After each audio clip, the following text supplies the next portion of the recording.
All right, there, 245. Well, have a good evening. Maybe we'll talk to you tomorrow. I'll roll this gate for a little bit longer and then get ready to shut this stuff off.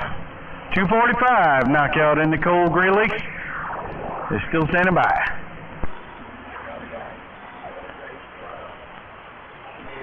Yeah, about your 245. Wisconsin 109 trying to get there.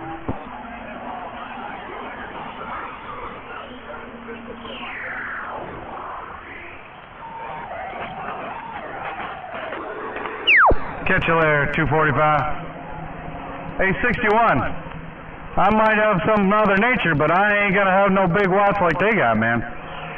Woo-wee, there's a guy down there getting ready to build a water-cooled tube and gonna do 100,000 watts or better.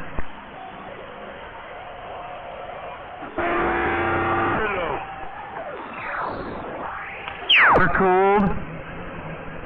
Man, and he's talking about tying some transformers together. Oh, man. Trying to make contact. Break up.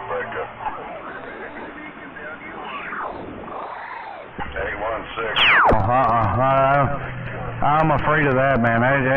He's already got 3-inch hard line hooked up, man. I'd be scared to death of that.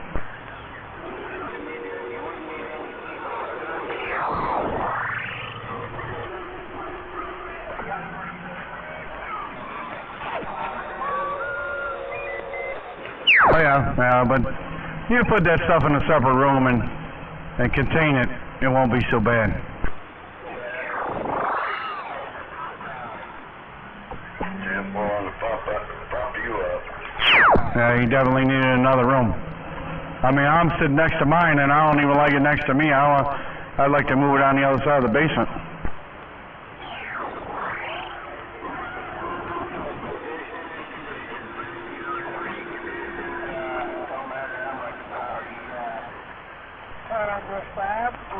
Alright, you gotta have that Mother Nature to do some talking.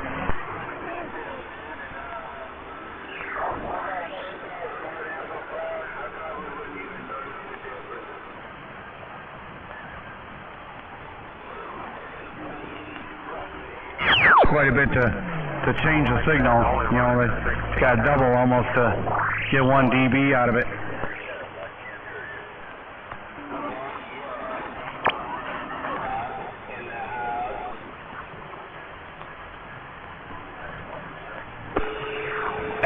Carolina West Side, 457 Dodge Caravan, Illinois, with a wave.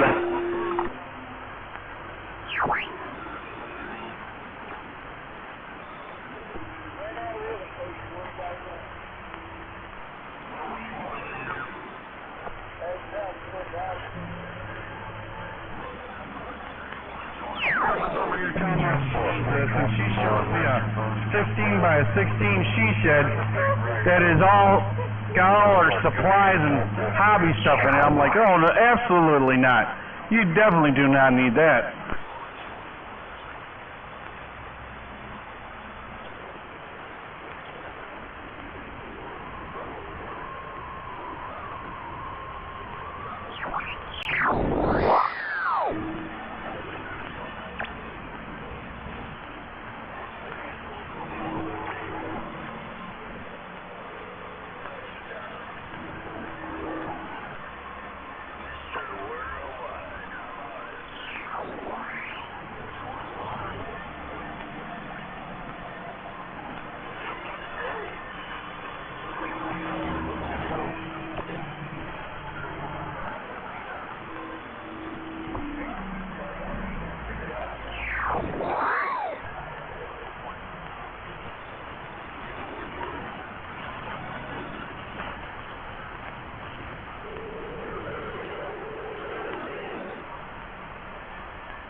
Go ahead, Catbox.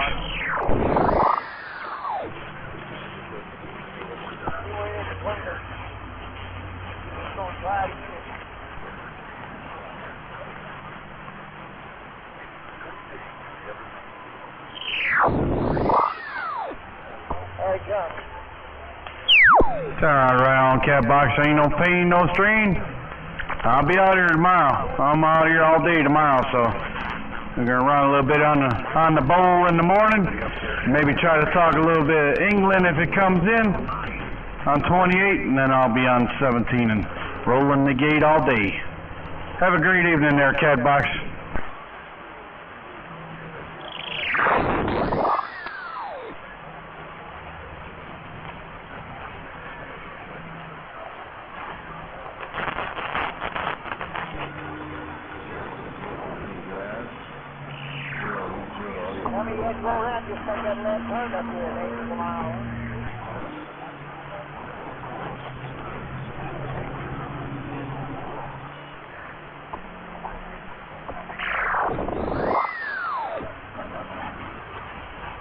Hello, catch you later, Catbox. It's we catch it in the morning. You know, usually like channel 28, we'll hear 030 coming there from Ireland and a couple other ones from England. But it's early in the morning. It's usually when we start to hear Jamaica and Florida. So it's usually about 7 or 8 o'clock.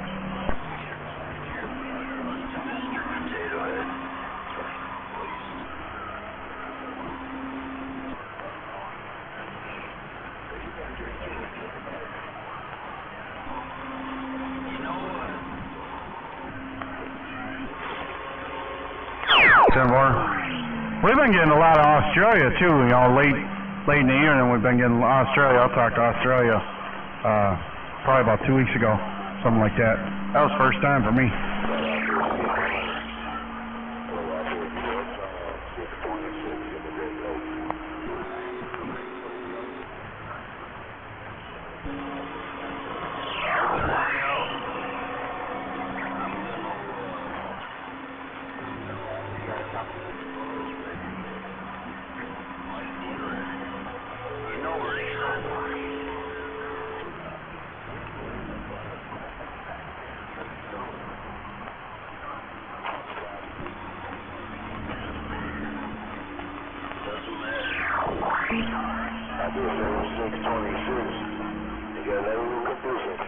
10-4.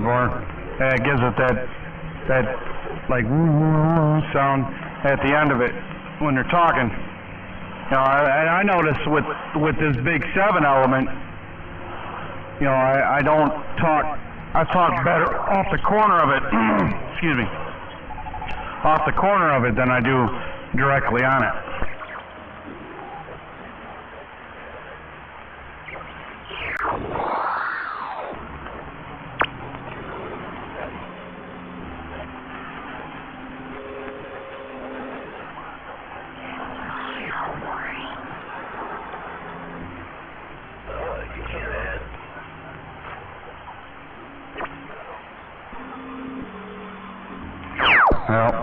Well, here's an interesting theory that you might want to think about, Catbox.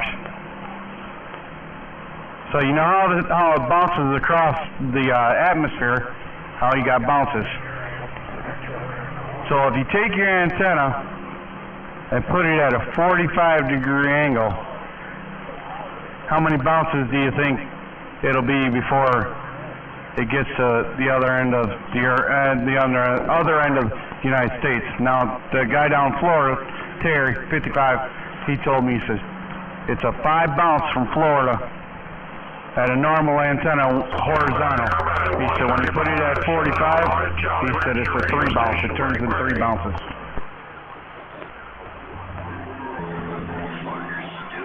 Hello, back to you out there, 458. How you doing? Yeah. If you want to make something really spectacular, make a dish at 27 megahertz. To be effective, a dish needs to be 10 times the wavelength.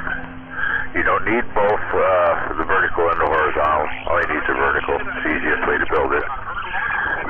Chain link fence, about 40 feet high, and a circle, 720 feet across. Or 720. Never knows, you know. Circumference of 700. 20 feet from open. You could build a chain link wall 40 feet high, half of that distance, 360 feet, and be able to tilt it slightly because you're going to put a 3 or 4 element Yagi out in front of it on a boom in the central pivot. Put it all on railroad track or a track of sorts. You can use the chain link stuff for that too. Just think about it. A half dish for 27 megahertz.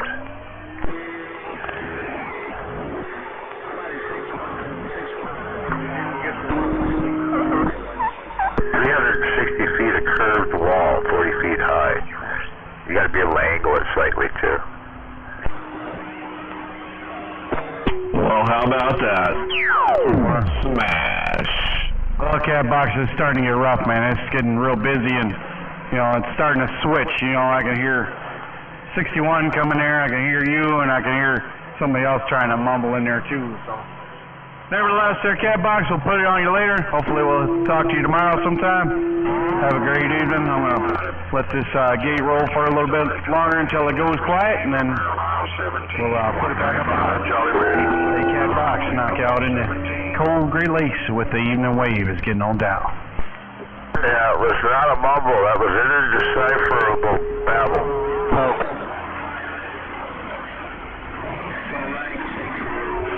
Anyway, dish antenna for 27 megahertz. Takes a lot of acreage. Stone's cold over there in the Great Lakes. Hello, this thing squirreling? Hello.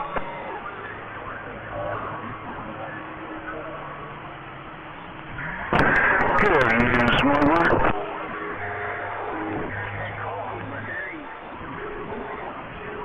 Good afternoon, Gonzo.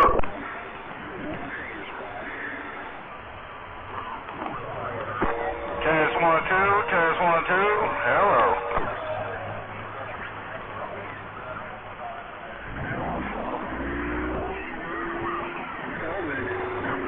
I always wanted to build a dish. I used to back up my car with a 102-inch whip on it up to the backstops at Borton Playfield down in Kent. Used to be able to drive right out on there. And I just picked the baseball diamond that was facing the right direction and back up until I hit the sweet spot for skip. Use the backstop as a reflector, and it works. 3, hello. Oh, shame on the mess. Superman's alive. Damn, you sure get around. Look at that there, 597. Yeah, we're waving. Jedi just sent me a video. He got Superman running. I made my own homemade TV antenna. I think I got the design off of Popular Science or something, but it's just like, I use 12 gauge copper wire and this like 4 X's I made out of it that can go on a piece of 1x4, but I used my old satellite dish, my DirecTV dish, as a reflector behind it, and it gets all the channels over here. Oh yeah, that works really good. Yeah, I have 2 homemade UHF antennas up on my pole right now for TV.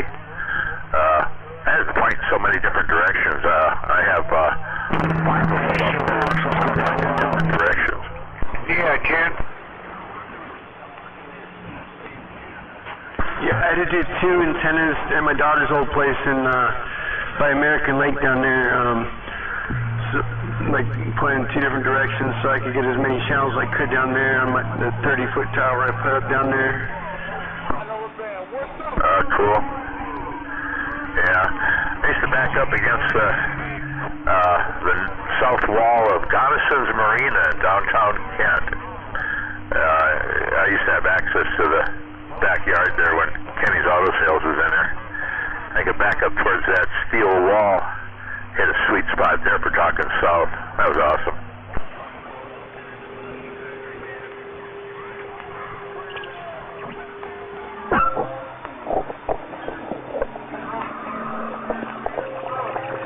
Everybody 156 1 Oklahoma, be back quiet.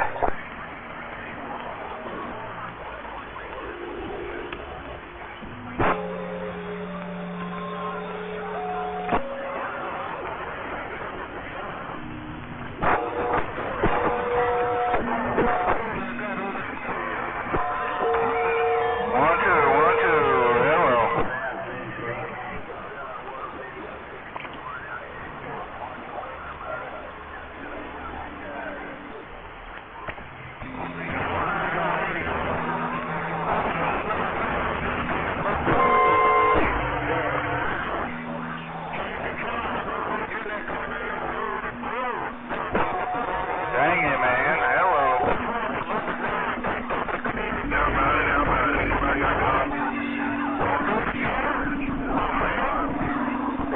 Hello, Jolly Rancher, 169 Western Washington, waving.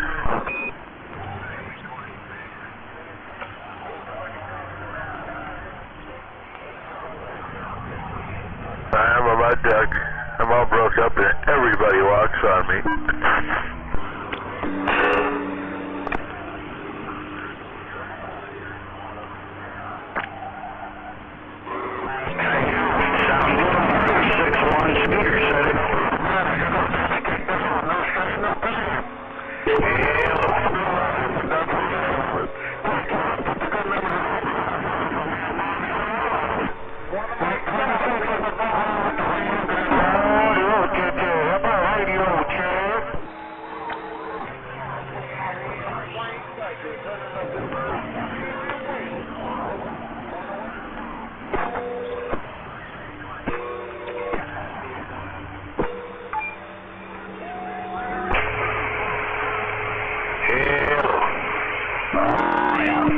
Test 1, 2, test 1, 2, hello.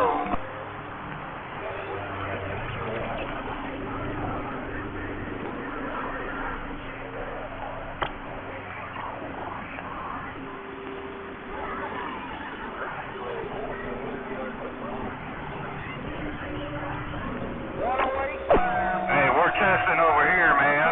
We're testing over here. You talking about me?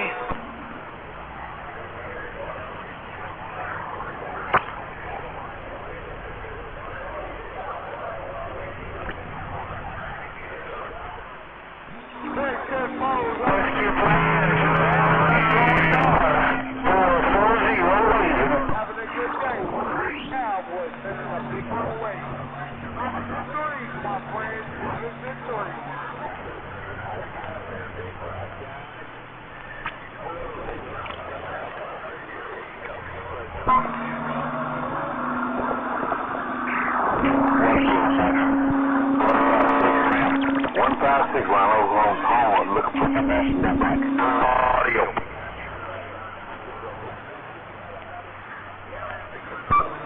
I guess 156 with no condition. I guess 156 round Oklahoma with no condition. We back quiet.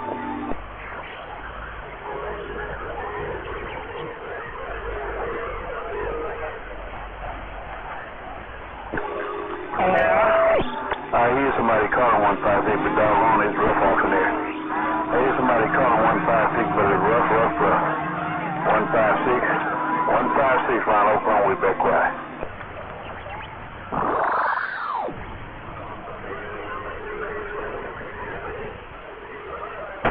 Tell my preacher man I'm leaving for a long time. Tell my preacher man I'm leaving.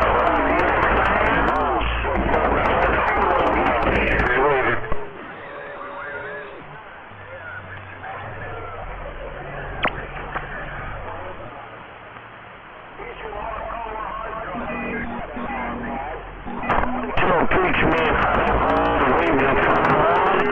Tell my preacher man I'm 799 is still waiting for a while.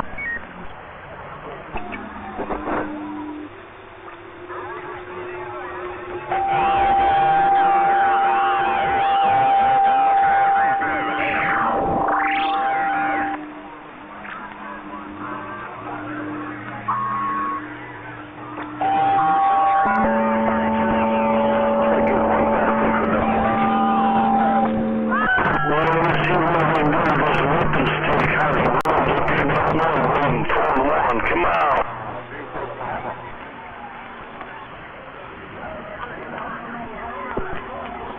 Hello. You got it right. That's what I said. Hello.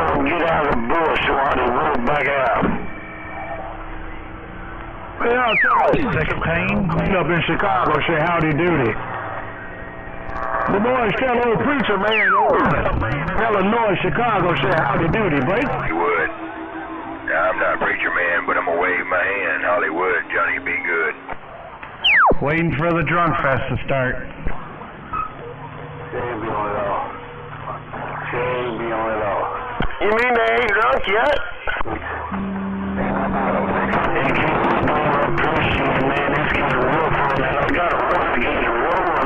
Hey, 6-9er. Up there around the potato state, man. You sounding pretty good coming back up in the cold Great Lake, Chicago. Hello, 6-9er. Potato state. Clean up man with the great big Johnson is out. Oklahoma, we reading the mail.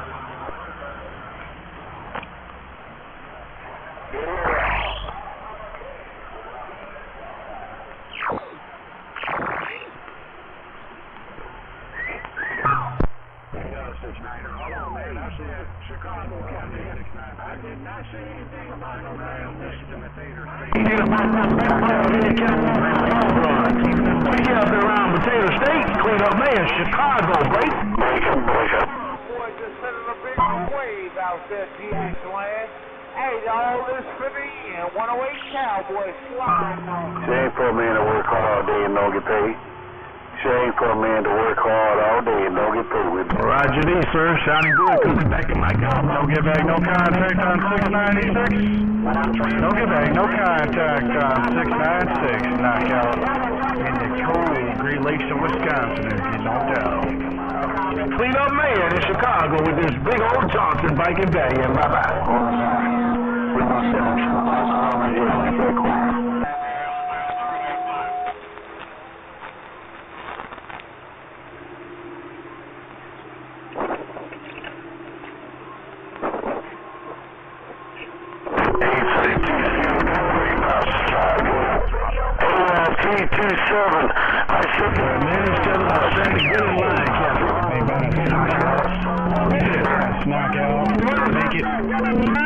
Can I make it?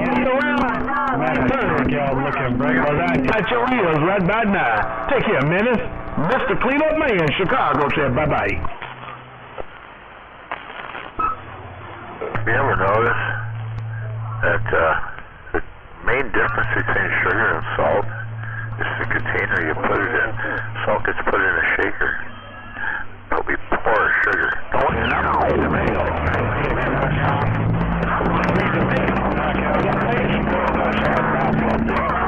Hey, 696, knockout, look at break. I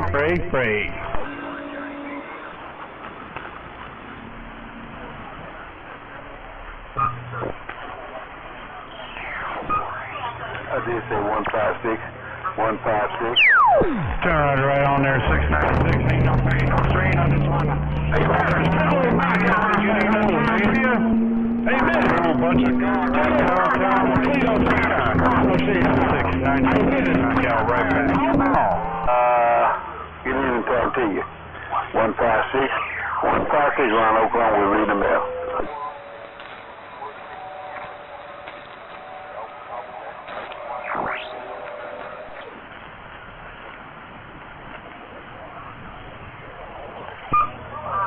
You're right. Real good, copy. 696. Have a great evening. We'll put it on you later.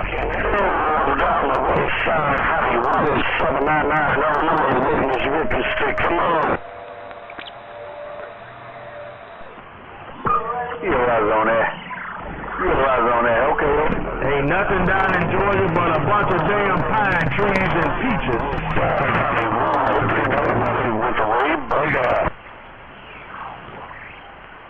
Yeah, but the peaches I'm talking about, Camille, got 2 legs, and they stand up in peach. See it?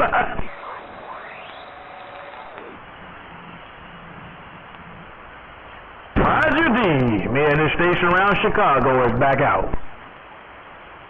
Well, I'm sorry to put about something ground, put the 18 blue-legged girls out here. Hello, Mr. 35, right back at you, man. Sounding real good coming back in the Great Lakes, no doubt about it. Hey, 35, clean up man, Chicago, say howdy doody, breaker.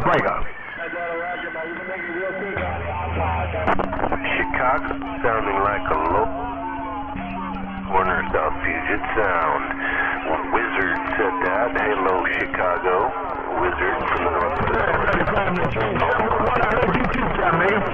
Both of you Cat Maker lives at 12 o'clock Cat Maker whistle, I guarantee you tell you. Alright, let me use this old big old Johnson blanket bag out the way. I done spent my time to talk on a little dime. No doubt about it. Mr. Worldwide Cleanup Man with his AM transmitter. Bye-bye.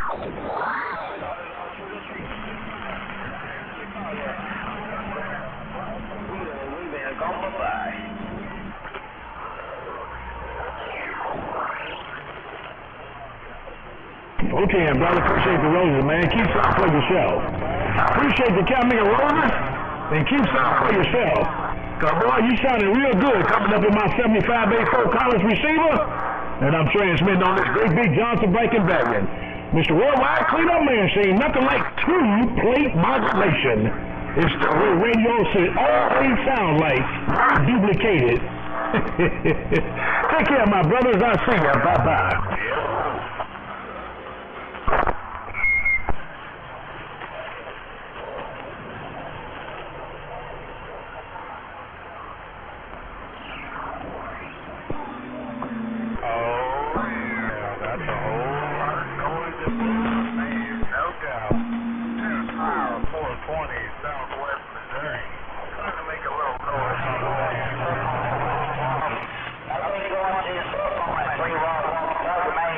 And I appreciate the gate, man. I really do. I appreciate the water gate. I really do. Boy, I just moved back to that Cat Maker. Well, that's a little bit too much for them boats right there. I'm going to lock it out right there. I appreciate the water gate. In Illinois, Chicago. Push my own team over nature, boy. Yep, I'm hanging out. 14.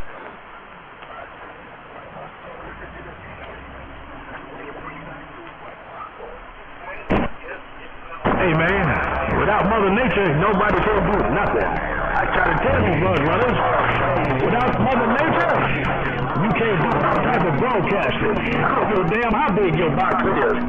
If you ain't got Mother Nature, you ain't getting out. Take care, old Queen, back out. While you up there around Potato State, I see you.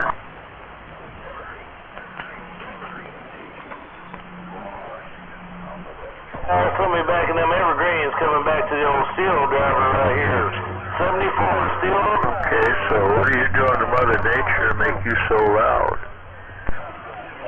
It's all right, 606. Boy, you got me at 60 dBs, Cat Maker. Hey, 606. You got me at 60S, you're at 60. 60 over 6, or 60 over 9 as we say in ham radio. But you're smoking, man, and 420. Keep up the good work. Some guys, we got Mother Nature, but some of them guys got Mother Nature brother. I ain't going down that road. Take care, 606, I see you. It's way past 420.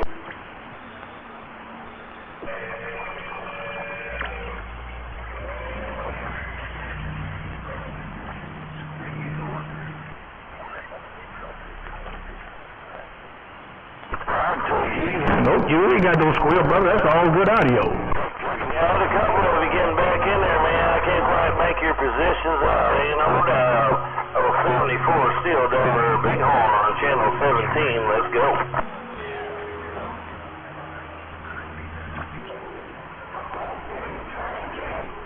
Box in Evergreen. You get down to my man on the moon. I'll pick you up, bro. Yeah, a lot of stuff. Roger. 14. Bye-bye. Yes. Oh, we're going around the black. What you doing, T-Bag? We're going around the black door. Want to know if I got those kind of conditions. No doubt. I'm waving. Is that 750?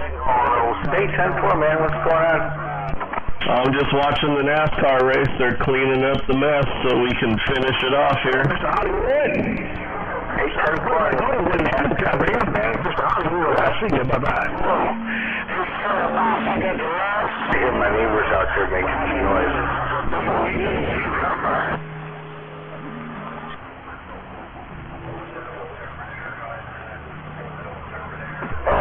343. Yeah, 711. 711. Oh, bye. Oh, yeah, waving my hand back at you.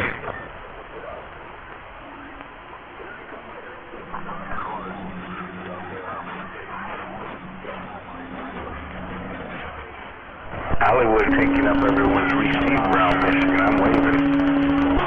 That's some bullshit right there. You want to do the walk away? I'll do the walk away. Mr. Worldwide, call me Mr. Worldwide. Into the stagger away. It ain't nothing. It ain't nothing. Go help Kellyanne. Go do some dishes for Kellyanne, Dunsford.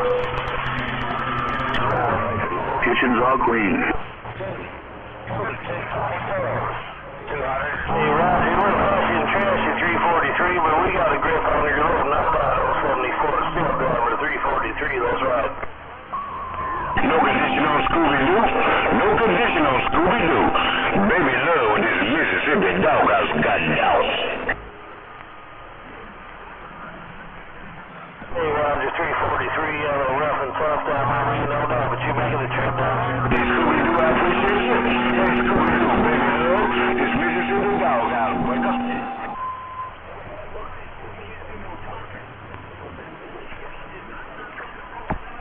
Playing the recordings at 1 up to 28 in the baseball.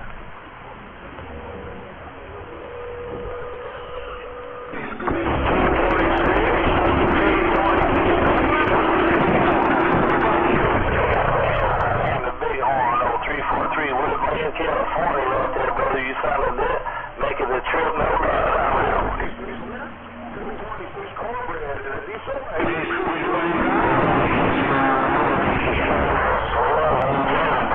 Put the last number down. Hollywood 799. Like these 18 Brazilian girls. Come on. Hello around the hater state. Hello around the hater state. Worldwide.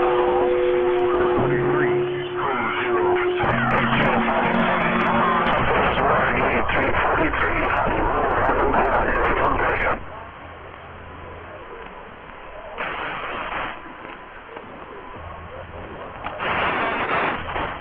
Check there. Have a good one, 343.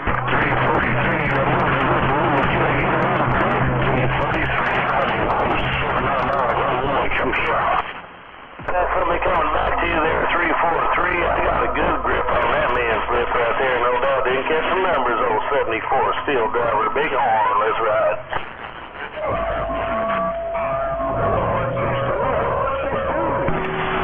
No copy hater state. No copy hater state. Worldwide. 343, let me turn on the phone. I can't get it up pretty good. 343, 799, Hollywood. 343, somebody in there just don't want to get down with it there. But you're making the trip, no doubt, man. Till we do it again on 74 steel driver, 343, let's go. Around the hater state. Heard it all, Montreal, bonjour. Hey, 342, I do it like this. Hollywood, 343, 343, Northwest corner, Illinois.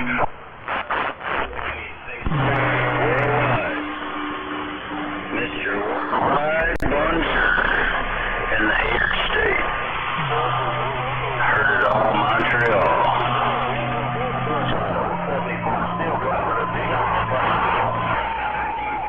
Oh, get back for lumpy. Teabag got down.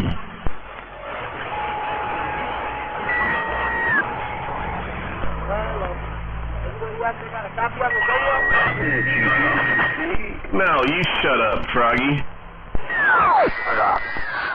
No, you shut up. There you are, okay. 11 a.m.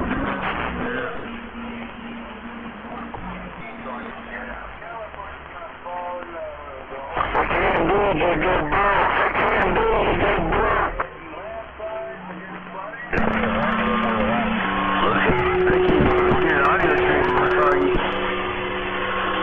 Yeah, he's not very strong today, but I heard him in there. Shut up! Views and opinions are independently owned.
Yes.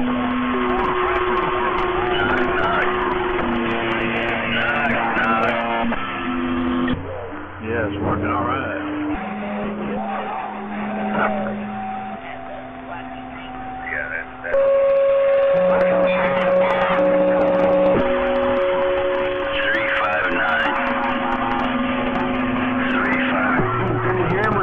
Taken out in the last wreck. I think I missed it. Yeah, I know. I just was I'm like going up and down the fucking names. I'm like, where'd Hamlin go? Which it's good for me because that was the only guy that I had to worry about, and now I don't have anybody to worry about. I have Elliot, and the other guy don't have nobody. That he must have. He was in there, but I bet you the car wasn't good enough to continue. Dang, pledge your allegiance. It's gonna be Elliot right here. Elliot, let's go. Pledge your allegiance. Yeah, I like his number. I like his old number, so I'll root for him too. Which was his dad's old number before Casey Kane's. That's why Casey Kane got it. Yep, right on. Keep it work for the kid. Your potato head. Hey, T-Bag, I'll just step on Wiener Bender's neck, old potato head as you call him. I'll just step on his neck if I even hear him. You big mini trailer park. Yep, that's me. Thank you. To him, anyway. Get a room with Kreisel, 10-4. Pledge your allegiance. Come on. Hello, right back. Elliot's ready to roll, but he's stuck. Yeah, he's moved up one spot. He's coming. Pledge your allegiance. Oh, he's just in that spot. They keep switching back and forth, you know, him and the guy in the other lane, but... Alright, here we go. You better watch out for the fire truck. I'll be scooping him up. I'm back out. Roof being Jim. Hey, 343, you got that Sacramento radio smoke? 8521. I heard that fire truck.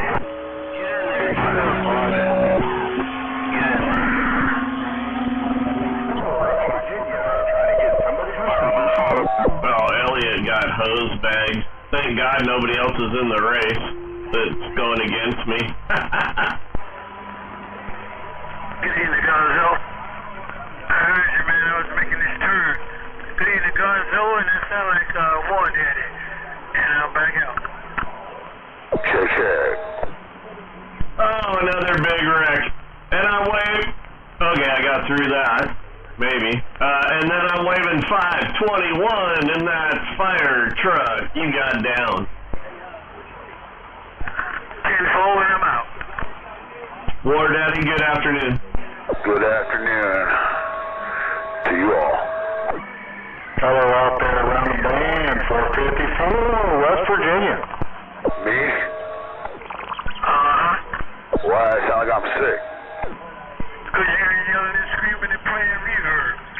I'm in California, but there's a little bit of action traction between us, my friend. Maybe not. Sound like you got a cold, huh? Pussy, you know.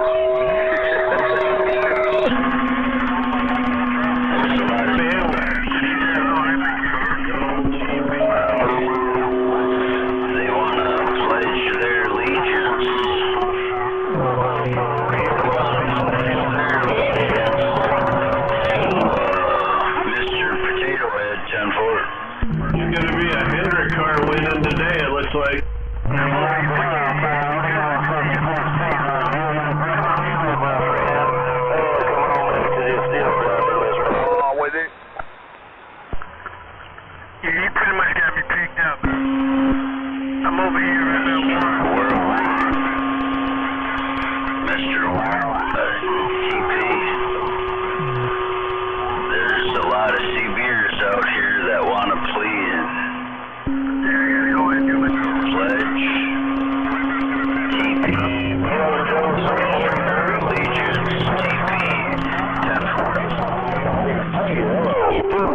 put the fentanyl down.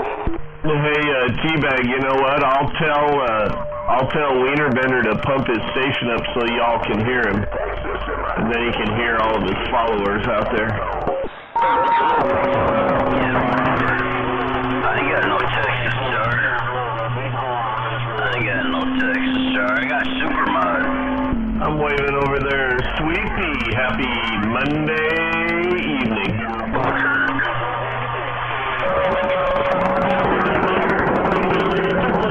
Your small block. Worldwide.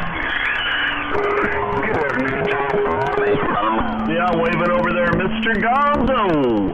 T-Bag, are you still talking out there? I'm trying to listen to Trailer Park. T-Bag. Waving, Gonzo. Sweet Pea, good evening. How are you? I'm good. Where have you been? Reese. Oh, I just got a lot of other stuff going on, so I was out for the weekend. You know the deal. Happy birthday, 3121. Happy birthday, 3121. Happy birthday to that guy with one eye. Happy birthday to you. Wow, you should do that professionally. Carlos in San Diego, hello. Yeah, my ears hurt. Can you hear me over here at San Diego? Hey, 383, it's Carlos. Yeah, we're just trying to get in there and make the trip, no doubt. 74 is still driving. It's Carlos. What do you tell that guy we can hear him in Washington State? You're not. Gonzo? Happy birthday 101, Illinois, trying to wave his hand. to Modesto. Happy birthday. 21, that guy was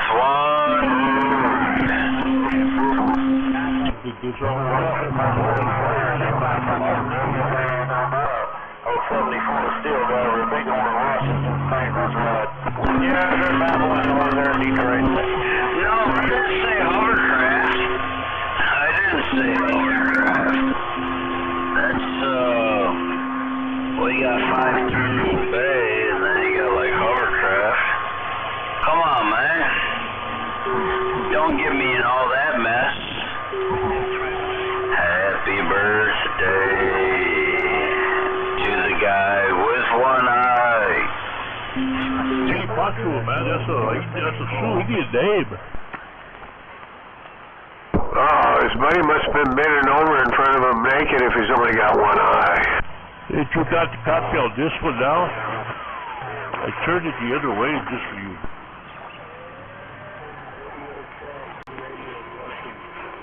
They say you shoot straighter if you only use one eye. Gotta find all that good happy horse shit. Applegate. I have a feeling we're tying one on in Detroit. They probably are. They're doing it right behind Billy's dad's garage. Nothing but a... Yeah, they dragged the radio out there with an extension cord, I think. They're broadcasting live. Got something? Afternoon, smuggler. Yeah, good afternoon. All right, go ahead, Detroit. Tell us some more. More ducks and, Get drunk. There. cries a lot. That man is shit-faced. Speaking of broadcasting live, I'm waving down there at that Zodiac and that Smuggler, because I hear you both. Waving back and... No. Good afternoon, Mr. Rip. Yeah, TN. It's busy out here. Yeah, it is. Yeah, wave it, Rip. I'd wait for it to clear up a minute. Yeah, good afternoon. And, yeah, Gonzo. Gonzo. You're right. Nothing. Alright, well, I'm back to going to try to figure out how to cook this big-ass tomahawk steak I got, and I'll be 10-7 for a bit. You guys have a good one. Good to hear you in there.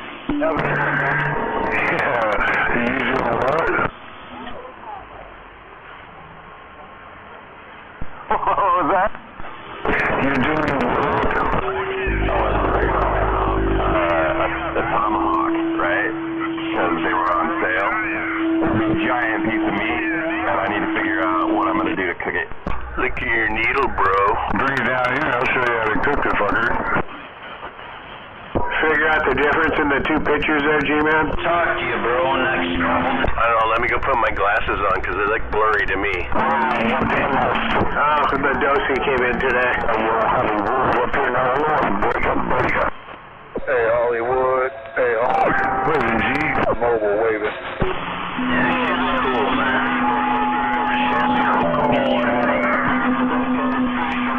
Just remember to like Leviticus. Fuck around.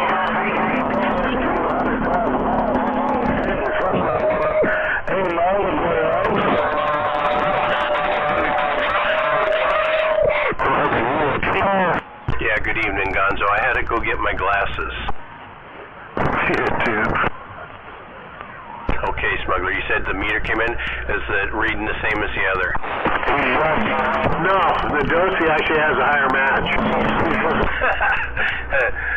Maybe it's the operator. No, I dialed it up. No, couldn't be. Actually, it's swinging up past 5, so it's a little bit more generous. Yes.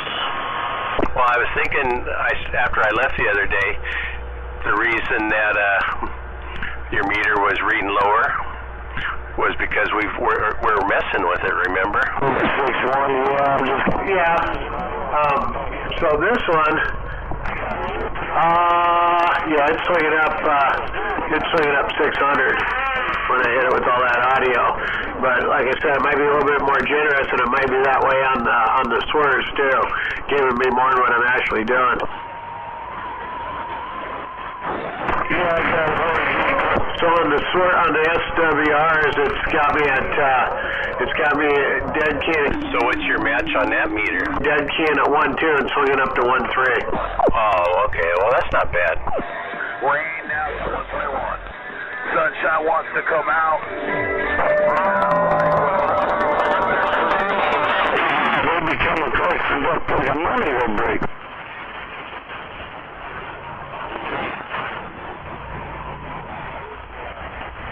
But it is a nice meter. It even came with some headphones. I haven't done any of that.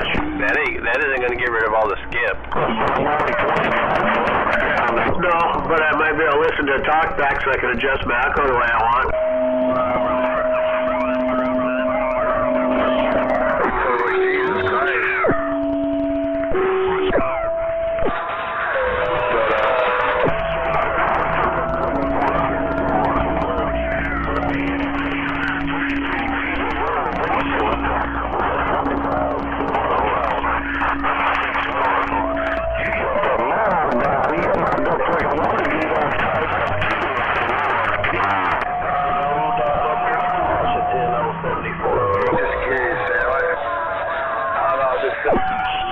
This damn thing is kind of weird, so a little touchy, if you know what I mean. 4 and 5 Evergreen.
smoking, and I think just the weather changing.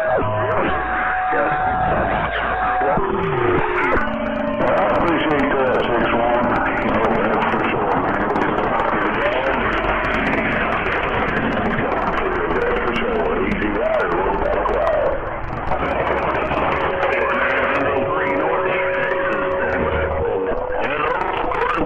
762, the Dirty Rooster, Amarillo, Texas,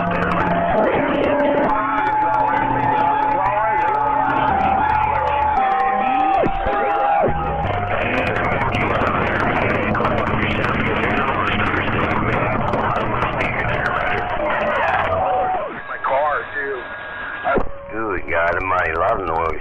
Fight system.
Northwest corner, up around the Evergreens.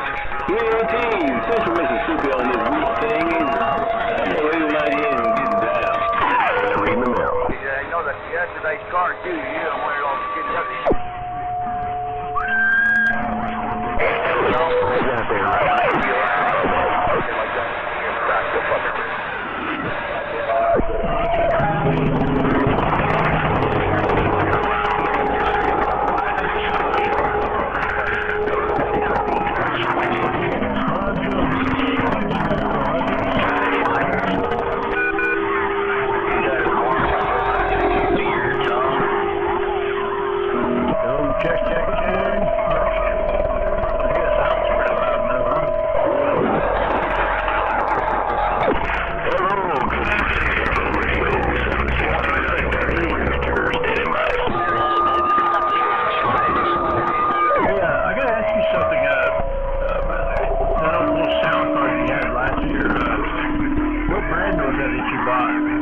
You brought the little soundboard or whatever? Hey, you're home, man. Boy, looking nice there. 2-3 days, thank goodness. 318, the mag standing by.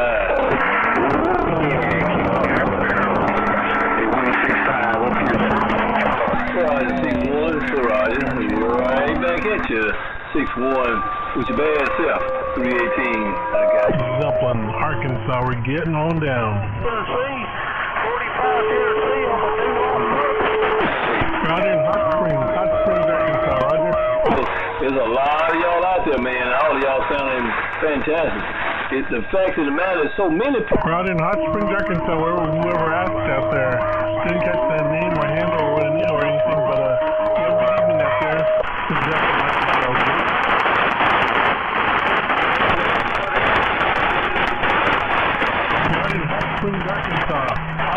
Arkansas, over. Corn Pop, as a Roger, Corn Pop, 318. From this week 2, which is about 300 watts, and I'm standing by. Hey man, you have a good evening. I've been number west. This is Zeppelin, Arkansas, bro.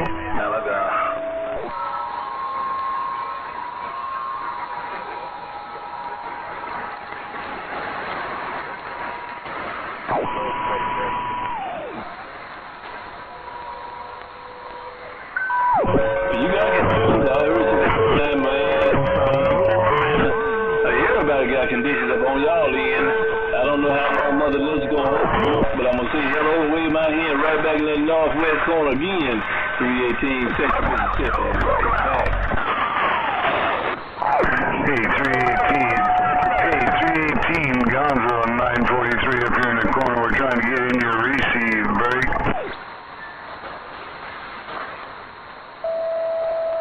Well, that was a train wreck. It was a straight up train wreck. I can't believe my station talking that good tonight on these week watch.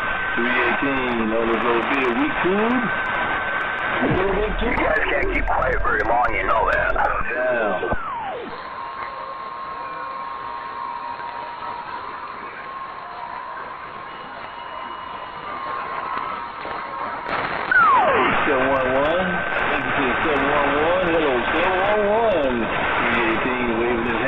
Back. Well, you got my windshield wipers working over here, so yeah, you're definitely cleaning it up. Attack on 6-1. Yeah, you're cleaning it up. My window wipers are going.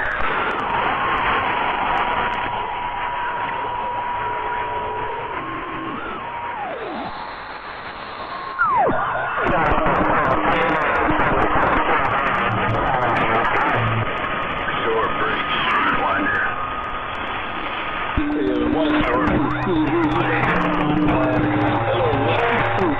You made it through that time. There's so many people that didn't sound like there's a constant sound. Back. Short break, Sidewinder.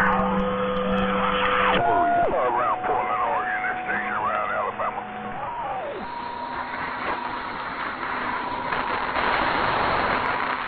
410-162. 410-162, I'll be up and down the channel. You will hear from me if the Lord keep blessing me. 162-318 on this little week thing. Stand by. Hey. Woo! Hold on. Hello, 61, catfish, boy. Think of that, yeah, I'll drink it. Back up to 61. 5.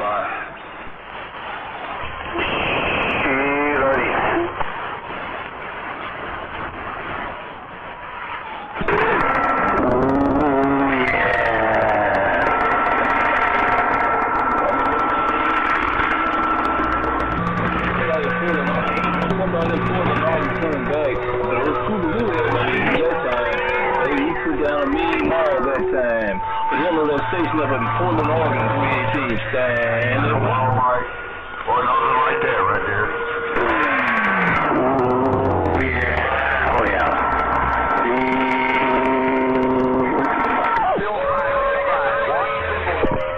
How about that Portland, Oregon? How about that Portland, Oregon 903 north these days?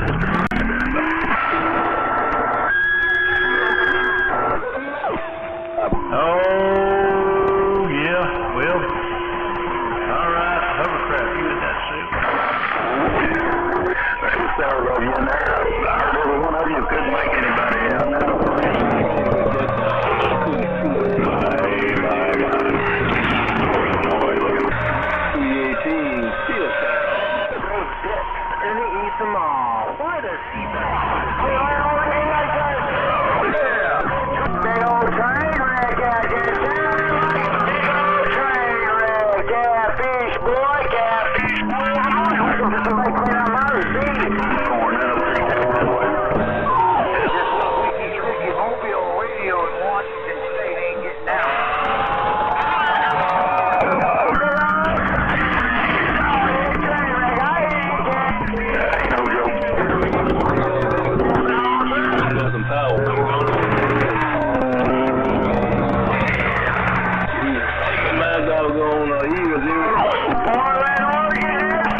Roger on the train.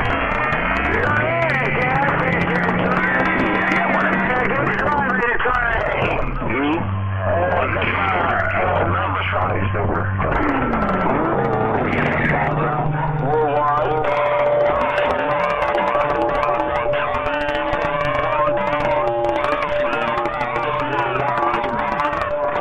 61. Trip 61.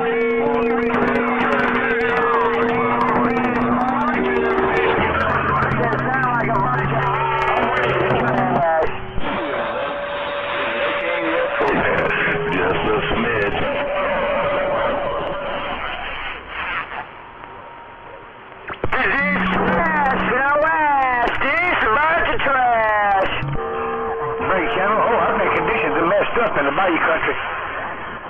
Yeah, the conditions all over the place in the Bayou country. I'm just waving a hand, whatever you want. Skip Shooter with a wave. Hey, Skip Shooter. Hey, Skip Shooter, if I hear any conditions down there in the Bayou Gonzo.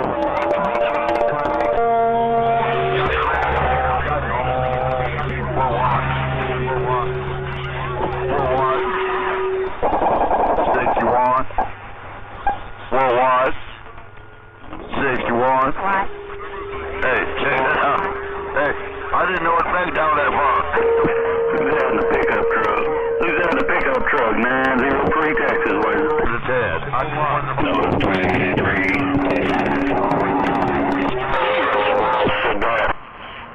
Hey, Hollywood. Hey, Hollywood.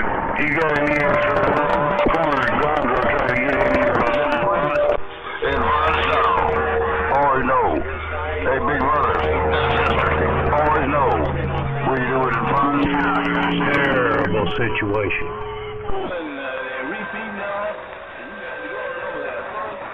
But let me get off that key right there. That gracious place. I'm probably gonna get back watching me some movies right there.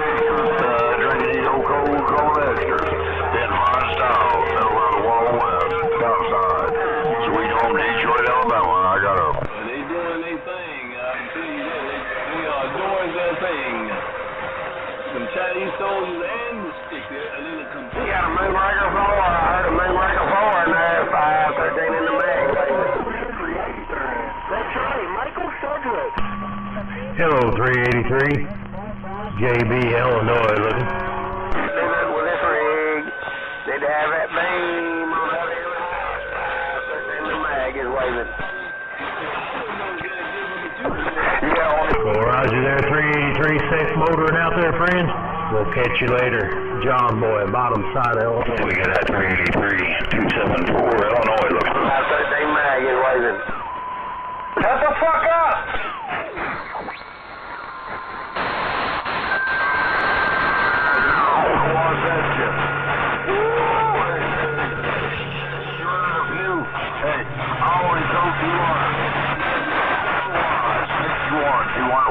And I are.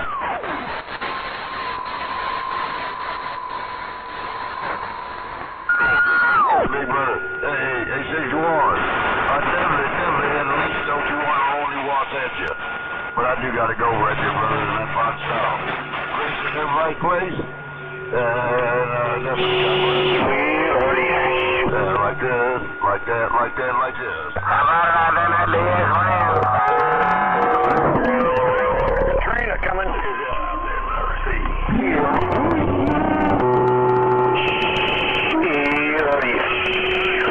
Is the train ready to whirl? From Oregon or nowhere, don't look like. 513 the mag, said break. Corn pump. Where you at out there, 513 in the mag?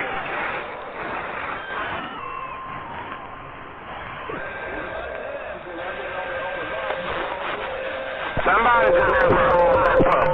Pull boy, corn pump. Yeah, but you come in the house. Come on, run to the house. What's going on there, corn pump? Reading the mail. Sit back reading the mail. You came up in my radio, corn pump. Pull boy, I had to get back with you. Yeah, my man. Trippy got up. Name 513 in the mag, baby.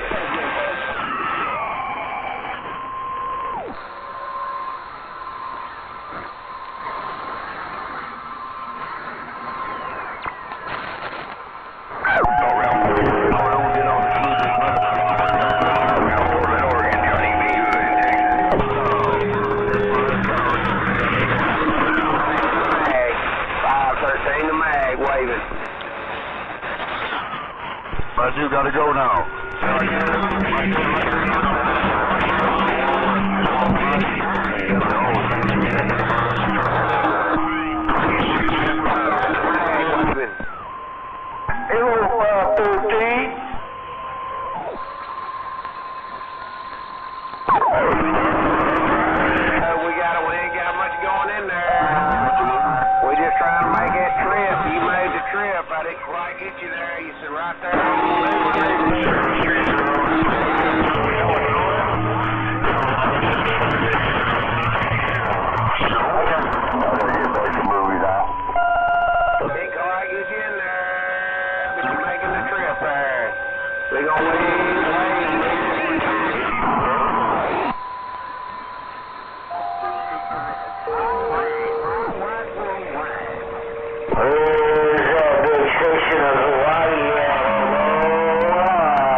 I heard this is where all the big radios hang out at. Same on M711. Pick it up on Route 2 field.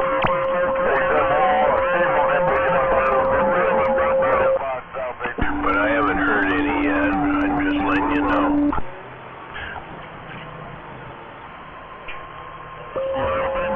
There's some pretty big ones there, Rosie. 5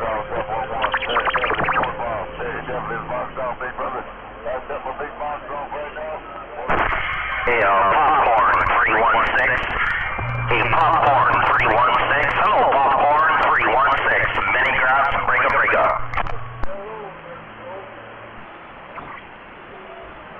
Well, don't be getting your grass skirt up in a frenzy over there, 316. Hey, Corn Pop, man, we just wanted to jump in and say hello, man, as you bumping it down right on the grass. Here, Corn Pop, Mr. Popcorn 316 with a Shockwave Aloha.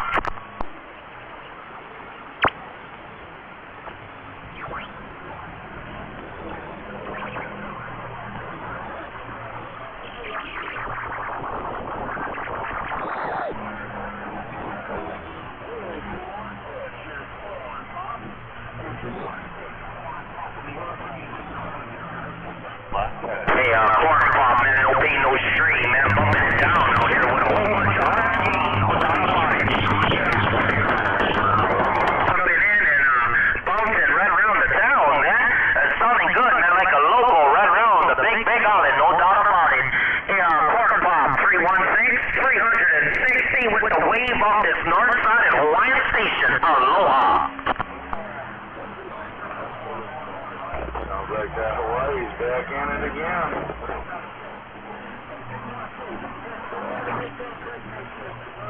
Well, I hope he doesn't play with any lighters because he might catch his grass skirt on fire.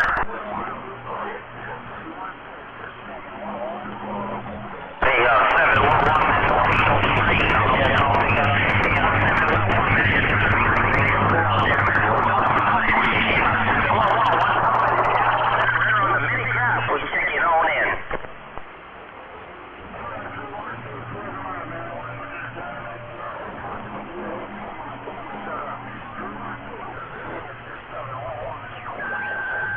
No doubt about it, man. In the corner, be bumping it down right on the ground. 316 station off this Hawaiian Islands with the shock wave. Aloha.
Check 1, 2, 3, 4. 26 for grass.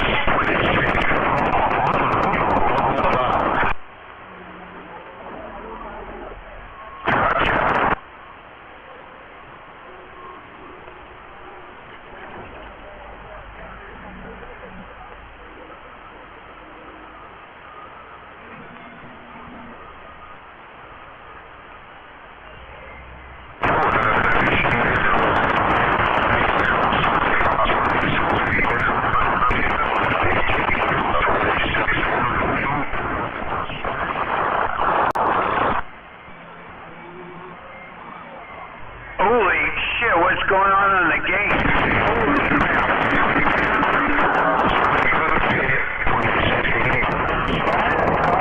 In the fucking ass. Oh, well, I thought I had a car. I bought it, put a deposit down on it. They called me 2 days later, they're like, whoops. I'm sorry. We actually sold it to somebody before we sold it to you, so we can't sell it to you.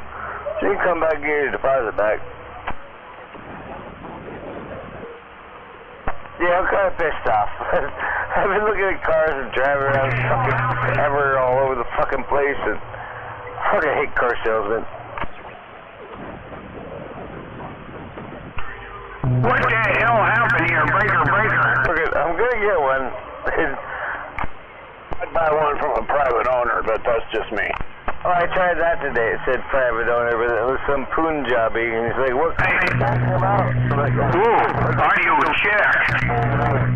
Audio check. 1, 2, 3, 4. Audio. People buy cars and sell them, so yeah. I see one that's coming soon from Vancouver. I think I might get that one. Oh, be damned. Hey, straight from the Evergreen. Good luck. Yeah, Ken? RC, the referee. I asked him for the out-the-door price. I can't even see a picture yet because it still isn't there. Is that you, G? Hey, G, I called you back. Yeah, copy that. My phone was in the other room. I came in here and was sitting by the radio and catching the tail end of the skip. It's some pressure install stuff I want. It's a great deal. Blah, blah, blah. That's why I was trying to get out here. Catch a little skip shooting, scoopy, Rudy Pooty. Yeah, it sounds like it's sliding over to the Hawaiian Islands. Yeah, it's about that time. Yeah, that's what it's doing. For sure. The old Islanders have got it.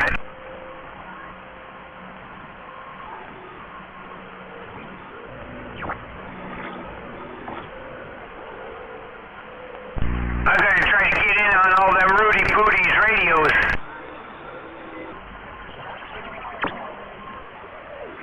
Sounds like we missed it.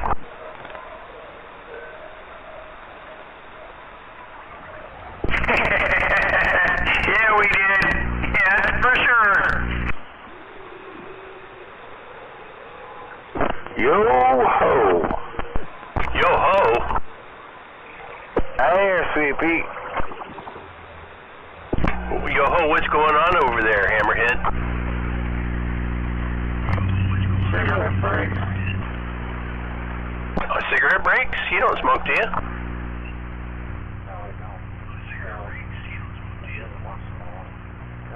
Buy cars a pain in the fucking ass. You know what I always tell them? I only smoke after sex. So you don't smoke is what you're saying?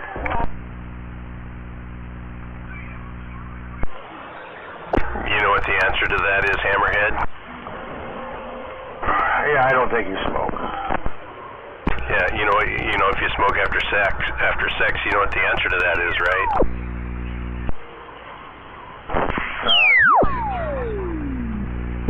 More lube. How about it? Trailer park.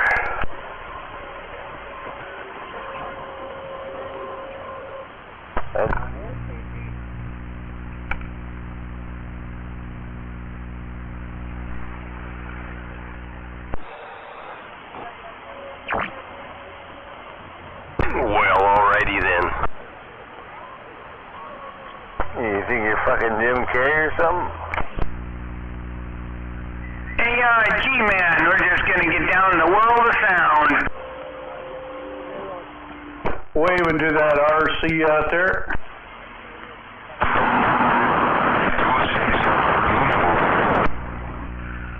Hey, I'm waving right back there, Triple M, for sure, RC, waving.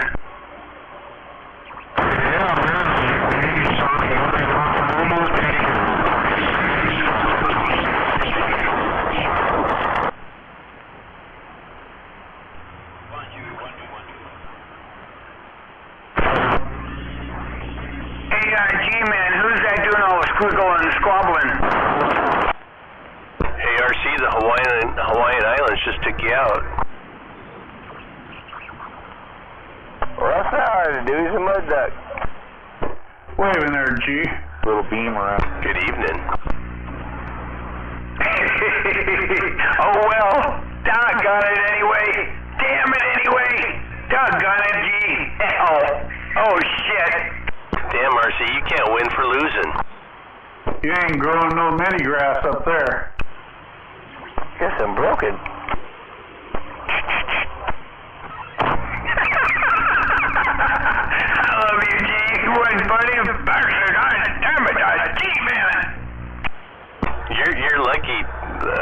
see that Rocket and Sniper aren't out here kicking your ass tonight. Sody is the car I tried to buy, put the deposit down. I see it driving around town now. It pisses me off.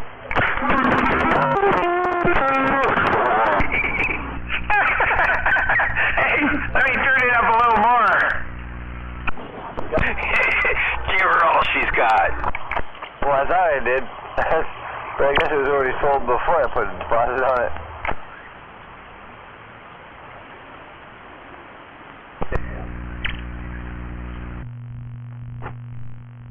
Yeah, what's that sound like, G? That enough for you? Yeah. Oh, you lost some of your audio, I think. Issues, and more fucking issues. Yeah, when I unkey, it's like it's sticking. Sounds fine over here. No, I don't mean the audio sticking. The microphone key up sticking. Like it's not releasing it all the way, and then it makes it radio. Holy crap, G!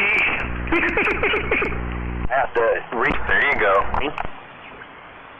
Oh, you tell me when that happens, you gotta go. 669, are you awake down there? Yeah, it keeps doing it. I think I'll blow this microphone out, maybe.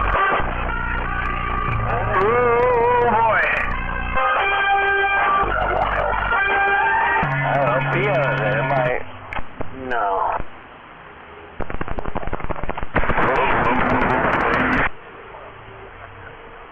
That's alright, I gotta turn my radio on. Was that 188 I heard out there, Hammerhead? Like 3 times before it worked right. Fucking extra receive. Huh. Yeah, it's weird.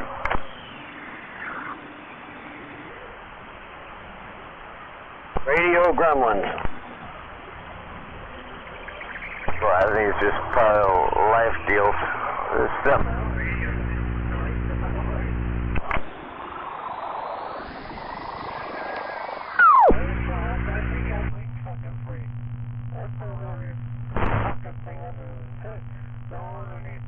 Hey, G-Man, RC getting down. Finally. Yeah, you're getting down, but I'm not quite sure if you're losing audio or if somebody's keying up. I can't figure it out on my end yet. He's getting down. He's getting down out there. Wow, Billy from Vancouver just coming back. Seems to be good. I turn it back just a little bit. Try a little bit. There. Yeah, right there. You just got it dialed in.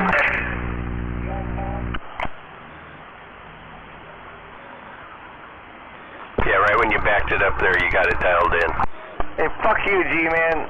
Hey, good evening down there. Fuck you.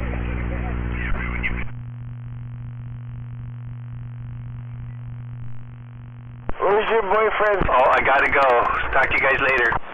Where's your boyfriend, Smuggler?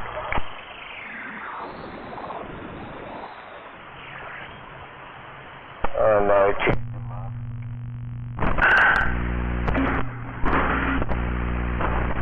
Alright, G-Man, talk to you later. Bye.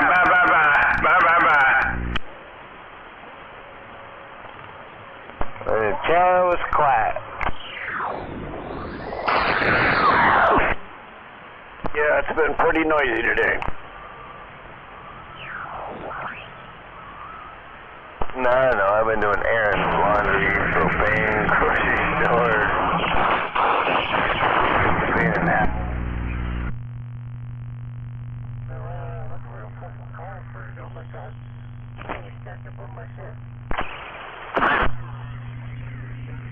One, two, three. What do you see?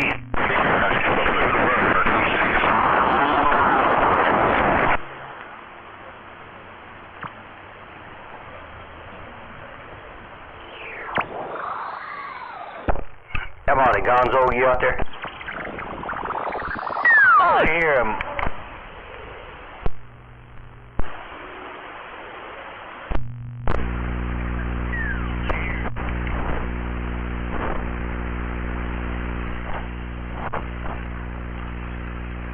Audio check. 1, 2, 3.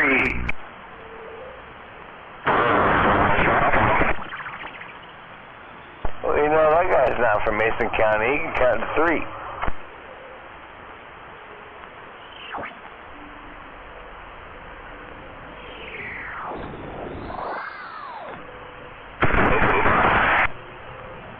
Where's Mikey in the pharmaceutical hour?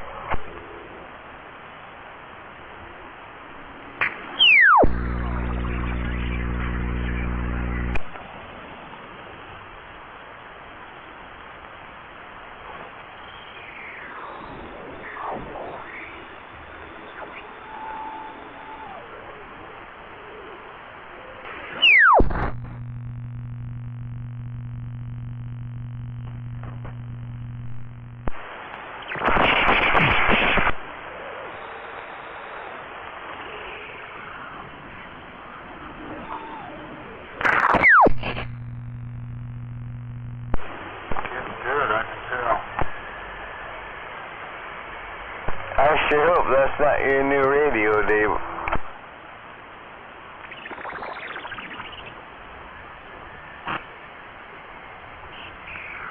If so, you need to turn it up.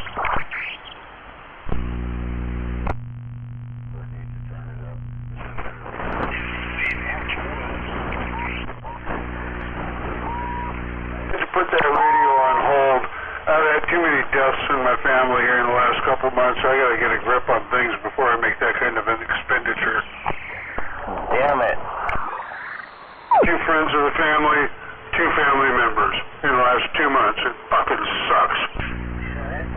Hey, breaker, 1, 2, 3, 4. Bam. Yep, I'm doing the same thing. Have been for months now. I mean, that's what happens when you get old. Everyone around you starts dying. Waiting to hear from Humbug about my cousin right now. He had 2 heart attacks the day before yesterday. Although three of the kids that I grew up on the street with that were like a year or 2 older than me, they're all dead too. They died like 10 years ago. There's only like 2 of us kids left on the street that are still alive.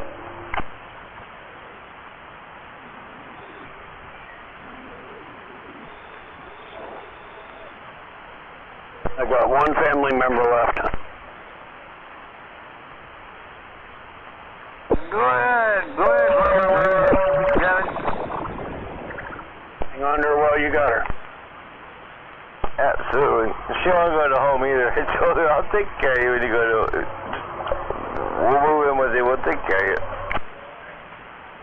Yeah, how about it? Go ahead. I'm out here in Lakewood somewhere. Go ahead. I ain't got no grandmas. I ain't got no dad. I got a mom, a stepdad, and a crazy-ass sister. I ain't really copy where you're at out here. I thought you said you were in a Yep, I know the feeling. Too well. Yeah, but that crazy-ass sister keeps you in shape, especially with all the walking she makes you do. Oh, I tend not to hang out with her at all anymore at all. I'm in the Mobile. I'm back. It was in his young days. It was a while ago, and that fucking walk sucked. Especially spinning on the ice and fucking under the bridge, fucking get eaten by mosquitoes. Fucking blue goats. Imagine what the people that live in the swamp feel like. Nephew about like dinner plates getting thrown in the bathroom.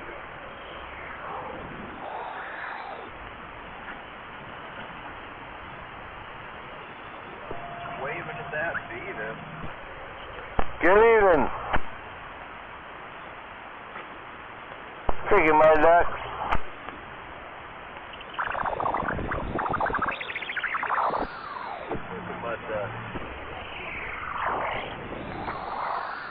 I don't know. Does the shoe fit wearing, I guess?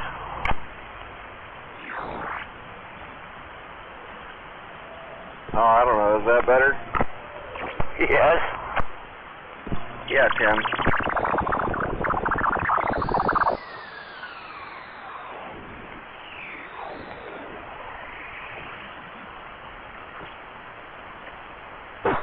Oh, God damn it. I'm going to get my car. I don't think it's going to be the color I want. I'm going to get my car.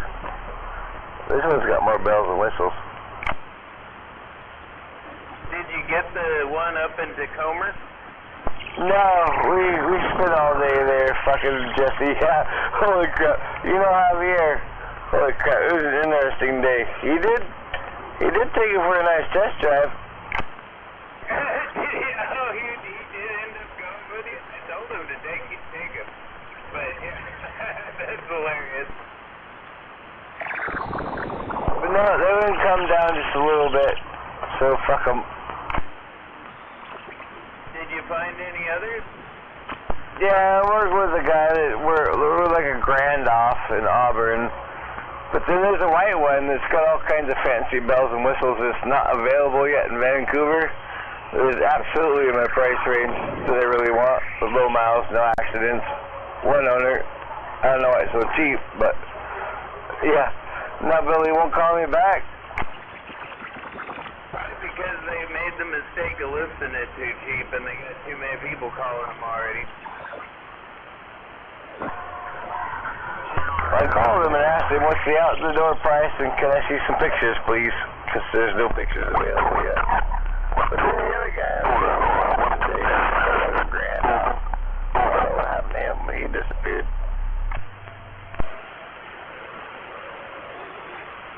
He didn't have all the bells and whistles that I like. Definitely like. Yeah, I mean, a white one, you just have to wash it more. That's, you know, if you even care. But, you know, but that's, yeah, they look dirtier because they're white. Then they show it all. Yeah, I'll be through the car wash every other day with that fucker. What are you shopping for, Beavis? Subaru Crosstrek.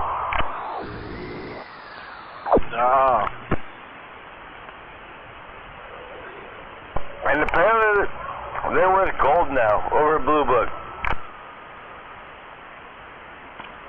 I was going to say, I got a 1989 Ford Bronco, OJ style, white.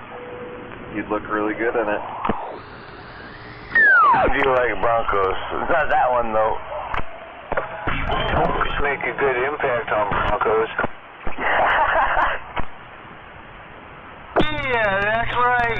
You told that Bronco out. Yeah, but you always hit the wrong colors. You told that Bronco out. Yeah, that was a... I thought he was colorblind. ...with my face. Well, that definitely explains a lot.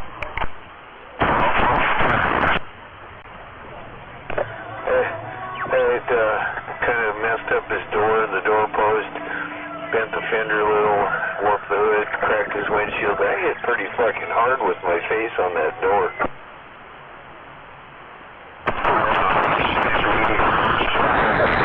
Yeah, I'm pretty sure the Bronco probably won. Well, I'm impressed that they used the phrase that I caused substantial damage to it. I wanted a picture, see if my face print was on the door. Kind of like hitting a deer. See, when your vendor threw that $3 radio in the garbage.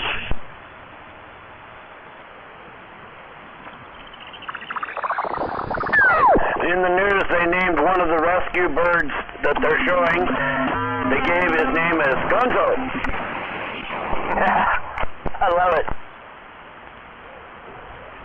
On ABC News,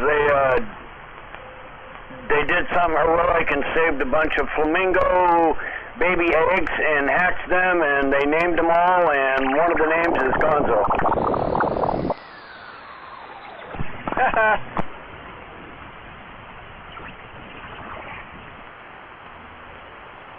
I think they're asking you about Hondas, Evis.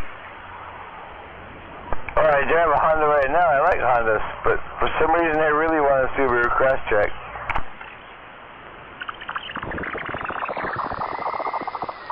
Well, no, I've looked at lots of Toyota RAV4s, but no, I haven't looked at Hondas.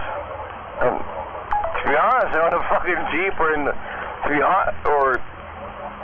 like an old Bronco would be badass, but that's not.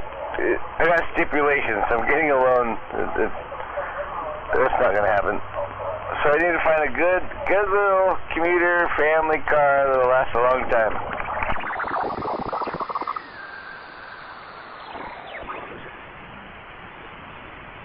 I think I saw your mother out there buffing the wood.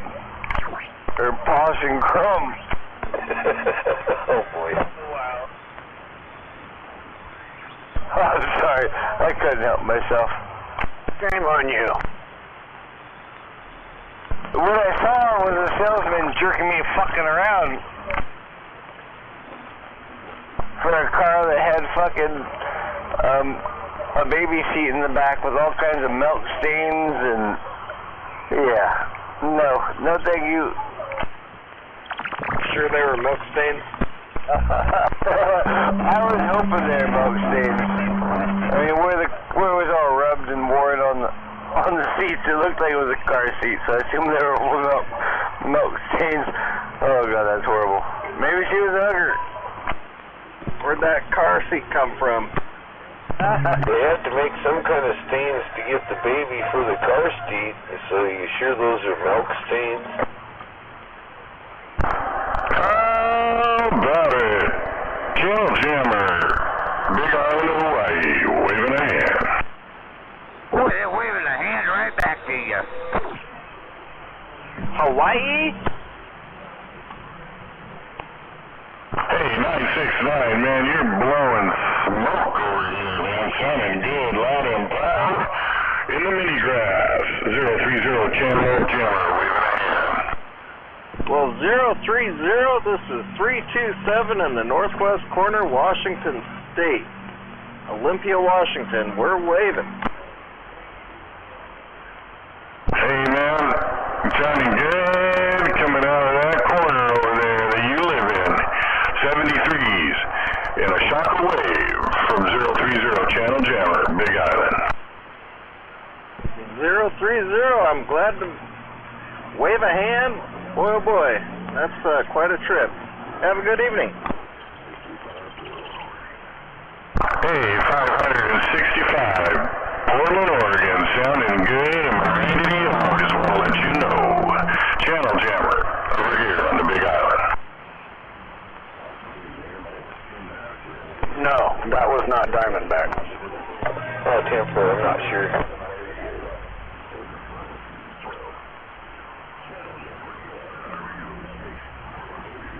Nobody knows. You didn't get down, you got all the way down to the mini grass. All right, my friend, appreciate the shout out there. 73s from Channel Jammer in the mini grass. We'll see ya. Bye.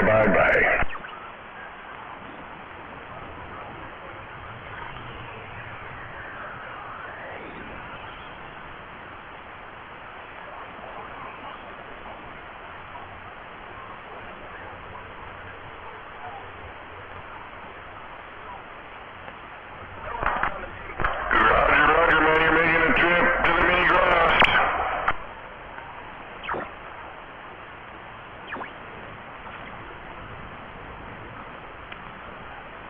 That one got a little rough and tough that time, but I'm waving a hand across the pond. Channel Jammer, over here on the Big Island. We'll see ya.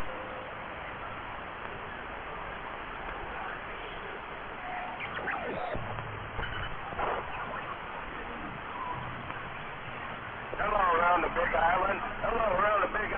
Grasshopper drive. Grasshopper. Hey, Grasshopper, you hopped right into my radio. Grasshopper 030, waving a hand. Hey, roger that, man. You sound good over here outside of Seattle in the big truck. Just saying hello, man. You sound good. Take care of 73s. You have a good one around that island. I'm jealous, but anyway, take care. Hey, how about that 030? I know you there, Grasshopper. You take it easy. 73s. We'll see ya. What time is the soccer mom race?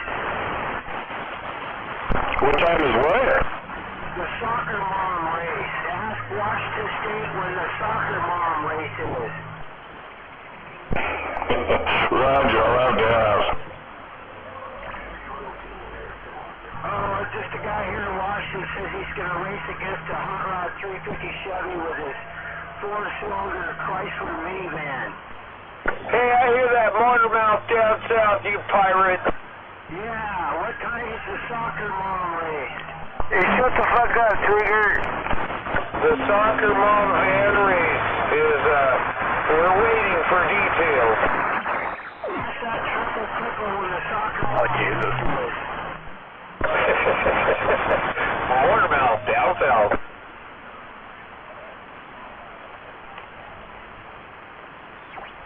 Oh, that's Mikey's buddy, right? That would be a negative. Oh boy. They're far from buddies. Oh, come on. I don't think Radio Mike has any buddies. Real ones, anyway. You couldn't feel the sarcasm dripping over the airwaves? Yeah, but I can't help myself when it comes to that particular topic. Oh my God, I'm going to be laughing for 5 minutes. After listening to him for over 40 years, do the same shit day in and day out, I'm kind of done with him. Even hearing about him makes me kind of want to make a comment, you know what I mean? Good to hear you out there, Motormouth. Anyway, Jake, it's good to hear you, and I'm waving a hand. I'm waving right back there, Zody. Didn't mean to take away your moment. None taken. When you hear him, you might want to find something else to do too. That way, you're not wasting your time either. Oh, I've got plenty of things to do. That's funny. I rarely hear him out here when I'm out here, which is all right. Thank you, Lord.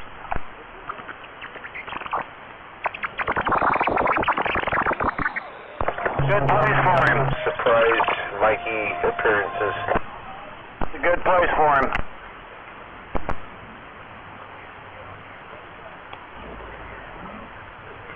I hear him down there talking to himself all the time. It's pretty hilarious. He does find new ways sometimes to make a fool of himself. It does make me laugh.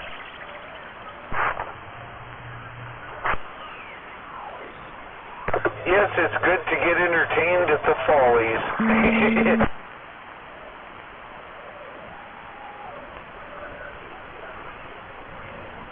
I'd rather go pick up garbage than listen to him.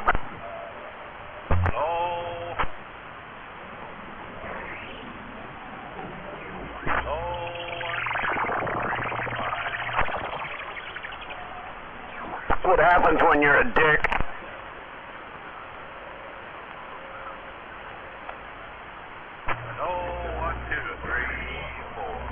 Kind of funny how that shit works.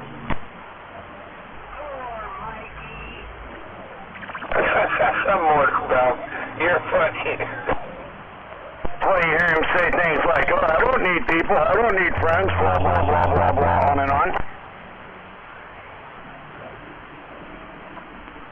One day he got on the radio and said, I don't need a CB radio, I got a cell phone. None of you do, bye. Little did he know.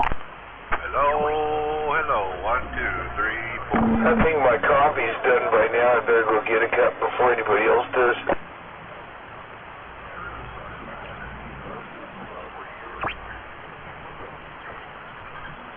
Next subject.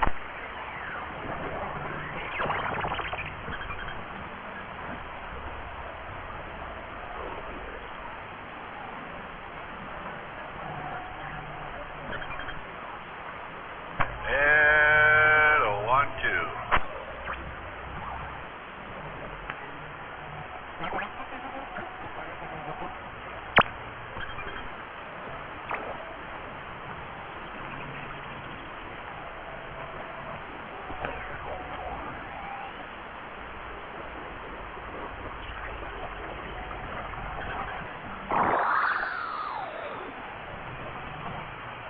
Hey, has anybody heard from Fender Man in a while?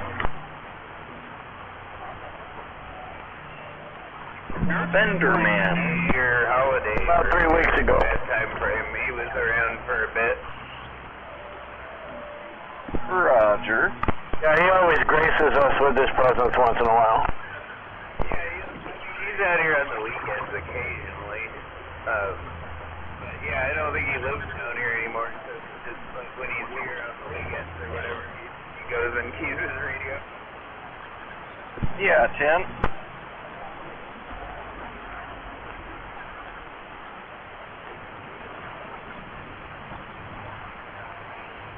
Yeah, we'll wave him back.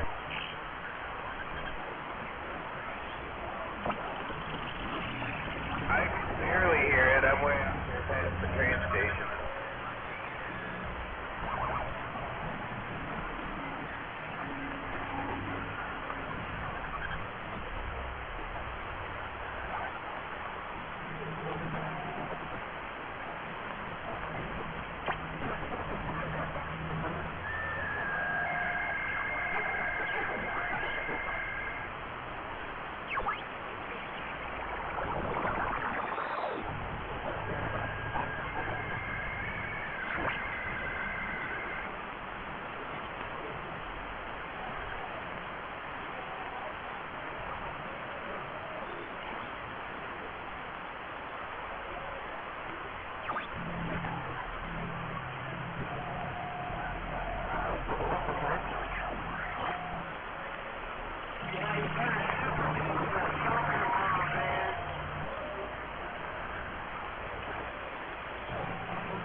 It'll be Turbomatic, Hydromatic, Cruisomatic. Why, it's going to be Greased Lightning!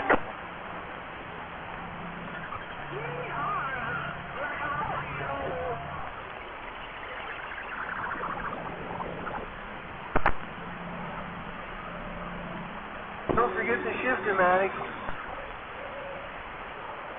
Only 3 eggs today. And if you get fat on 3 eggs a day.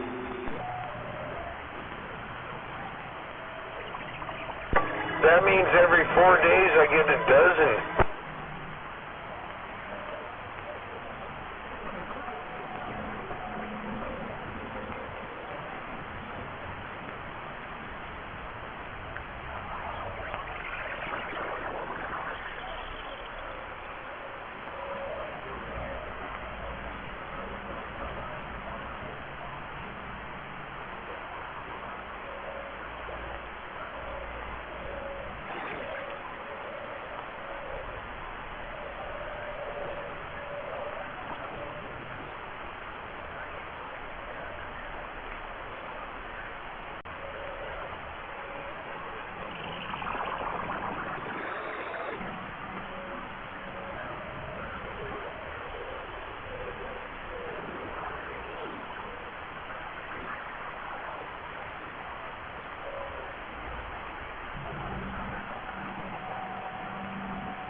I might have to try my other microphone, see if that's what's causing this to do this.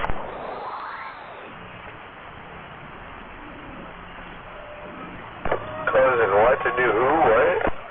When I unkey, sometimes it acts like it sticks and there's no signal strength coming into the radio until I quick key it real fast and it comes back, the receive. Well, the Shure Power Mic's starting to do that too. When I unkey, it'll unkey and stop transmitting, but not quite far enough sometimes to let the receive kick up. Right, that's what it's doing. So does that mean I wore this microphone out already? I think I got to get in here, readjust the switch on how it interacts. I haven't opened it up to check. I'm not sure. But I know this one does that sometimes. I have to jiggle it around. and tap it a couple times. You might have heard me key it back up and say, God dang, that thing won't unkey. I wore another one out, then he gave me another one, then I got another one in the package and I could pull it out and check it. Right. It's already wired for this radio, so. Well, then you just plug it in and check it out. Right, and I hate to open the package, you know what I mean? It's still sealed. Some sort of been opened.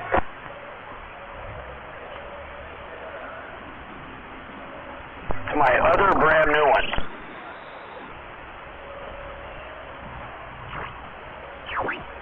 And it's becoming very noticeable now. So maybe they can only go a couple thousand key-ups and then they start fucking up because they only cost about $30. Good for 300 key-ups and then you throw it away, right? Right, and then get another 6 of them and then keep doing that. So if you're just a sandbagger and you never key up, it'd never wear out. Right, it would last forever. I heard you have a little sticky problem there because I heard that quick key there. That's funny, yeah. That's why you hear that quick key from me sometimes is because I'm fiddling it. Well, yeah, I mean, you don't want it to stick. I'll just double key it when I'm done. Nope, that didn't work. Yeah, double clutching didn't always work on them square geared transmissions. Sometimes they grind anyways. It didn't work. Yeah, this is weird. I don't know what it's doing. Here it goes. And if I have my finger on the key-up strip there all the way to the right-hand side, it'll do that almost every time. If I do it off the left-hand side, about every 5th or 10th time, if I catch it just right in the middle, it seems to be pretty smooth most of the time.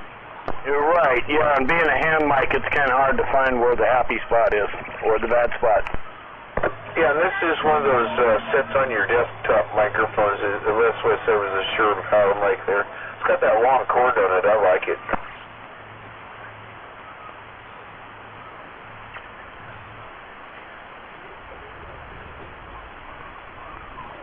I think the cord on it is longer than 6 feet. I don't know if it's quite 8 feet though.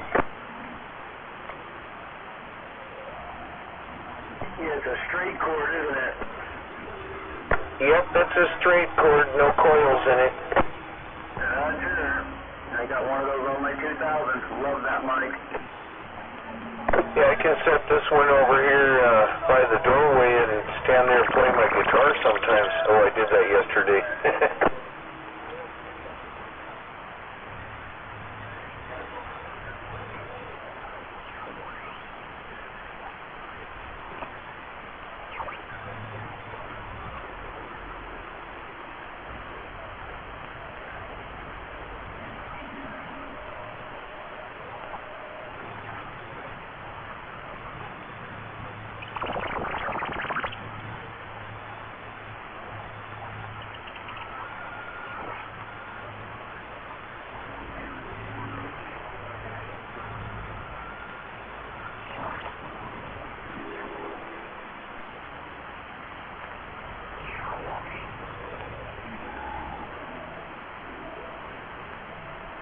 I'll be back in a bit. I'll be back.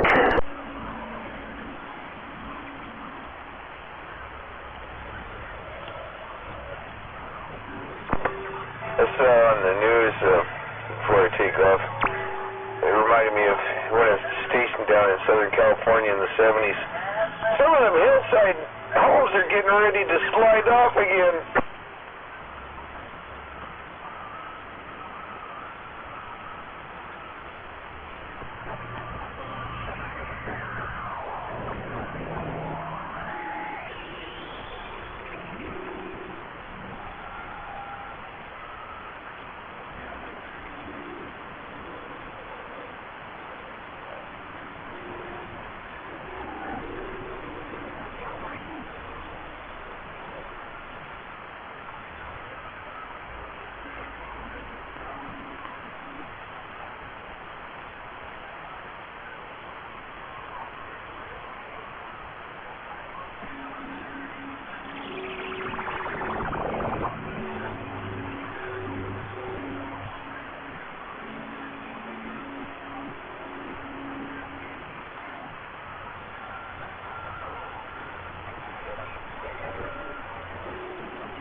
Where's Waldo?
Aloha, check.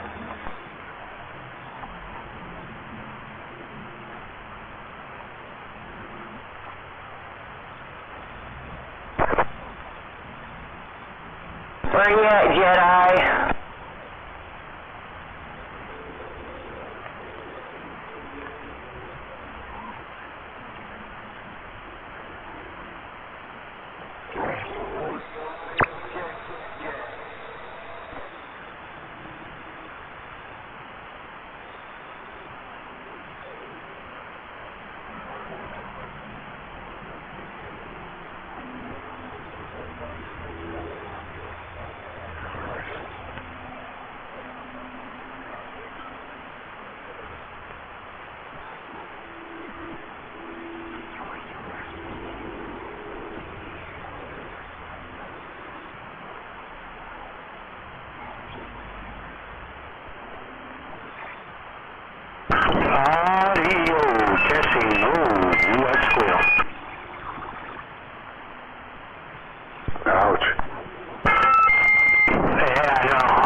It's awfully quiet tonight. What's up with that?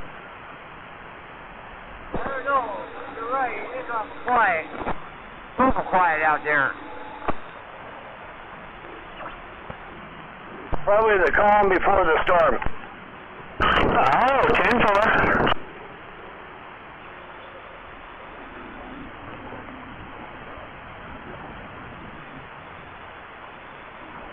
I'm waving a good evening your way. Mr. Ed waving back.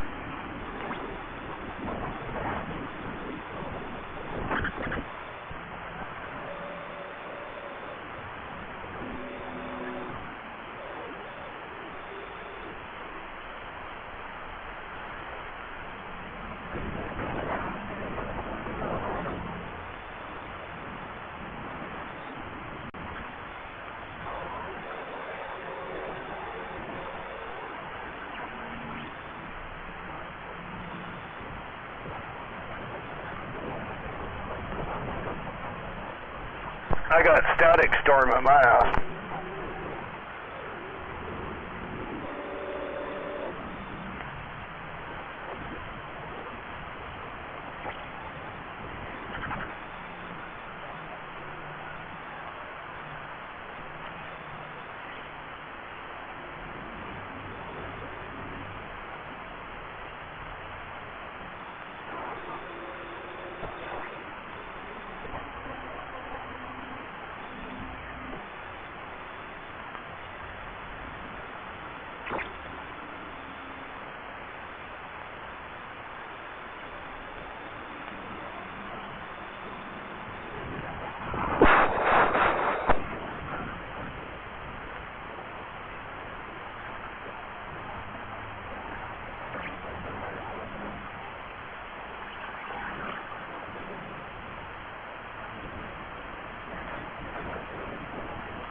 the radio get down.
Damn, is everybody at the housewarming party or what?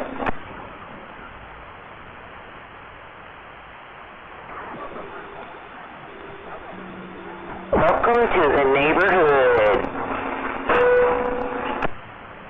I'm not there. Are you at the housewarming party? No, I'm at my own housewarming party. How you doing there, Sweet Pea? I'm doing good. How are you? You home relaxing? Oh, I'm in here straightening out my room. I got a big mess in here. Oh, I did my share of that stuff today.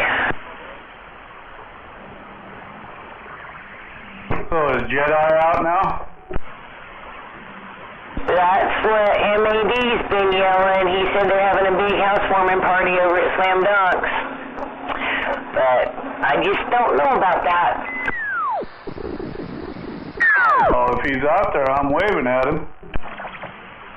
Yeah, I'm waving my finger high too. Very, very nice. Him and FAG are probably catching up on all times, you know.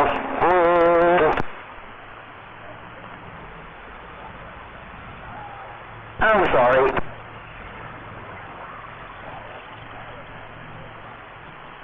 You gotta have fun somehow. Yeah, I understand. Well, get that room cleaned up. Well, I need another guy to help me move a gun safe. Oh, those things are heavy.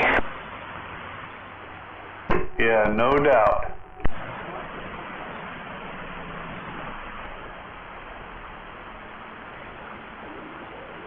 Well, if I was there, I would help. But my back says no, no, no. Yeah, I get it. You gonna come to that thing next Sunday? No, I don't usually go to those. Oh, I don't know why you can't go to it. No one's gonna do anything. Oh, I'm not worried about that. I just don't like meeting people face to face off the radio. I like just keeping the radio to radio. Yeah, I know what you mean. I get it. We all super ugly out here anyway. You know, I'm like 350 pounds, red hair and freckles. I don't really want to meet anybody. All I know is you're the hot... That ain't what Lost Cause says. Yeah. I've never met Lost Cause. Yeah, I know. He's fantasizing again.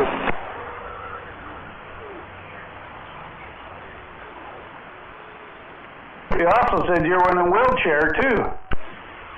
Yeah, and the dumbass was supposed to come get me, take me to the casino, and he stood me up. Evening, Triple M. Hey, good evening.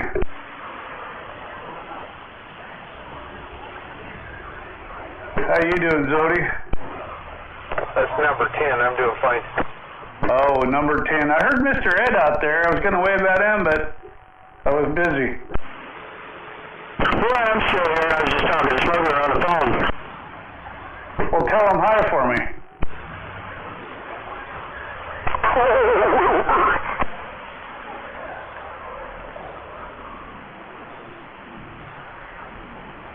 Evening time, Triple M. Hey, waving to that deer slayer out there. Nice hearing you out there, that's for sure. I hope you had a good Monday. Oh, yeah. I was kind of busy today, but yeah, anytime I'm breathing, it's a good day. 10-4.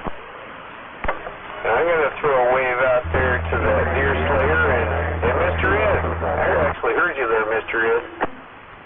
Oh, 10-4, yeah, waving back.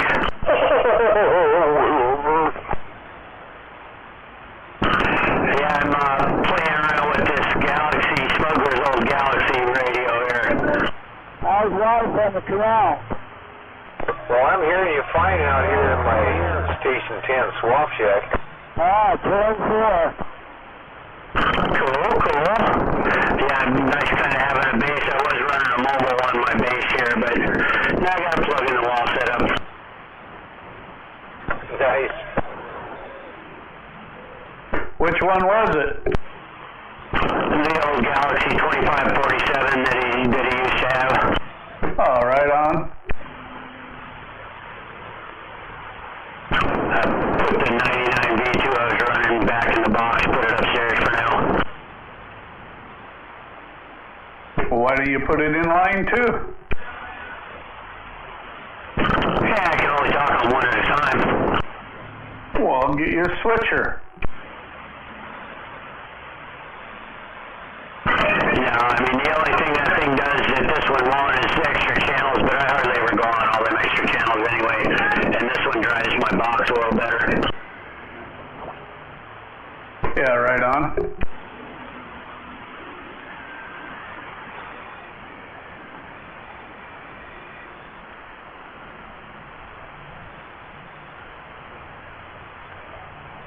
I'm back out here, Slayer. Good night. Oh, it's going to get good. And here goes my hand up in the air. Lazy Dave! Oh, great. My hand's waving. Look at it. Look at it go. Whatever, number 10. Okie dokie, Jake. Have a good one. What are you in a big parade, just a waving? Oh, no, the parade wave, you hold your arm a little lower, and you just hold your hand up, and you just kind of twist your wrist a little bit. That's the parade wave. Triple M? Yeah, go ahead there, Lazy Dave. What's the wave that you drowned in? What's the wave that I what? You drowned in. Well, it stopped the wave at the Seahawks games. We had a couple Pollocks that drowned.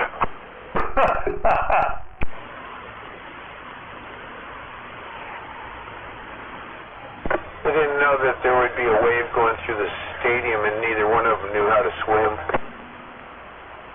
Yeah, they had a convertible top down and the windows were up. They drowned.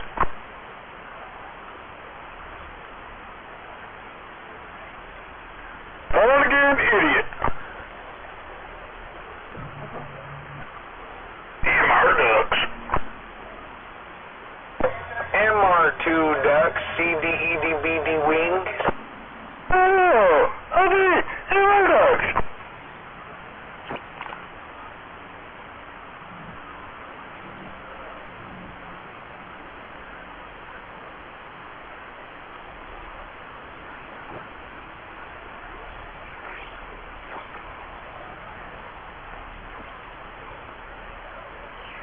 I can tell this channel's in need of something. Let's see. Well, yeah, it's here. See if I can give this channel maybe something it really, really fucking needs. It needs something.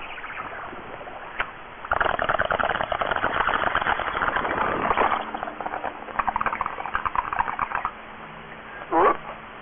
Back the book, Bill. Okay. Back. It's the drawing board.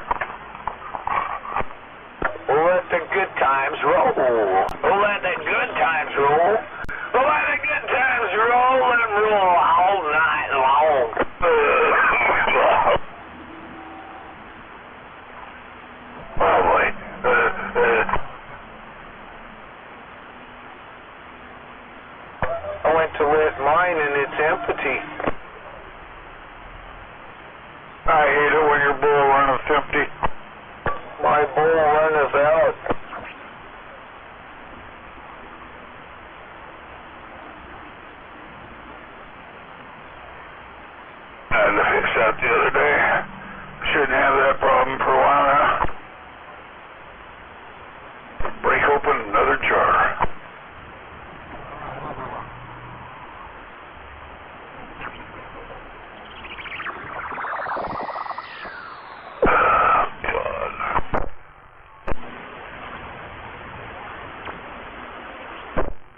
my pipe. I didn't go anywhere. I'm still here.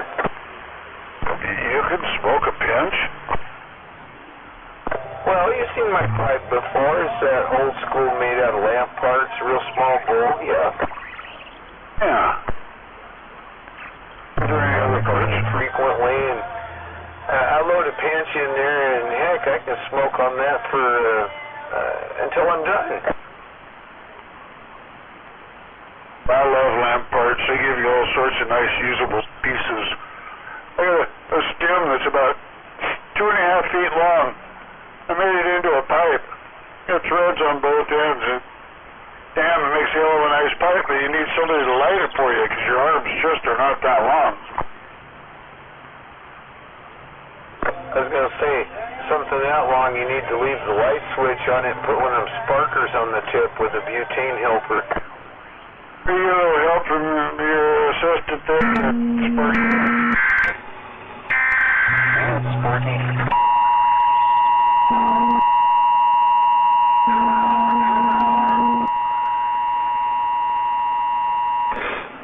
Amber alert, Amber alert.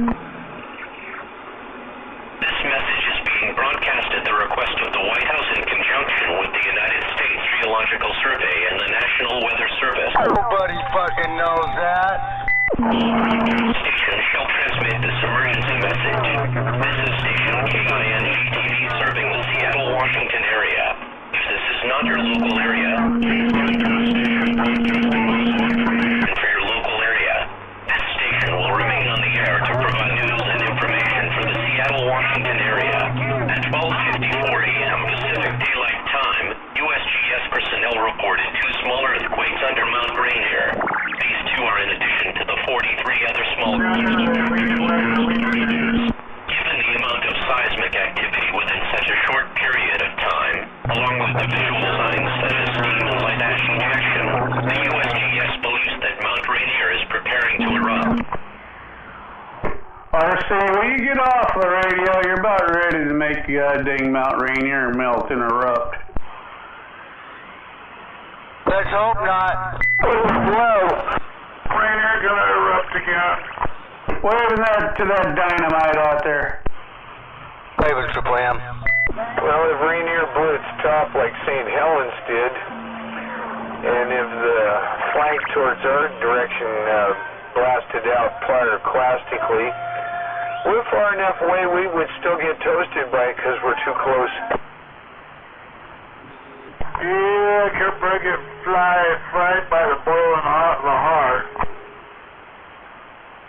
Yeah, the Lahar that would flow down from there pretty much went back to Seattle and the surrounding area, but that wouldn't quite reach to our doorstep, but that pyroclastic flow could.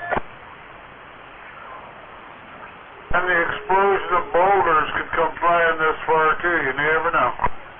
Yeah, St. Helens, Rainier, Hood, Baker, they're mudflinger volcanoes. They'll throw rocks at each other, almost the full distance sometimes. You might have enough time to bend over in case you ask goodbye. You gotta sit down, put your head between your knees, grab your ankles and kiss your ass goodbye. On the airplane, they call that assume the crash position, you know. Head between the knees, grab your ankles, kiss your butt goodbye, you know. That's part of the Mile High Club do-it-yourself job. Oh, do it. DIY, do it yourself.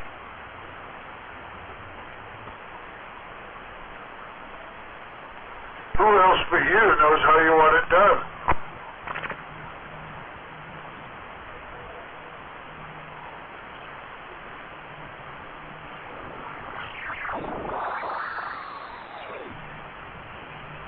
If I could suck myself off, I'd never leave home.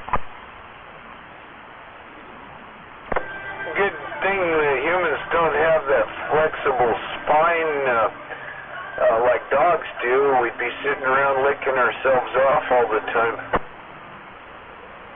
Some humans do. There are freaks that can fold themselves in the middle and suck themselves off. Not too many, thank God. I heard Ron Jeremy can do that. Robin Williams said, you can only fool half the people half the time. The rest of them you gotta jerk off.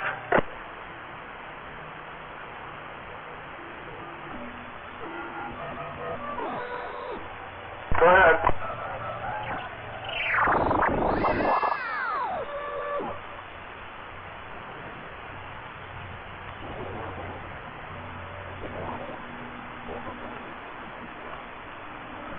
Oh boy.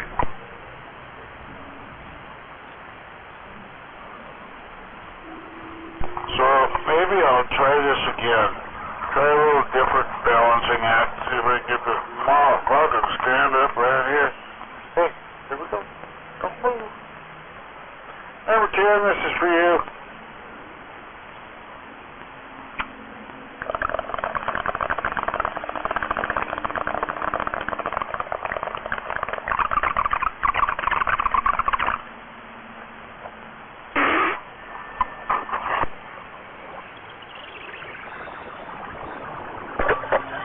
This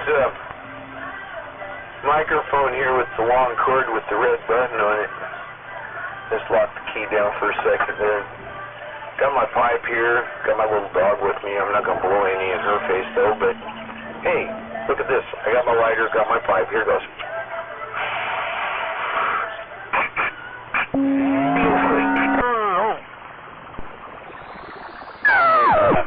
That was a snowflake toke. God, can you take a bigger one? Come on. I told you I got a little teeny bowl on my pipe. I just put a little pinch in there, and it'll take me 4 or 5 hits to get that little pinch burned up. It's probably enough. Most people, that's a one-hitter, you know.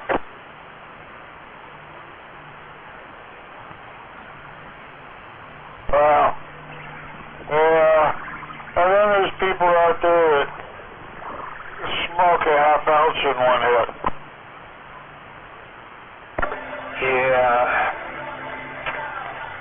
I used to be able to pull down some pretty big hits, load that bowl up, and I'd try to get the whole thing down in one hit, and everybody else would be saying, hey, what the fuck, we wanted a hit. Hey, where are you to look for one? But I quit passing my pipe around and I started bringing my own pipe, you know, and I can smoke other people's weed in it, but I won't pass it around. I started doing that in about, I think, 1990. And lo and behold, I quit catching so many flus and colds and stuff. Other people be getting sick, and I'm smoking my own bowl. Somebody show up at the party and they say, oh, no, I'm not sick. I just got allergies. And the next thing you know, everybody's got the fucking flu.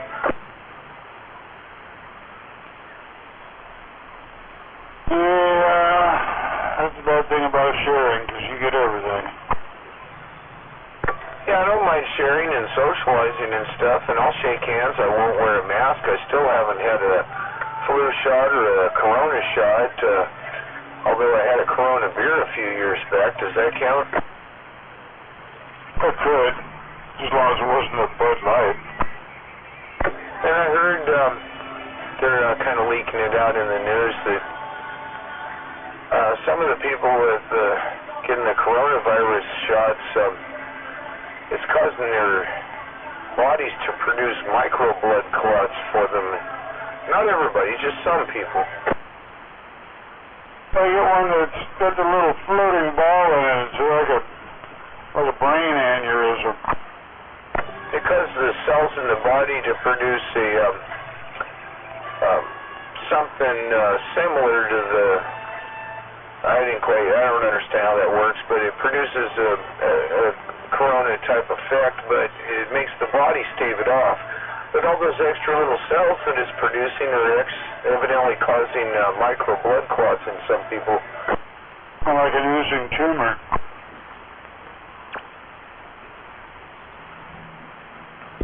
I'm not saying don't get the shot. The shot won't prevent you from catching the coronavirus. It allegedly will make the symptoms not as bad, but I've had it twice now that I know of for a fact, and I still haven't got a shot once. Well, shot since all this bullshit started, and I was sick with a cough for about a week and a half in November. But other than that, I haven't been sick in the last 4 years.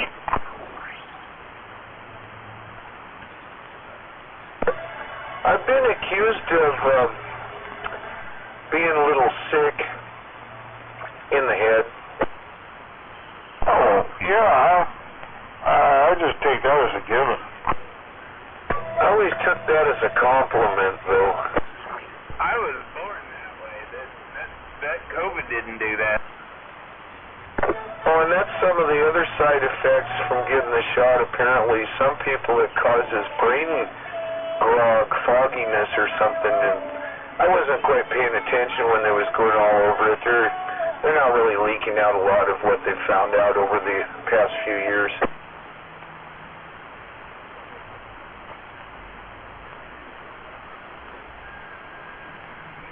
But still, if I don't get the shot and I don't have the coronavirus, how is getting a shot going to make it so I protect others? I don't understand their math for some reason. They can't get the whole public to panic and jump in line there so they don't know what to do.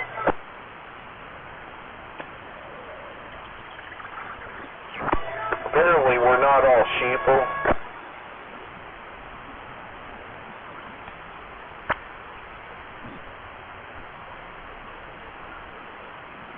We're not? Now, apparently some of us are all free thinkers, and there's more free thinkers out there than they'd like, but that's okay. Okay. Is that why they arm the cows with guns? Oh, man. Cows with guns. Oh, boy. In the future, the cows took over as the dominant species on the planet, became very sentient and intelligent, and the guns and stuff, of course, killed off all the humans, but they got a time machine and they came back, and you gotta watch out for those guns with cows that come through a time machine, because they're set out to kill any human. Yeah, you gotta watch out for them when they're driving down that long, dusty road in a convertible, because the cows are coming home. Yep, and you can bar your windows till the cows come home. It won't do no good, because if them cows got guns, you're done.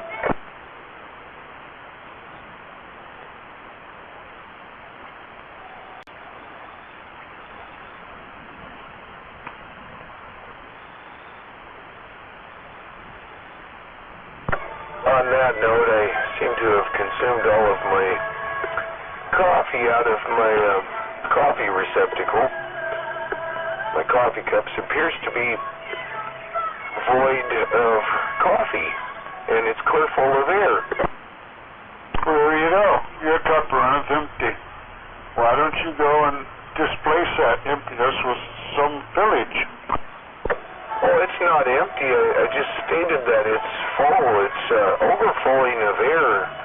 So I need to, you're absolutely correct, I need to displace that inequality and force that air out of my cup by putting some coffee in there. I see that. I see how that would work. Put in some fillage, and that will displace the emptiness. If I put in some coffee fillage, it will cause the air to go into spillage. Something like that. It'll boil over. And then the cup will be runneth over of the air as it filleth up with the coffee. Thus saith the Swamp Shack. And then your cup runneth over. And then you'll repeat the process by displacing the coffee into your stomach. Yeah, we'll let new air spill back into the cup as I drain the coffee out into myself. Recycle.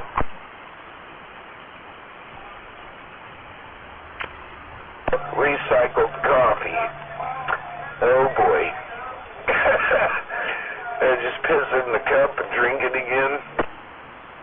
Yeah, it's self-perpetuating. Uh-huh. Probably lasts for about 2 hours. It smells the same coming out as it does going in. I'm not going to test it and see if it tastes the same, because it's definitely a different color on its way out.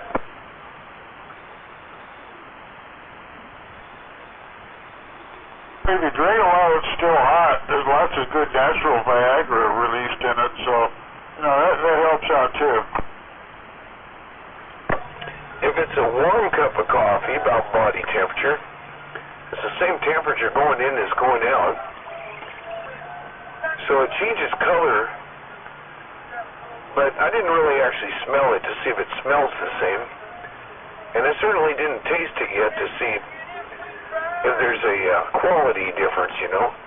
Did it improve it or make it worse? It changed it. The most expensive coffee on earth is stuff that those cats eat and then shit out. Oh, that catatonic coffee, they feed the cats, the cat beans, the special cats that do that, they train to do that. The cats swallow the beans whole and digest them whole, and they scoop through the kitty litter afterwards and get the beans out, and they clean them up, and then they roast them and grind them, and apparently people actually drink that cat piss. It's probably the most expensive on earth. I know, I heard about that, and I saw the process, and I'm thinking, why would we drink that? I know it. Hey, Al, are you still in there? Yeah, for a second. Yeah, keep your eyes out for a power plug, the style of that 23 channel radio, like 11 pin female. Yeah, just let me know if you got something around or something. I'm on the search for one now. Yeah, 10. Alright, we're out. Okay, you guys can have it. I'm out the door displacing the coffee equation here. I'll be back.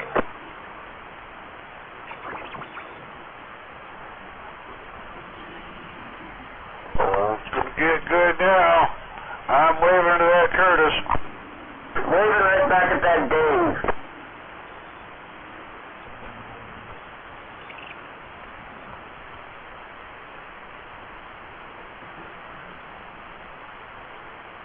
Yeah, I heard you talking to Beavis there on the way home. Yeah.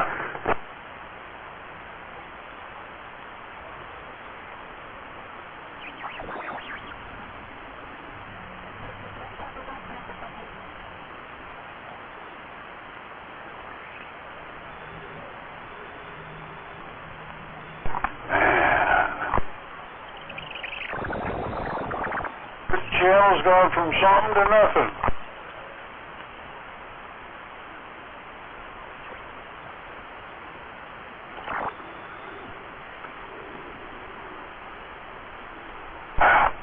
After all, it is 17. Yes, indeed. See, now it is 17. There are some things that are required in the form of maintenance for this channel, and this is one of them.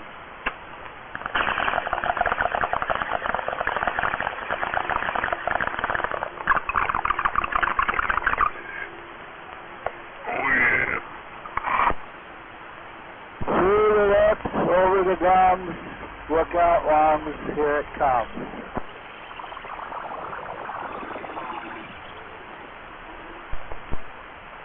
So what antenna is that you're running, Dave? A Mako V58?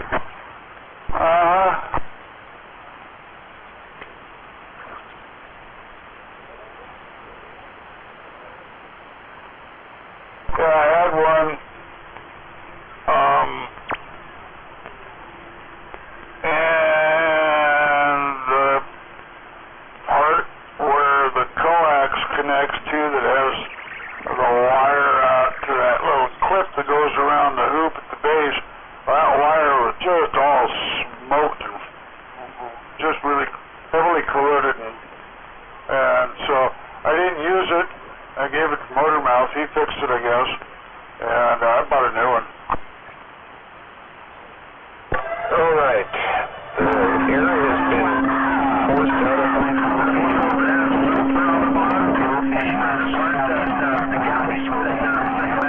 gravity and air pressure, so I'll be in there. So that's basically like a Wilson Ringo with ground radios added on it. Curtis Radio. Well, I sure do like the aluminum antenna over the fiberglass Antron. I hate Antrons. Yeah, I got an Antron in use right now, but I'm still looking forward to hooking up my ears will come alive. You hear them parts jingling? Well, I got an aluminum ground plane, but it's probably a older Archer, whatever. But yeah, it has a load. It has a load in the bottom. I have messed with those ones with the loop like you got there. Didn't have ground radios on it, but yeah, that's a co-inductive antenna. Did that Radio Shack antenna have those 3 solid elements for the ground radials that went out about 42, 45 inches? 1-footers that go straight out to the side. It's 22 feet, 3 inches long, the upright, with a 50-ohm coil built in the bottom of it. Oh, 10-4, that's that was the battery antenna. The one I just described was it worked, but not as good. Now, some of them measured like 19 feet, 6 inches. I'd call that a half wave. And yeah, 22.3, I believe, is what the other one is. And on that quarter wave stuff you're working with out there, Jim, 102 inches, 8 foot 6.5, started out right there. Do whatever you're doing for a ground. You got to at least have 9 feet of ground on there with it, and you should be able to start matching out from there. Yeah, and like I said, building 2 identical elements. It's I'm repurposing the boom for it used to be 2 of the boom pieces out of a super scanner, so I got a 6-foot boom. We'll run the 2 vertical elements. I still got to build a phasing harness for it because I got to be able to steer it from one end to the other, 90 degrees, 180 out of phase or all the way in phase. I got some 75 ohm coax to make the phasing harness with, and I still have the relay box for the top of that super scanner, and I know I can repurpose that and make it do what I need it to do. Well, that relay box and whatever else is with the super scanner, man, is pretty much now a thing of the past. But yeah, I heard something about 75 ohm coax. If you hot set it, I read online something, it might be a little easier to match out at 75 with 75 ohm coax, but that super scanner was set up as a hot fed quarter wave antenna, a ground. There's no load, there's nothing. It's tuned to match. That's what you should, if you're going to build a beam, that's what you should stay with. Yeah, basically that super scanner was a set of 3 dipoles with a phasing array built in with the relays, so you could drop it into omnidirectional or steer it around, use the ones with lag or lead on the other to steer it around electrically. Yeah, I used to own one, man. I built a 3-element Yagi out of one of those with a 12-foot boom. Yeah. If you had all the elements to that, you'd have the makings of a nice 3-element beam, but you need a 12-footer to go between there, man. And again, I'm going to point out, the only parts of the super scanner antenna I picked up was some boom pieces with the saddle mounts on the ends, the clamp mount to get it onto the mast, control panel for inside, the control head for outside. There were no elements. I've been collecting stuff and piecing it together, so these aren't super scanner elements. In fact, it's a 2-element, so I'm only using 2/3. I'm going to phase it slightly different and still make it electrically steerable just like the scanner was anyways. It just won't be as versatile because it only have 2 of the 3 elements. And they're not the original elements. I'm piecing these together out of other tubing that I have acquired over the past few years. Totally tubular.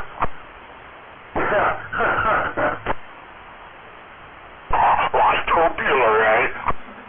I think the first pieces I picked up for it, Spanky was still out here. I got the boom pieces for the super scanner. I got those from Jumpin' Bean before he moved. Yeah, all those extra parts to the super scanner, but basically byproduct, man. What you needed was those 3 elements off of it. The brackets, the roll them on, any of that stuff that goes to what it had before, all that scrap. You can find a 12-foot piece of aluminum for the boom, a bracket on that with some U-clamps for your mast, then fasten the elements on at a certain spacing, and then trim it out. Sure, that sounds great. So when are you going to bring me over that boom piece I can't get? Well, you know, Jim, I do have a 12-foot piece here that might come up as a spare. So yeah, we'll see about that. You got to come up with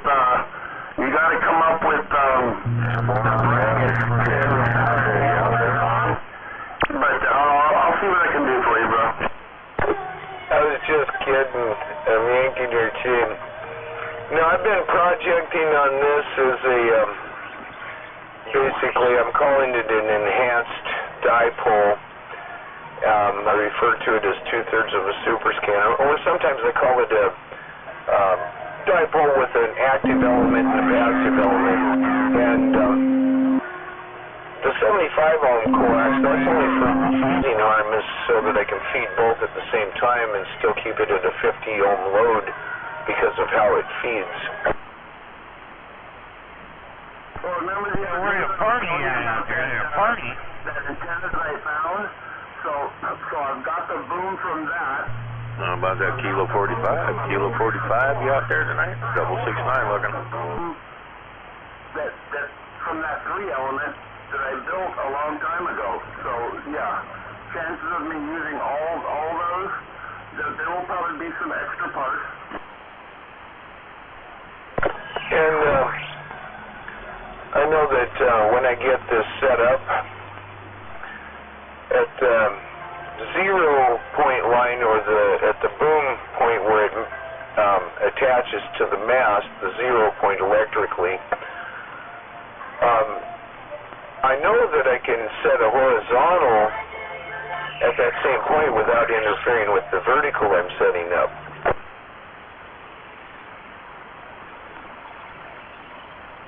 Kilo 45, Kilo 45, 669 trying. So what do you, I mean, are you running this around in your head? Have you looked at like a AARL handbook or something that tells you how to build antennas, or what, you know, what's up? Well, most of this is just fun, hobby, experimental, things I'm thinking about in my head about how electricity, magnetism, the radio frequency, it's completely different than it, DC, for example. Radio frequency, the electricity for the RF power travels on the outside of the wire, whereas as DC at like 12 volts, it travels through the entire wire. So, you can experiment with different lengths and stuff. How long is your element supposed to be based on how fast does the speed of light travel? 627 million cycles per second that we're operating on. Yeah, I run that through my head.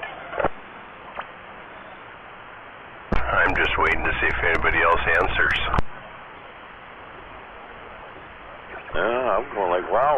to go. Yeah, you sure does sound nice and clean. Is your audio still turned way up? I did find some of them. Okay. Yeah, that's nice and clean. Yeah, I don't see, you shouldn't have any problem, I don't think. Large numbers don't look so large when you look at it in the little It's cool to talk to somebody once in a while. And again, buddy, there, man, I appreciate what you're doing. So you got my message about RC, right? Yeah, that's pretty wild. Yeah, I texted you back, said yeah. Yeah, I was wondering, because, I mean, you don't hear too many people are named RC. So you want me to give them your number? Oh, yeah, that'd be fine. Yeah, no problem there. Okay. Of what this was, how it was set up, and the element. I know I won't there's no way I'll recognize him. It's probably been 24 years since I've seen him. Well, I seen some pictures of him that way. It's like back in high school. He kind of looked the same. Yeah, he's the one that did all my radios way back when. He fixed my... He was so good about the picture from high school. Okay, cool. The other day, back in high school, I look almost exactly the same as I do now, except for I got a full weird gray in it.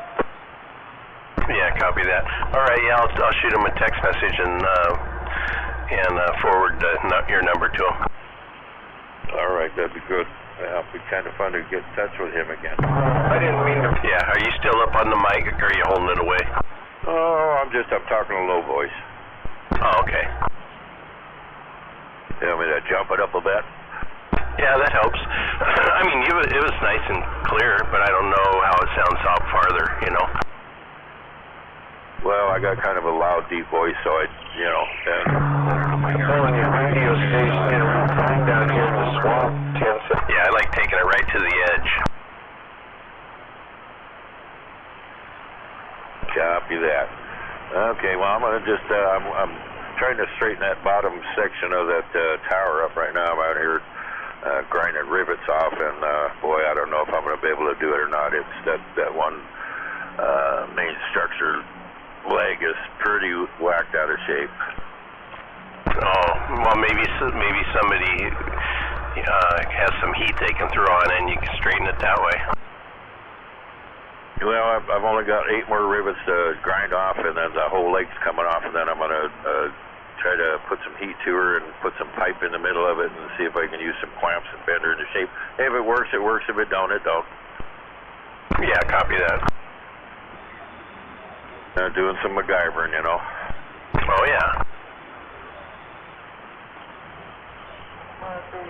I had the money saved up for a tower at one time there, and then, geez, when I seen what they wanted for shipping, I said, oh, gosh, I mean, it almost doubled it. Yeah, it's best to find it on OfferUp or Marketplace or something like that. Well, I got this little piece of, well, you've seen the darn thing out there. I got this one for $100, so, you know, if the bottom half's no good, well, maybe I can save up and buy the bottom half for it. It should be there.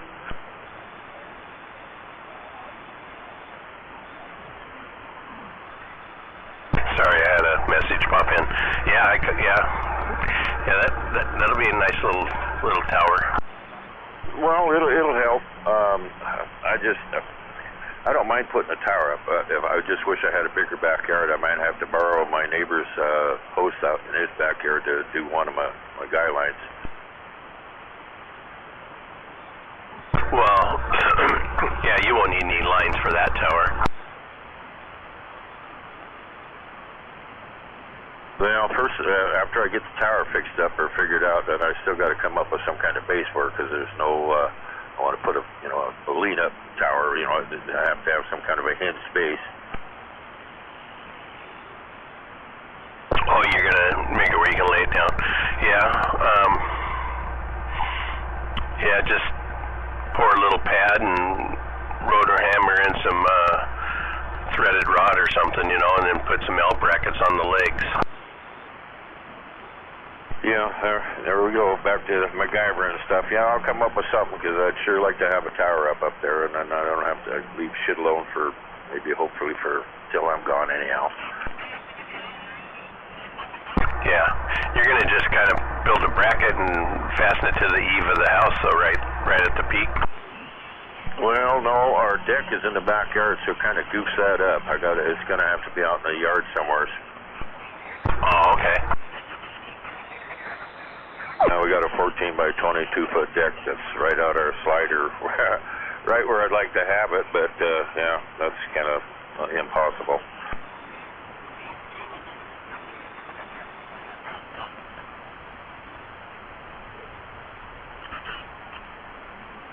Anyhow, I'm going to get back to grinding some of these rivets off. I've got the radio on. I'm standing by listening, kind of over here in the corner a bit.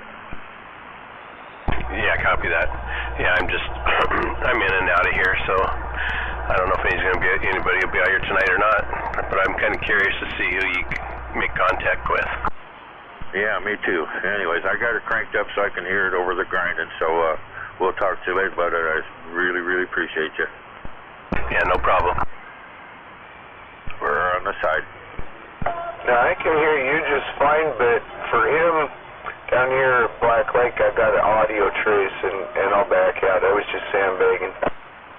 Okay, where you at? This is Station 10. I'm down here at the end of Black Lake. Oh, okay. Well, so you had an audio trace on him? Just an audio trace. I couldn't quite make out what he was saying, but I could tell it was him you were talking with. Okay, well, he's going to like hearing that. So 669, they had you down by Black Lake on audio trace. Oh, wow, down by Olympia, I guess that is. Black Lake down by Olympia? Yeah. And I'm not sure what the heck Black Trace is, but I'm listening. Black Lake? Yeah, I thought you said something about they had me on some kind of audio or something. Oh, yeah, an audio trace on you. Not much of a signal, but he couldn't really make out what you're saying, but he knew that you were the one I was talking to. Oh, copy that. Well, I guess that's not too awful bad. That helps, huh? Well, yeah, so that means anywhere around here you're going to be heard. Cool beans.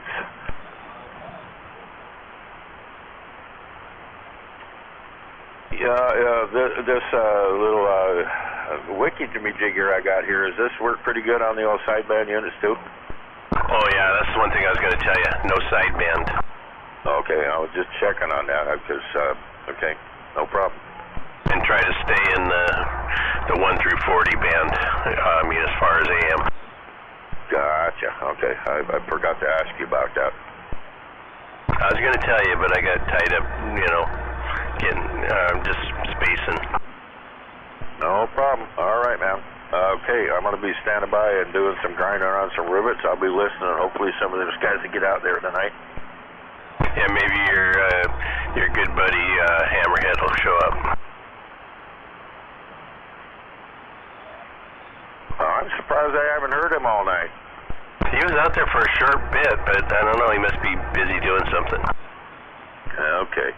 All right, man. You have yourself a good evening. I'll talk to you after a bit there. I'll be over there in the corner doing some grinding. We'll catch you later, man. All right. Yeah, when he gets that antenna up a little higher, I won't have any trouble hearing him down in my swamp shack down here, and I'm about 10 miles south of Olympia. Copy that. Yeah, he's working on it. He's working on a tower right now. Yeah, I was hearing you guys talking about that. I almost can make out what he's saying, but not quite. But anyway, I gotta go get coffee. I'm stepping out.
over in my little radio.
about it, Mr. Ed? You out there?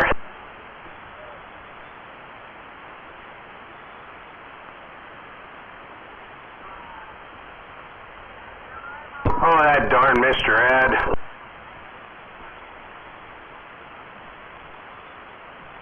Must be dinner time. Everybody takes off around dinner time, you know? Who is that out there? Is that 188?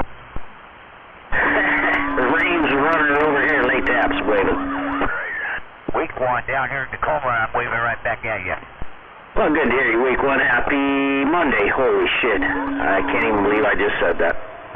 Now, check. It's President's Day. I've been going around saying it's Veterans Day all day, but... Yeah. President's Day, that's why I didn't have to get stuck behind 800 school buses today. Yeah, check. No school buses, no mail, no bank.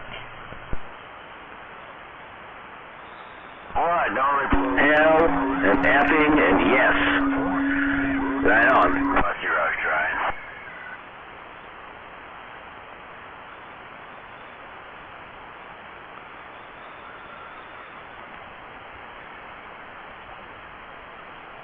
Alrighty then.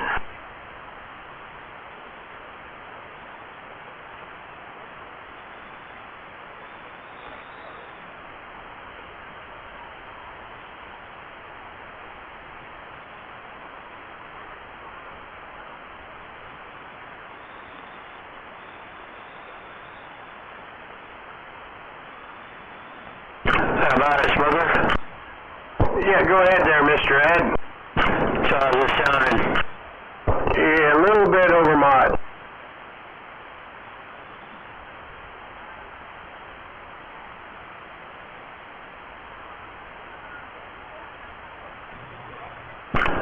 How's that now? It's still, you're just loud. I mean, we might be too close, too. I mean, I can hear when you know, it kind of creaks when you key up. Right. Hello.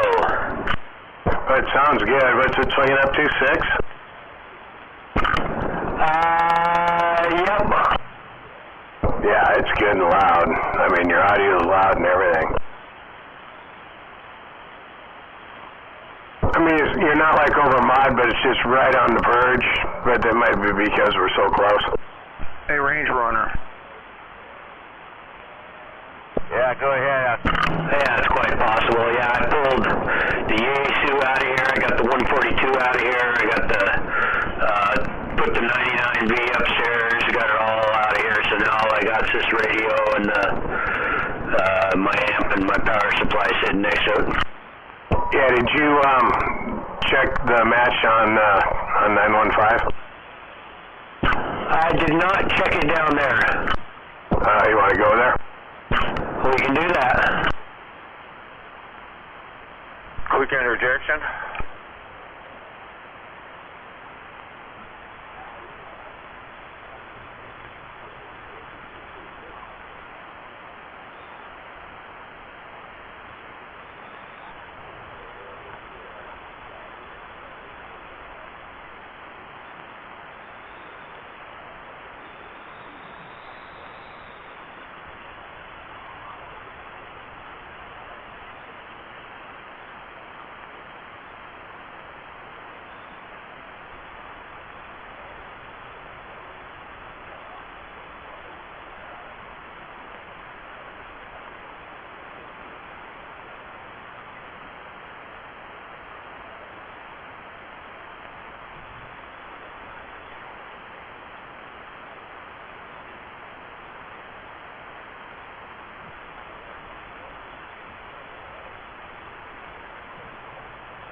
How about that Hammerhead? Hammerhead, you out there, 669 looking?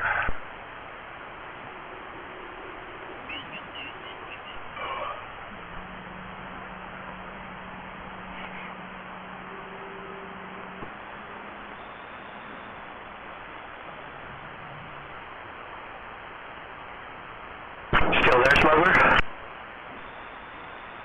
Yeah, go ahead. Yeah, this radio seems a little bit quieter at idle than my other radio was. Static-wise? Yeah. Is the noise blanker pushed in? I do.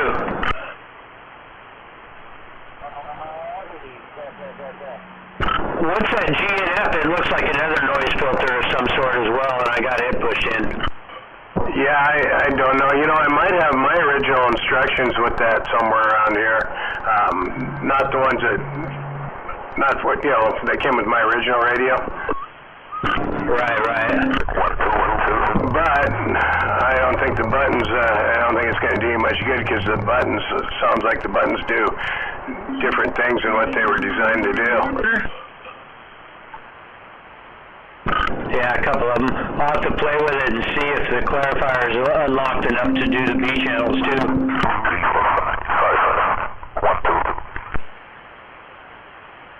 Hey, Ridge Runner, you got a copy on 669?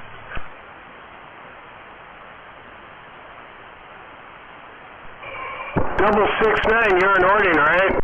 Yes, sir. Where are you at? This is G-Man's brother. I'm up here in McKenna, and I hear you really well. Oh, crap. Somebody doubled up.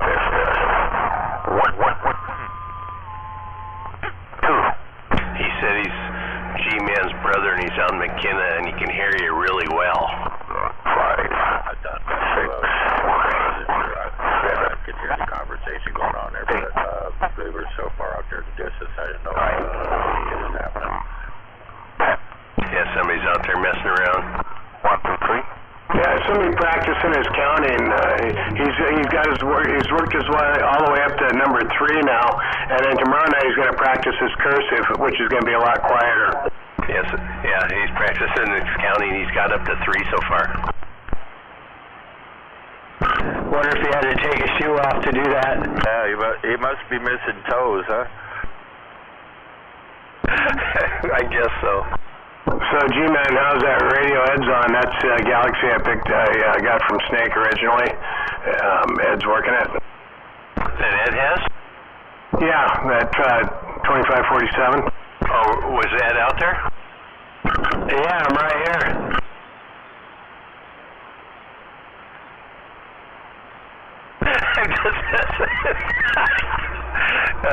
This sounds really good, Ed. Was that double with Smuggler? No, I wasn't going to say anything. I was just going to sit there and dead silent. That's funny. Yeah, I checked a second ago, Smuggler, to see if the clarifier let me in the B channels, and it won't go there. But I got all them other channels, so that's cool. It definitely is a swing set on my end. Nice. Yeah, with the RF powered down, it keys low, but it still swings high, so that's good. Yeah, it's looking pretty good over here. Hey, G-Man? Ed discovered some with that radio. That thing's got extra frequencies in it on the 9 and 19 button. So he can switch it to 9 and it goes down below 1, and he switches it to 19 and it goes above 40. Yo, G-Man. Hey, Ridge Runner, you got a copy on 669? G-Man, I can hear that guy here in Centralia.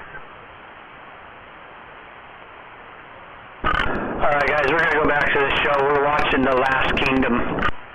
Oh, that's a good movie. Is that the Obama movie? No, it's like a Middle Eastern movie. Oh, yeah, okay, yeah, I think I remember that one. I think I watched that one. Anyway, alright, Ed. Sounding good, so maybe we'll catch you in the morning. 10-4, talk to you guys later. Later. Yeah, 669. I haven't heard Ridge Runner. Later. I'm sorry, I thought I heard somebody out there hollering for Ridge Runner, and we're talking back and forth. Them guys guys out in the distance there. I'm catching most of it, but not all of it. Oh, he can hear you. Yeah, that's Smuggler. He's in McKenna, and Mr. Ed, he's in Roy. Yeah, they're pounding me like, 20 pounds. Well, you know what it's like being down in this hole in this valley here. It's terrible. It sounds like you're running an alligator station down there now. Yeah, chomp, chomp, chomp. Yeah, wait till you get up another 20 feet. You'll be doing good. Well, that's my next big project, getting this done. Antennas up in the air, way up. Well, as far as I can get them up, anyways. Yeah, copy that. So, Smuggler? Yeah, I got 669. Almost swung it up to 5, but his audio is really good. Yeah, he's on a Widowmaker. Oh, okay. Am I getting any squeal? Because I can hear a little background there. No squeal. What's a Widowmaker? Let's go. Go ahead there, 669. Talk to Trailer Park. Hey, Trailer Park, how you doing there? 669 on SN. I hope you're having a good night. Oh yeah, I am for sure. What's a Widowmaker?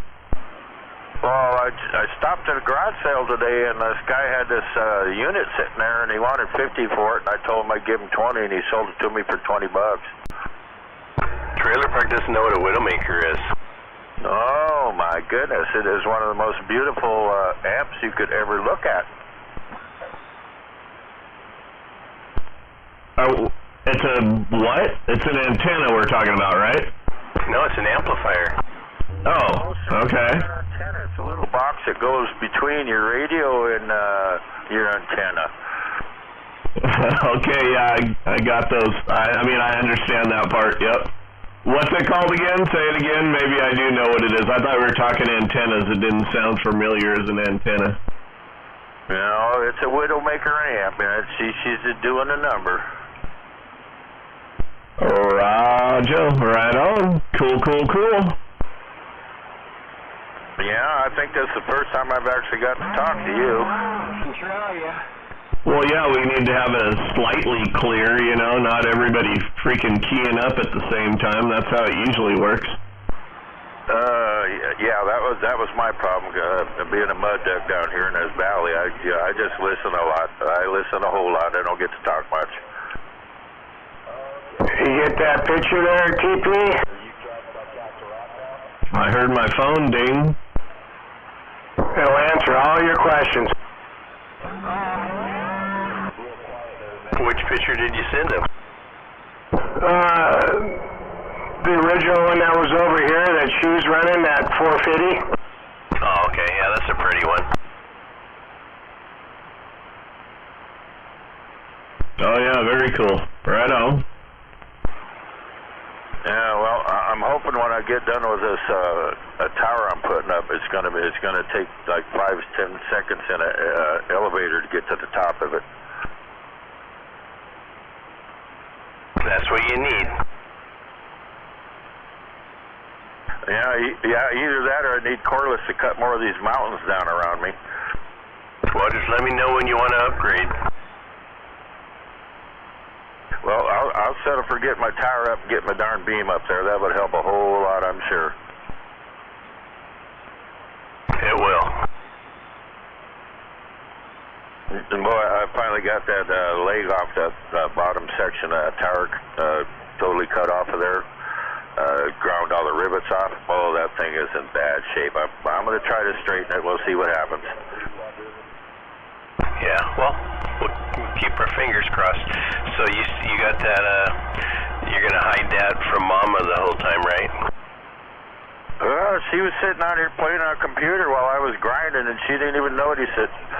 She didn't? She don't pay attention to my shit. Shit, as shiny as that thing is. Well, she might have was cussing under her breath, going like, now what he got? Now what's he got? Well, how much did that cost? All that kind of crap. But she didn't say nothing, so I didn't say anything either. Yeah, that's powder coated too, so it won't chip. It'll scratch, but it won't chip. Yeah, well, I got me a nice towel out here to put over the top of it, keeps cats out of it when I'm not out here. Copy. Yeah, it's a beautiful unit, man. Man, it's gorgeous. I've never even thought about having something like this. I told you you were going to be special. Well, I'm glad I'm special in your mind, because you're the only one that thinks I am. And I don't mean that kind of special either. Yeah, that's okay, man. I ain't kidding. I really appreciate you. You know, I didn't put, like, you know, one of those window licker stickers on it or anything. I was just going to say, that's why you sent me the fucking Fat Boy stickers, because you got the fancy shit on there. Those are my amps. Yeah, mine are different than everybody else's. Yep. I sent you a few of the models there in Trailer Park. This thing is like out of place in my shop out here. I mean, my shop's in pretty good shape. It's clean and neat and all that crap, but man, this thing is just so shiny compared to everything else out here. Oh yeah, it's shiny.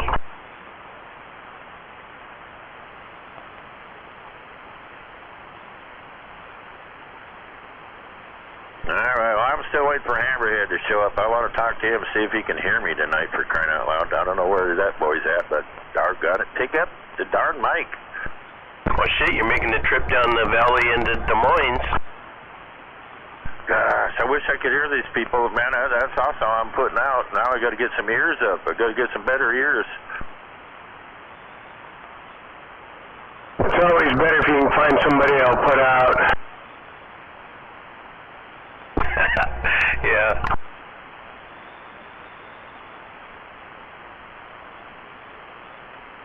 You need to send them the orange set. That one's a pretty nice one. That's why I can't. I did send him that one. I didn't send him the 12 pill. Oh, okay.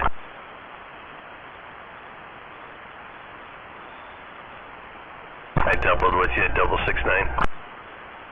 No, it wasn't that big a deal. I was saying the reason I can't hear is my dad used to drag me around by my ears. That might be why I can't hear. I think it's just because you need to get up another 20 feet. We're working on it. We're working on it. Might take a little bit here, but we're working on it. Yeah, Smuggler, he's talking on a 10-foot pole right now. It's about a 3.5, 4 maybe out here right now, so we'll see how the changes improve. Yeah, I have him at almost 5. He's swinging up to 5 up here. That's a big difference. Give that up there to that Smuggler. I got a stingy ass radio too. Where is he at? Downtown Ording. Roger, Ording. Kind of a hole down there to us. You can hear him too though, right, Caffeine? Can he get over your noise over there? I don't think so. Who are you talking about? Yeah. 069. Yeah, I don't think I could hear him. 669, key up. Yes, sir. Anybody hear me out that way? 1, 2, 3, 4. Yeah, just a trade. Caffeine's got a little bit of like noise around his house there a little bit, so I don't have that noise. That's probably why I can hear him. Okay. Yeah, I've got power lines that are like, maybe 50 foot in front of my tower, or my antenna that's out here on the garage. I've got power lines too, and I got the big high power ones that go up even higher, right? Those kind, but my antenna's still like 50 feet higher than those fucking things, so I don't care. Perfect. Well, if he's talking about power lines, he must be out there heading towards by the old Fairtest farm, aren't you? No, I'm on one of the main roads down here in Ording. These are just normal power lines. They're not the big, huge ones. You ready to start an oil? Made it back in here. Evening, Smuggler. Yeah, good evening, number 10. Oh, that's right. G said you were down there kind of by the, I used to have, back in the mid-70s there, lived behind the old L&M Tavern there. I think it's a firehouse now. Rented a house from Gary, I think it was Gary Shanley, I think was his name. It was my wife's cousin, or ex-wife's cousin. Oh my gosh, the Danleys live a couple doors from me. I know Gary and Shannon Danley deeply. Miss them both. They're gone and they're up in heaven. Yeah, it was my ex-wife's cousin, I believe. Oh, copy that. Boy, that's a small world. Yeah, I've lived down here in Orting for 7 years, so I've known a lot of people that have come and gone. Did you say 7 or 70? 47 years. Oh, Roger, the 47 years. Yeah, well then, you know our last name and where the junior high's built in, right? Well, I did part of junior high school, not in Orting. I went to Auburn High and what have you, a little bit. Tried it 2 years in a row and went to work. Yes, smuggler. He knows our last name. Okay, well, the junior high there, that's what he was on our great-grandpa's farm, and then our great-uncle, our Uncle Johnny took it over. But, yeah, the DeFreezes down there, all them, yeah, there's some people down there, all nicknames, I can't remember what their names were now. You might even know them. One guy's name's Pugsley. He used to milk cows for Van Zandt over there by the fishery, heading into Rainier there. Yes, I do know Pugsley. Pugsley's gone now, isn't he? I don't know if Pugsley is. I know Billy Ross is. I used to hang out with Billy, too, back in the day. See, I'm squealing, G. Yeah, I heard feedback that time. Is your talk back on? Carl Ross and, oh gosh, there's a couple more out there. It wasn't bothering me, but I was just acknowledging and confirming what you said.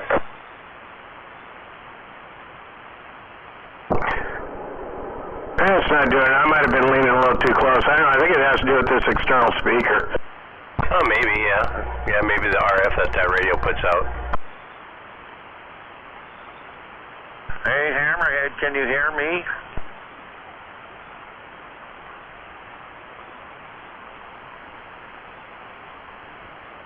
Yeah, they all had nicknames. There was Roundsy and then Cringy. Cringy, he got in that wreck back in '74. A couple kids got killed in that one, and then he was in a wheelchair. I think he's been gone now for a few years. Yeah, I served 7 years on the volunteer fire department out here, and yeah, man, I've seen some ugly shit. Yeah, that wreck that they had was when you're going up to Orting Lake there. They were coming back from Kager and took that corner there by Ford's old place, put it in the ditch. Some of them were in the back of the pickup truck and got ejected. Yeah, it was nasty. Oh yeah, that sad stuff happens all the time. Like I said, I've been on the fire department for 7 years. I've seen some crap that I wish I could erase out of my mind, but it's there and it'll be with me until I'm gone.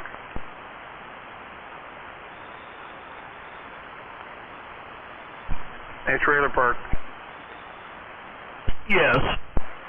Yeah, I heard you guys having a discussion about bigger toys. I need to get bigger toys. So, if you can introduce me or something at some point. Have you tried Lever's package? They got lots of big ones that do weird shit. You definitely need some of that. Whoa. I just turned the radio on and this is what I get. I've got an extra bottle of Kayla. I know what you're talking about, man. I got you. Yeah, you don't want to go there anyway, Hammer. That place is too expensive. Just go to Walmart and get yourself one of them plaid thermoses. Put some warm water in there, heat it up, and work just fine for you. I don't know. Just don't put it sideways real quick.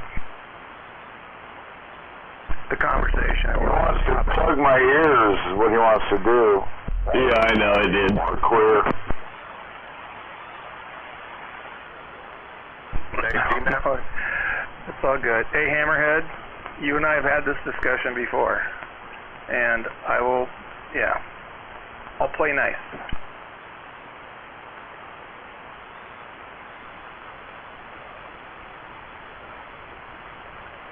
That turned into a mess this really quick. I didn't even have nothing to do with it either. I was just listening there. I just turned the radio on, and nothing to do with me. No, it's all good. Not many people know me at all, so it is what it is.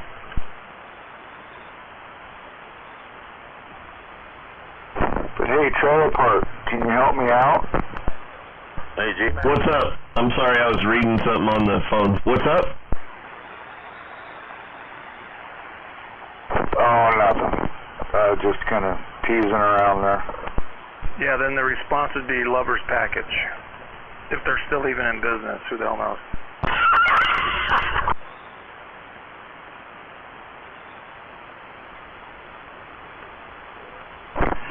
You know, Trailer Park, he's the man. I ain't shit. I just got an antenna up in a tree with some cable run up there. That's all I got.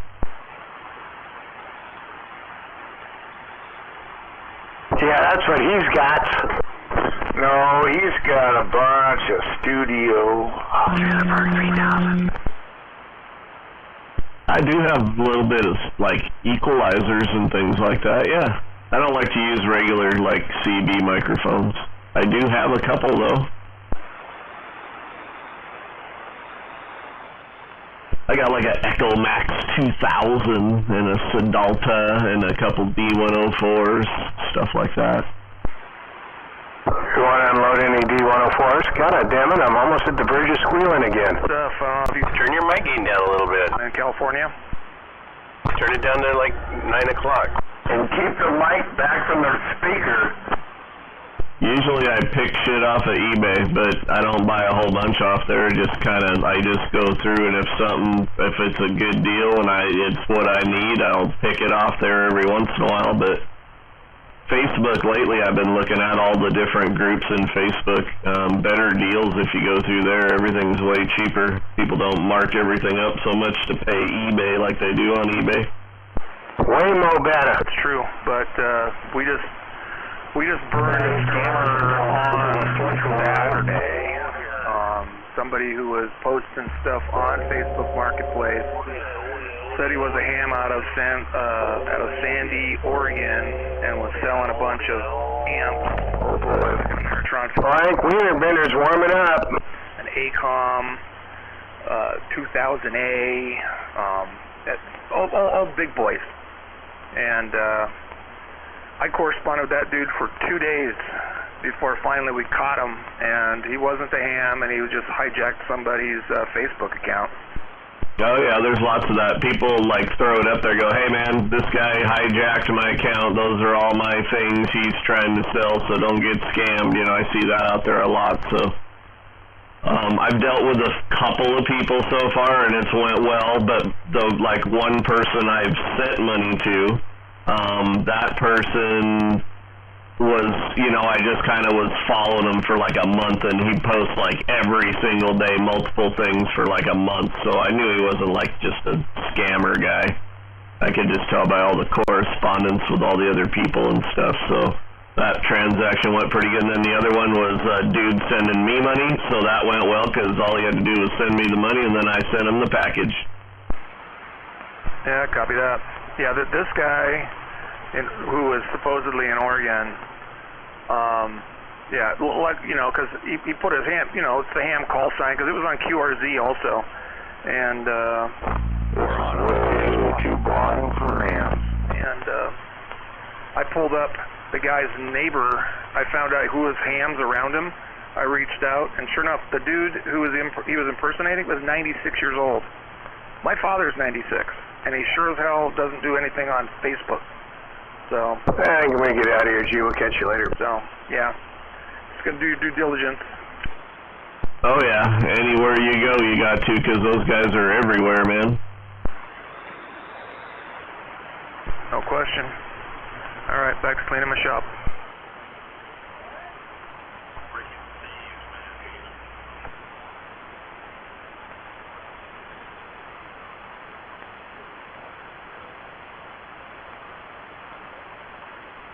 What are you doing over there, Hammerhead?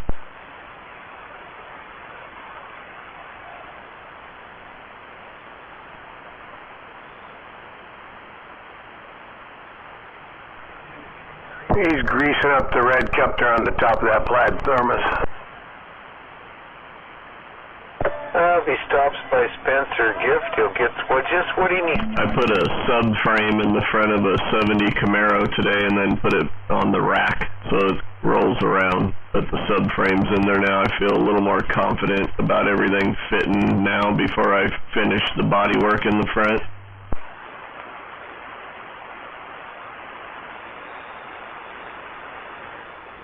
Hammerhead, you copying this 6969 tonight? Hammerhead, you got a breaker.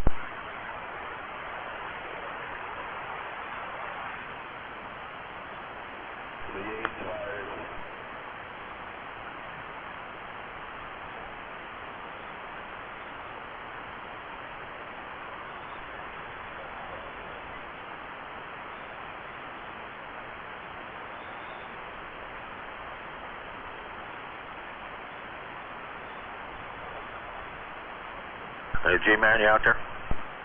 Yeah. Yeah, you know that noise we hear at night with the, I don't know if it's a Russian accent, German accent, I think it's Russian or something of the sort. Who the hell's putting all that noise out there every night? It's got that Washington Post. Washington Post. Well, there's always some dude on there with some kind of goofy accent, and he's going, you know, I don't know what the hell. That's Needlebender. Wienerbender. He's well known as Wienerbender, yep. Okay, yeah, they call him Wienerbender. It's kind of garbled sometimes, but you can get the most of it. I laugh my ass off every time he does that. Yeah, and it's usually recordings. He just records it and then replays it all the time. He's the opposite type of special from the way you are. Yeah, I was kind of wondering. I didn't know if he was good friends with you guys or what, but yeah, it's funny to listen to, but yet he gets kind of ignoring it after once in a while. You go like, hey, okay, shut it down now. Yeah, him and Trailer Park, they go out and have coffee together. Yeah, it's unfortunate he hits me at 9, you know, I can't avoid him, so, yeah. I think that's about what he hits out here, too. Well, but that's his voice that he records, that's him doing that, whatever the language it is, or accent. Yeah, he's a fucking foreigner-sounding motherfucker to me. He'd make a good comedian, I think. I really do think he'd make a good comedian. Well, he'd love to hear that next time he's out here. Well, no, I don't want to get him going that much. No, what he does is good enough. He cracks me up a couple of times. Yeah, the first time I heard him on the radio, I go like, I could tell it was a recording, but I'm going like, man, I wonder if that's actually his, you know, little lingo there, you know. But anyways, it was funny. Yeah, the funny one is when he about the one where Dynamite had to change his handle to Dynashit. I lost all my might, so now my name is Dynashit. Because he lost all of his might. Yeah, Dynamite's in Alder Lake. Oh wow, geez, that's a pretty good trip too. Yeah, and I think a Needlebender, Potato Head, or Wienerbender, whatever you want to call him, he's out in, I think, Tacoma area someplace. Okay. Well, I get a conversation going with a guy. It's usually like 1 or 2 o'clock in the morning. You know how I sleep. He's up in the Bedouin, and geez, we can sit and have a conversation for like an hour and a half without even getting interrupted. And it's pretty awesome. We talk about all kinds of shit, you know. Well, I know who that is. That would be Highsider. Yes, Highsider. Yes, that's the one.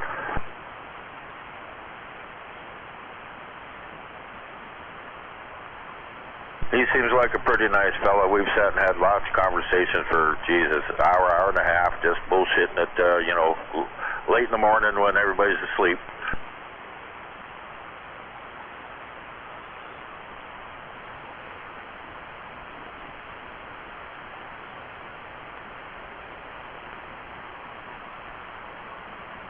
I need to build me a mountain down here so I can put that on my tower on top of a mountain and get me up about 200 or 300 feet higher. I think I'd be doing okay. Yeah, well, I mean, once you get it up a little bit higher, it's going to make a big difference.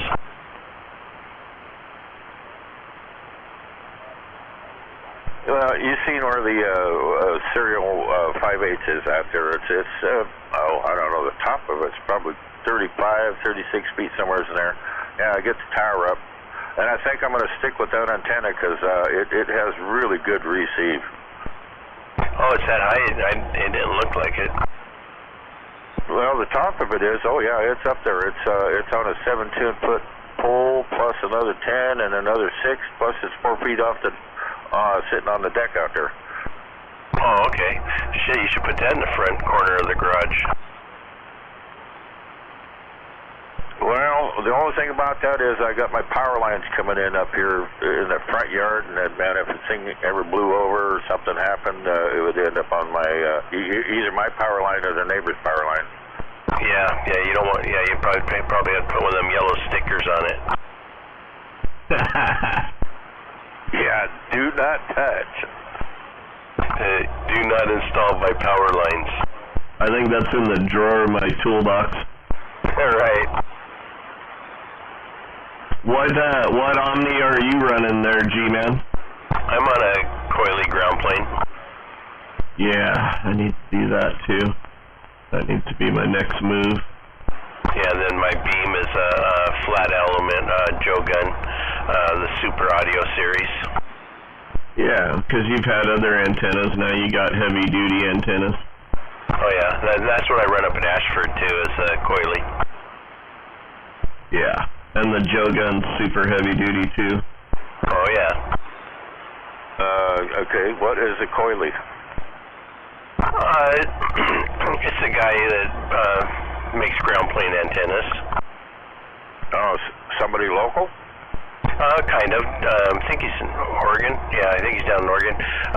Yeah, just type in Mr. Coily antennas and it'll pop up. Well, I'll tell you what, you put out so well, but yeah, I'm just interested to, I don't know if I need to buy any more antennas. I'll get my tower up and we'll take it from there, and if that don't work, then we'll go for something different. Your antennas are just fine with that power. It's just when you upgrade is when you're going to want to change. Well, I'm not going to worry about upgrading for a while. I'm here, and I'm happy with what I got going on here. Just as long as people can hear me once in a while, I'll be just tickle pink. Well, I got a couple other ones I can let you test. Goddamn though, nowadays you buy a coily and the correct coax, a couple hundred feet of that, and you're fucking $1,000 easy. Oh yeah, just the antennas over 500 now. I think 550. Yep, and then probably 300 or so for fucking coax and tax and shipping. Yeah, my beam was pushing 1,200.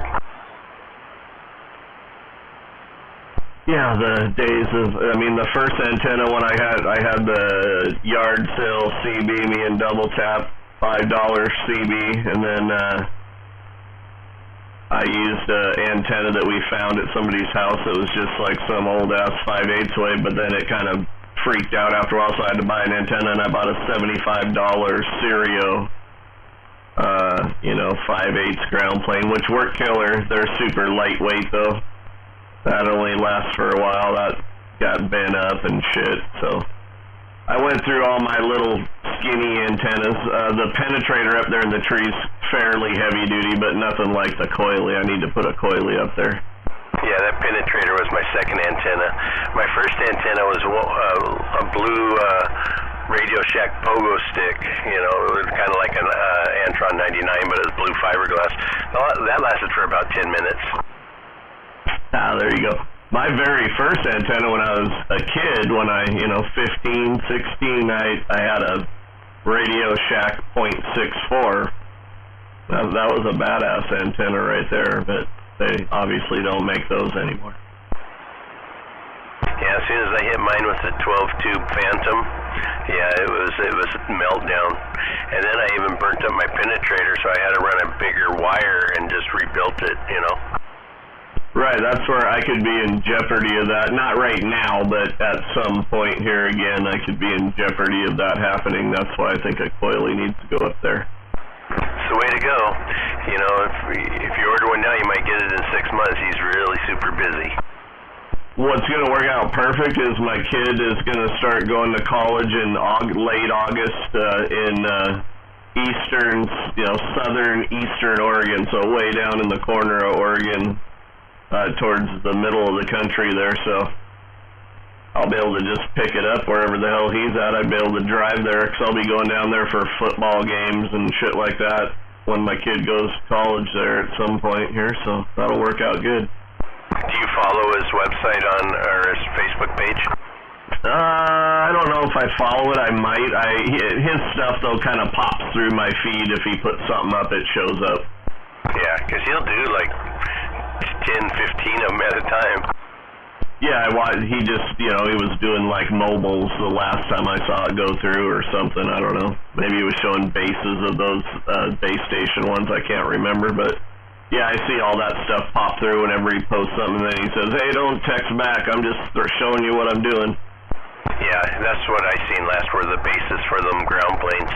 But I was, thinking about getting one of his beams, but he was so far out, I went to my second option and went with the Joe gun. Right, which I don't think that's ever a bad choice either. I have mine's a 6-element Gizmochi, just because I traded something for it, so I got no cash into it, other than I bought the nice thing that goes on the bottom to stiffen it up when you start getting so long, on the boom, so it's got like a brace on the bottom to keep everything all nice and straight. Oh yeah, that's a good antenna. Yeah, it works really well, and it fits in my yard, if I go any bigger than that, if I had a real 6-element, like flat beam 6-element, it'd be so big I'd be hanging in the neighbor's yard. Yeah. His 6-element are 38 feet long and they're $2,100. Yeah, I mean, I could add more elements onto this Gizmochi if I wanted. You just add each one on there. You could make it a 10-element if you wanted. You need to look up the Joe Gun Killer B8. That thing is ridiculous. Yeah, how long's the boom? Boom on my 6-element Gizmochi's like 21 feet, 21 and a half feet, something like that. Oh, that's definitely workable. Yeah, that's where I placed it. I kind of knew I was putting that antenna up, so I set it in concrete so it fits in the yard plus a foot maybe. So if I get any bigger, maybe probably got a 5-foot buffer. I could get one more section on it and make it like a 7-element, and then I'd still kind of be in. Then I got trees to contend with, though. I'm that close to trees too, so there you go. No, that's plenty big enough. Yeah, the 6-element's big enough. It works fine and dandy. I think mine's at 24 feet, and it's only a 5-element. Yeah, you got bigger spacing than the Gizmochi's got, kind of more close together spacing. And it has like 1-inch elements, and they're variegated, Yeah, and the boom's square, right? Yep. Yeah, it's all heavy duty shit. The fucking your fucking antenna's like the frame rack that I got this Camaro on over here. I don't know if it's that strong. If I bend something over here, we could use part of your antenna to fix it. I know the booms they're really tough though. Hell yeah, they are. Quick jump in. Yeah. Yeah, how many of you guys have actually met and shook hands and maybe had a beer together? I'm just curious. Met who? Well, how many of you guys actually, I got to finally meet you and I got to put a face with the voice. How many of these guys you guys talked to you have actually met and shook hands with? I've met a whole bunch of people since I've been talking here the last 10 years or so. I met a whole bunch of people out there. I haven't met G-Man in person yet, but met a whole bunch of people that know him in person. Yeah, copy that. Well, I just met G-Man 2 weeks ago, I guess. I'll tell you what, this is a hell of a dude. Hell of a dude. Well, that's what I hear. Hey, 069, you're making me blush. Yeah, you're making me sound a whole lot better, and I really, really appreciate that, man. Yeah. This is, like I said, this is super, super, super cool. Hold on. Thanks. Hold on. 1, 2, 1, 2, 2.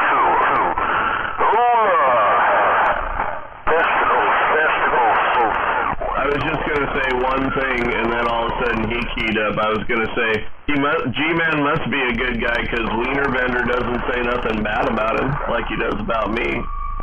No, he doesn't, does he? 1, 2. Testicles. Testicles everywhere. Hold up. 1, 2. 1, 2. Hold up.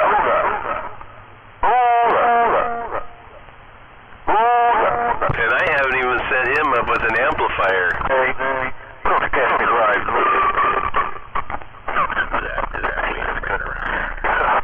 I don't know his echo. Unbelievable sound. Right now, right on this channel. He thinks, yeah, I think so. Unbelievable sound. Oh, God. Come on, boy. We're from the top. Nice, like say, you check sound right here, right now. Talk to anybody, or he just does recordings all the time? He's just an agitator.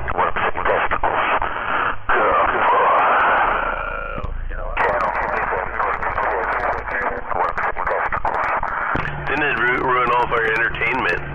That's how crappy you sound. I guess as long as everybody can out talk. That's how crappy you sound. So that's a good thing. No, you know what he needs? He needs somebody to go over there and set him up with a big amplifier so we can really have a big show. Oh, no, that'd be like another hammerhead out there. He won't let nobody talk.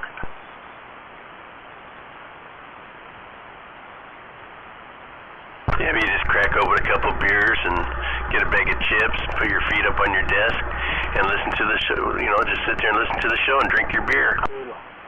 It's the Wiener Bender Hour. I just appreciate getting the word in sideways, that's all. I don't, sometimes I just have fun just kicking back and listening, but it's nice to get a word in once in a while. See, it didn't even take much, just a little tiny box. No, I can't hear him. Who was that said they can't hear me? Come on now, give me a break. That was Hammerhead. Hammerhead, can you hear me now? 669, Hammerhead. Barely. Shit, turn your volume up. Yeah, turn your volume up.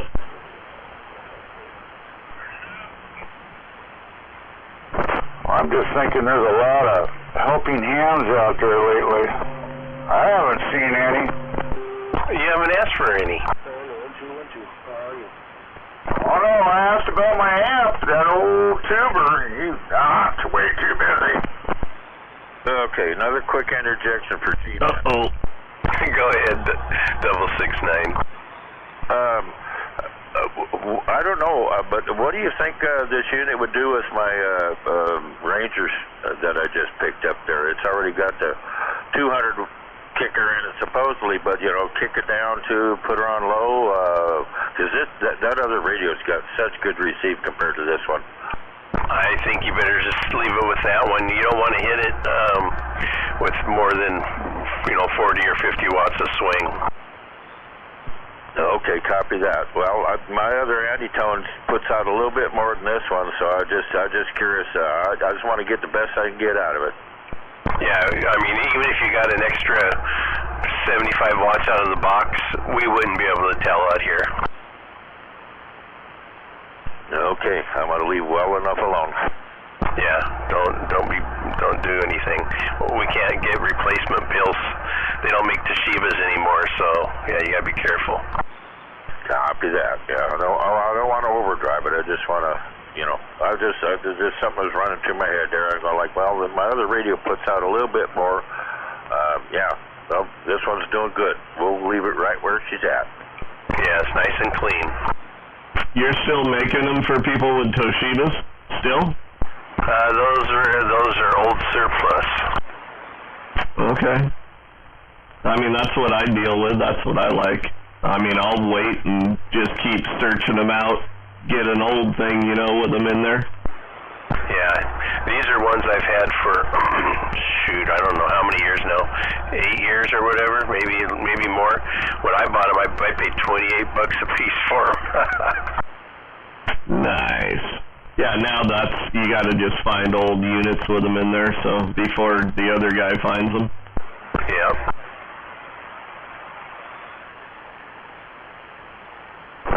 Or just buys some new shit, you know? There's some fuck no. New shit. Well, look at Rocket. Yeah, but my transformers don't work with the HGs. Yeah, you got big old high volt transformers. Yeah, some of them that I have, they float at 22.6, but most of them are floating about 20. I'm just rolling this at 14.5, which is nice and safe and sound, and the $225 a piece Toshibas can chill. Yeah, I just don't like those switchers, but as soon as I run out of all my iron, then I'll have to go to switchers. Yeah, these new ones that I got here are really nice. I mean, I've never even heard them kick a fan on yet since I've had them. I mean, it's a 300 ampere, and I'm not really hitting it with anything hard enough to do anything, but yeah, badass. Well, you need a 16 pill for that. Well, that's why the power supply came in at that size, just in case. Yeah, that'd be nice. You'd do about 3,500. Yeah, but I got a tube for that. Oh, okay. That seems safer once everything's up and running to me. Yeah, go ahead. How often do you guys talk to RC down there in Monroe? I was talking to him today. On the radio? Yeah. Holy crap! What is he? What's his handle then? RC. Okay. Well, god darn, that's crazy. I've been listening to the radio all day long, and I didn't hear a word out of him. Yeah, I sent him a text message and gave him your number. He says his name a lot. You'll hear him when he's out there. I want to say about 30 years. Yeah, quite a while since he was over on 288th, right? Yes, sir. Uh-huh. What was that trailer park? I was saying when RC's out there, you hear him because he says his name every 10 seconds. Yeah, RC the referee. And he don't shut up. And if you get on 45 Kilo Gate, you can listen to him there too. Oh boy, that's what I want to do. I think I told you earlier, he's the one that fixed my 148 and my old president that I had. He did the old screwdriver trick and fixed things up for me. And yeah, I had seen him forever. Shit, if I knew he was a radio technician, I got a whole stack of radios for him. Well, he used to be. He's the one that done all my radios back, 24, 25, 30 years ago, damn near, whatever it was. He probably lost that gold screwdriver. Anyways, he had I highly doubt it. I believe it was. No way. And every time I went over to his house, I just drooled over that thing. That was like, wow, the chicken's coop. You better repeat yourself, because I don't think they heard what you said you were drooling over. The Yaesu 101. Okay, good. You guys got that. It was a Yaesu. FT 101. Yes, sir. Yeah, that was the radio back in the day. Well, at least he had it. He had the biggest radio everybody around here had. Man, we all just go up there. And we helped him put up a Moonraker way back when. Oh, yeah, when I was a youngster, first started CB, and the big strappers in town, both of them had converted ham radios. That's That was the big strappers. I think 521 got that beam and he cut it with a Sawzall. That's where I got my Gizmochi from, 521.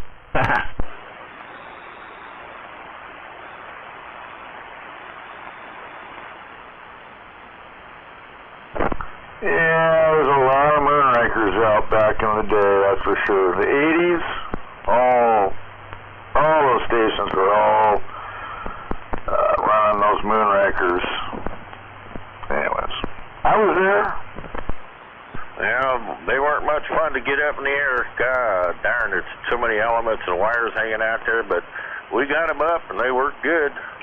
Yeah, I did it. I was just running my little PDL-2. I love that antenna. That's what Mickey T's on. Yeah, I mean, I have a brand new one in the box. Someday I want to get it put back up. They have an awesome back door. I mean, somebody can be hitting me at 30 pounds. I can spin around and drop them down to 1. Right on. I need one of those. I know, especially with your friendly neighbors you have up there. Problem is, one of those in a box nowadays is like $1,500. Probably, but yeah, it's priceless. Oh, they're that much, I'm pretty sure. I thought Kilo bought one of those for some pretty high dollars. I don't think it was quite that much, but it was fucking high dollars. Yeah, that company went out of business, 669.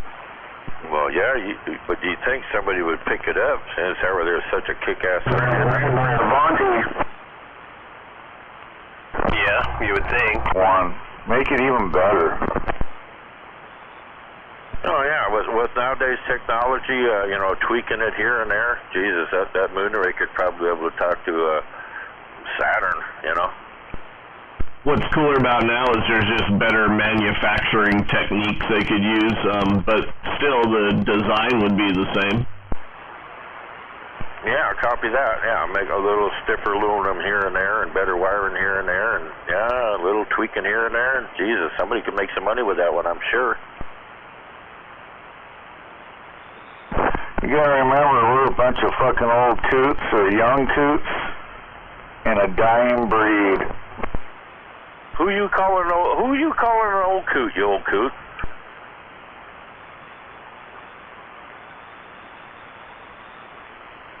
No comeback?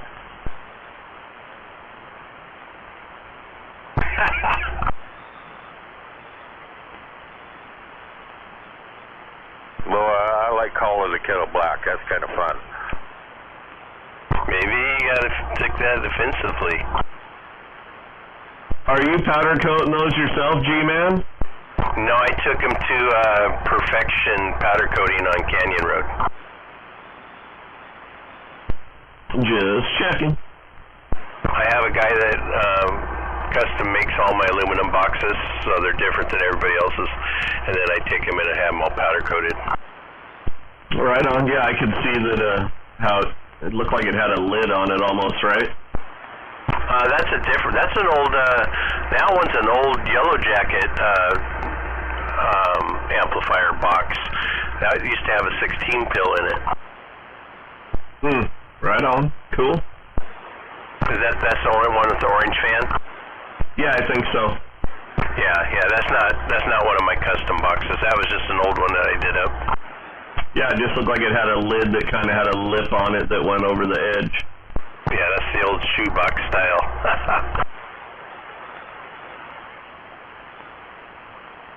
All right. Just for shits and giggles, I want to get a quick, give me a radio check and give me your location there. Down here in Orty, looking for a radio check, 669.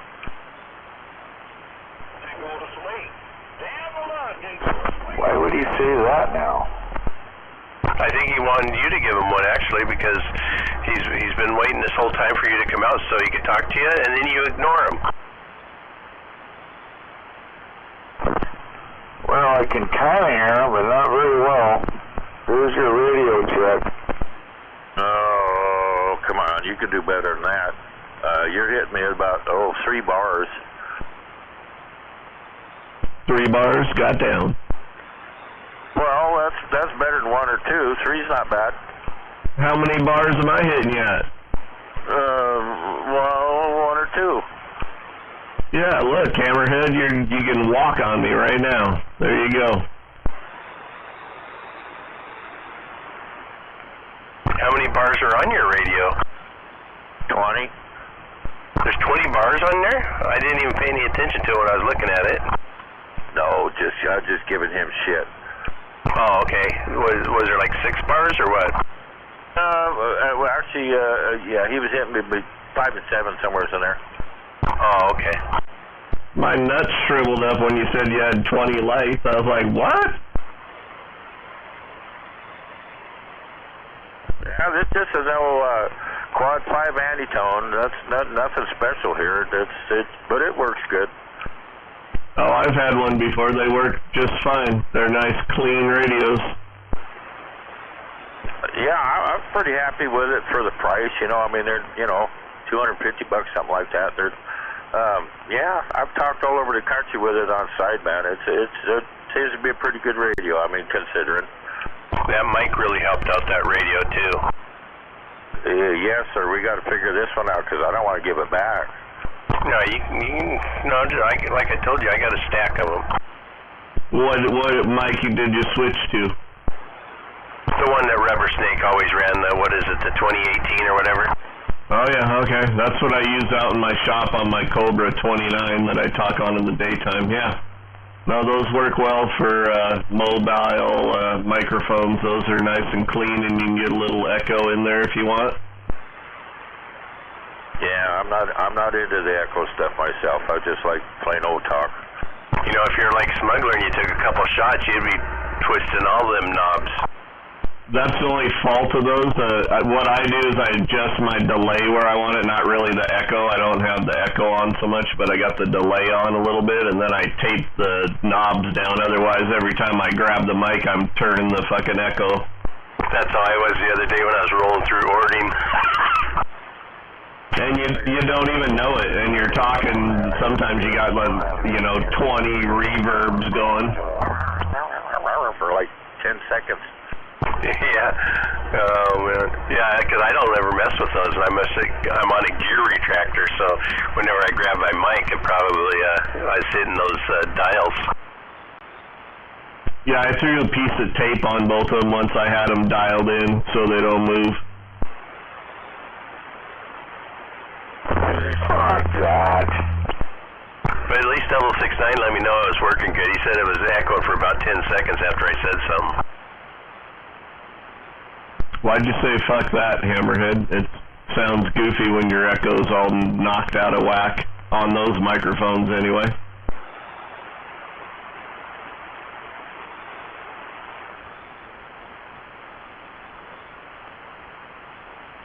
I just use one every single day, so I, kind of know about it.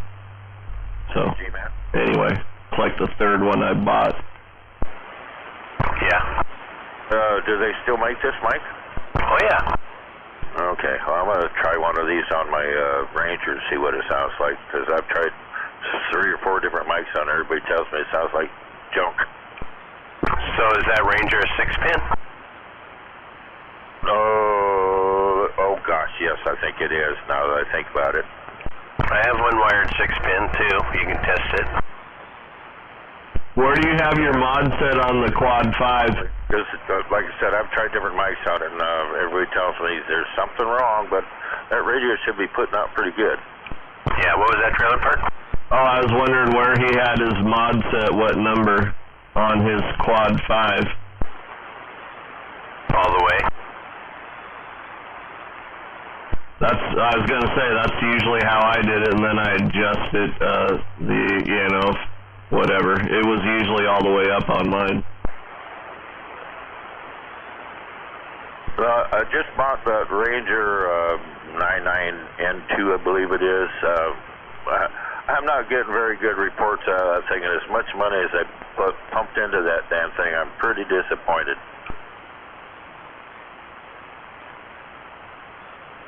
I've even heard that with the Bighorn from some people. Well, I like like my Bighorn. I tested it and played with it for like 3 days, and I shipped it back to them. I said, man, I'm not getting no kind of good reports out of this piece of crap. They sent it back to me, said there's nothing wrong with it. Where do you got a Bighorn in one of your rigs? No, Ray, that's what I use for my base station, and then Smuggler has one too now. So when I'm like right now, that's what you're talking on? Well, no, but I was last week. Right now I'm talking on a S9, a Magnum S9 350 model. Okay, gotcha. Drivers. Yeah, I got an S9 in my truck. I like that radio too. That was a score. I got a good price on it, man. One sold today on eBay for fucking $700. Oh yeah, I got this one from Rubber Snake. I bought both Longhorns from Rubber Snake, and then RCI N4. Yeah, I bought a bunch of shit from them. Yeah, S9 for $700 today, and it was just a regular dual final on eBay. I was watching it. Unbelievable. Oh yeah, I'm sure I could get $900 for this one pretty easily. Yeah, no, I think on eBay you're like 1,000, 1,200. Somewhere else maybe the 900, but on eBay I'd bump it up there, man. Yeah, I wouldn't sell that radio though. You ain't gonna get another one for less than that. Yeah, have you seen these ones with the heat sink on the bottom? They're badass. They say Magnum carved into the heat sink. Yep. Oh no, I've seen them. They're badass. I don't have that. I'd have to have a whole different setup. Obviously, that puts out some juice. Yeah, this is the first time I've ever seen one like this. I didn't even know they made them like this. Yeah, and they make a 80, so they make a 980, 80, I think. So not quite Rubber Snake beefy, and then there's like maybe even one in between there. You have the big one though. Yeah, Rubber Snake Hammerhead.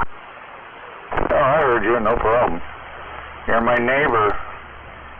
It's almost like I need to put my tennis shoes on and say, you are my neighbor. That's where you got the S9 from? Yeah. So the microphone I'm looking at that he's selling goes with that radio probably. I got the microphone for this radio and the external speaker because they don't have a speaker in it because of the heat sink, so it comes with its own external Magnum speaker.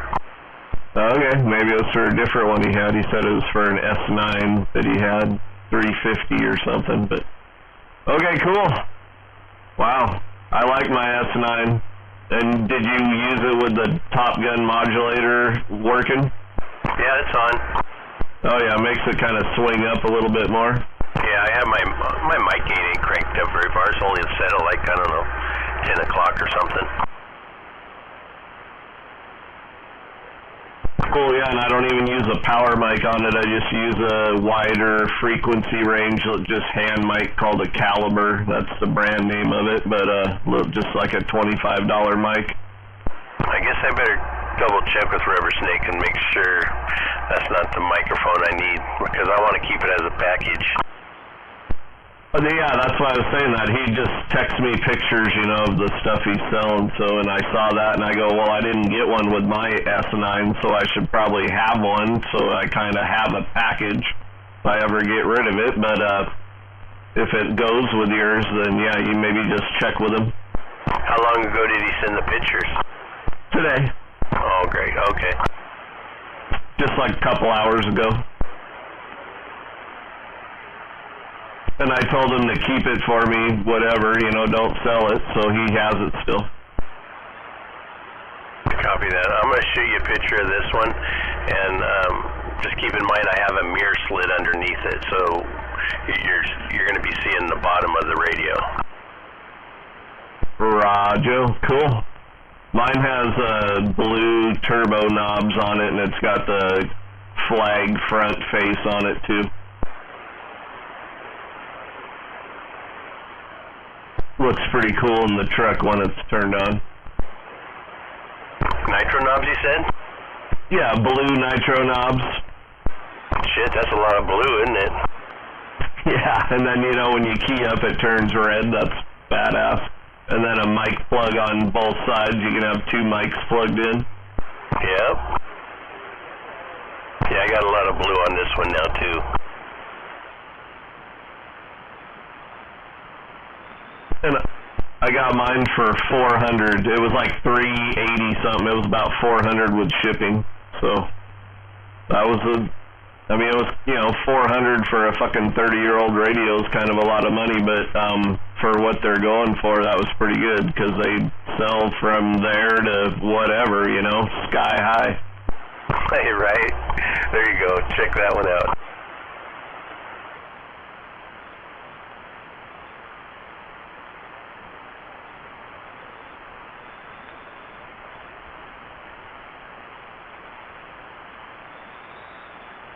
Boy, I wish I had a big radio. You do, Hammerhead.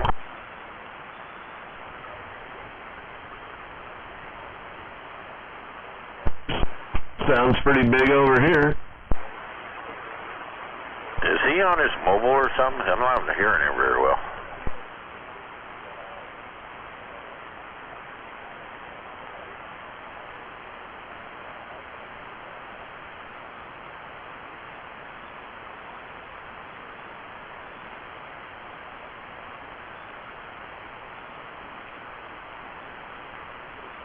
Where's 45 Kilo? I haven't heard a peep out of him tonight.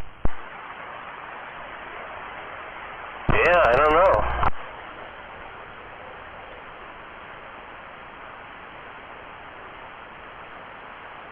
Hey, G-Man? Yeah. Yeah. Yeah, I'm curious. I wish I could bring enough antenna. I wish I could bring this unit in the house, hook it up to my my serial that's up in the air further, just to see what the hell would happen, and not change nothing, just change the room that it's in. Well, you'd have to take that radio in with it.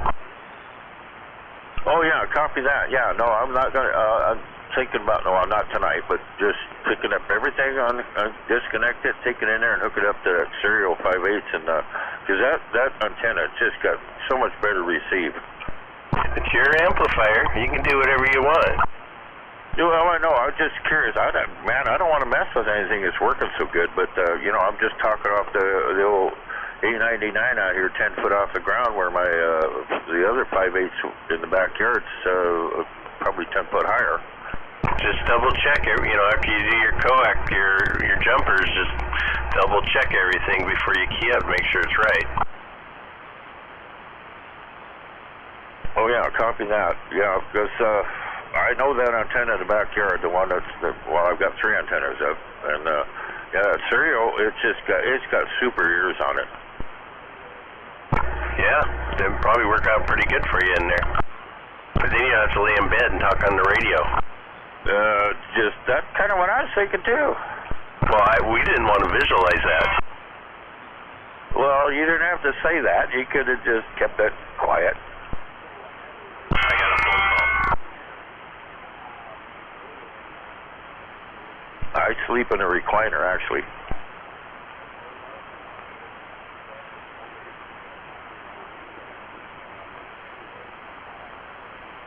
But yeah, my serial's up about 10 feet higher than the A99 I got in the backyard too, and it's just got super ears on it.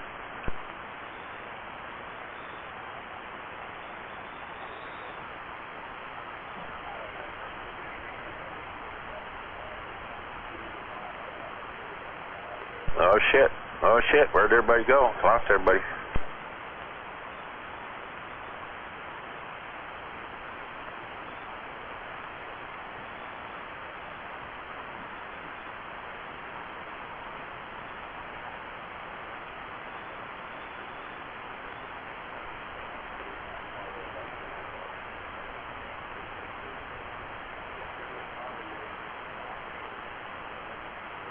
Okay, what happened? We have a sunspot hit us or something? Everybody disappeared.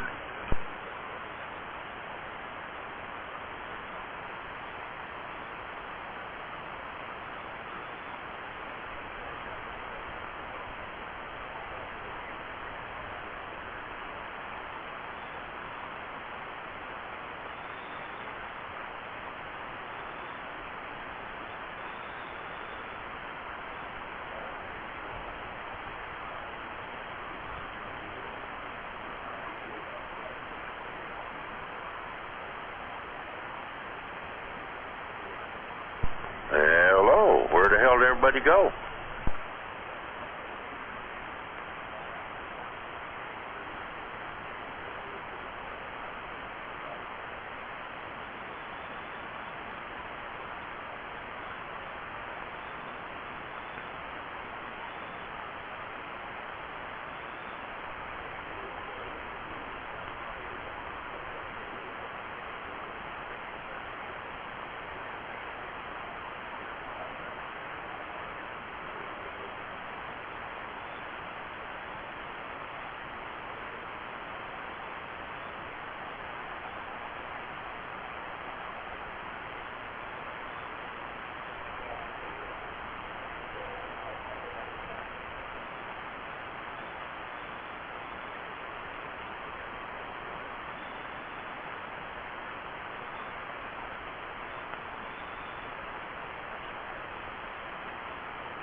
Okay, anybody out there? What's going on there? Man, I lost. There's nobody out there. Just went lots of white noise.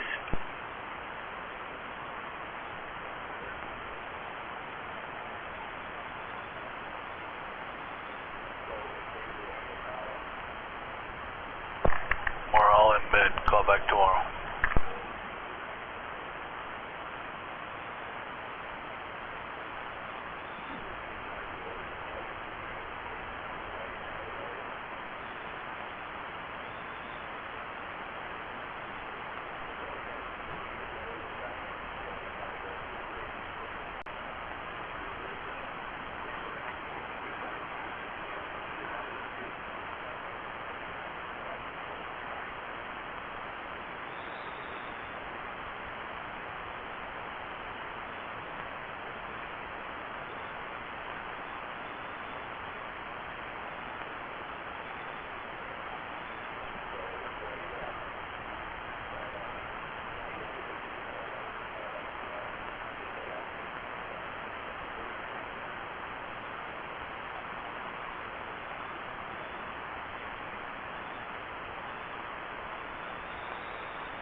669, seeing what the hell's going on, man. It just went quiet. 7 bars, lots of noise and nothing back.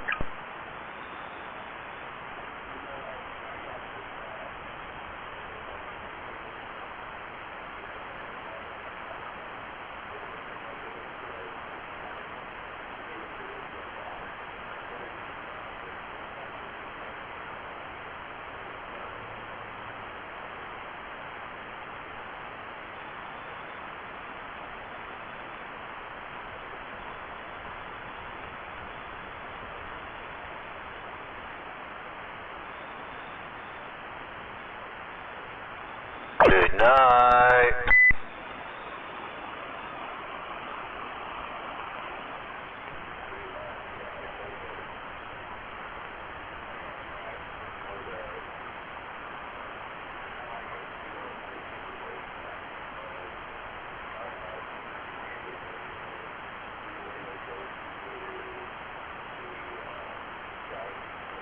Everybody peter out.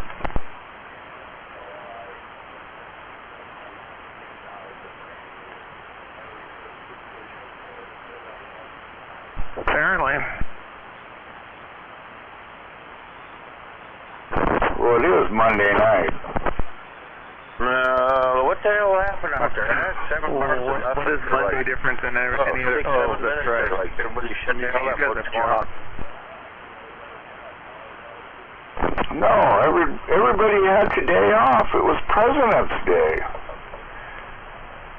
Thank you, Biden. Oh man, he's been such a great president. All of a sudden, everybody quit talking. Well, I think President's Day was around before he became wolves. I thought something my radio. But yeah, well, I went to Costco. There people were working in there, so not everybody had the day off.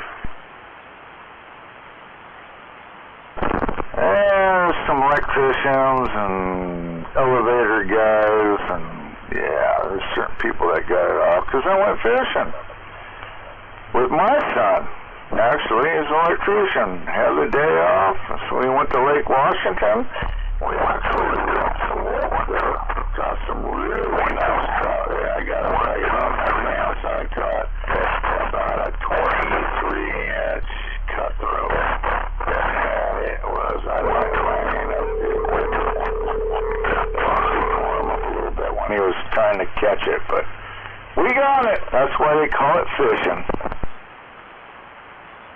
Yeah. Can you keep them, or you got to throw them back, or what do you got to do? Those are obviously what. I could tell that was hammered right out there. Native fish, right? They're probably 10 or something, or what? Ones that the government's keeping track of. No, these are fish probably going into the Cedar River or wherever, maybe going up. It doesn't matter. They're cutthroat. They come from the ocean, which is kind of cool. Make their way up there, but those are probably the better fish to eat. I caught a big old, wasn't that big, it was about 3-pound, I think it was a kokanee, and then my grandson was giving me shit about it. Yeah, it's not a kokanee, that's a king, that's a resident king. And I'm like, it could have been a silver, I don't give a shit. I'm cooking it tomorrow and I'm eating it. Well, that's what a kokanee is, right? Kokanee is a lake or a freshwater king, basically. Yeah, they call them landlocked. They're landlocked, they can't get out, can't do anything. They just sperm out right there. You know, a lot of men probably do that, but not me. Yeah. Where'd you guys go fishing? On a boat, or you just take a boat out, or you just off a dock or a pier? Yeah, we were right there at, I can't say what I want to say because it'd be politically incorrect, but we were kind of over there in, what the hell is that? Oh, shit. It's down there in Renton, Seattle area, kind of towards that way. Yeah, I know. I know what you're talking about. Seward Park area. Towards Rainier Beach. Yeah, we're right there. Yeah, Rainier Beach. Oh Oh yeah, I know it well because I got buddies that sponsor. A neighbor of mine sponsors the hydros. They're the 76 globe that's sitting up, and yeah, I've gone to the hydros forever. But yeah, that same general area. So yeah, it was kind of weird. We were coming in, and there's no boats being launched. It's kind of raining a little bit and this and that, but there was like there was rigs parked in every boat launch. So all these rigs and vans and people, and it's like we had nowhere to. They pretty much told us we can't take our boat out. I'm like going, oh, this is great. But yeah, they got their headlights on, they're sitting there fucking partying, doing whatever they're doing, but they're blocking the whole boat launch. I'm like going, geez, my son's like, this is, he started flipping out, I'm like, oh, easy. Yeah, so did they move, or you just shore fished instead? Oh, we got two really nice, like I said, we got some nice fish. We went out and fished, but when we're coming back, it's like, yeah, we need to take our boat out. Can you move? And they moved, but it was just like, how weird, though, to sit there and park. I guess they were eating their lunch. We got out about 1:30, I think, 1:45, and the whole place is just packed with a bunch of people just sitting there with their lights on. I'm not showing you. It was the most weirdest. And my son goes, never again! Never again! He will not ever go there again. Oh yeah, no, I've experienced it. I've known it. I've had to work those areas with we'll say law enforcement type stuff. Yeah, I don't go down there unless I'm packing. No questions asked. Yeah, it's Sketchville, but if you're with kids, they respect it. So they're not going to mess with you because they know you're not out there fishing other than fishing. Yeah, whatever it is. I did their community center down there, and that was probably like 20 years ago. We did I'm sure it's still there, the community center down there. And we couldn't keep a battery in anything. The forklift, if you left a truck there, they pulled the transmission out of the son of a bitch in the dark. I mean, it was the worst. Rainier Valley, I can't say it's the worst thing in the world, but I've worked in a lot of places, and I tell you what, that place was not. It was like, you're going to leave anything out, we're going to take it. And that's how the community was. Yeah, very true. Don't know. Now they've pivoted. Now that's Kent. And it's even Auburn now is the same way.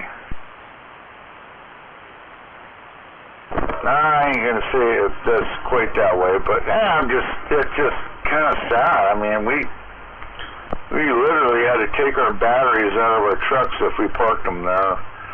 And then they were breaking into the place and stealing all our tools. They were taking our gang boxes out of there. I mean, there was so much shit that happened. It's like, people, we're trying to build you a community center, something where you can all come and commute, and your kids can have a place to go to, and it's just like, what the fuck? Yeah, got that. So apparently we've got. I have not been introduced to one of our other neighbors, Ranger Runner. So he lives right around here too, apparently. Oh, Ranger Runner, he's good. Now, if you're writing a book about it, well, no, fuck no, he ain't worth a shit. He's an asshole. Yeah, just stop trolling. I'm not inputting it nothing on nothing. No, I just knew that he was like killing me on my meter, and so I know he's another one that's in my general vicinity. I'm trying not to conflict with other stations, so I'll go to other freaks or some other media, so I don't create any RF issues.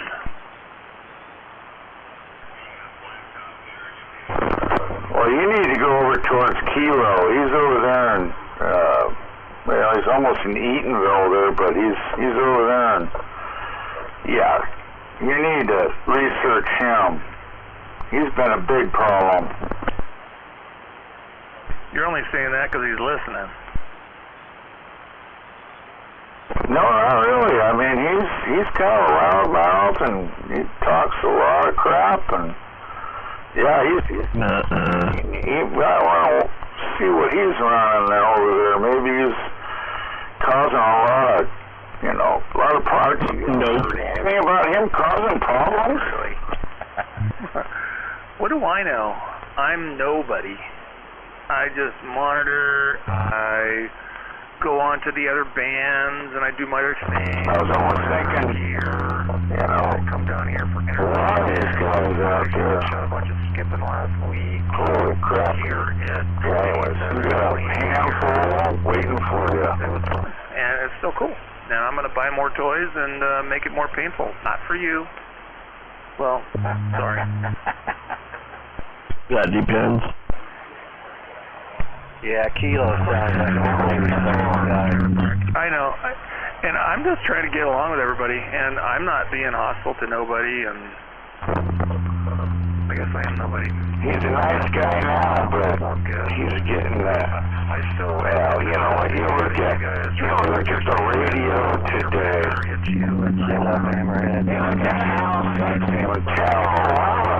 You get on that son of a bitch, you better have a KW or better. It's astronomical. But anyways, it's good to hear you out there, and yeah, we're all Biden citizens, I think. Everybody I know out there is. But yeah, we're all good. We're okay. Hammerhead, turn your radio this direction or your house. Turn your direction. Get some input. I don't know. I just turned my volume back up.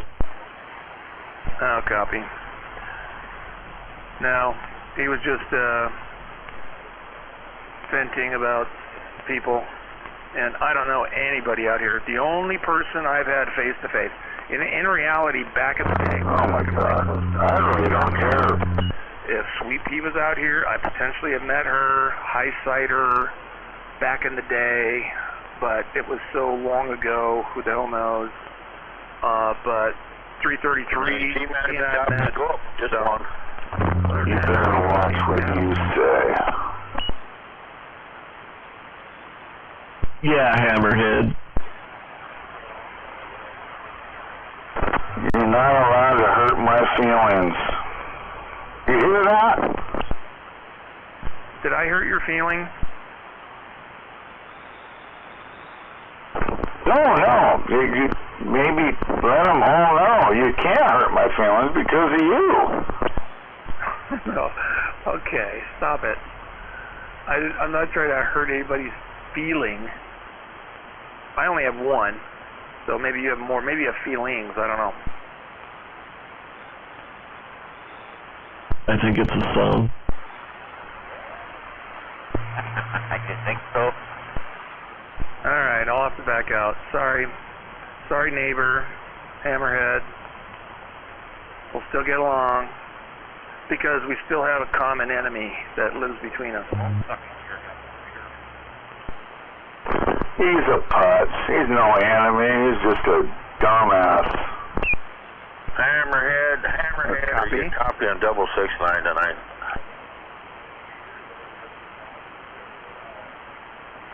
You know, it really doesn't bother me, so I really don't care.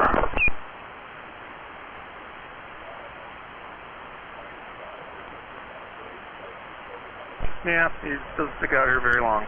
So Trailer Park, what I was trying to get at, and I guess everybody's just talking about it, so I'm looking for potentially another amp, because I've got mine for my ham gear, which will not that this other stuff doesn't interface with my radio, like 7300.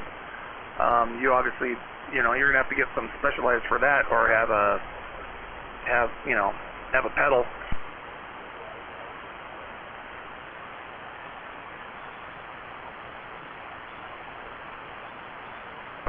Hey, how does that pedal work? I was always trying to get one here, but every time I hit the pedal, it didn't do anything. It should. It's just a key. It closes the circuit. So it all depends on what you're running, what amp you've got, as to what either the relay from the radio to the amp is. But I had to use a pedal on my Henry when I was running an RCI or some other non-ham radio, because normally the voltage comes, or the ground, or a positive voltage goes, depending on what the radio does and what the radio or the amp does to get its key. G-Man will be more of a person who could tell you about it than me.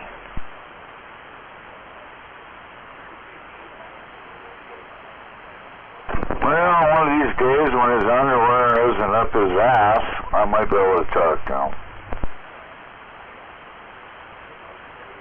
Yeah, well, he's obviously he's well connected and knows his shit, that's for sure. But for me, when I had my Henry, my big Henry, my 5K, here at this 20, like 20 years ago, and I sold it probably 15 years ago, and I regret it. I had to use that pedal, and I just step on the pedal, and it would key the amp, and I would key my mic, and everything was happy.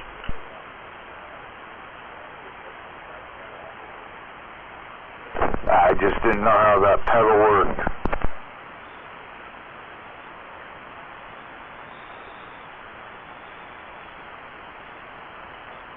Yep.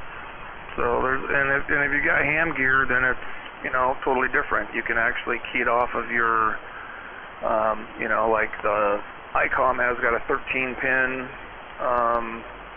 jack on the back, and it also has a relay. So you can go to relay to key the amp, relay to relay, or you go out of that other jack to relay with another little device in between, so you don't fry your relay key circuit and all that kind of stuff. More info than you need to know. Doesn't matter. Well, yeah, I might, invest in a different radio. Maybe I might go to a little ham band little bitch. Trailer Park will tell you gotta have both. Yeah, they got less audio on AM, most of them do, but on sideband they all kick ass. And you talk sideband, so that'd be ideal for you, Mr. Hammerhead. Trailer Park, don't let the door hit you in the ass. I'm folding clothes, I ain't going nowhere. Wow, she's got you trained well. You got that little room there when you do it. Be careful. The washer and dryer right here by my radio room, so, and I gotta get all these clothes out of my way so I can make dirt in here tomorrow, make dust. Check. It sounds like Trailer Park's got some sanding to do. Yep. Today we put the subframe in the front and bolted the front end parts on, so now I can get everything lined up to do the front end body work, but I'm going to finish the back end. I got to do lots of sanding tomorrow. It's dirty. Oh, you're going to be busy. Yep. I don't have anybody else here bugging me. I'm going to get in a zone and go off. Yeah, right on. That's the only way to do it. Hammerhead, you got... As long as I don't get bugged by people, but everybody should be gone. My one kid comes home from work at 7 a.m., he'll go to bed. The other kid goes to school, and my wife's, she'll be gone to work at like 6 in the morning, so I'll be all by myself. Oh, that thing will knock out real easy then, real fast. Yeah, the one operation I'm doing, it's still a couple months away from being done, but yeah. Yep.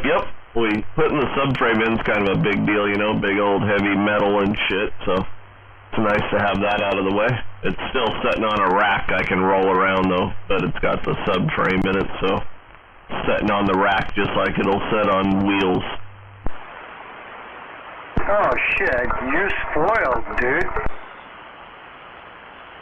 Well, yeah, it was on a rotisserie like a week ago. We took it off the rotisserie a couple days ago, so I could do the bottom of it, you know, so you could stand there and do the bottom of it and do it all really nice. So, yeah, that was the nice way to do it with this rack I got here.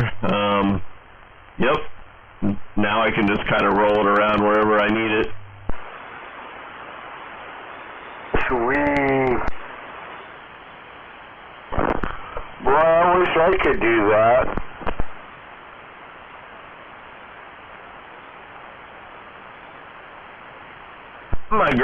My garage is only so big, it ain't rolling around much, but you know, when I work on one side, I kind of roll it off one way and get a little more space that way. Fuck your fucking animal. Shut the fuck up. What year is that car? Hammerhead, be nice. Hammerhead, be nice. Dang you. It's a 70 Camaro split bumper RS Z28. So like 350, like high horsepower 350 with a 4-speed. I know it extremely well. That's a badass car. No, you know what? When they got rid of, you know, when they went to what, Gen 2, and they did that, that was the 1 year that was just badass. Yeah, no, it's cool, and we're doing the perfection restoration kind of deal where it's going to go get point judged, you know, like 100-point judged, so we'll see, by Camaro experts. So we'll see when we get done here. Yeah, are you working with a shop? No, I'm working with a guy that owns the car who's an expert himself because he was a judge before. And him and all of his buddies, you know, that do it to this day, they're like a little group of dudes, so around the country, so he's buddies with all the other top Camaro guys, so we're doing it like that. I mean, he gets so much input from 20 different people that it makes it kind of hard for me to do my job over here, but we'll get through it. Yeah, so this guy, it's not Bill Gates, is it? No, he's just a dude that's into 70 Camaros. He has like 4 other ones at his house, too. Do you know what he does? I'm starting to pry. I shouldn't do that. He's not like a millionaire or nothing, no. He's worried about the money he's paying me every month, so, yeah. He's the most concerned of any of my customers that I've had, you know, working out of my garage here since I've lived here in the last, like, 5 years, so. He ain't rich. He was a longshoreman. Oh, that explains it. Probably injured. Can I jump in real quick? Yeah, go. Gosh, I was just wondering if you guys are going to hear this mud duck. I don't know. I'm trying. 669 on this end. I can hear you like a 4 out here, no doubt about it. Okay, I'm not sure where you're located. I'm down here in the big little hole of Ording. I'm in Des Moines, right by the water in Des Moines. Well, I'm a mile from the water in Des Moines, up on the hill, north side of Des Moines. What's going on down there in Ording? Why the fuck? I can't hear. Got you there. I'm trying to get Hammerhead to copy me, but he just keeps talking and talking and talking. There you go, Hammerhead, it's your turn. No, I mean, you're definitely getting over me, because I can't even hear him. A dude is like, I got like 2 S units on him, and I'm like going, we're only about 11 miles away from each other. You should be hitting me better than that. Unless you got, somebody's got a deflection, fucking maybe the chimney is deflecting it. I don't know what, but I'm not kidding you. That dude does not get out. Oh, gosh, you got to be kidding me. I got to be doing better than 2 units your way. No, you're not. You're at 2 S units. Oh, trailer park is you're gone. I don't even hear you. Oh, shoot, appreciate that. Well, thanks for the fun return there. Okay, well, I'm back out of here. I told you that a long time ago, and then you had, what's his name, trying to help you out and stuff. It's like, I don't know what's going on. You must be, like you said, there must be a deflection. There could just be a hill between you guys, you know, the topography. The neighbor's antenna not going quite right there. Oh, G-Man was saying, oh, he's hitting me at this. I'm going, he ain't hit me at shit. I cannot hear the guy. And I've actually talked to some people down that general area, and I have no problem, but I don't know. Just letting you know. Yeah, I know. Location, location, location.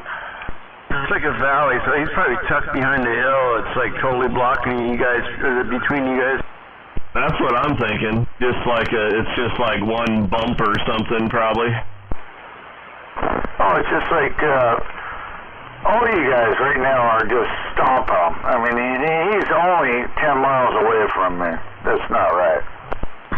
Location, location, location. Yeah, and it's the angle of your antenna, you know. If I'm up high enough, I'm like looking down, I can point out, you know, my antenna can pick out people like that. So. Big old strapper in Birmingham, but I'm waving in. Long time no CB. Okay, well, I'm going to back out of here. Hopefully we'll see you guys this weekend for the breakfast. Yeah, you aren't going to see Trailer Park because I have a prior engagement now that I have to be at, so I'm going to be way up north, and I can't make it down there. So I will be missing that breakfast, unfortunately. I didn't know there was even a breakfast. I was wondering about Hamfest. You know, it's coming up in March. I think it's the first weekend of March. We all got to go do a little breakfast on that one. Yeah, the other breakfast has been, like, set up for a month at least, more than a month, so the one that's this Sunday in Olympia. Hey, Trailer Park? Fuck Olympia. Yes, sir? Park? Hello? Yeah, what was your location? Des Moines, so I'm right near the SeaTac airport. Okay, copy that. Okay, well, you're doing a pretty good job there, you know, considering we got a bunch of hills in between us and you're down by the water, but, okay. Just thought I'd give you another shot. Hey, you're doing a pretty good job there, my friend.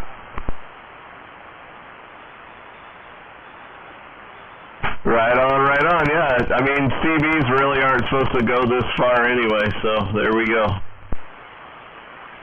Yeah, I'm working on getting my a tower put up. I'll get my tower put up. I'm going to have a beam on her. We'll be able to zoom your injection. There you go. Yep. Yeah, it's all about, most of it's about antenna, no doubt about it. That's the main factor. Yeah, I'm on an the A-Tron, whatever they call it, the A99. It's got a 10-foot pole on it. That's all I'm talking on right at the moment. If you put an aluminum antenna up, you like it better than the Antron. Yeah, well, if I was in the bedroom talking on the other radio, I'd probably hear you better. I got a 5/8 ground plane in there, serial, and it's like 30 feet in the air, roughly. Oh, yeah, there you go. Perfect. It's a wavelength there just about. Yep. Okay, well, I'm going to back out of here and let Hammerhead do his thing. He don't let nobody talk when he wants to yap, so 669 will be on the side. I appreciate you coming back there, friend. Have a good night.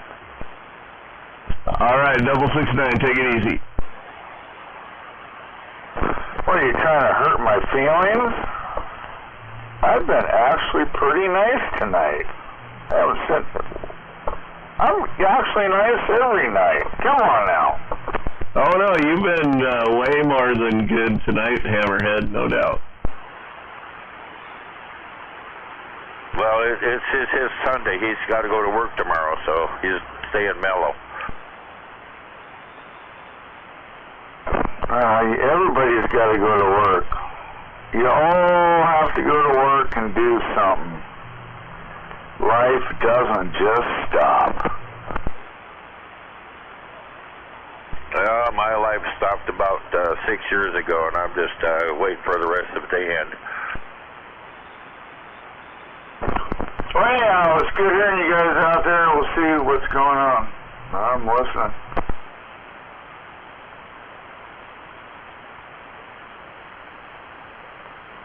Oh, I just want to say it was fun to get a word in sideways. It was Hammerhead. I never get to talk. I'm down here now. I'm a big mud duck, quack, quack, quack, you know. I'm able to get to talk to somebody besides Hammerhead. Hammerhead don't let nobody talk. Well, that's noted. That's very well noted. No, you're always sounding really good, and I just I try to jump in there once in a while, and I got you tonight. That was cool.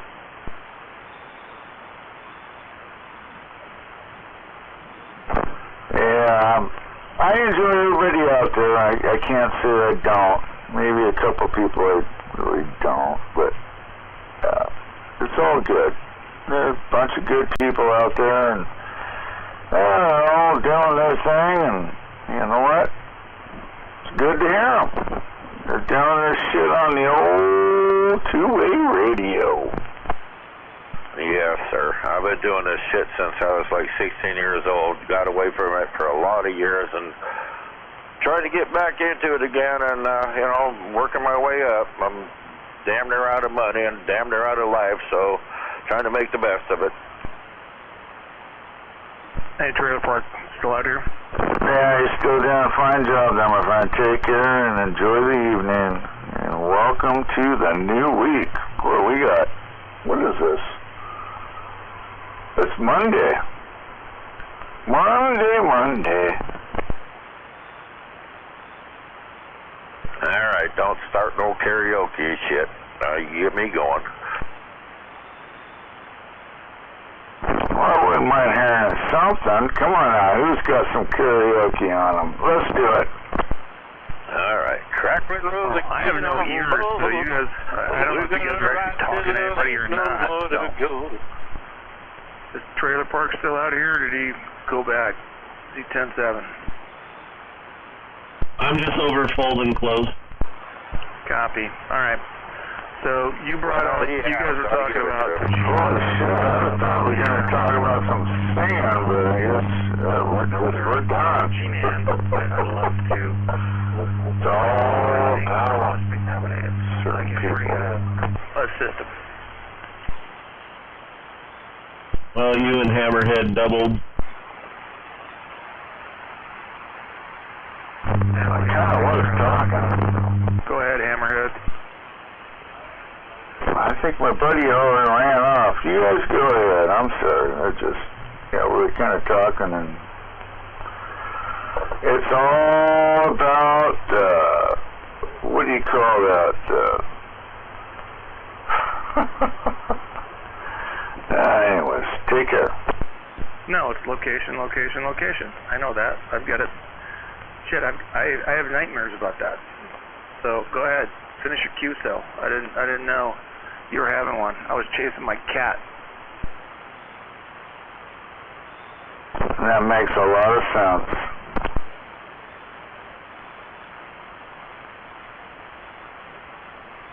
So you were saying something about G-Man and the pills or something? Yeah, exactly. So what is, I don't know, names or brands that he's got his name on. There were names that were thrown out there, was what, Sapoy or whatever. I'm curious about what things cost. Direct. Oh, I don't know. Like I said, the last few things I've picked up, I just scan eBay and OfferUp and Facebook, and if I'm going to get something, I get it off of there usually. Yeah. So what is a decent price for things, whether it's 8 or a 12?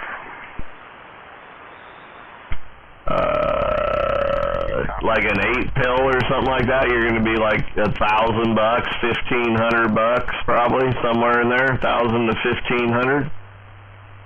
That's what I'm thinking for an 8-pill, maybe more, depending on who it is. And depending on if it, I mean, nowadays you just get HG pills. I have like old stuff that has Toshibas in it, but they don't, they don't make those anymore, so you gotta buy old things. I kind of like just taking those really good pills, and they make me feel good at night. You don't have to worry about if you're getting out or not. Yeah, but suppositories aren't good for you. But yeah, it's just all about the good pills.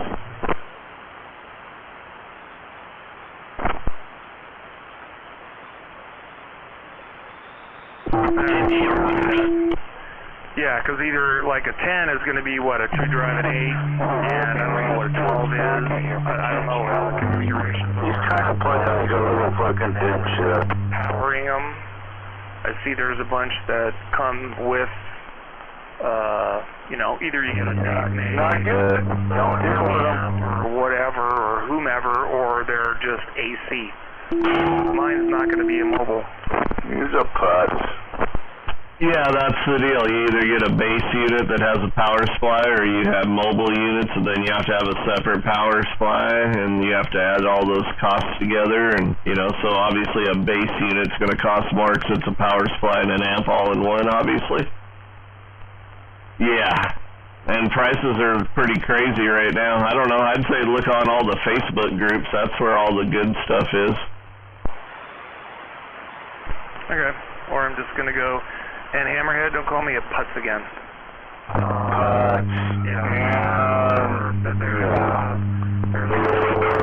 one's gotten in trouble yet. I don't think anyone will. You listen to Channel 6. Up to 6 meters. No one's getting fucked with. Channel 11, no one's getting fucked with. You know what's funny is you go up above 40, and ain't no one ever fucking with nobody. They ain't even fucking worried about shit, so if you got it, fucking put it out. Hammerhead. That's the way to go, a big old fucking tube and you're done. Do all your frequencies and you're done. Yeah, definitely. These aren't tubed ones, where I can get tubed ones, but that one's a solid state. You guys getting the same a lot of white noise that I'm getting. It is running like AM 2879. Like it's almost like we're in just like this. I did hear someone in the background waving a hammer. Just got down. From what I understand. Oh, Hammerhead, you're always Hammerhead. Sweet Pea and that bad man in the background.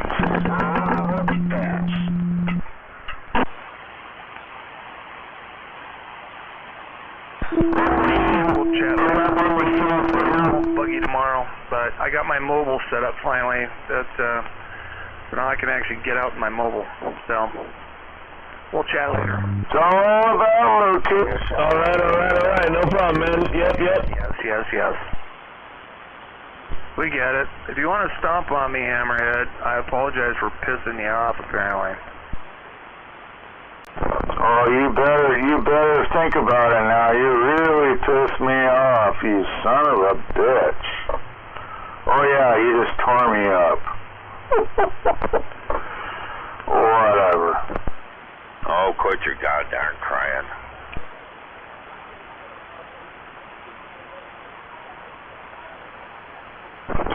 I just want to let everybody know out there in Radio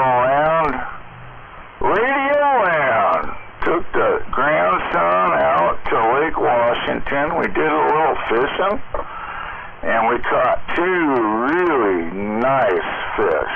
They were like, we're going to say 2 pounds. 2 pounds apiece. But really nice fish. We're kind of over there towards, Seward Park. But we did some fishing, and we tore it up.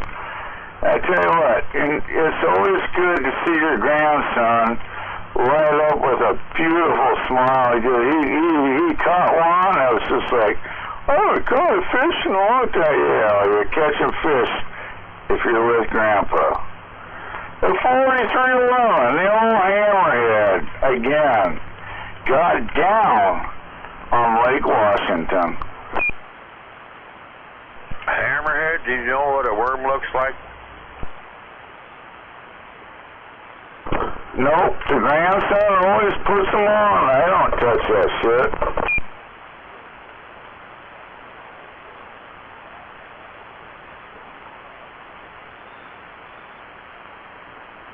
Well, hey, Hammerhead, are you picking me up any better than you normally do?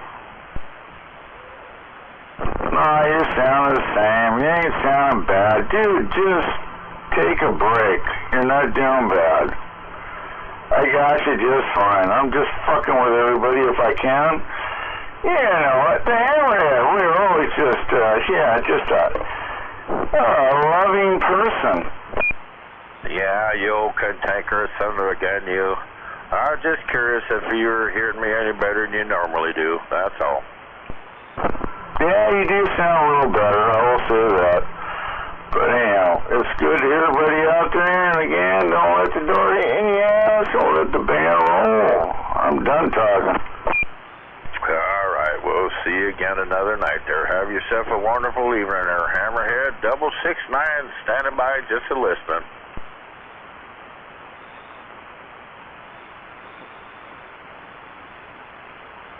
I was kind of hearing maybe something down south, but apparently they're all mud ducks too.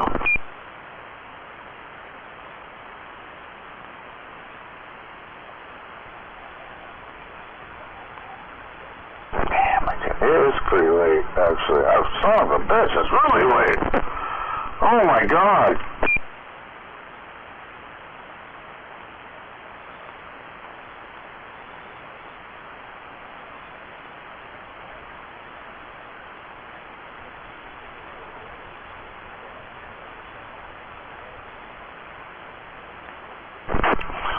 I know one thing though, when you go down Lake Washington, you will always catch fish. You don't catch a fish in Lake Washington, you are a moron.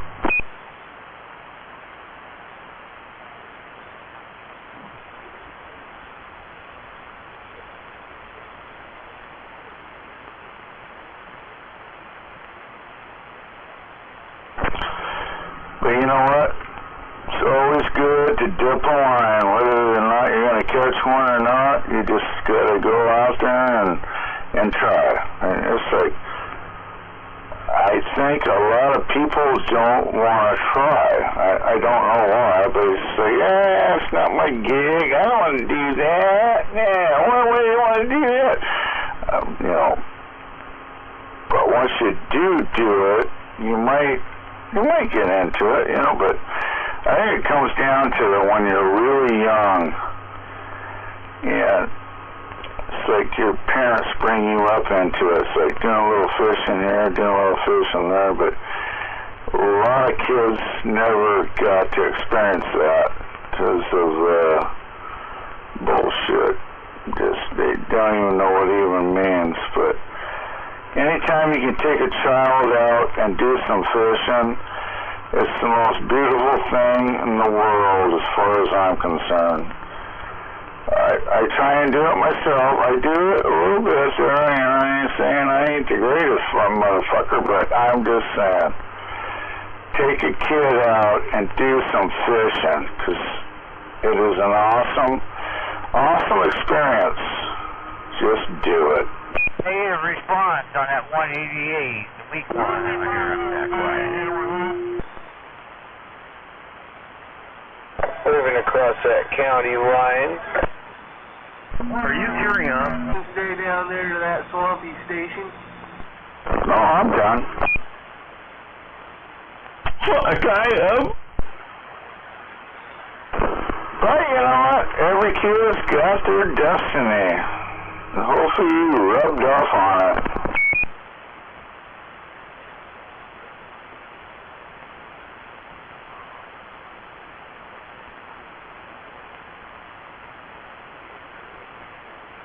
Hey, 188, you got that? That'd be a perfect moment from like Groundhog's Day. Well, which day were you talking about on Groundhog's Day? I mean, which day? The 20th or the 30th?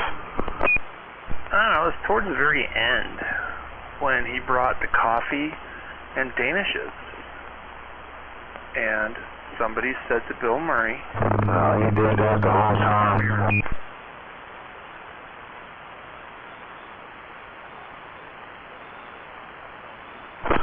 All I know is my snow machine's only been up a couple times, and I'm getting kind of pissed, and yeah, what a shit winter.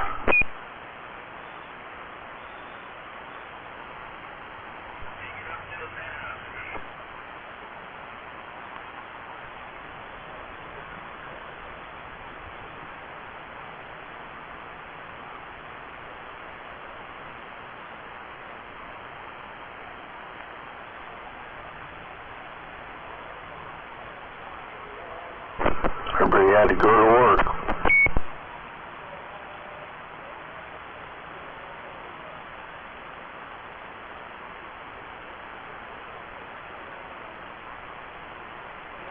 It's night time.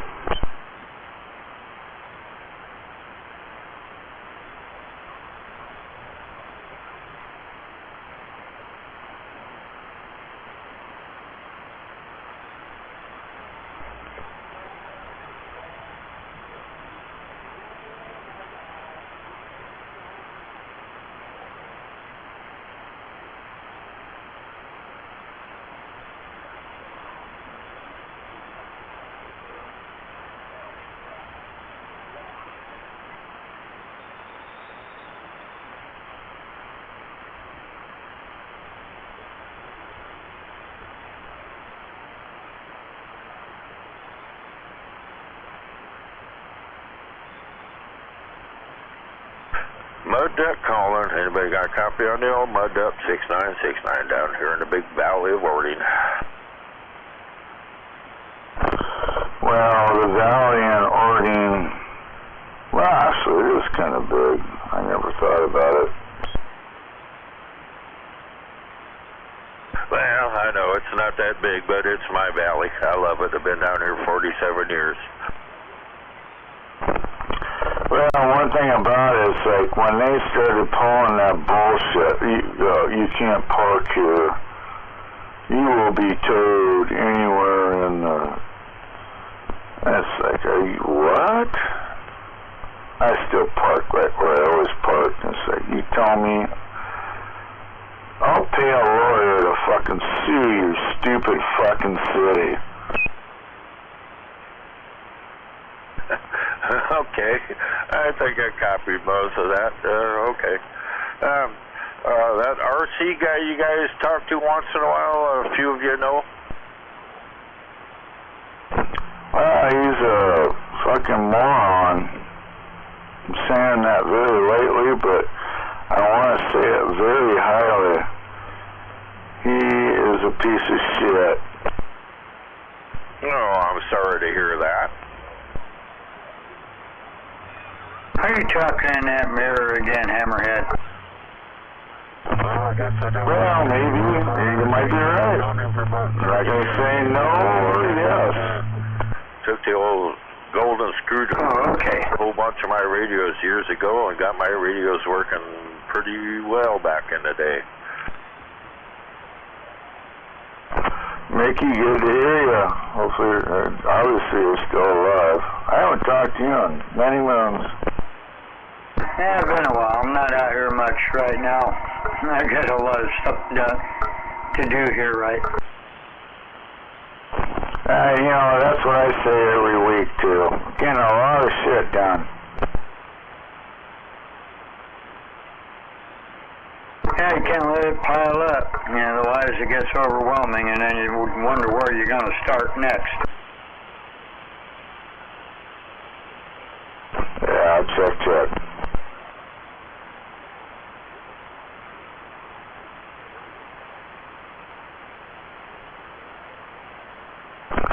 But I heard tomorrow it's going to be like 75 degrees, and I'm going to put my shorts on, and I'm going to get a suntan tomorrow. Where? Florida? No, Bonnie Lake. Okay.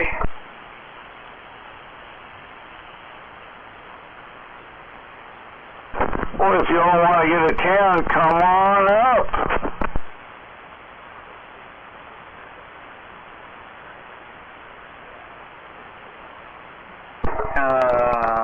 I'll think about it. No, I think you had the numbers inverted or flip-flopped, because it's going to be 57 tomorrow.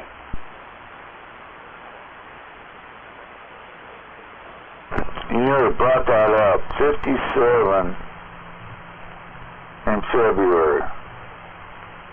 That's unheard of. I can't get my snow machine out. It's pretty much, I mean, I can, but there's no snow. We got the least snowpack I think I've ever seen. We'll see.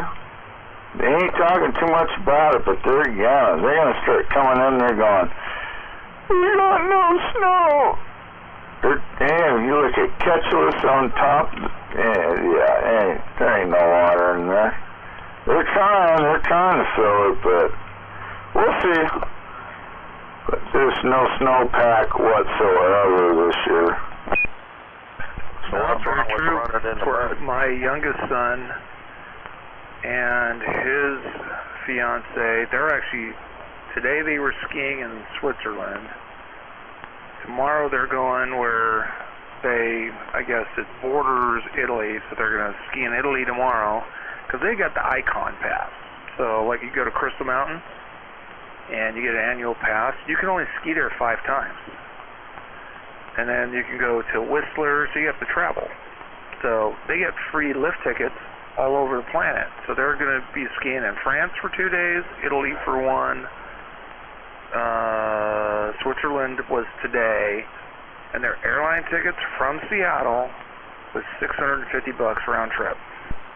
And it's all up in the higher elevations there. That mountain is packed. No, exactly. Well, where they were at, they're skiing at 10,000 to 10,000 feet. Where I think the Matterhorn is whatever the hell it's called in Switzerland. That's 15,000 feet. But granted, nobody's skiing up there. But their base is at like 9,000 feet, kind of like. Vail. Completely different subject there. It's a totally different.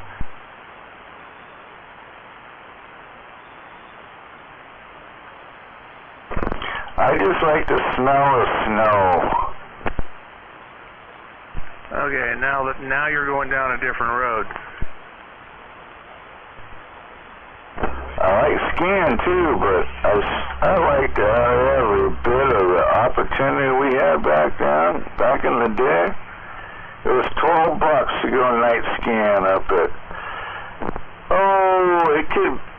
I think most of it was all up there at Ski Acres, but that's where we used to go. And you'd start up at, I think it was like 4 o'clock.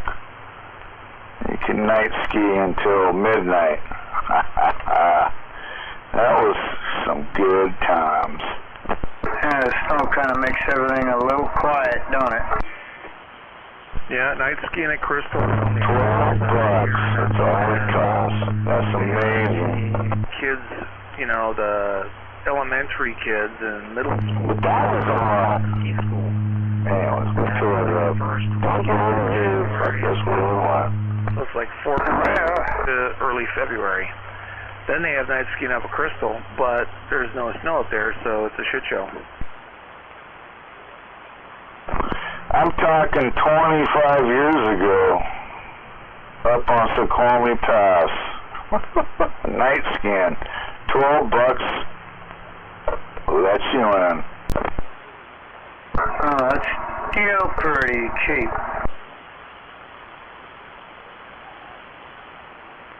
I'm just saying that's what it was. I was there.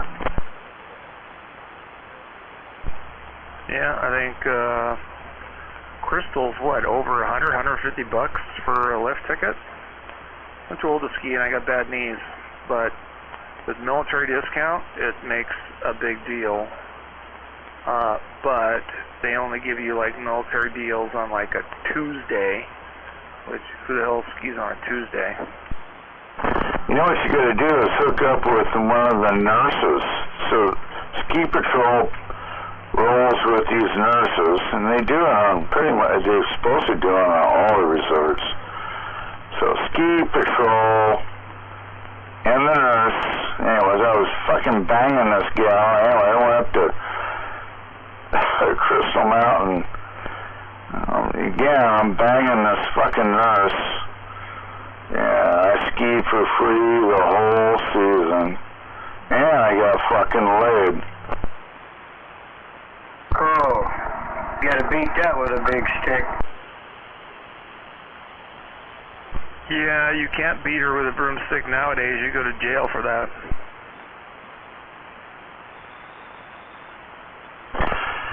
But you know what? You gotta take it and make it. Do what you gotta do to be happy.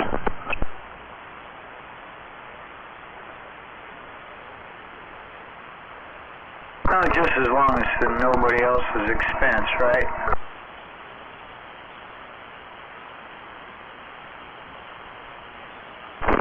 Mickey T, you're right. Yeah, I never, well, no, there was none of that going on.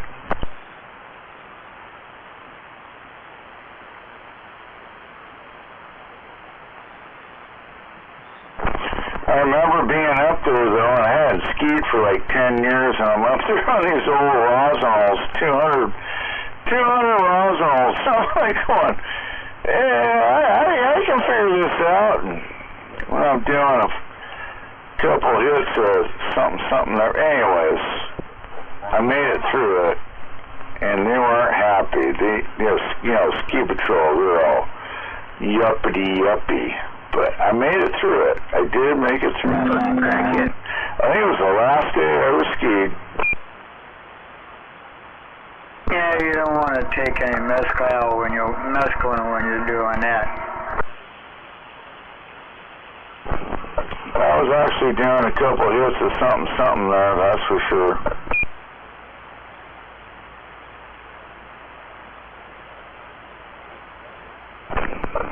Same time, I could still do it. I couldn't believe it. I was doing it. You know, pointing those skis down, and those Ski Patrol were going there. They took me into some shit that I'm like going, oh my God, I haven't even skied. But just being physical, a union labor for a long time. You're working your ass off, and it's just like, yeah, you don't forget it. It's just like roller skating or ice skating. You never forget it. Quick interjection there, if you don't mind.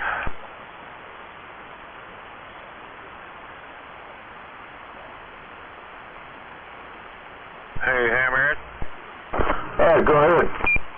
Yeah, the fellow you're having a conversation with about skiing, I can barely hear him. I was just curious to where he's at. Well, see if he keys up. He might unkey. I'm not sure who you were talking about, but we'll see. Who's out there?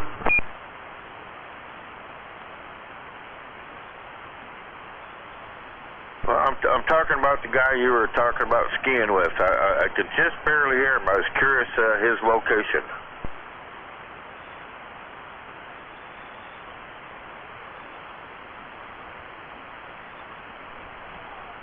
I'm sorry about that, but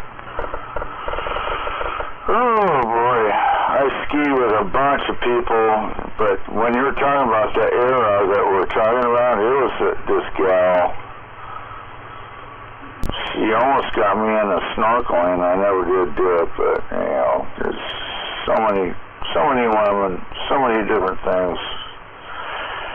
Life was good. Well, I know, but the fellow you were just talking with, I was curious to where he's at. I could barely hear him, but I was just wondering his location. I'm not quite sure who that was. But apparently hopefully you can hear him because you're having a conversation with him. I was just wondering where he was at because I just catching bits and pieces. Somebody got locked on where it was. His side. No, hey, Drew, did you hear me talking to somebody? Just lately, again, I'm kind of like flabbergasted. What? I don't know. I just turned on the radio here. I heard something about somebody said something about Auburn, and then I heard you talking. But somebody walked on whoever that was in Auburn. All right, so now we're over here in Bonnie Lake. We're just going to be quiet, and I'm not quite sure. I know he was asking. I'm like, oh, I don't recall. So I'm going to say that I don't recall. You know, it's like the presidency. I don't recall ever having any relationship with this woman. All right, I don't think relationship was just wondering who you were talking to. I could hear him out there, but just barely. Sexual relation. His location. Hey, thank you for clearing that up. Any relation with this woman?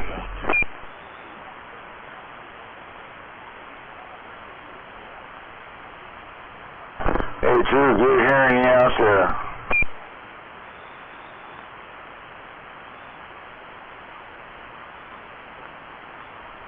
Hammerhead, sorry for interrupting your conversation. Hey, Drew, you couldn't hear me? I'll be back on the side.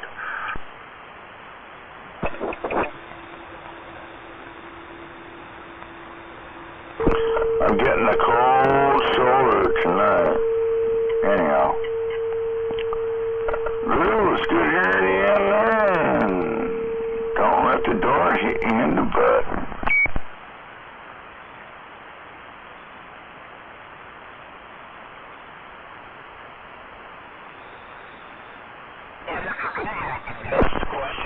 Anyhow, it's good hearing some people out there. Monday night, 10, I think it's like 10 o'clock. Son of a gun, you guys are old. Don't you have to go to work in the morning? Not this guy. No. Well, what the hell? I'm retired. Roger beat. So what are your big plans in the morning? If you're retired, what the fuck are you going to do tomorrow? I'm going to work on my garage. So I've got my other car in it now.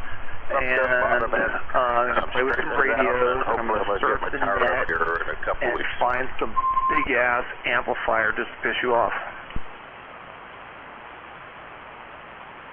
Oh, no, never mind. Was that my loud voice? That was...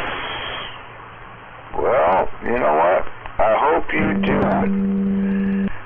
There's so many people around me that go all the big boy stuff.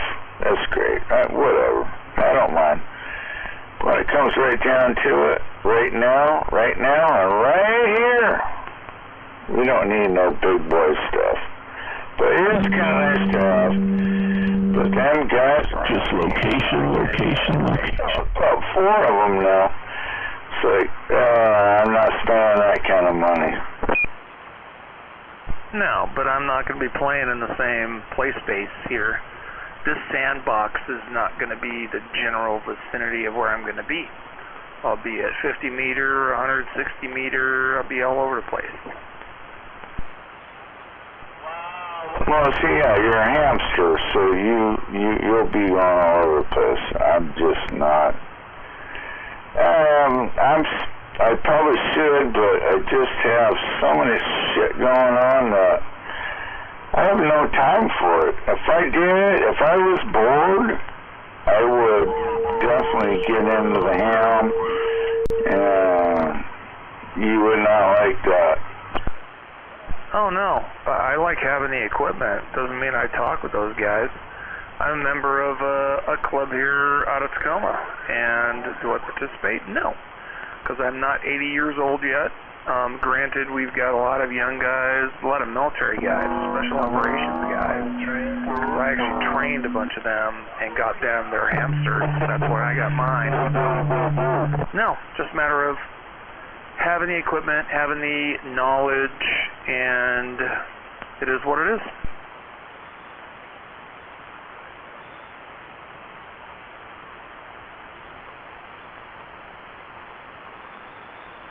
We'll put it this way, at Hamfest, have you met, do you know 333? Do you know Hanging Judge? Warmer out there, though. It's warmer than it was during the freezy weather. Crickets, I'm out. That fellow was talking to Hammerhead. I think he went to sleep. I just took a piss. What did I miss?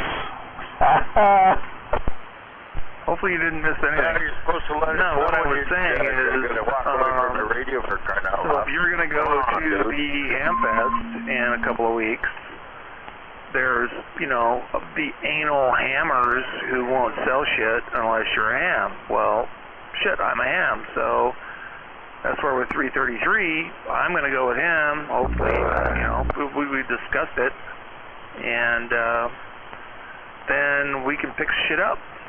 It's actually ready to go, isn't it? You're going to Hamfest with 333. Are you shitting me? No. No, I'm not. I've met him face to face. Have you met him? Negative. I have. Yep, and stand-up gentleman, no question. Thank you, Trailer Park. What is your impression? Though he's like, he can be sandbagging and listen to the whole thing, doesn't really matter. I text him and talk to him on the phone. I think he likes to sell some shit that, I don't know, he sells too much shit. Huh. I sell stuff too, because I buy stuff to try it, and then it's not what I'm going to keep, so then I have to sell it.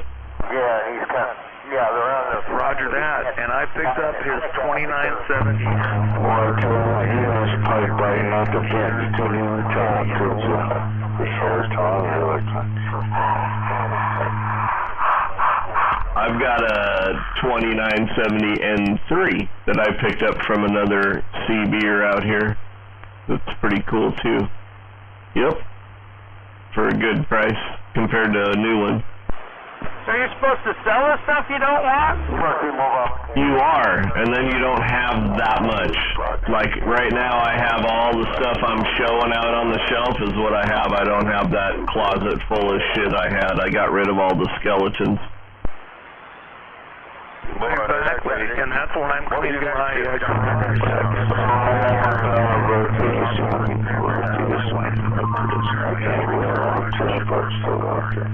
and my lifeguard in there.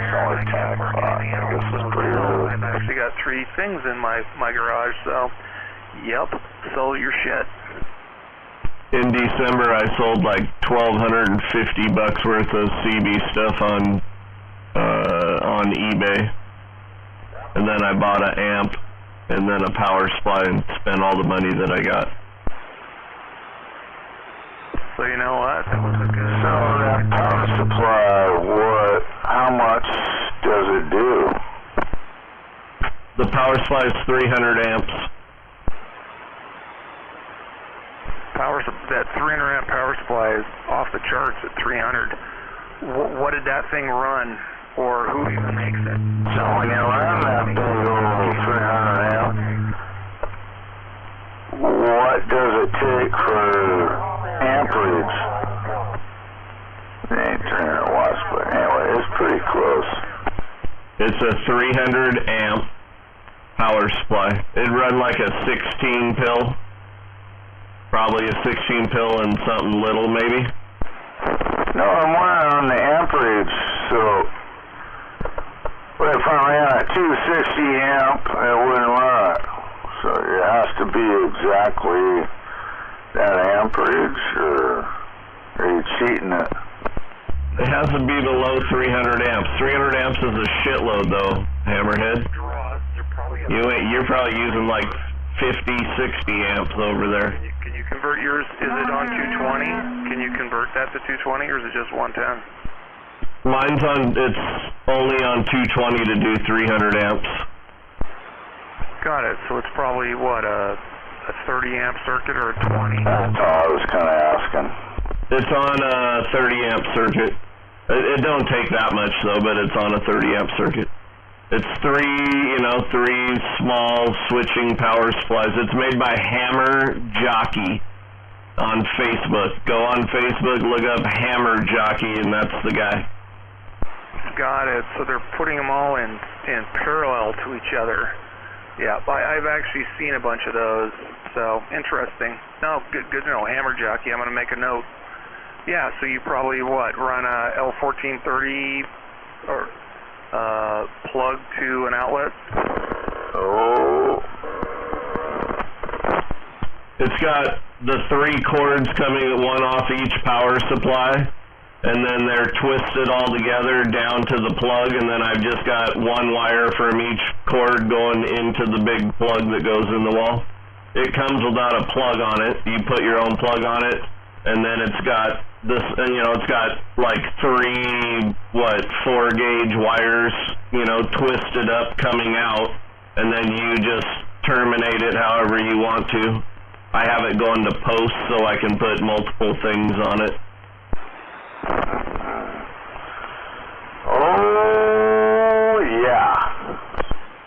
And then what's cool about Hammer Jockey is what he does is he makes, on a 3D printer, he makes a cover for the front and the back that kind of cover up all the wires and all the ugly looking shit, so it looks kind of nice. Well, we are talking about a power supply, right? Yeah, big ass power supply that's very small in size. Yeah. 300 ampere, which if it was an iron core, it'd be a really heavy unit.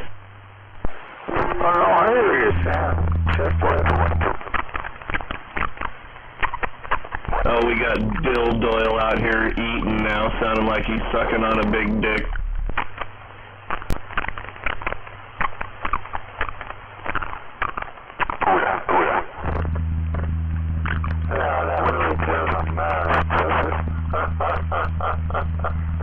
Who's talking? That's what it sounds like when Wiener Bender gives you head and you pay for it. That's what it sounds like. Gross.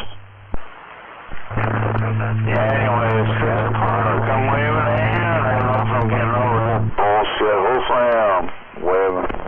No, hammerheads. Kick back and relax a minute. Okay, that's good to know. Yeah, I'm gonna look that up and check it out. I think it's all about rotation. They're doing that. They're just putting a bunch of commercial amps in series and can't get rid of this guy. Yeah, and these are the newer style ones like BBI uses in his videos. If you look at YouTube and watch BBI, you'll be able to find a video where he does power supplies. He shows you how to modify them to get more volts out of them. Like mine's set at 14.5. So anyway, just check out Facebook Hammer Jockey, and you'll see at some point a little advertisement for like a 75 amp and 150 amp and the 300 amp. And the 300 amp's like $400, which is cheap for 300 amps in power supplies. Oh, no shit, because like in the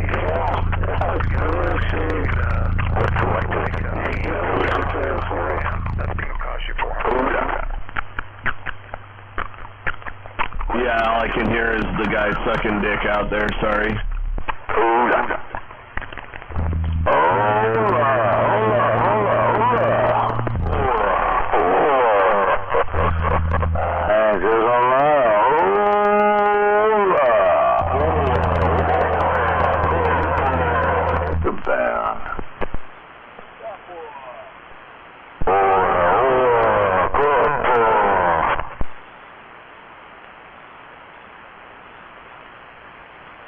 Gotta be that big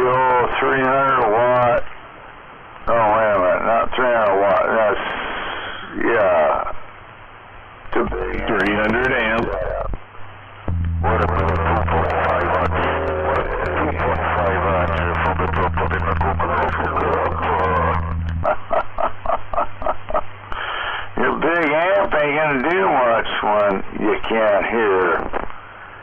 And they don't even think about it. It's like, you can fucking talk to the moon. But if you got no receive, you're kind of fucked. You know what's funny, Hammerhead, is I have a solution for that I use in the daytime when dumb fuck is out there. I just turn my beam east. I go out in the shop and work, and I just listen to the east, and I don't even hear that loser. He don't come in over the skip anyway in the daytime. I can't hear him here. Can I get a quick interjection in there?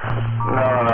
Anyways, he's gonna get an interjection between me, but anyways, I hear you.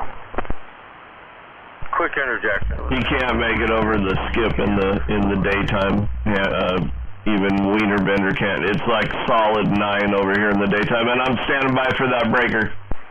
Yeah, thank you, sir. I was just curious for your location there. I heard you, Grey Ghost, but another guy was trying to talk out of Ording. Yeah, Hammerhead keeps jumping in there. I was just curious of your location. Well, if you want to know someone's location, then you got some problems. Hammerhead, back off for a second, please. He's fucking up there in Berrien. Duh. Des Moines. Yeah, I'm in Des Moines. Okay, copy that. Let's see, it's Berrien. Down at the big hole, can't talk much. Des Moines, Iowa. Yeah. So, dude, there's nothing wrong with it. I mean, yeah, I got you. I know. I got corrected the other day like that, too. I actually talked to a guy in Iowa the other day. That was killer. Skip contact. Not exactly. I've talked to Iowa a couple of times today. It's working sideways with the dude sometimes. It's just like, well, back up for a second.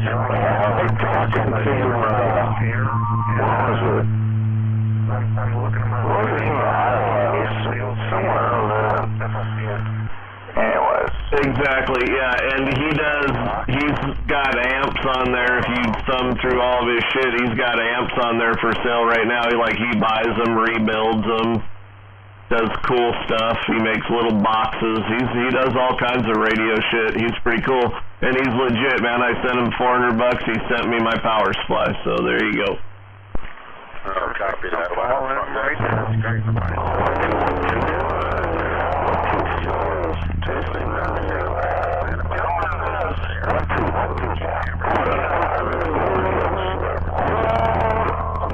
Mediocre, dude. Just got what I got.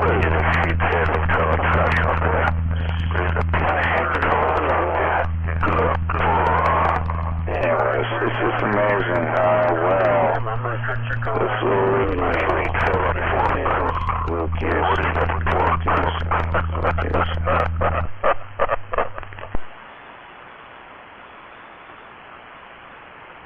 No question, you're located next to me, so I would agree with you.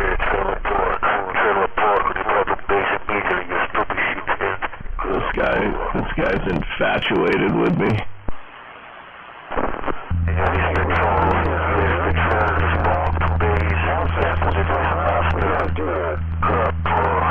Yeah, well, I guess you guys are doing something this weekend. Talking to you, you slave. There's a bunch of yokels. I got a pocket of money. Wiener Bender, do you just want to come over here, check out my station and whatnot, and, really dive in and see what I got going on over here, you know what I'm saying? Is that what you want? 104 hand light.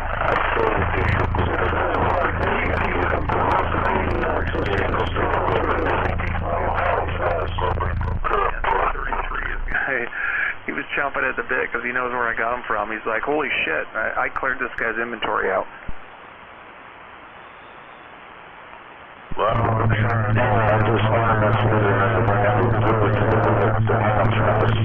The original. I think I love this microphone. I got the best table at 27 megahertz. go to that ham fest so I can meet you there? That'll work too. Go to the ham fest, man. Then we can meet you there. Fucking won't meet you anywhere. Listen, disabled. It's the best table money can buy. Fucking pussy. Nah, it's just as a radio persona. That's all it is. No, he's a fucking pussy. He always has been. I want him to come over and see what his fascination's all about. He needs to just come over here and get it over with, man. The biggest and the best in the Northwest. An annual into Toronto, that's right next to him. He will never camp the radio again. I guess I haven't done it either. I guess, you know what, I haven't done it either, but it's just like, kind of roll in there and say hello to him. Geez, relaxation out there like somebody else. I've tried, but yeah, it is kind of tough. But nobody can... Well, you know, when we're all gathered up at the ham fest, even if he doesn't come, you know, we might want to extend our day a little bit past the late morning and just drive over to the church right across the street from Wienerbender's house, like a bunch of us. That could happen, but anyhow, regardless, we're all hooking up on Ham Fest on the first day. Yeah, it's only one day. It's only Saturday. Yeah, and I'm going to be there when the doors open because everything goes out before the doors open even, so yeah, you got to be there right when the doors open. Well, they wish you go to the restaurant before that. I wouldn't mind that. But whatever. And then I can say, oh, there's a couple people with me. I'll get back to you guys tomorrow. I'm thinking there's a whole bunch of little restaurants there. Hey, Trailer Park. Hodge and Mr. Nobody had a table there last year, so they were there like, you know, 2 days early and got to go through everybody's shit and get what they wanted. Hey, Trailer Park. If you know them, because I don't, I got a pocket full of money. I want to participate, and they can make money. It's all cool, but I want to go.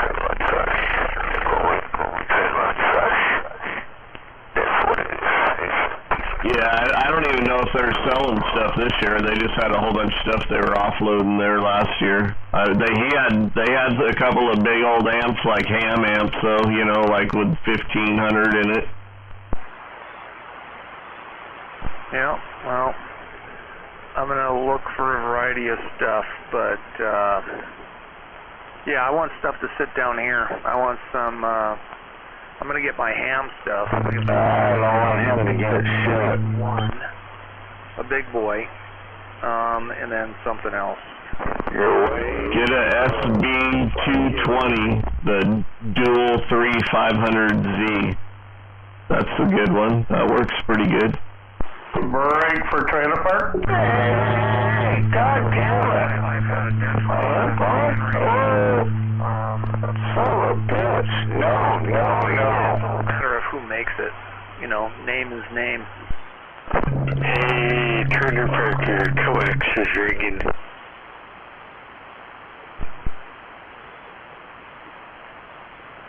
Yeah, I mean, if I'm in there early, I know what shit to look for and snag, but like I said, every time I've been in there, it's the good shit. I've seen it going out the door before I even got in the door. Is this radio even working? It's getting down. Triple M. It's just dead. This kind of sounds like a piece of shit. It does not. It sounds killer. Hey, what do you think of that race today, huh? It's getting down, Triple M. What do you think of that race today? Sound like shit on my end. Well, I'm trying to hear you, Triple M, but freaking... Yeah, you got some people that have got some radios, and some people don't have radios, and that's kind of how it goes down. I heard that person way out there. I'm not too sure who it was. So what did you think of that race today, Trailer Park? I'm waving back, Triple M. I keep hearing Hammerhead too, though. Kiss my ass. Yeah, see, Hammerhead. Yeah, you're drunk again, huh? Really hearing you there, Triple M. Just 1, 2, 3. He's just trying to cause a commotion. He wants to talk on his radio tonight. Well, what do you think of that race? A little bit. Oh, it was. I thought it was exciting as hell. My guys were kind of up in the front, the guys I was betting on, so that made it good too. Okay. Yeah, right on. I'm glad William Byron won it. Yeah. Anyway, I thought it was okay. I was entertained. Hammerhead just got down. Hammerhead, why don't you just lay your head down? Well, if someone hears me. I think they're going to go into Atlanta next week. I think that'll be even more fun right there. Atlanta, they go fast as shit there, too. Yeah, no doubt about it. I'm glad William Byron won. He won last year there, it sounded like. Oh, it's the old Hammerhead just got. I had Logano and Elliott won the money for me in 14th place because the guy I was betting against, two guys were not even in the race after that last restart. Pretty cool. Oh, that's why it comes right down to it. The old 4311. The Hammerhead, again, just got down. Yeah, so the only reason you need some power out there is so everybody can hear you when 4 people are keyed up if you want to get the word out. And when it comes right down to it, it is what it is. Ain't much. And I don't do this very often, but... Oh, boy, he's stretching it out. Stretching the legs on that shit over there, Hammerhead. Not doing much. 1, 2, 1, 2. 1, 2, this is a test. This is just a test. Oh, now Wiener Bender's pissed because we're all having fun and he ain't involved. Damn it. That's right, Needle Bender. Wiener Bender. From the top, come on. Stand by. No, exactly. Then they can talk to Wiener Bender. 669. Oh, that's Needle Bender. Needle Bender. Bend the needle on a little shitty radio up there. That's right.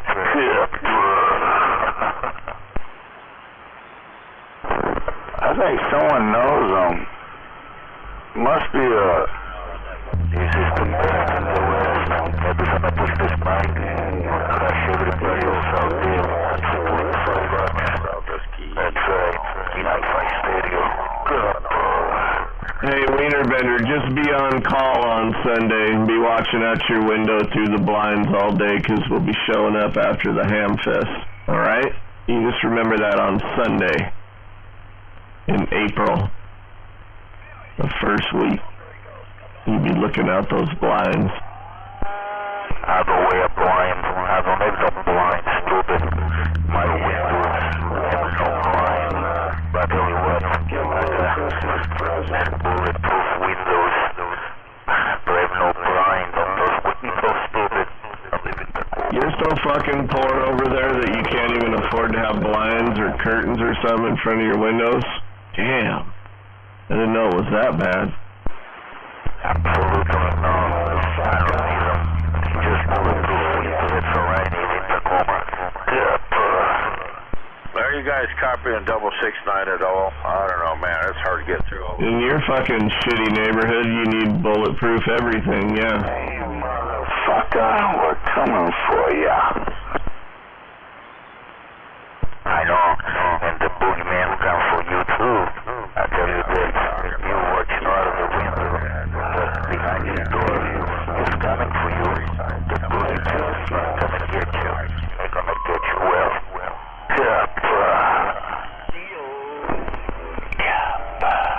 Needle adjustment.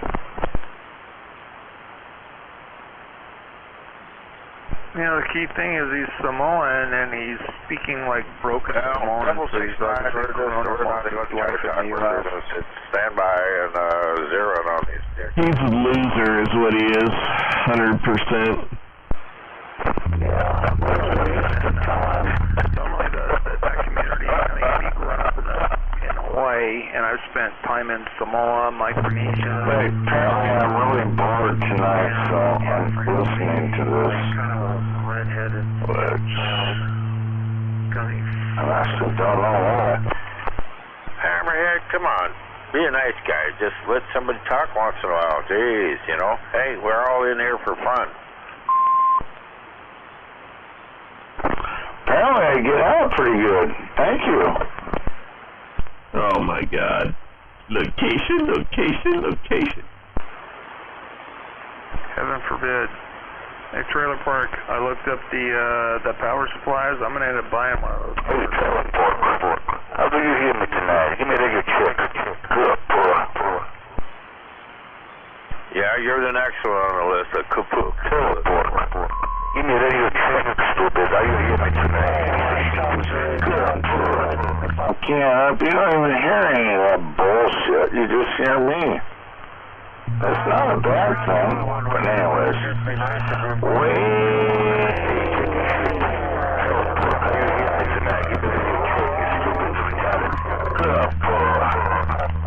It's just like always, loser, like a 9. What? Shut the fuck up.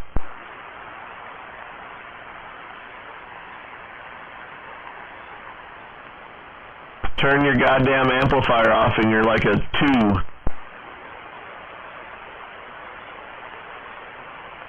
This is getting to be bullshit, man. 17 used to be fun, but it's getting to be bullshit. That ain't even bad tonight. Shit, sometimes I can't even talk. I have to turn it off. It has been that way. It's kind of sad, but there we go. DC or something.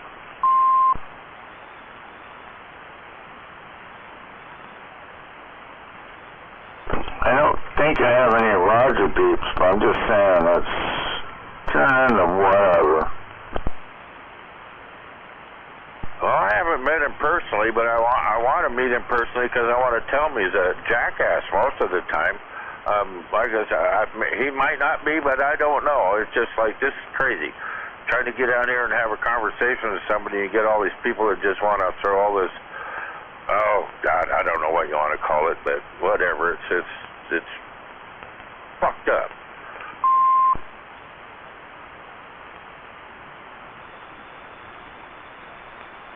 We got some pissed off folks out there.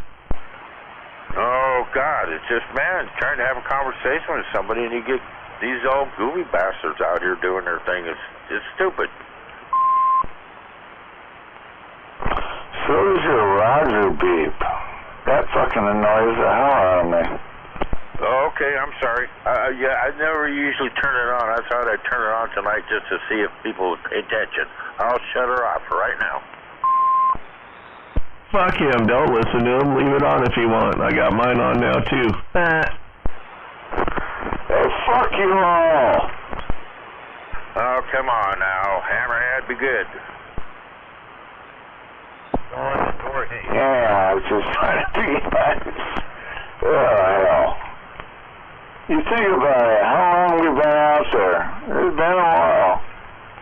I don't know. Trailer Park, he's kind of a newbie.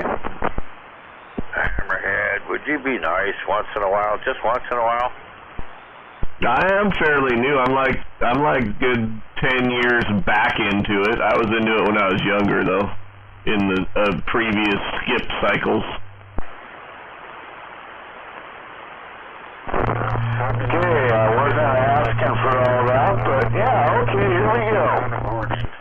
Nice signal.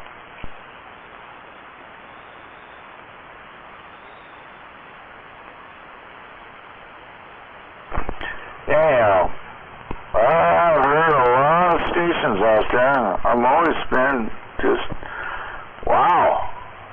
A lot of different people have a lot of different things they want to talk about. And It's all good. I have never heard anything bad on this radio, but yeah, it's what am I trying to say? It's actually good to hear everybody reacting to the radio and what you're doing in life. Everybody kind of knows each other. I think it's pretty cool. Well, copy that. We can handle that. Yeah. I've been on, well, it's been 20-some years. I got off it back in, when I was like 14, 15, and I'm 67 years old now. Radio was fun. Got into it again back in the 70s and 80s, and I got out of it again, and I'm back into it again.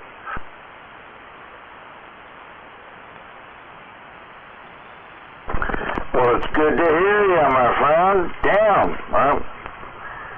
Every time I hear you out there, I'm always intrigued on what you got to say. You have so much shit going on there. You know that. Anyhow, I'm just waving a hand down that way, period, but somebody else is like, what are you, a fucking pussy? No, I ain't no pussy. If you ever meet me, you'll know I'm far from a pussy. I can kick most people's asses. I've been doing it since I was a long little pup, and I'm 67 years old, and I still kick ass. Just ask the last dude that I did 2 weeks ago. No, I was talking about my behalf. I don't put up with nobody's shit. I mean nobody's, not even my wife's.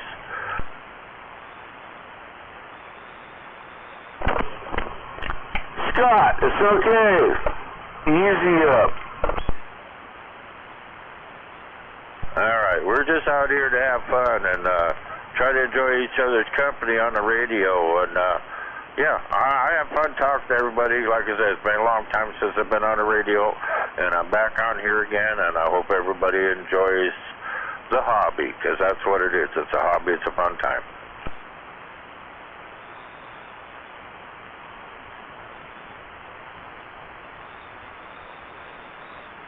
Between the radios and my wood shop that I got out here, I'm, you know, for an old fucker, I'm having fun.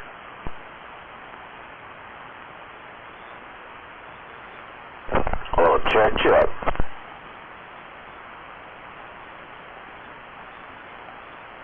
All right, who was that?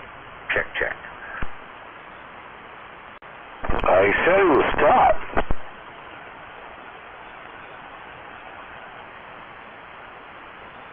Alright, this 669, I'm just going to stand by and I'll go grab me another cold one, and I'm just on a sign. I always thought it was 69. I said, oops. Good week. Okay, Roger.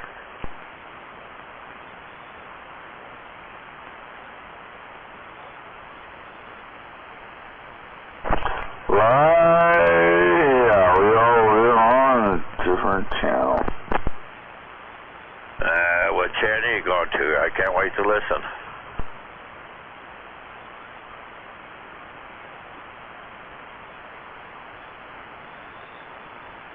Boy, that OG man, he sure set me up. It cost me a little bit, but not too much, man.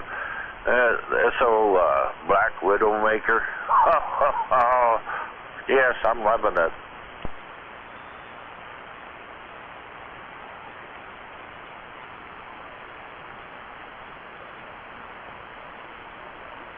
Well, just quit. Well, keep announcing what you're saying, man. That's pretty awesome.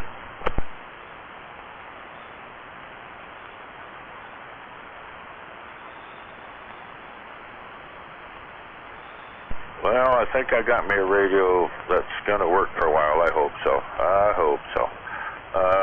Anyways, I'm going to stand by on the side here, and I'll go grab me a cold, fresh one, and I'm by on the side. Just listen. 669 on the side. Well, I went inside and quieted down.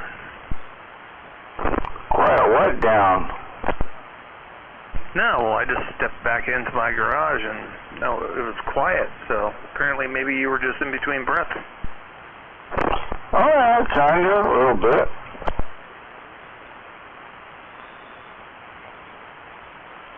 No, all good. I'm just making me some food. Need to eat something since I haven't eaten all day. That's a terrible situation.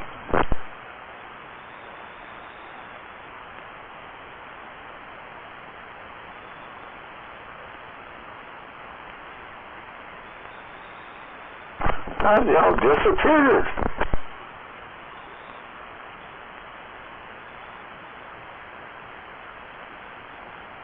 I know Trailer Park's probably listening, but if anybody's interested in it's a handheld. I don't know what the European name is of it, but it's a handheld radio, which is a 10 meter, it's an 11 meter radio that you can mod. So it's a 10-11 meter handheld AM FM sideband. I got a brand new one. I didn't even know they were remaking them, but I'm gonna sell that one because I already have 3. But this one's unmodded. I don't know, kind of a cool toy. But they're not cheap. It's a ham radio? Yeah, it's technically it is a ham radio. It's sold as a 10 meter handheld, and like 2 of them that I have that I'm looking at right now is a Titan Road Pro. It's the RPSY 201. I've got 2 of those, and then I've got the Super Radio, SB 201. And then, but the primary builder was, I got to go back upstairs into my house and look at that. That's the one, that's the original. And it's primarily a European handheld, but it is a 10 meter handheld, which you can just do a mod and it opens it up. It's like an RCI or a Ranger. Yeah, I mean, I'm not interested, but I was just wondering what it was, so cool. Yeah, you know what? Part of my addiction issues is I got 1, now I ended up with 4, and like, what the hell? I can't talk to myself 4 times.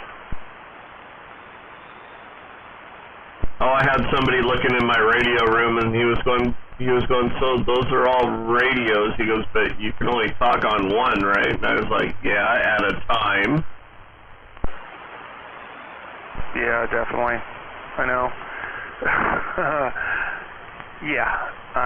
I know us, we don't have addictions like some of the Radio Shacks that I see pictures of. Granted, those guys are in their 70s and 80s, and they've accumulated stuff, and they never get rid of shit because they're, Depression era kids, so they got a crap load of stuff. I mean, I may even offload some of the things I wasn't gonna sell, before this cycle's out, because it'll be fucking 10 years before it picks back up again. No, very good point. I wasn't even paying attention to that. I mean, shit, when I got in the 80s, actually the late 70s when I was in high school, yeah, I didn't even pay attention to that, but that's a good point. But I can pass things down because my kids are starting to get into it and stuff too. So if you want to get rid of stuff, I'm always a sucker to buy stuff. Yeah, I'm pretty much dwindled down to my, stuff that I want to keep at this point. Literally, I mean, I did that in like December. So, yeah, I'm down to what I'm going to keep. I have 1 radio I might sell, but I'm going to sell that like to somebody on Facebook or eBay or something and try to get all my money for it. Absolutely. Yep. And I'm looking, even though I'm a member of Tacoma Radio Club, I want to tech. I've got my, like, when I used to talk to you before I got this radio, I was talking to you on my Kenwood, I want to have my antenna tuner put into my Kenwood, and my eyes aren't good enough to do all of that, so I'm looking for a tech to do it and not go to the ham club because they know what I'm going to do, because this thing's wide open. What about John Boy Radio Tech up north? I don't know if he does ham radio. He's a hammy himself, so I don't know. He might be doing something like that. I don't know if that's, he fixes my old radios and stuff. John Boy up north in Everett. Okay, and this is not like a major repair. This is just installing an antenna tuner that's meant for this radio. It's just, you've got to move some things, because your RF, is currently going into your jacks to go straight out. Now you're going to plug it into an antenna. You're just putting this thing in line. The antenna tuner is going to be put in line with, your connectors and all that. And I don't have the eyes to do it, so I'll pay somebody to do it. And I actually have all the parts, and I know this radio works. Then I bet you he's already done it. So he runs ads on Craigslist and OfferUp for CB radio repair in Everett, and his name's John Boy, and I think that's what it says right in the ad. Okay, yeah, let me make a note, John Boy. And honestly, I got no problem if you reach out. I don't know if you have any correspondence other than just meeting, 333 once or whatever, but since he and I live very close together, he and I talk from time to time, we'll put it that way, and that's not the norm for me. Yeah, I met him just once at breakfast last time. That was the only time I met him other than talking to him on the radio. Yeah, copy. All right. Yep. And I know all of us radio guys are from all kinds of an eclectic background, and no, it's all good. All right.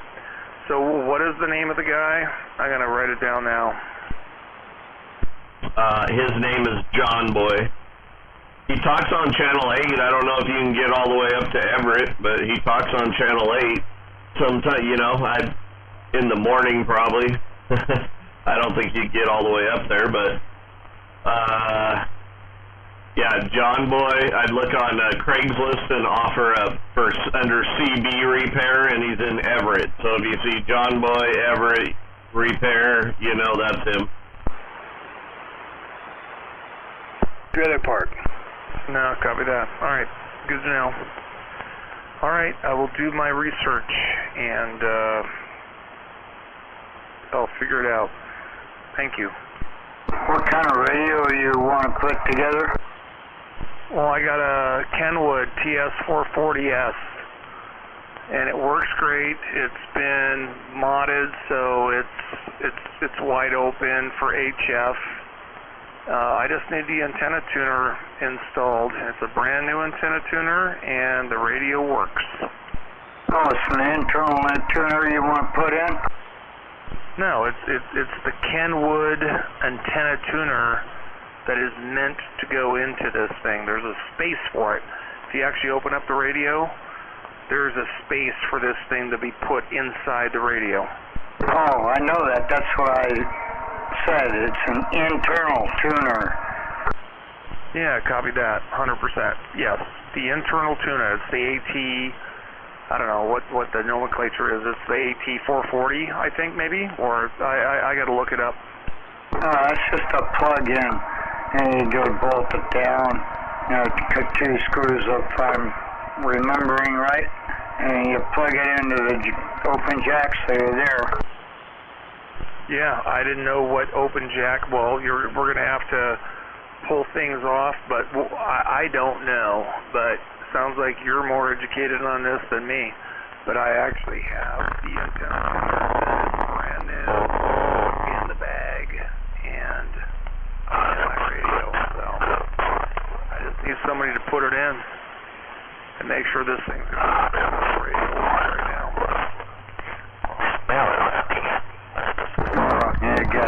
your neighbor keying up on you.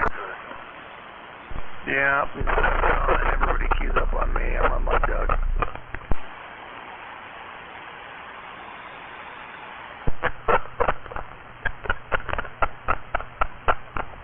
Quit being a dummy, wiener bender. God damn it.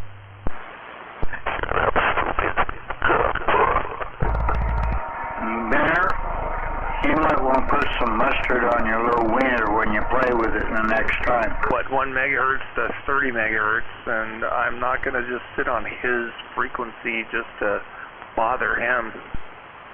Yeah, Roger.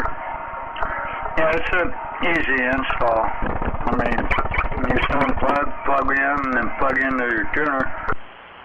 Yeah, well, if you're local and I honestly don't know you from Adam, you don't know me, but if you're a tech, I'm actually a tech, but I maintained microwave and satellite communications gear where I had my big Clastron amps, my big tubes, which would just kill you if you touched it.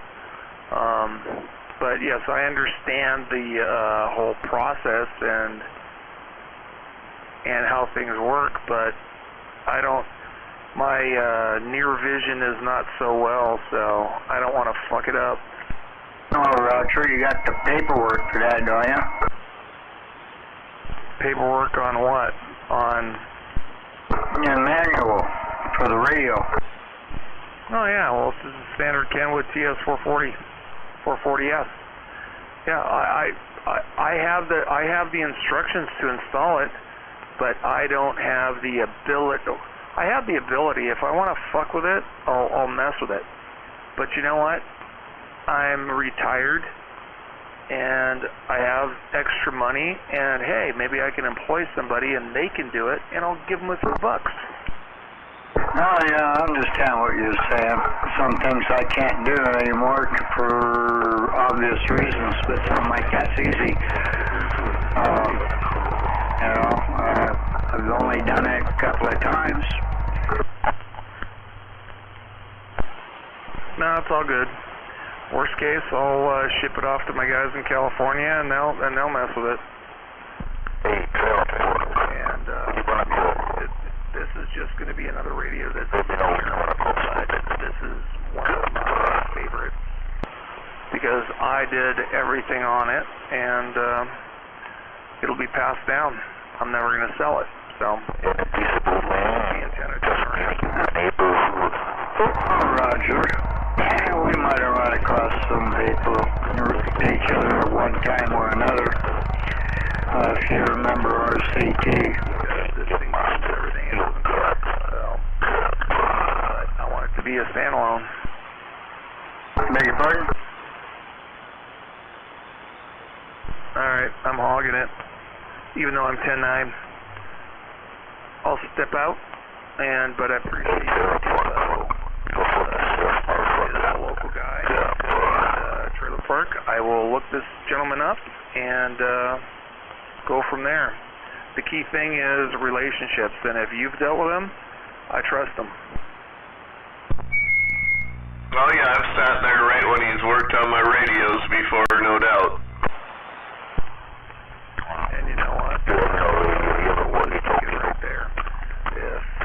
If I've got a hands-on person that's been there and watched it, then I trust you 100%. So I appreciate it.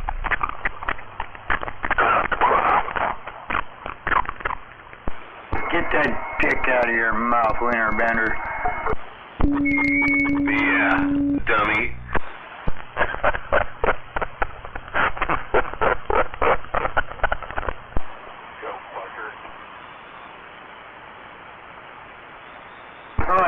I was going to say I can probably do it easy enough for you. I mean, you know, it's just one of those things that goes in quick.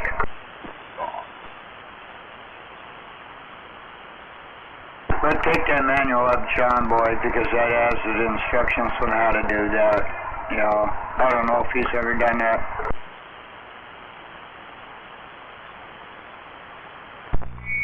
Yeah, I don't know either, but I know he's a hammy too. He's got a whole ham station set up pretty pretty nice setup there too. So, yep. That's a long way to go to have a 5-minute or 5-minute job done.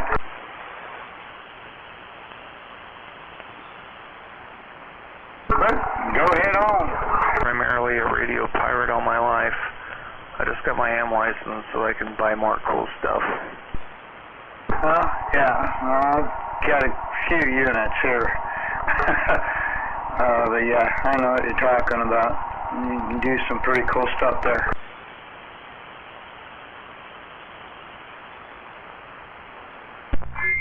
I mean, if you look at on Facebook, look at Steel Tube Malls. That's like a group. There's all kinds of big amplifiers on there for sale for 11 meters, brand new from all different builders. You know, but I don't know how big you're looking for. It just depends on how big. No, I'm not looking for anything huge to piss off my neighbors. I've been an upstanding citizen in my community for 25 years. Well, I've been a member, I'll put it that well. Maybe, yeah, I should reclassify that. I've been a member of my community. But, no. I don't want to mess with the tube gear because I like to move around a lot. Yep. Well, before you buy the power supply, figure out how big you're going to get so you know how big a supply to get. And I think he makes up to a 400 ampere now for like $500, I think. 400 amps is a lot. That'll run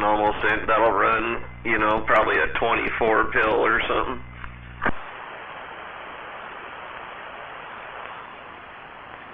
Yeah, I'm never going to go that big. I've actually got neighbors. I'm not like I'm on 5 acres where I can't have a big beam. So, yeah, I'm looking for full power for ham, which is 2K. Yep. There's tons of shit out there. I mean, it's a couple grand, you know. 1,500 to 2K is kind of what 2K is. Yeah, and I've got I got $5,000 to play with, so it's not really the dollar figure. It's a matter of getting what I want, and maybe I'll buy 2 small things rather than 1 big thing. And that's pretty much kind of where I'm thinking at this point. Go to the Ham Fest on March the 9th. Yeah, for sure, the Ham Fest. Check shit out there. There's going to be something there. Yeah, there's going to be some solid state amps there. I can guarantee it. A lot of other equipment. There's a couple of people unloading a whole bunch of stuff that I've heard. Communities like you've been talking about on Marketplace or whatever. Yeah, I'm gonna have to sit it out and just wait for Hamfest and see what pops up. March the 9th. 369. Did you ever get that renewed?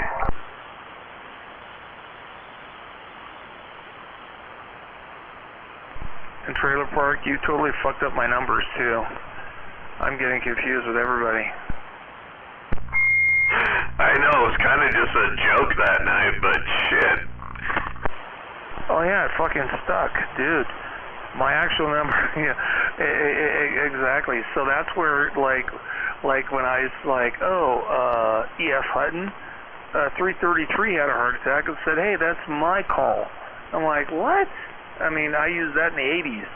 So I'm stepping on all kinds of people. Everybody's had calls that's have, so it's just a shit show. Oh, sorry, nobody. I forgot. You sounded like somebody else. This is Mickey T down here. No, copy that. No, nothing. I'm not worried about it. No, I'm just giving Trailer Park a hard time because he's the one that was trying to give me some creds when everybody's like, who the fuck is this dude? He just shows up out of nowhere. So, no, it's all good. My actual numbers that I've used since 1978 I was the 427 Mobile out of Hawaii, and I'm actually the director of the Alpha Tango district in Hawaii, so my call is 17 Alpha Tango 101, but I went by 427 Mobile, so I think I'm just going to have to go with those numbers. I know those numbers. Yeah, but there's probably been 100 people using them. No, you're the only one I ever heard use them. Yes, you heard it right. Trailer Park, that's my handle. I'm a fucking shithead. That's right. Well, nobody, I changed this guy's handle to Wiener Bender, and he's nationwide now. Oh, shit. Wiener Bender. I know you did, because I hear people on Skip that are actually calling him out. Yeah. DX Land, this is Trailer Trash. Yes, Trailer Porco, that's my handle. I'm a fucking motherfucker. Yes, I look like a troll. I live in a cave in Washington State. That's right, I'm a fucking stupid motherfucker. Yes, he is. But anyway, hey, we know each other. We've met. Are you on welfare, Wiener Bender? Wow, that was a rough one. Yeah, we've met, believe it or not. It's been a little while. I don't make it to that outfit too much anymore. Attention, DX Land. This is Potato Head, the most powerful station in the world. That's right, with enormous power of 2.5. Oh, he pumped it up. In Washington State, this is the best in the West, although you cockle. Yeah, I'll turn it a little bit more your way. Are you on Social Security or welfare, Wiener Bender?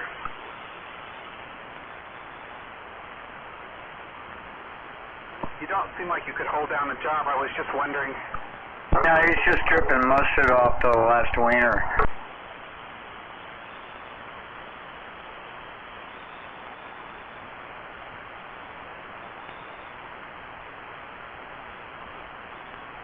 Trailer Park, I'm impressed. Look at what you can do in social media. You've changed the world. There you go. Little bit of work. The first social media platform, the radio. Yeah, it got all confusing, didn't it? Yeah, no, I butt in.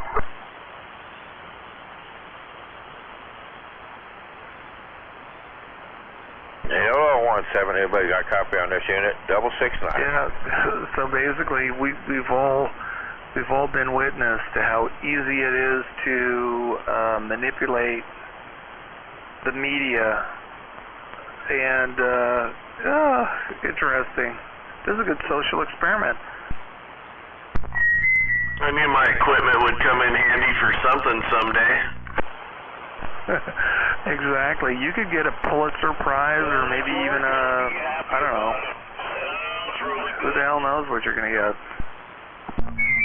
I told him I should charge him for that, man. It's like, I put him out there. Hey, trademark it, and then you can sue him. Hey, nobody? Yep. Can you reach the 2.8 repeater from where you're at? I don't have any of my other gear. I'm running just my ICOM. I'm just running my HF right now. Oh, okay. Well, I'd have to go to another... Yeah, we'd have to go to another frequency. No, exactly. My other rig is going to be the 7610, or the stepchild for this, for UHF, VHF. 810. Yeah, the ICOM. So I've got the 7300, then they've got everything moving up, everything over 6 meters, so 2 meter, 70 centimeter, everything else is on another radio that's identical to this, but it's up-banded. Oh, okay. I don't do the upper bands too much. I'm usually down a lot lower than that. I can take you down to a 394. No, well, I can go anywhere on the 7300 because it's wide open. But do you know? Yeah, I don't know. Where do you want to go? Well, I'm just running an Antron 99 on this thing right now, so anything HF. So I'm between 26 and 28 megs. Anywhere in between. Oh, okay, well, I don't like going there. I can, but I just don't like to. No, and I'd have to bust out my handhelds, and I'm not going to be able to talk to you on my handhelds. My antenna outside my house, my quad bander, I broke it, so I'm waiting for another one. I'm waiting for Hamfest to see if I can get a better deal. And yeah, I've been looking for something to replace my old one, but so far all I'm doing is using wire right now down on those bands. I got a wriggle for the upper one, but I don't spend any time above 28 meg at all. Yeah, copy. Are you a ham too? Yep. Okay. Are you a member of Tacoma Club? Ex-president. Okay, well, I'm one of the newbies, even though I've been in this biz and I'm old too, maybe not as old as the rest of the crew. I brought a bunch of the military guys and the special forces guys that just got, because you guys were doing classes on JBLM. Are you familiar with that? Yeah. Okay, are you one of the guys that were doing the classes by any chance? No, I'm not. Copy. Well, I was one of the people that was with all of the special forces guys that were going through the test when you guys would show up on a Friday, and I just walked in and said, oh, I'll take a test, and I took my test. So for the last couple of years, I've been a member of the club, so I've been a non-participant, but I am in the system. Yeah, they can do that for you there too. There's a couple of guys there. It's easy enough to do, or I could show up and do it, or something. They'd let me use that shot. Yeah, no, but we had the military, well, the special forces guys. It was, on their dime. So we would pay for your guys to come in and to administer the test and get all these guys, because they're all electronic warfare guys. That's what I did. So, interesting. Well, maybe we'll have to chat. I don't know if when the next meeting or what. I know Saturdays, I don't participate in anything, put it that way. Oh, Saturday's an open house, and you can go in there. There's usually somebody working up in the museum on something or whatever. That's what I was going to suggest. Don't go to a meeting and do it, because they're going to be too busy. But you can go into the open house on Saturday and take it up there and ask around. And there's more than enough guys up there that can put that in for you. It's not that difficult. No, 100%. Thanks for the information and the advice. So I would say this Saturday I will show up at the meeting. I'll be the guy that looks clueless, and I have my badge, and it has my name Mike on it. I'm not going to drop my call here, but I'll be the clueless dude that looks wandering around upstairs. Yeah, I don't put my call on this band for obvious reasons. But yeah, it can get done this weekend if you need it to. I mean, it's simple. Do it on CW. Do it on CW. No, I appreciate it. Yeah, fine. And I'll pay these guys generously. I don't, it's just radio. And I know they're going to have more fun doing it than anything else. Oh, yeah. Put your call on CW. No, I appreciate it. And who is this again I'm talking to? So this is Mike. This is Mickey T down here in Tacoma. Copy that, Mickey T. I'll put you in my logbook.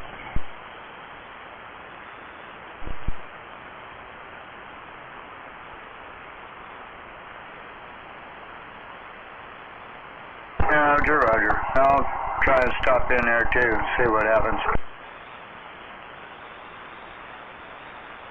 No, I appreciate it. Yep, and I'll be there.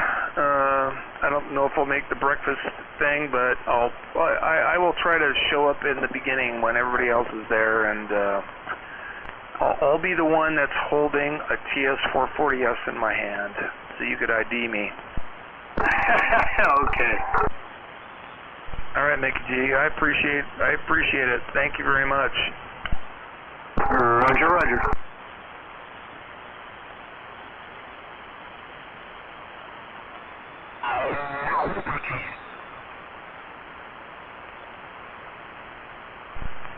If C. Hammerhead, if he was listening, he'd actually understand that the hams aren't bad people. A lot of them got their start with CD.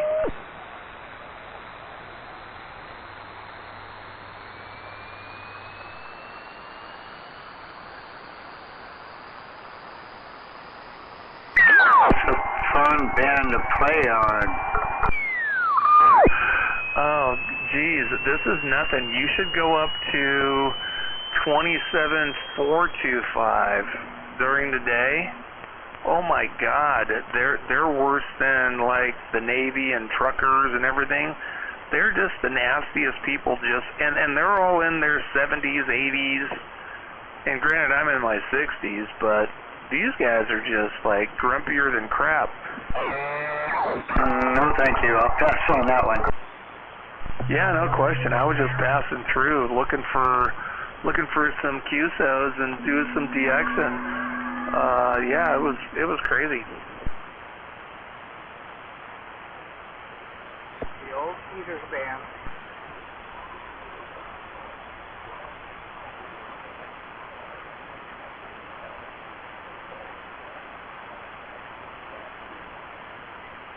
So, Mickey T, what I'm looking for is like an Ameritron 1306 or 1500. I'm looking for an HF rig that will cover all of HF.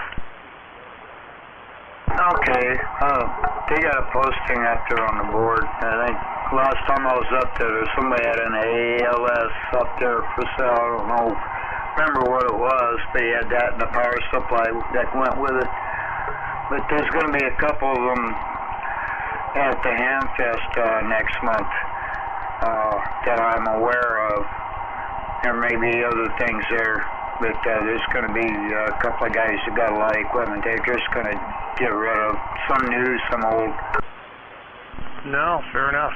No, because yeah, I've got the ALS 600, but I'm looking for either a 1500 or something comparable. I take a 1200 or a 1306 since it's solid state and I don't have to mess with it. So if you know guys in the club that are looking to move things, I'm a member and I can maybe save them the headache and just give them their full asking price, because I'm not gonna negotiate and BS anybody down. Oh, Roger. Well, you can ask around up there. I mean, some of those guys that hang out up there have got some pretty old, got a lot of stuff. Some of them don't. You know, they just like to hang out and chat and play, and, you know. Yeah, copy that. All right. No, I appreciate it. Well, I'll make a point of going on Saturday and reintroducing myself, because I haven't been there in a year. Yeah, they got a pretty interesting setup in the operating room. You'd have to check that out.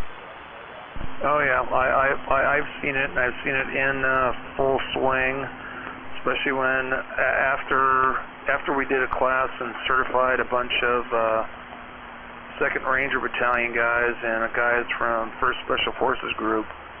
It was kind of funny where a couple of them got tech, a couple of them got general, and your instructors said, "Hey, come on by," and I actually showed up that next Saturday, and 3 of the Special Forces guys showed up, which was cool. Oh yeah, it is. I'm an extra. You're a what? An extra class. Copy that.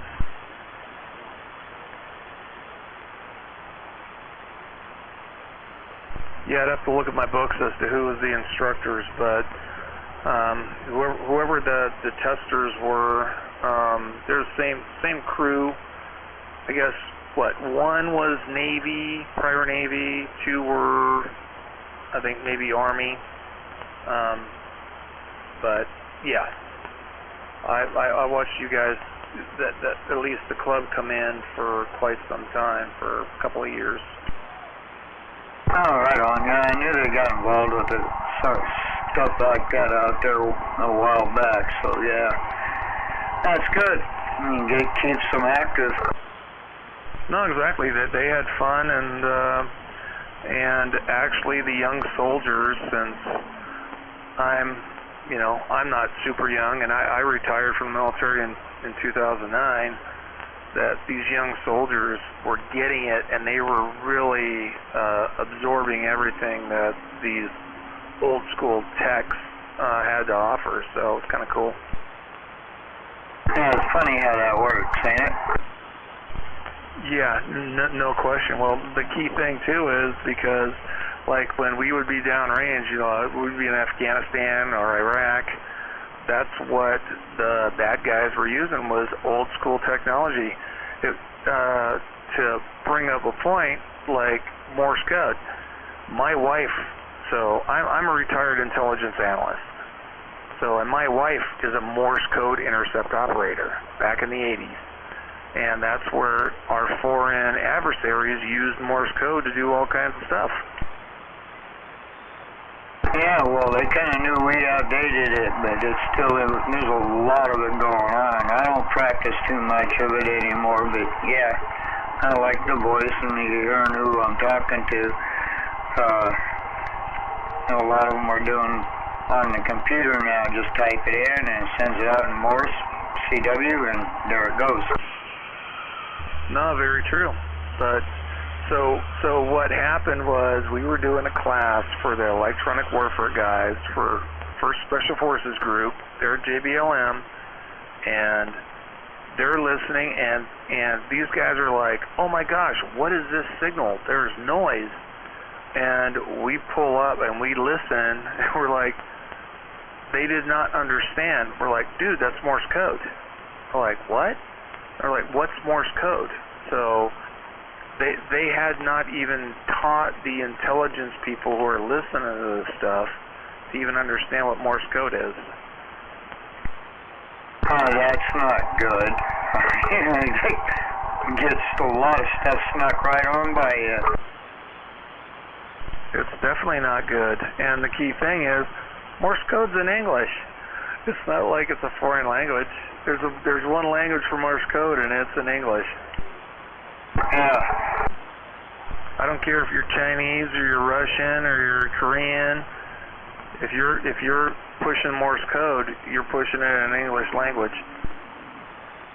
Well, this is where it was invented. Yeah, roger that. All right, I'll back out of here. We're hogging the channel. It's not like this is like a super crazy channel, but I appreciate the QSO. And I will definitely be at the station on Saturday. Okay, I'll try and make it there. All right, Mickey T. I appreciate it. Appreciate the introduction and the QSO. All right, take care. You too.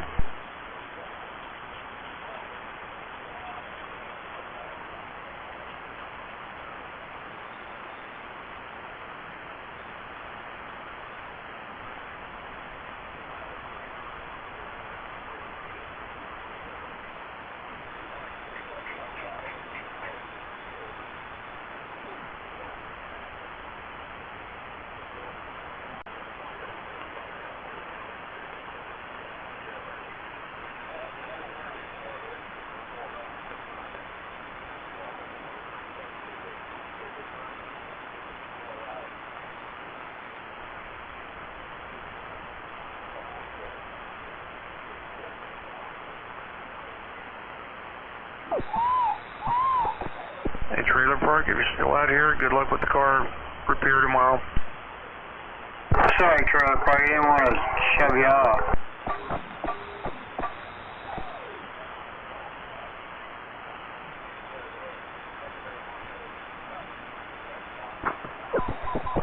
No, not exactly. Trailer Park's one of the good guys. You know what? When I keyed this thing back up, because I'd been off the air for probably 5 years, and he was being so nice, I was like, "What's your angle?" And he was like, "There is no angle." I didn't get it, but no, I appreciate him. Yeah, some of us don't have an angle out there. We don't like, harassment. Yeah, Roger.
Hey, where are the white women at?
669, 669, standing by. Anybody out there to talk to tonight on 17? How about 169? You out there?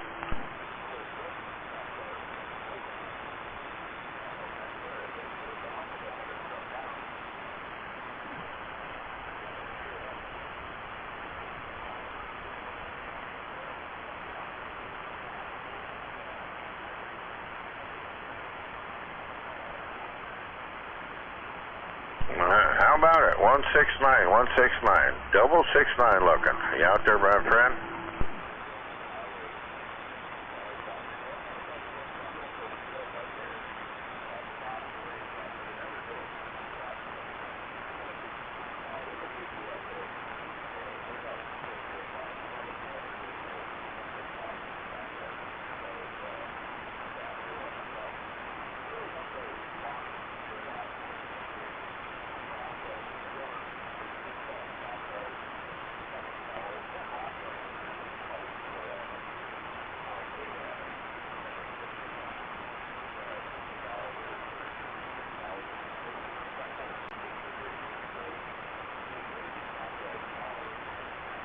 One more time. 169, 169, 169. You by the frequency.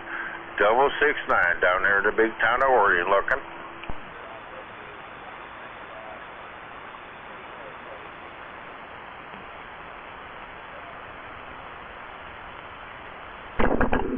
I think 169. I said your security for the night.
How about it, Silver Street? How about it, Mr. Silver Street?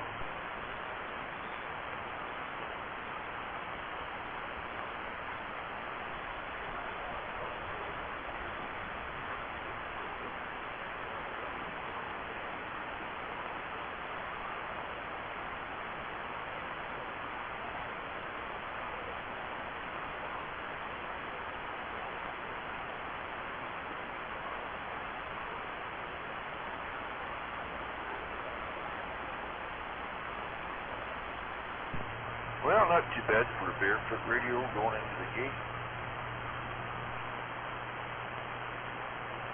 Good evening around the Future Sound. 21.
Test 1, 2. Is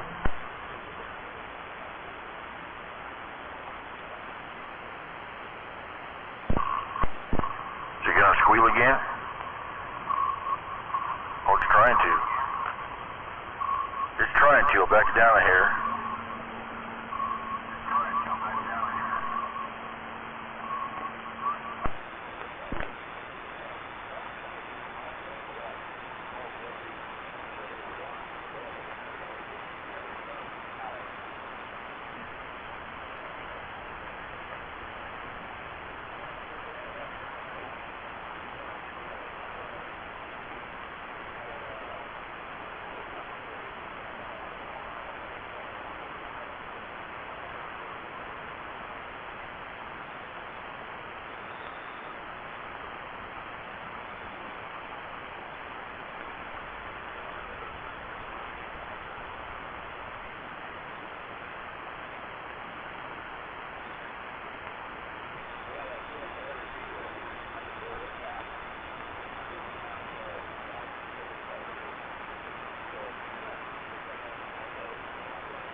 Well, looks like I get to run the volume lower.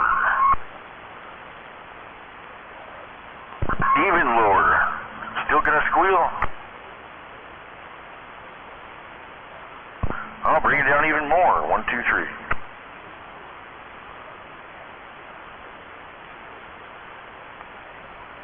Well, that's lame. That'll have to work. Good evening again. Sorry if I'm bugging anybody.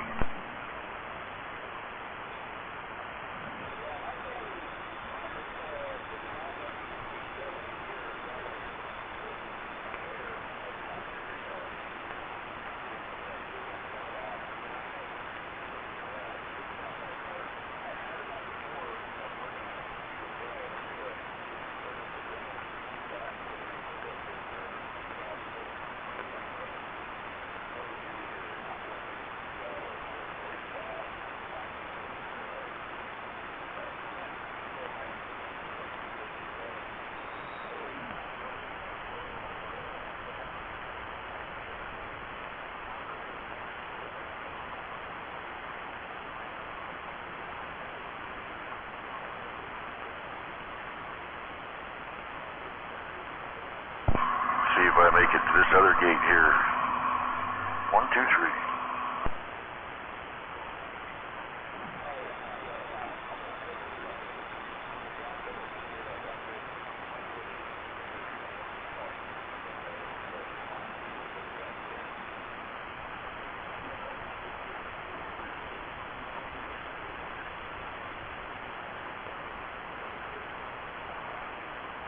Wow, I can barely hear myself in WD-40's radio. Holy smokes, almost nothing. Almost not at all.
This gate here. 321 Mobile.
Mobile.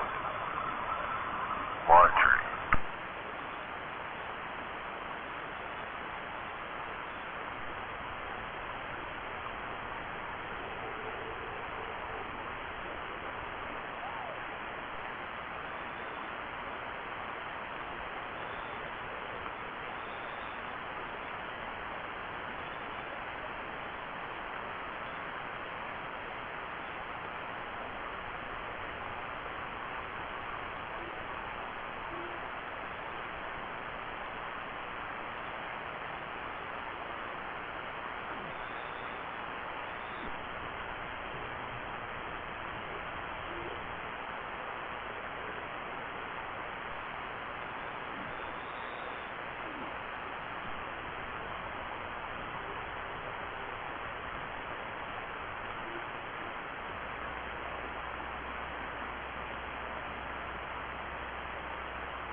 to Tijuana, I talked to South Africa, I talked to Antarctica, and I talked to the other foreign country, California.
669, standing by.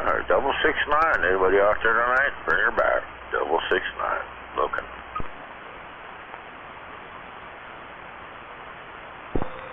Yo, hello, 669, 3201.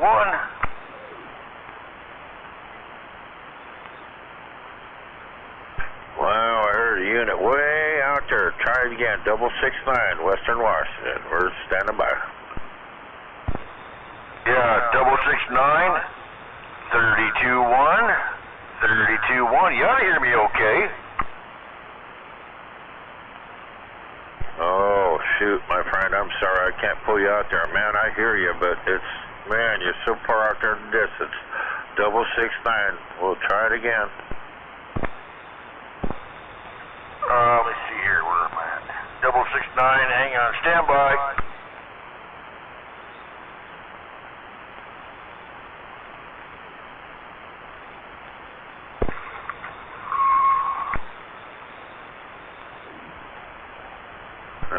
Doggone it, it's not working. 669, Mount Rainier, Washington. Standing by on the side listening.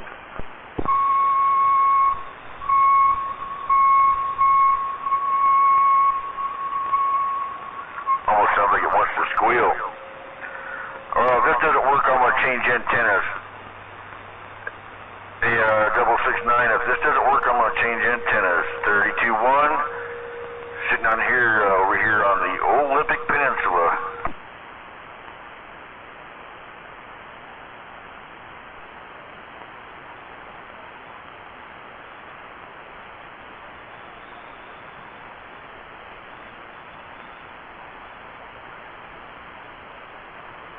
Well, I'm still standing by. I'm pretty sure I heard a unit calling for 669. 669, Western Washington.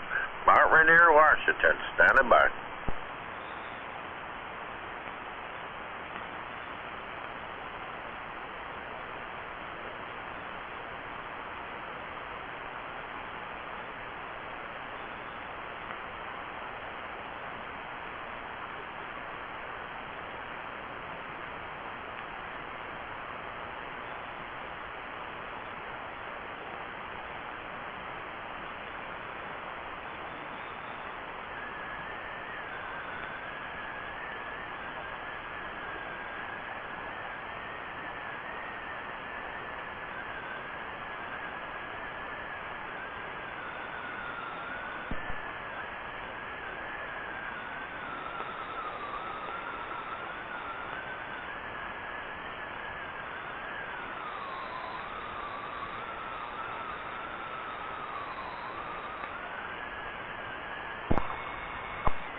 But I did hear my numbers called.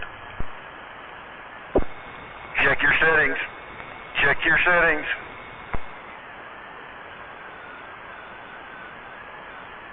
Are you putting out more than 500 watts?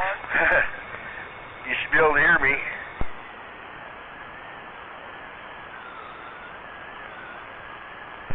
No, I'm sorry, man. You're so far out there in the distance. I'm sorry. I'm so sorry. Not copying it, but I did hear somebody calling for 669. 669, standing by, Mount Rainier, Washington.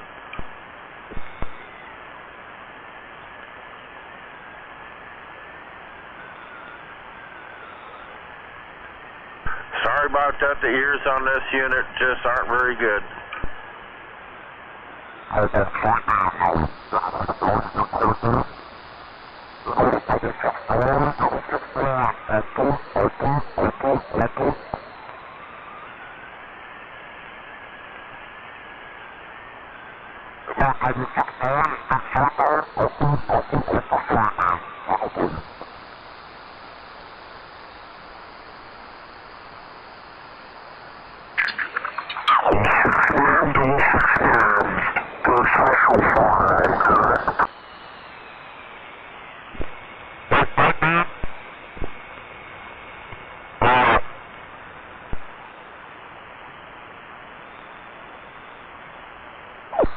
Hey, 669, upper sideband, upper sideband, upper sideband, upper sideband.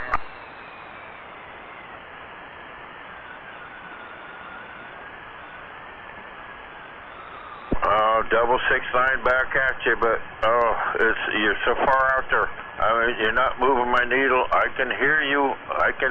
I've got a little bit of voice there, but so far out there, I don't know what's going on. Like I said, the ears on this radio is not very good.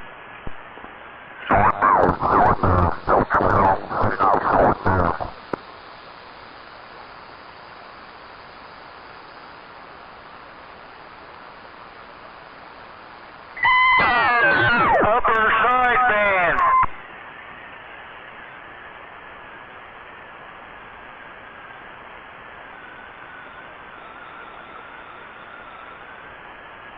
Well, 669 is in Western Washington. If you turn your radio or you turn your house this direction, we'll see if we can pick you out of there.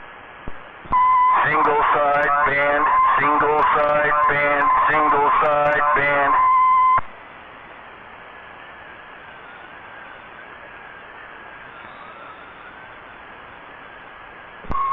Sideband, don't you have sideband? No, on this unit I do not have sideband. I did hear that. I copied that. No, I do not have sideband on this unit.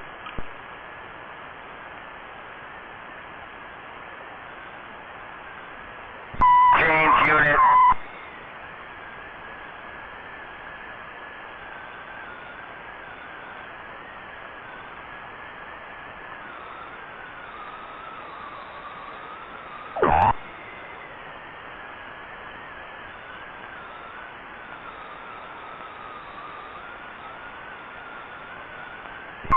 Recommend change radio.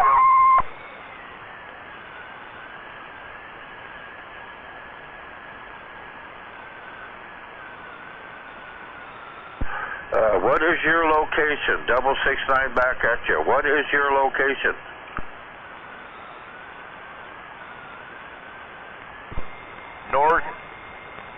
North Olympic Peninsula. North Olympic Peninsula.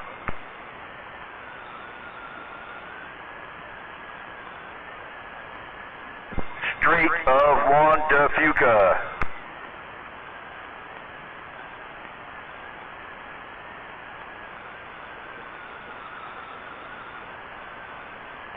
By Squim.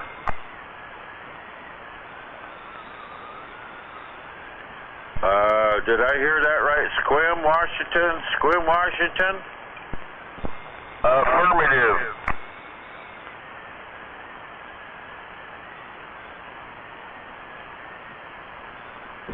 Affirmative, Roger. Correct, yes.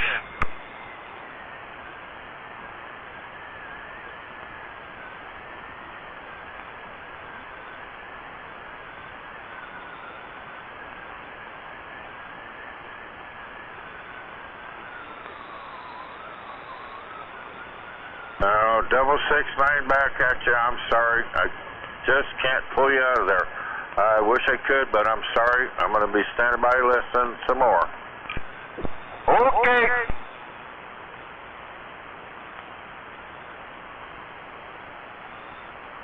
Well, damn, apparently you can hear me okay. Like I said, my ears on this radio is not very good. I got some work to do here. 669 radio tracker trying.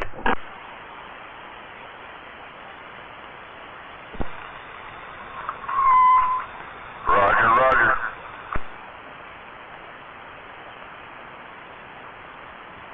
Oh, doggone, I wish I could copy your QHT there, and damn, I wish I knew where you were coming from so I could write down my logbook. You were correct.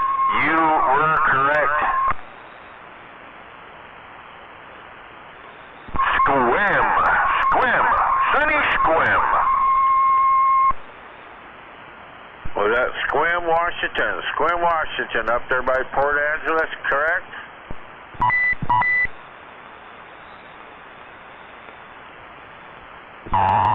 Affirmative.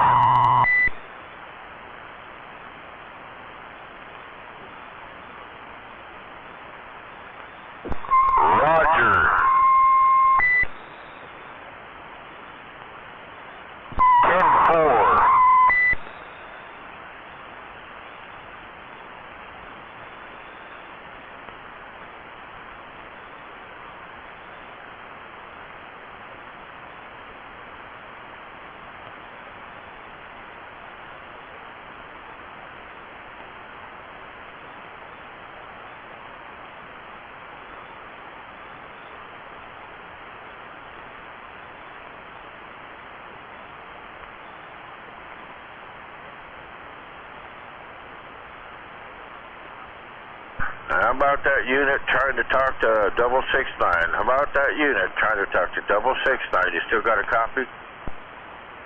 Yep, right here. Okay, I do get a copy on you once in a while, but you're just not quite making it here. I wish you were, because I'd love to talk to you. 669 standing by, and maybe condition to get a little better. Roger that.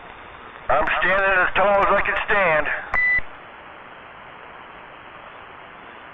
All right, sir. I appreciate you coming back there. The best of numbers to you. I hope you have a good week and a hell of a year.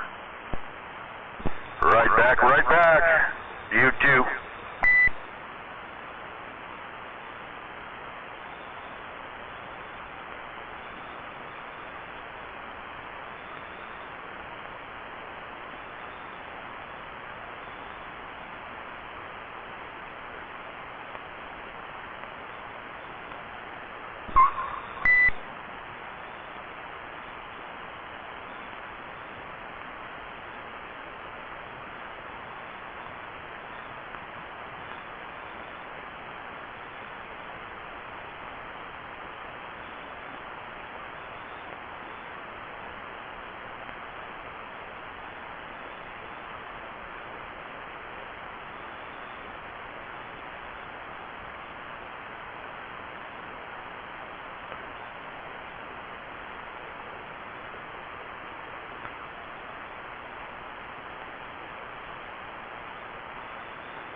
I know it's a little early for G-Man, but if you're out there, 669 standing by. I just talked to Squim Washington.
How about it? 1717. Anybody out there tonight? 669. 669. Mount Rainier, Washington. Standing by. 669. 669. Radio tracker trying.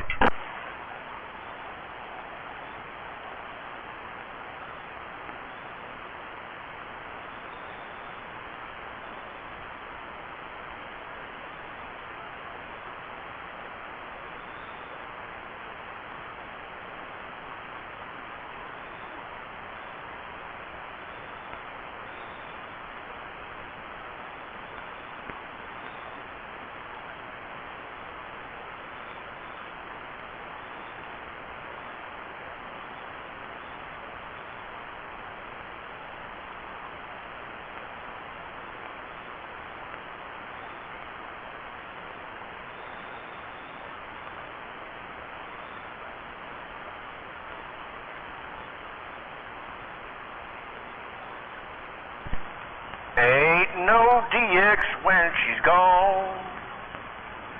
Ain't no skip when she's away. Oh, my neighbors get real nervous. Actually, my locals get real nervous.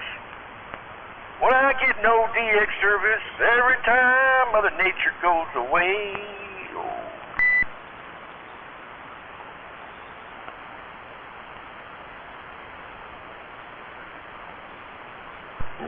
669. 669. Mount Rainier, Washington. Anybody got a copy on this unit? Bring her back. All by myself. I guess I'm gonna be all by myself.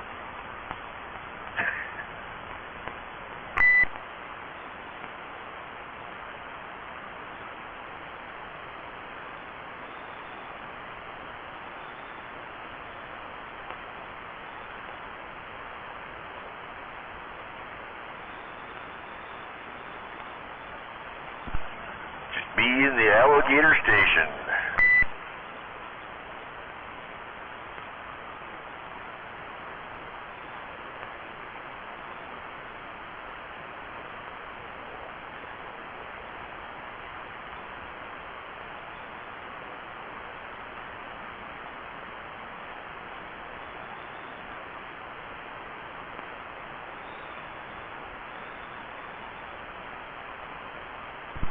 Silver Streak, wake up. 669. 669. Mount Rainier, Washington. Standing by.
How about it out there? 669. 669. Western Washington. Mount Rainier. Whatever. Standing by.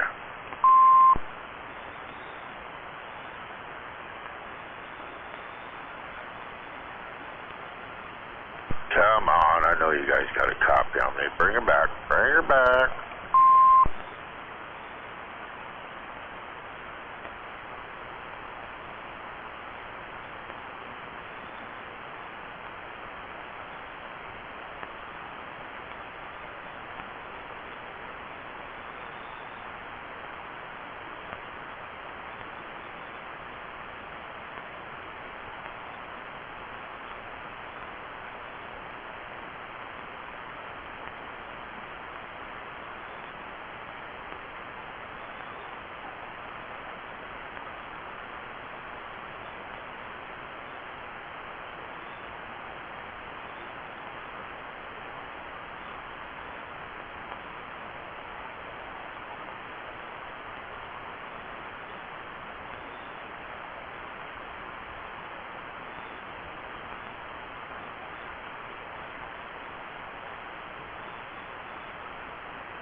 Hey, 366 or 369 Ording or 366, whatever. It's time to go to bed.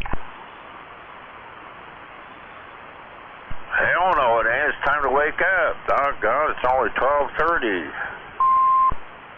You shouldn't nap during the day. You wouldn't be up this late if you quit napping during the day. It wouldn't happen.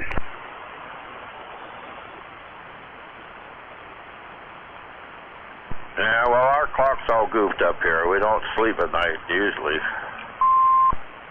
All right. Hey, what happened to that linear you had? You sounded pretty weak over there. Can I get your 20 from you? This is 188. I've told you my 20 30 times. Oh, well, I'm just now catching it.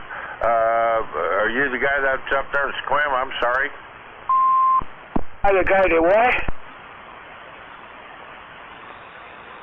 Yeah, I was talking to a fellow up in Sequim, Washington earlier, and then I was just having such a hard time picking him out of there, but you're coming in pretty good here.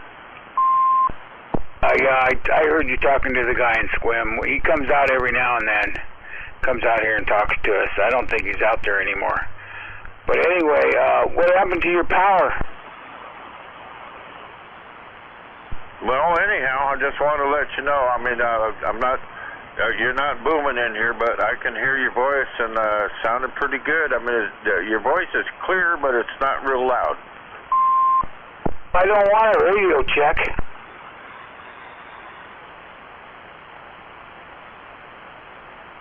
Going to bed. I was walking by the radio. I was going to turn it off, but I heard you in there talking.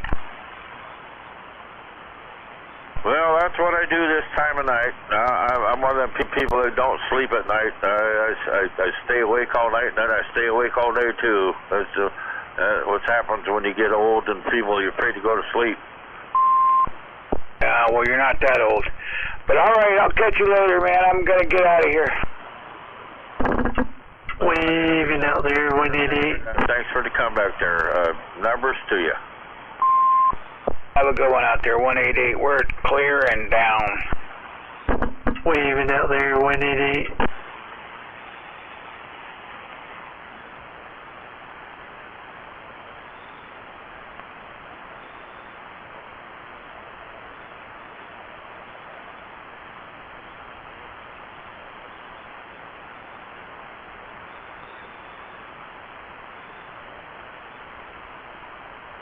Oh, and by the way, I'm just talking on the A99. It's 10 foot off the ground. I can't wait till I get my beam up.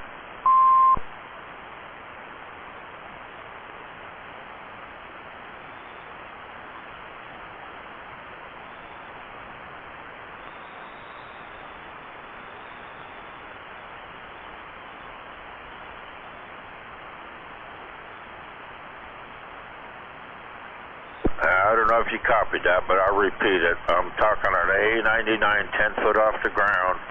Looking forward to putting my beam up.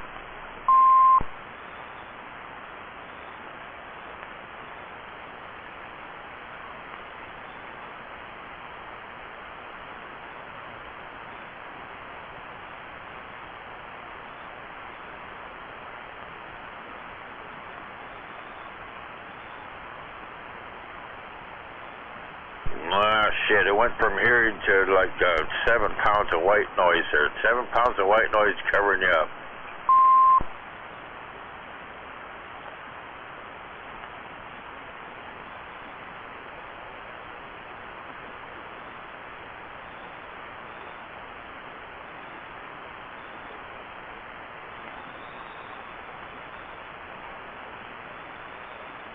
Well, anyhow, 669, my Rainier, standing by on the side, just a listener.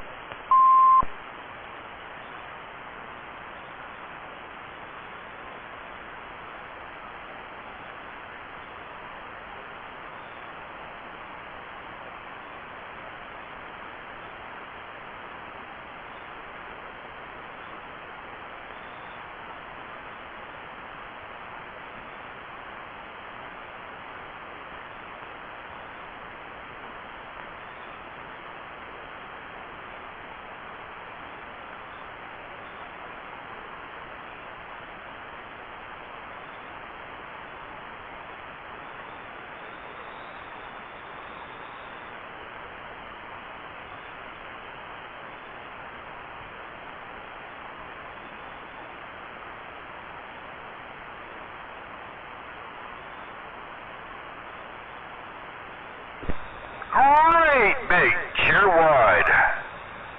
When I lay down, I'm couch wide. When I'm at the beach, I'm beach wide.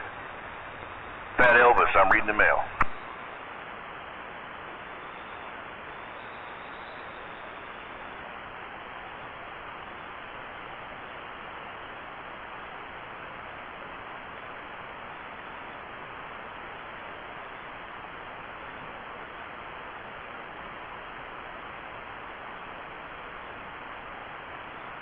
How about it out there? Anybody got a copy on 669? 669, Mount Rainier, Washington, standing by. I throw one leg over my shoulder. I throw the other leg over my shoulder.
Double 669, Mount Rainier, Washington, standing by. Anybody got a copy?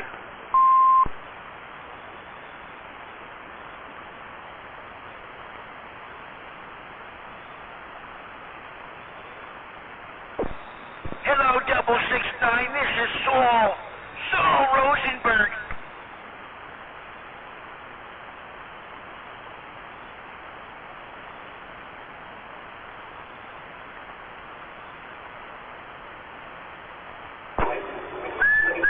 Hello, what's going on? Oh, not too much. I'm just sitting here looking and enjoying the view. What's going on over there? Alrighty then. What do you mean, alrighty? I'm just sitting here in my vehicle overlooking this hill and... you know... Good evening to you.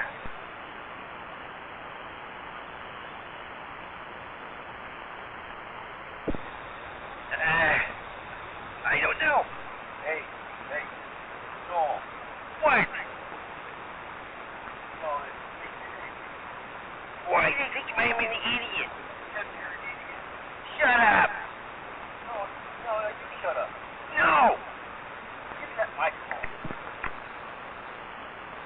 Well, we'll try it again. 669, Mount Rainier, Washington, standing by. That freaking Saul. Hey, I want to use the radio. You don't get to use the radio. Anyway, I'm back. Sorry about that.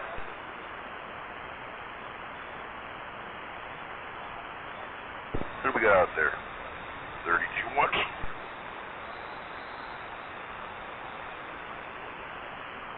Oh, come on, I was just messing around.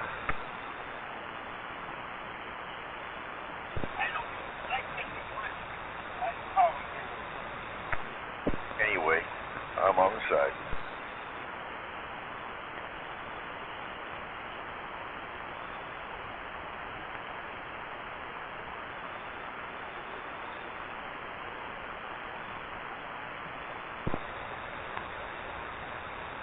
So you don't want bullshit going dark? Or just not to me?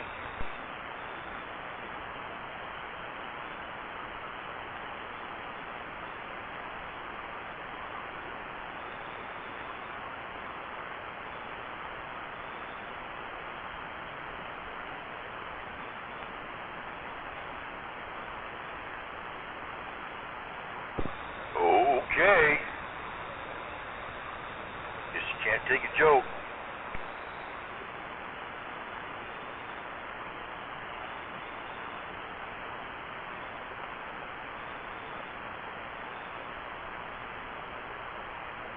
If you ain't got a sense of humor, I don't want to talk to you anyway.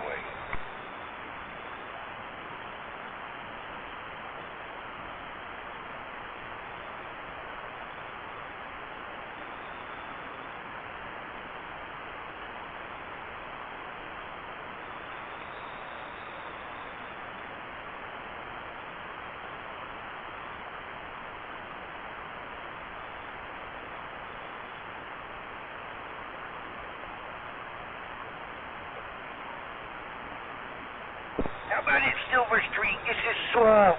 Saul Rosenberg. You got your ears on?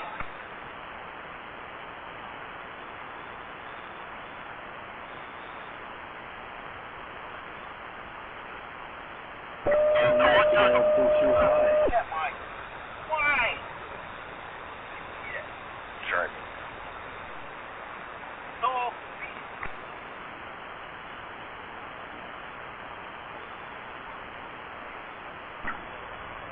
Be careful. That guy's something else, I'll tell you what, Street. Hey, you shut up. Yeah. See that? See how he is? Yeah, you gotta watch out for that joke smacking. Shit. So what's up, man? You done having phone sex? Yeah, just chilling like a villain, you know.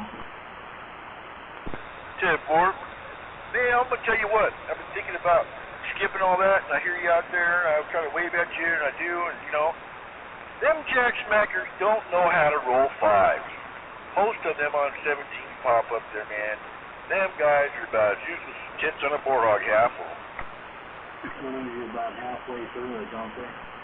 You know, it's just a participation effort at best sometimes, man. I mean, like, I'm spilling some gold, and I know they're hearing me clear as day, but they ain't fucking rolling it. Well, it's tough to get them to cooperate sometimes. You know, they'll say hi. Oh, it's just hi. They said, motherfucker, I just, you know, you hear them chuckle, and they just tell them I said hi. It's like, no. Your job is to repeat that, mofo. And man, I haven't got on their cases, but starting tomorrow, I'm going to school on roll 5, call them out for being lazy, and you know, at least they can do is roll something similar, or put a twist on it like Switchblade and some other guys do, right? No, just make it into vanilla. Yeah, because I heard somebody tried, I thought, wait a minute, I thought somebody tried to roll the 5. Oh yeah, but he wasn't up to it. Some guys won't even do it. They won't even. There's a couple of them, and that one I found, you know, was hearing me, but he wasn't. He's of the school to where I'm interrupting, and I sure as hell ain't gonna roll a 5 for you because you're interrupting my conversation with Silver Street. I won't even tell my. But to find out that he did hear me, he's just not saying anything because that's, you know, those guys drive me nuts too. But the other guys that hear you just fine, repeat everything you say, but won't roll a 5. I mean, Jesus, what What the hell? I'm wound up. I've been thinking. Yeah, I think it was actually Ice Water was the one that rolled it, I believe. 669, Mount Rainier, Washington. Anybody got a copy on this unit? Bring her back. Yeah. Oh, like I think even Knockout was kind of somewhat guilty of that too. I don't know. I'm just the game. I probably should have been looking over his shoulder. But I mean, I have rolled some of the some of the older guys out there. They just I'll have them, but they won't. They won't, or they'll look dumb right now. But I love the guys. The guys that'll try their best, especially if it's something elaborate. That try their best to do it. Just go for it, and those are fun. And I tell them, if you don't know what I just said, just make something up. Yeah, get in there, the message, I know those, and now one of them was not, and then, what is it, 711 came in there running me over. Yeah, you want to be able to roll some kind of fiber, get one, sure, come in there and get you. I mean, I'm not looking to stomp anybody up. I just want to know, maybe just if I can knock you on the head a little bit, or tap you on the shoulder, I'm gonna, but then I ain't gonna sit there and just break you, something like that. Unless it's on. But frick me! I just had one tip of my tongue here. I'm making my mind about the flies and shit. Oh, I tried rolling the cockroach sidekick porch kick. I changed it over sidekick porch kick. They would say it. They would say hello and shit, and I got just wouldn't forward that message, and then but it gets better. I gotta remember. I gotta dig it up. I'm gonna have to use that one and put in my sidekick cockroach. I'm gonna have to throw that one back in there tomorrow. That is pretty fun. It is. You can say, hey, that's my sidekick cockroach. You see if they'll roll. I'll know what you're saying. I'll know it's you. Just like or like, how about this one? I'll get the, How about it? Anybody got a copy on 669, Western Washington. Mount Rainier, standing by. I'll send him a beanbag chair. I'm going to send him a beanbag chair. And they go, he said hi back. Like, you asshole. You're trying to sneak one in there, they won't even roll it. Right. I was like, I'm going to send him a beanbag chair with all natural ingredients, recycled. If anybody calls me litter box or kid litter box, and I'm on the driver and I'm switching to the foot pedals, and I get acknowledged that I've taken over, I usually fire off with the old beanbag comeback, and rarely will anybody actually roll it. Pisses me off. Well, you gotta get the right guy in there. Like you said, it has to be, he has to want to work. I like that when you do that. You want to work with it, have you cracking up by the time you get on out of there. Right. Like, I like twisting and put a little edge on a 5 from one guy to another, And here's another one that they won't roll usually. Tell a big fat kiss on the lips, no homo. To get anybody to roll that is tough. Now, wait a minute now. I'm going to have to cut in on this one. We'll have to roll that guy near the Cali. You'd have to do this about Cali. You'd have to have some north and south to work out in that. Yeah, but here's the thing, Silver Streak. I'm 51 years old. I haven't seen a man yet that I'm attracted to. Everybody that knows me has never known me to be a homosexual. Quite the opposite. And I myself am so secure in my manhood that I can say shit like that, and I'm not scared of saying it, and I'm not afraid of anybody saying, hey, that guy's a homosexual. Because anybody that knows me knows I'm not, right? So it's all about shocking them. And sometimes it's just too much. Probably just too much for them to handle to say. You think they'd say it, right? One guy did. One guy did, but he's laughing so fucking hard he could hardly say it.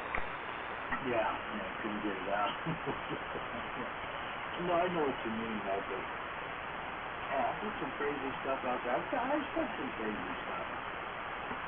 You know, silly, crazy stuff in that just to fill out a lure, you know. He was giving me a hard time. I don't remember what channel it was. He was giving me a hard time. He was also giving RC a hard time or something like that, you know. He was giving me a hard time. But anyway, he was fucking with me. I could tell, you know, and he said a bunch of racist shit, you know, against other races, right, to me. Oh, it's all the da-da-da-da, the da-da-da-da-da, you know, making that city, you can't even walk through downtown there. Like, I'm awfully sorry that, you know, that's what happened. Anyway, they went on. He got so crazy as hell, and I said, hey, man, I'll suck your dick. Just shut up. And he did. Hey, where's, you mentioned RC, where's he at? Don't know for sure. I forget. He's told me, I believe. I don't remember where he is.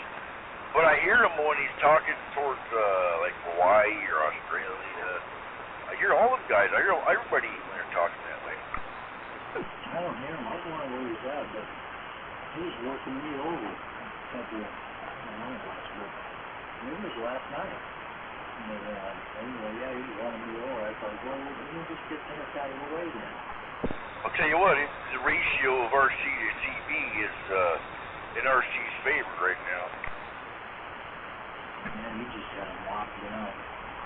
And then someone, the other, maybe earlier today or something. How about it? Anybody out there? 669, Mount Rainier, Washington. Standing by, looking to yap to somebody. Someone down there today, you know, I don't know if it was Honky or somebody, but they were just taking me out. Oh, man. Well, it happens. California, you got a battle against them. I had several times, well, not several times, like, and also recently here, I was listening to DX. You won't hear anybody calling up to Washington State, right? For a long time. I won't hear it's all maybe Southern Oregon and California, right? And so I'll call, and I don't even step on the amplifier, you know. I'll call out there, and 9 times out of 10, I'll get somebody straight, but they won't be on top. You know, they're always like third or fourth place, or maybe even second, you know, a few times. But oftentimes they're just not strong enough, or there's a few of them that'll be calling me back, but they're not strong enough to override the guys that I'm here talking to from California, right? So it's like, time to go to 11 or something else. Well, you know, I like doing that. I like when I can get the guy off to the side, like you're talking about, and then I'll just keep hitting him. And then I'll be talking, because I know I'm getting over the person that's coming to me, you know, if there's a louder station. So while they're queued up, man, I'm just talking to them and that, and then, you know, when they're in queue, I sneak them on in there. Right? Yep. Especially, you know, if they're not quick and keen, too. Right? You know what my other tactics is? Alright, it's not quite going.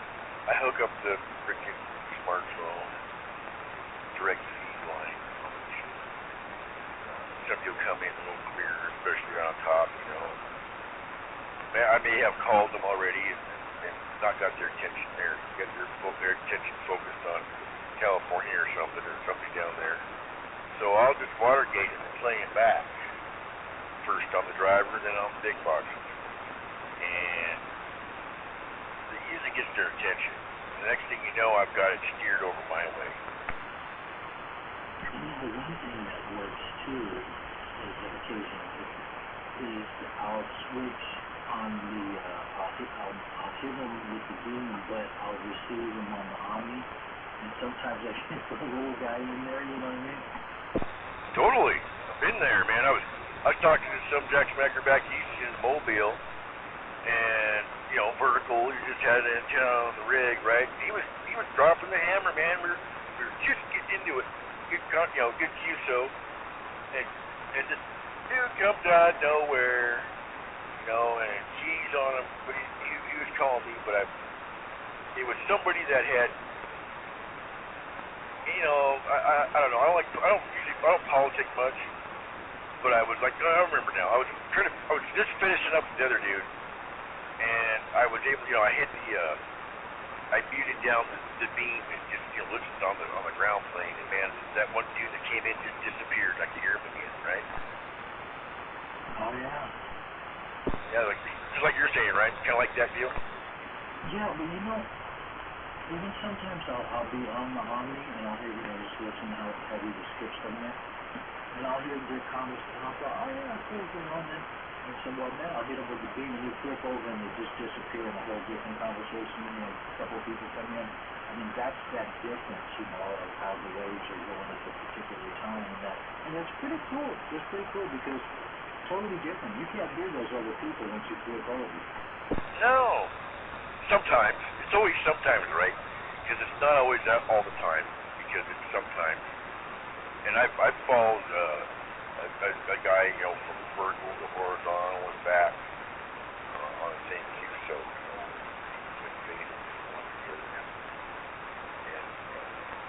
well, shit, even there's an effect that's kind of weird, like locally here, like in water. But anyway, yeah, follow them like that. Now, lately, I've had some time streak where I turn the RF gain all the way down on my radio, the stopper, and they're still pounding in. If I start squealing, they start pounding in, and I can't dial them back lower than 9 dBs. I can cut off the vertical out of the equation, so we go to the beam.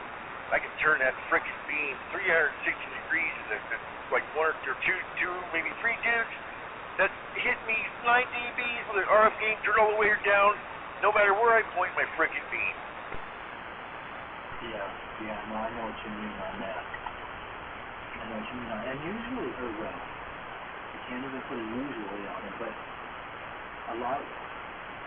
sometimes, really back it down, you flip over the beam from the Omni and they get stronger, and that's what I was looking for at that particular time. I thought, I'll hit them with the beam, and then they disappear, and you're like, no, that didn't work.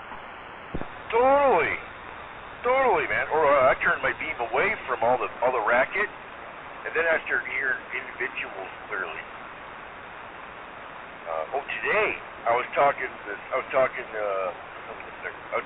southeast, right? I was in 6, 11, anyway, I pointed to the east. I got the beam going there. Of course, I had the ground plane hooked up at the same time, and it's doing the ground plane thing. And next thing I know, I'm talking to the 63 in Hawaii. I was just talking back east, but then I kind of chalked it up to having the ground plane on. If I didn't have the ground plane hooked up, I probably wouldn't have heard 63 worth of shit. Honolulu, I wouldn't have heard him while I was looking the other way. It's like the guys in Alaska start talking. When I still have conditions back east, and they have conditions back east, when I run the ground plane in the beam, I can focus, most of it to the east, and then I can still hear what's going on up north, and also they can hear me up north. Yeah, Mr. Miller is where he's at. On the side of my beam, I block him out pretty good. If I hear him talking, so I flip over the Omni and I got him, but yeah, on the side of my beam, if I'm pointing east, I block him out pretty good. I don't think he's ever gotten in there, but I have that in Hawaii when I'm pointing east, and I'm like, whoa, there's nothing inside anymore. All right, yeah, do that. Yeah, Mr. Miller, I'll talk to you. Well, Mr. Miller, I got a guy technical Jekyll 54, and nobody's business, who just loves to have a rivalry going with me. Always anything. See, I'm up on him right now, and he's gunning for me, kind of a thing. He's gonna hit out on me and shit. Anyway, I'll be talking east and Mr. Miller. My location is Mr. Miller's location. It just hooks up like this, Anyway, he's gonna be coming down here this spring, summer, sometime, and we're gonna go to some breaks and shit. I think you guys would get along really good. Yeah, we had really good conversation too, but yeah, that'd be cool. That'd be cool to, put the shape on him, yeah. Yeah, that's cool. That's what I like about going down there. You never know who you're going to run into. Right. He's talking about maybe running over to Nebraska. Oh, is that where that one dude comes from? Nebraska, something like that came over here? I don't remember it specifically, but yeah, probably. I mean, I've had a few guys come from a long ways away. And there was this one kid I was hanging out with, and it was from Colorado. Now I remember it. I don't know if the handle's going to kick into my head, but it was... Anyway, we talked for a long time, and that's when he said, oh, yeah, I came from Colorado. And I'm like, what? Yeah, I guess that's not too far away. I guess it's relative. I mean, I guess how important something is you want to do, or how far away it is, kind of on a sliding scale, right? Colorado's, not near as far away as New York. Yeah. I don't know who it was. I think I even talked to him a few times. There was something actually. Right? There was a guy, a couple of guys that came from like Utah, and there was Colorado, and maybe even farther back. The guys, I felt so bad for a couple of them guys, like a CBI break. They'd show up and just that. The break is basically just like from early morning until like noon, 1 o'clock, and then it's over, right? It was over. And it's like, man, you came all the way from Utah for this stuff. Sorry, dude. Yeah, they drove up for that dude event, I mean, if I were to know ahead of time that break was just going to be like brunch and then it was over, and I live put over in Utah, I'd probably not come. Yeah, that's what I said to the guy down in Kentucky or something. He said, come on down on break. Yeah, I said, I'm going to try to make it. What's the date? Yeah, we do all that. That would be crazy to go down there, but just all the people, that we know, we talk to people like that, happen to run into them. Oh my goodness, could you imagine? It'd be crazy. I bet quite a few people from back east and stuff, that would start going for breaks. But only, there's the bigger ones, the longer ones, would draw them over. I guess other things do too. I guess there's people that draw people. Well, there's all kinds of reasons, right?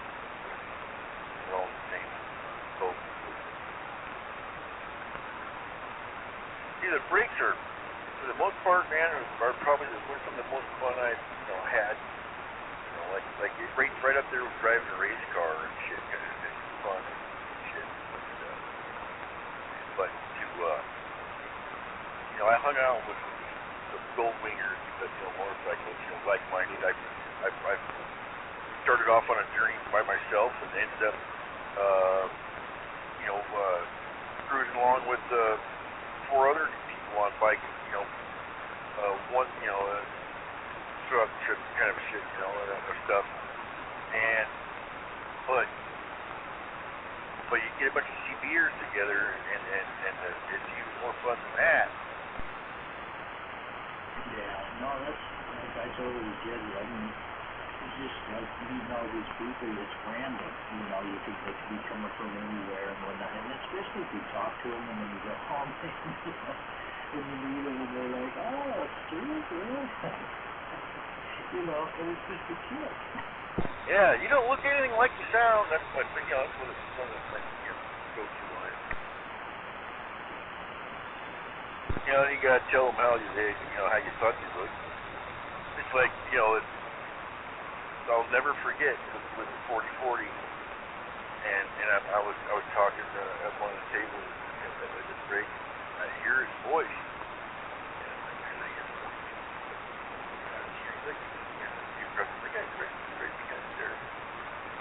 And I turn around and I'm looking for him, man. I looked right past him. That's the way. I never got to meet him. I talked to him an awful lot, and I never got to meet him. But yeah, that's what I hear. And then you go, oh. And that's it. I had that happen to these guys. I totally do. It's just funny, man. I was just cracking up. kind of like on church wagon man. Say, he said to me a couple of times, Catbox, you're the blackest white guy out here on the line. The way I would talk on the TV radio, in regards to his perspective. Yeah, it is funny though, but yeah, I'm trying to remember who I met down in at the Tacoma Bridge when Primus threw that one on there, and I forget who I met, but they gave me that triple in the street,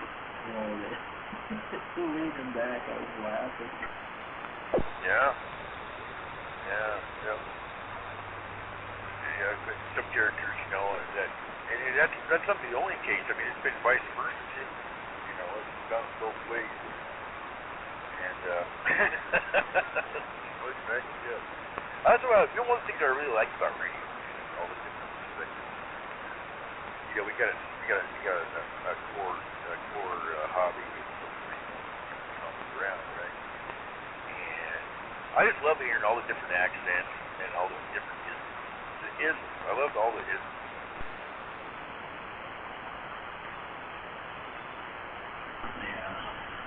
Good stuff.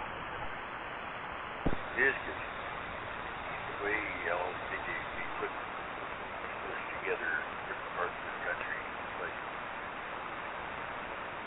I can see that fading in a way, but there's a couple guys up there I've heard lately that just have thick-ass accents. And first comes to mind is Boston and Boston.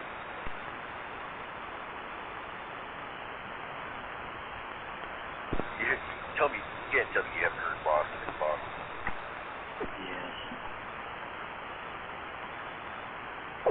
Yes. I can't. I'm trying to place him. I mean, Boston, but I mean, he doesn't sound.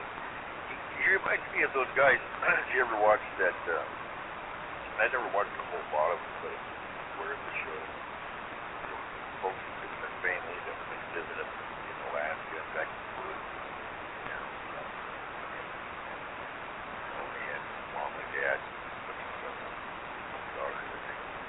And with the way those boys talk, kind of remind me of, like, combine that with the Boston accent, and you got Boston and Boston.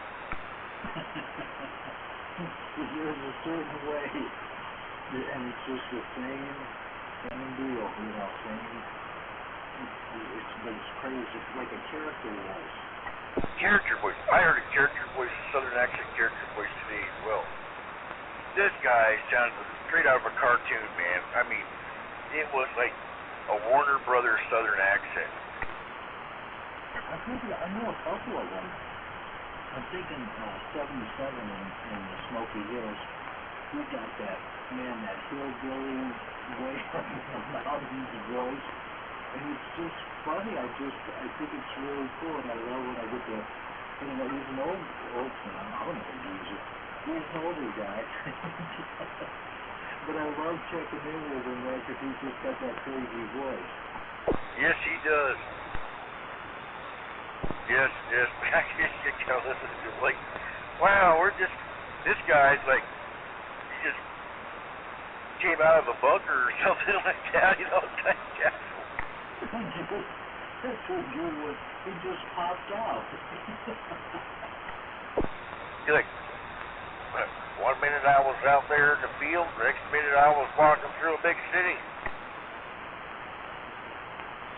But I can't even do his voice. It's so heavy. It's so old-timey hills speak, Yeah, I just kind of double with you, but I was just saying, like, that's why I always like hitting him up, because he just has me cracking up. Yeah. He's nuts, man. He's funny. All right, that's a bunch of good things about radio. I'm going to touch on one that's kind of getting on my nerves.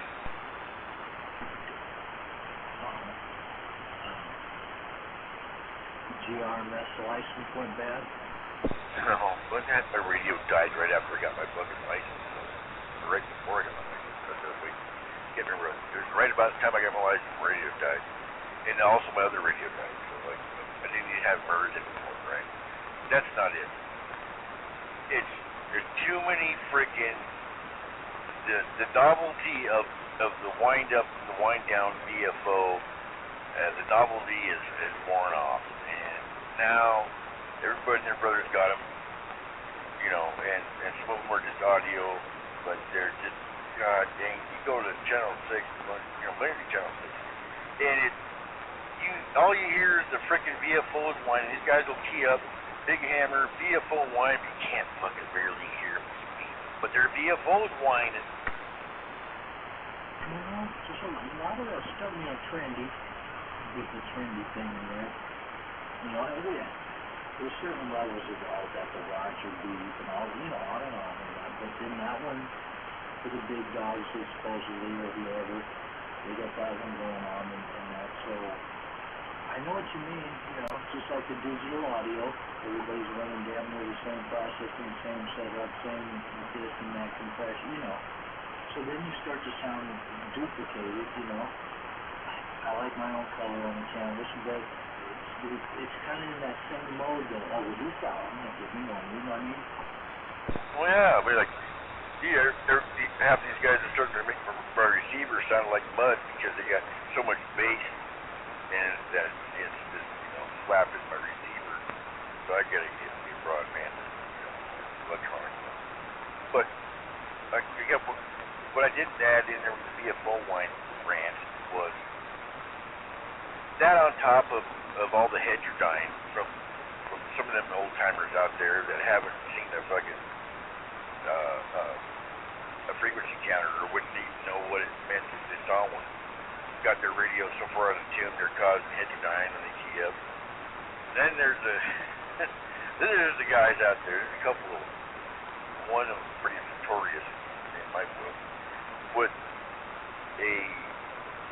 like a wig-wag kind of a VFO thing here or something going on in the background. They key up and it adds some kind of, you know, the artificial background messing up noise. Yeah, I know. Sometimes I don't understand that angle, but, you know, everybody's got their own thing that they want to do, and sometimes it's not always the best thing. It doesn't work out, you know, but then you got to go with it because you know, I mean, it's almost like, well, I can't let it go. I'm like, put this in here. Yeah. Now, how about the guy that's got his echo set up to where his cadence coincides with the echo,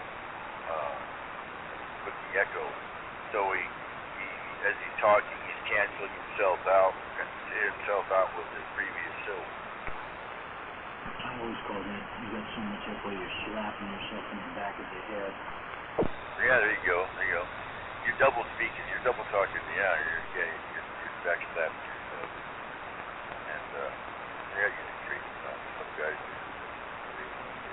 man, or that same guy will have some kind of a strange handle that you just can't pick out. You know, you can pick out all the rest of the words because you've heard those words before, but when it comes to that right there, you know, or I've been like, guys will give me their handle at the very end and somebody will tee up on them at the very end and screw that up, right? So when I come back, I'll be like, lead with your handle. Lead with your handle. And lead and follow with it. That way, that Jackson back there just doesn't want me to hear who it is. That's probably can hear you talking, you know, isn't going to take you out kind of a thing. Well, I hear some, you know, stations, the local guys talking down south or whatever, and then they got all this stuff. They got the heavy-duty echo, the Roger beat going, and I'm like, ooh, look, I mean, it's that heavy, I'm stuck in the well echo they got going on, you know, E-Wave or whatever. I'm like, what? And they're, you know, they're neighbors. But that's the sound that, you know, they're trying to do. It's that hollering. How about it? Channel 17. Anybody out there with 669? I'm right there, Washington, trying. Like, here's another scenario, and I got a remedy for it too, and that is there's some guys out there, you know, Damn, I know you guys didn't go to sleep yet. Come on, wake it up. audio, and they'll do it again and again and again. It hits you real strong, you know, you got your block on it. I've been you read the radio, you kind of have a system. And they keep that shit up, but too much dead can. And then what'll happen is they'll be quiet for a little bit. And then they'll key up and start talking, like they call it DX or whatever. And that's when I hit them with their own fucking audio, and I'll take it, you know, and I'll tap the phone while they're doing it so it draws out a whole bunch, right? You know, like, here, have some of your own medicine, fucker. Your own push. And then another time I caught a guy, this guy was doing a bunch of that shit, audio check and stuff. And he was back east. And I played him back just, you know, I was trying to talk, I was trying to listen, I was trying to talk, and this guy started doing this shit. And so I'm firing back, and he got the blame for it. I was just thinking, one time I was doing and I said, hey, now what do you test mode? And he said, such and such, and I said, oh, okay, well, yeah, hey, wait a minute, check this out, let me see if I can get this audio right. And I started doing that, and I grabbed my delay amount and the echo amount, and I just got it into, you know, high, low, high. I was all over the place. And I came back to where I was, and I just kind of rolled it right there and said, whoa, how's the audio on that? Good for you. Yep, that's what we do. But I prefer to play their own voice back that way. You know, you can play it back right away, and you know they don't get it. You know, if you want to get it wrapped that way, you can do it. Then you can also reserve it for later and then hit it with it. I got a really good recording of Barbecue Man singing about that. Ain't no whooping like a Playboy whooping is a Playboy with no stuff. And I got him saying it twice. The second time he did a really good job. I recorded. And I just stirred up all kinds of shit with it. And it got things going with that. Well, you know, people like Hambone had his own song, you know, to rebut that. I made that back over. I wasn't even talking. But Hambone, he knew it was me. That's the other thing. There's a few guys out there that have pipelines too, and they'll key up. They might key up. Things are going on. Fight going on. They'll key up. But in the manner of, you know, tapping.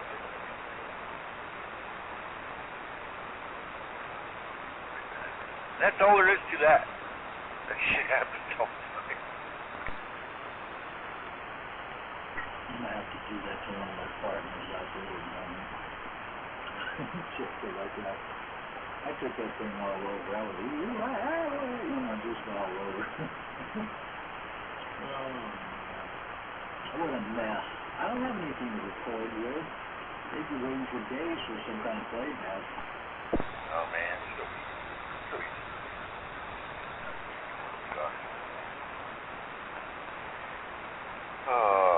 How about the other day? I'm pretty sure you were on channel, and there was a bunch of us on the channel.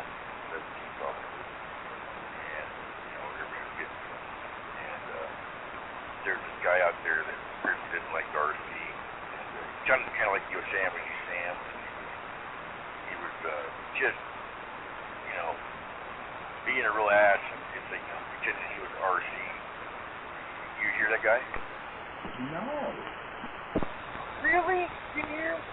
Man, he was almost plugging my ears to that shit. I fired off at him a little bit, you know. I was getting kind of tired of him, and he was he was like, you know, doing the old I'm RC, and I should have recorded it because I ended up messaging RC. I almost had a recording. I had a recording of it, but I deleted it, figuring I was going to get a better one. And then that's when the guy decided to give it up. But he'd been cheering on for a while. Then today, I get on there, and RC wasn't even on the channel, and I hear the guy out there start, he's calling, you know, doing this RC referee bit back east. Sounded like Yosemite Sam. Oh, wait a minute. I did hear something about that. Yeah. Yeah, he was ruthless. And, RC. That he went down, man, whatever else he was done. Put him in, made him a tough spot there, that's for sure. I got to up my game, you know that. I know what it was. I couldn't hear him. I couldn't hear everybody else. I couldn't hear him. Okay. I've heard Doc Adams, I've heard Baker Man, I've heard Buzzard and RC, and I heard Trailer Park, and I heard 45. So a lot of the guys around here, I've heard them on the, it's not, backscatter or long gap, whatever it is. Or, that's, and some guys in California talking too, I've been hearing them. We're not actually here in California, but I can hear their accent. No problem. It's weird. That's been more so cycle than I recall any other 3 years. I've been getting like one or two guys out of California just pop in. Just booming too, And they just pop in and I'm down in Cali, and just thing up like that. So I did get somebody to pass the 5 buzzer just recently, so I could wave my hand to it. I'm not going to get down in there. Not typically. No. We had it short.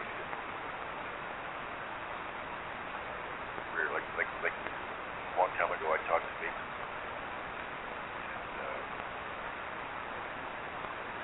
But there's occasions where we can talk to somebody on the back.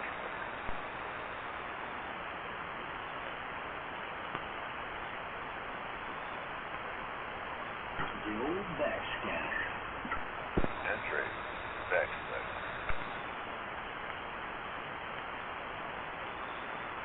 Oh man, I struck up here, dude. My truck quit charging.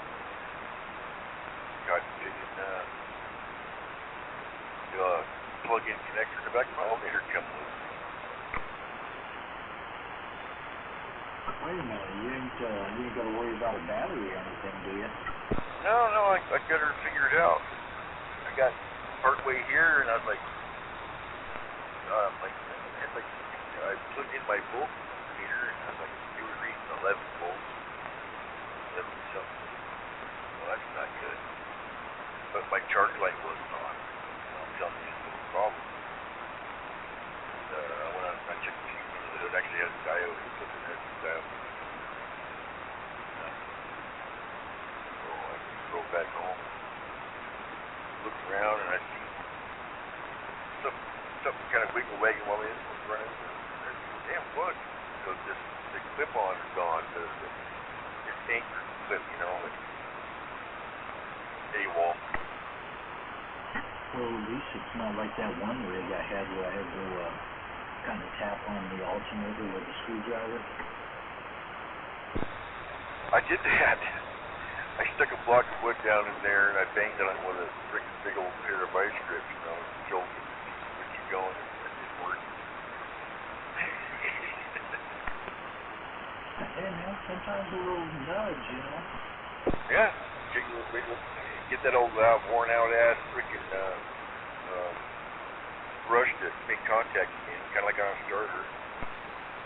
Yeah, once you just open a little better contact. I showed well, you got to get this one. You should tell you now anyway. I showed him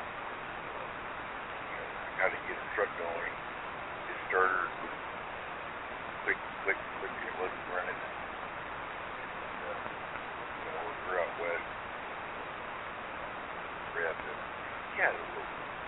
He had something kind of metal with tire iron, maybe tire iron. And I wrapped on the starter a couple times and started right us, or you put down 50. It's like, okay, well, don't shut it off. You just avoid the tow truck now. You can make it home and, you know, make it to the parts store and get a starter or whatever. Don't shut it off and go home. No, he just thought that, you know, I'll just beat on it whenever it doesn't want to start. And he kept beating on it, and then he'd beat on it in the morning. And he beat on it so hard he broke the starter. Well, that's what usually happens. You go too far with that quick fix. You only go a couple shots on that one, you know, then you lose time. Right. The sister just did similar things. She called me up, and I broke down.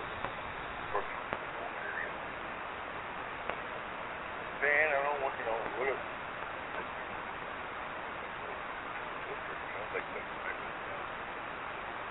Just tell you what, I just get underneath the fan, you know, find your gas tank, and wrap her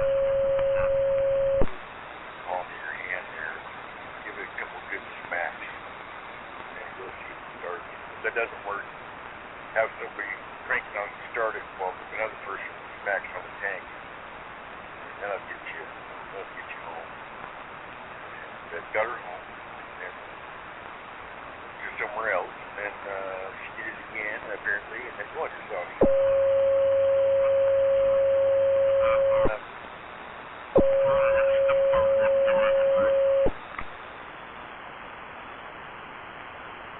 I had one that had the starter, the solenoid was going out, so every now and then you'd have to jump down and hot rod it to the, you know, to the hot lead. Audio 1 2 test. Audio 1 2. Jump onto their case, and that wasn't a good thing, but I think that went for quite a while before we showed that one out. Yeah, if you got the right kind of starter, it works.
Didn't we see an RVer towing a car, dragging the fucking back wheels that weren't turning on our trip?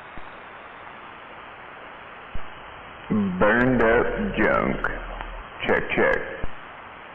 Looks like we got maybe an MAD or a Jedi out there.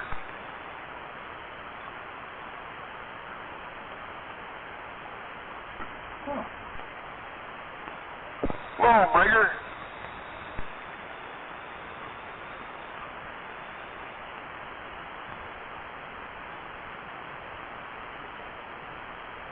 No, maybe you're standing from 2 High Street. Bring it home.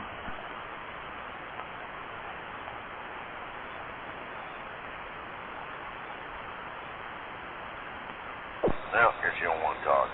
Or he didn't hear. Other reason why I'm up here today is the air got kind of stagnant around the neighborhood, and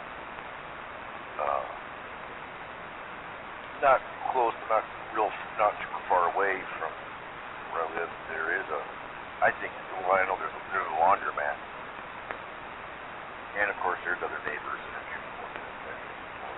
Sometimes the breeze hits just right, and I was getting hit with those chemicals from the soaps and the laundry dryer sheets and shit, like the snug ones, and all the ones that have that chemical that smells like garbage bags, making me sick. I went into town the evening just before, like an hour before my woman got off work, and popped in and said hi, and I doors open to the joint, and I got a big hit of it, that smell, and I went back to the house, and I wasn't feeling all that hot, and then I wasn't getting much better. I went outside,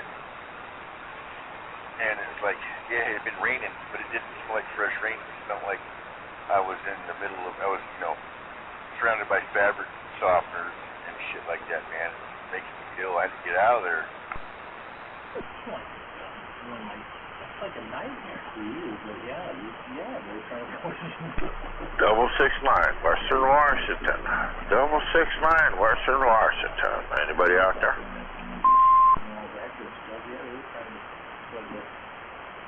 Sometimes they're after you.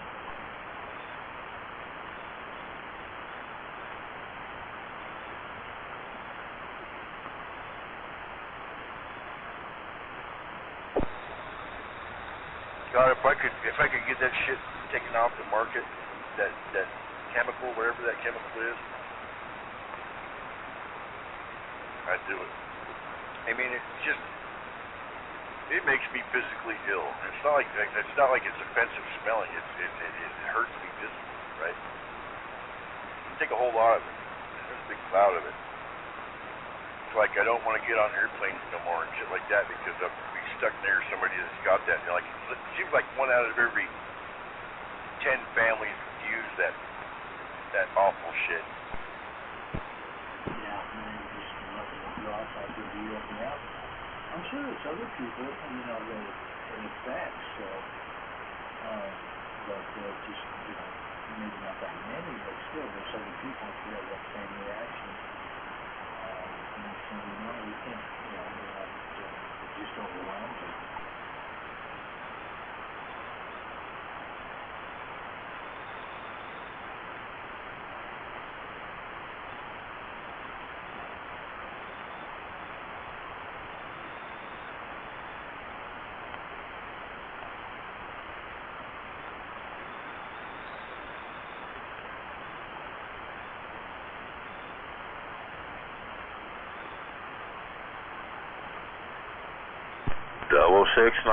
Double 69, Mount Rainier, Washington. Anybody out there? Bring her back.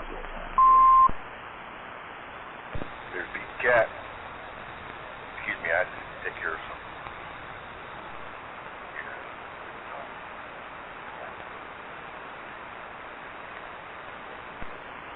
No problem. I'll pour some food in the bowl and give him a little pet.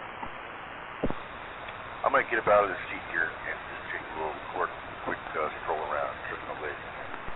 Yeah, still that kneecap out. That's what's bothering me. Okay.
what's going on? Come on.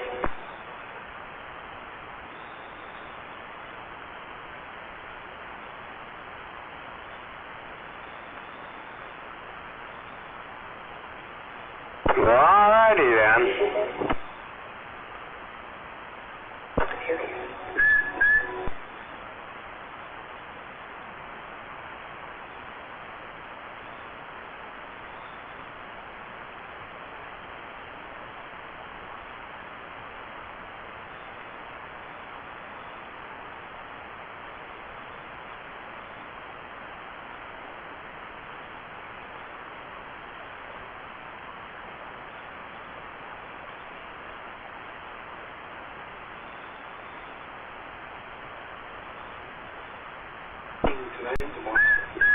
Yeah.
I'm back.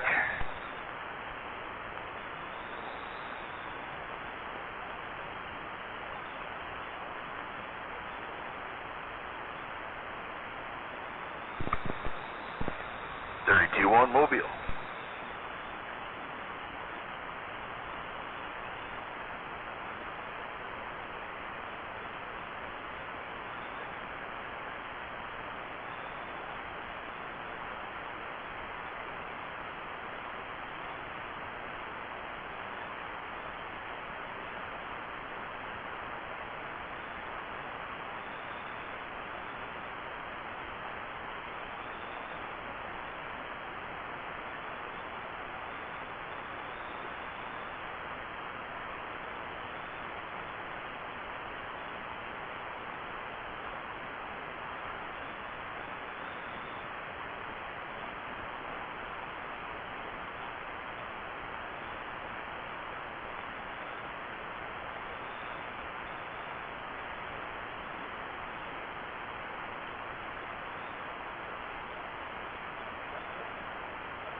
669, I'm right there watching it, standing by.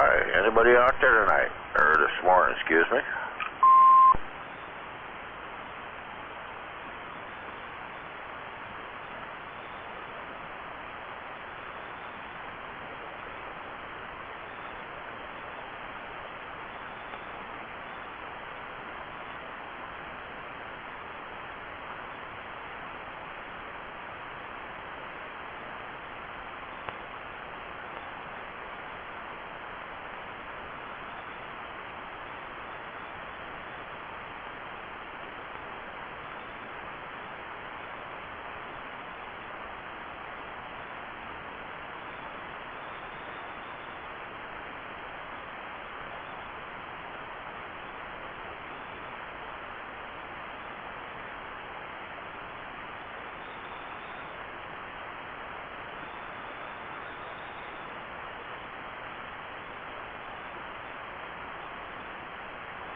Water District.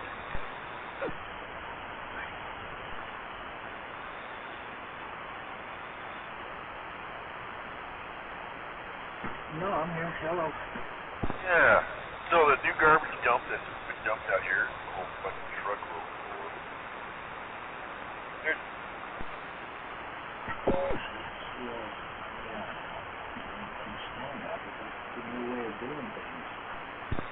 yeah, there's a correspondence lane on top of the garbage bag there.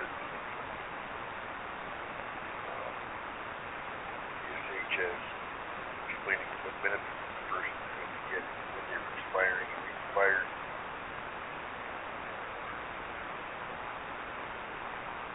Yeah, they expired the first month. I think the first month of this year. Go figure. So either they dumped it or somebody moved them out. That's where the garbage came from. Here's the deal. It comes from Port Angeles. Correspondence here. You know, all clear up at West 18th, Port Angeles. This is a long ways to drive to dump garbage. Yeah, I don't understand that. That's what I mean. That's just a crazy deal that these people think, you know, and how they do things now. In order for a full-size pickup truck to drive from there to here and up this mountain hill, they could have just went to the landfill at Port Angeles and spent less money. You would think that they would get that part of it, but somehow... I think it's from the treaties, and I think it's retaliation. Or along the same, you know, but I think that, you know, it could be the same guy maybe. That one log that was up here, you know, that had all the nails in it, it's gone. All of it's gone. Yeah, the only reason why I think otherwise is that it's happening all over on all those trails and stuff that used to be, you know, you go up in there now that you get them out because people are dumping, you know, crazy stuff too. Just washers, dryers, you know, just you name it. Yeah. Yep.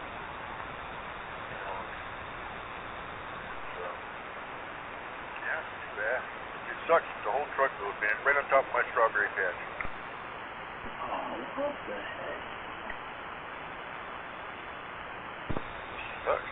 I just picked all that shit up.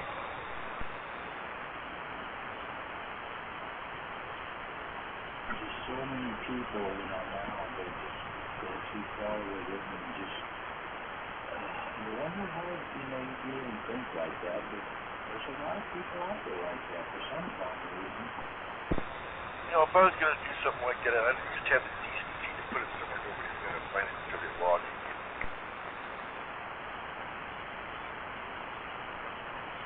You know? I mean, you're going to be an asshole like that. At least just put it out of sight. Yeah, it's so beautiful up there. You know, one I ever just, you know, read that kind of, you know, to me, anyway, you don't, how could you even think that way? No. Well, there's enough garbage here to fill the bed of my white truck. That's a lot of stuff, yeah. I mean, fill it up. And I swear I think I saw the truck that had it in the back. I remember seeing this truck loaded with garbage and shit. And I remember it was a day that there was nobody nowhere open to dump it. And I seen him drive down the road, and I was like, I bet that fucker's gonna go dump it. Oh, like holy crap! Anybody out there this morning? 669 standing by. Yeah. By the way, there's been a guy up on Mount Rainier that's been calling out every so often all night long. I hear him just fine, but he can't hear me very good. Oh, that would be cool to hit him, you know, with all that man. I'm surprised if you could hear him. Well, I mean, where Mount Rainier is, I don't have any idea. It's kind of broad. It could be anywhere, you know. I mean, really, wherever he is not high enough. Yeah.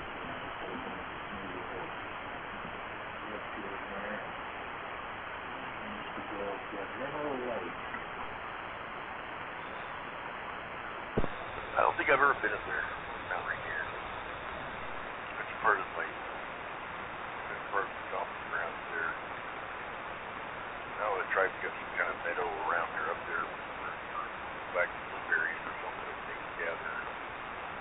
Somewhere around there, some camas root. You know, the Martin River, old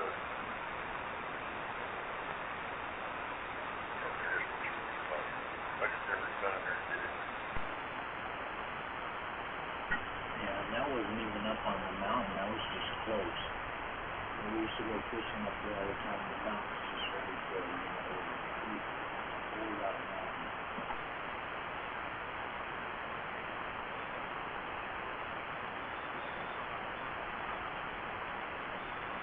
Yes, sirree. Well, on a clear day from swimming, you see Baker, no problem.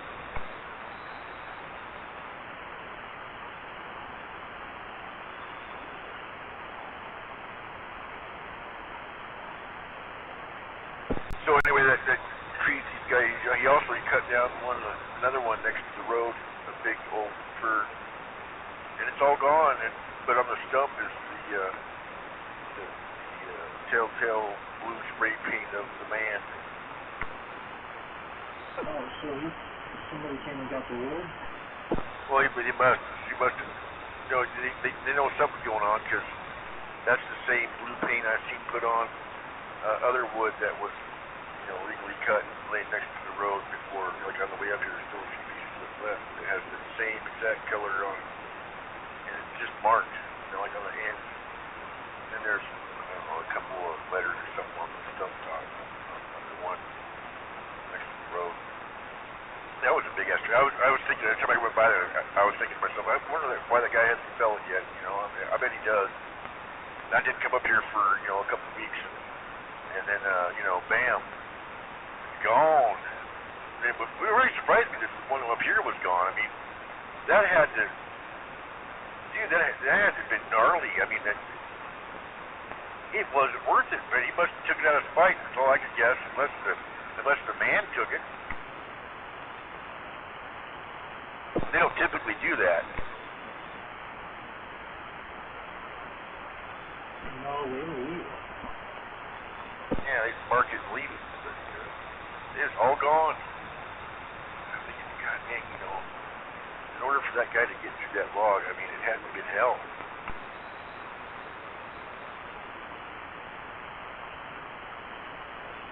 Maybe he brought us some help. Like an old fucking sack of chain.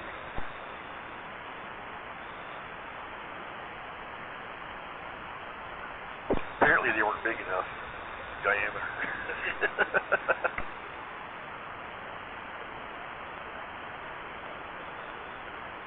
I sure as hell wouldn't have cut on it. What you would use it for? Firewood. Well, that's the worst reason. Yeah, but that's the quick money there.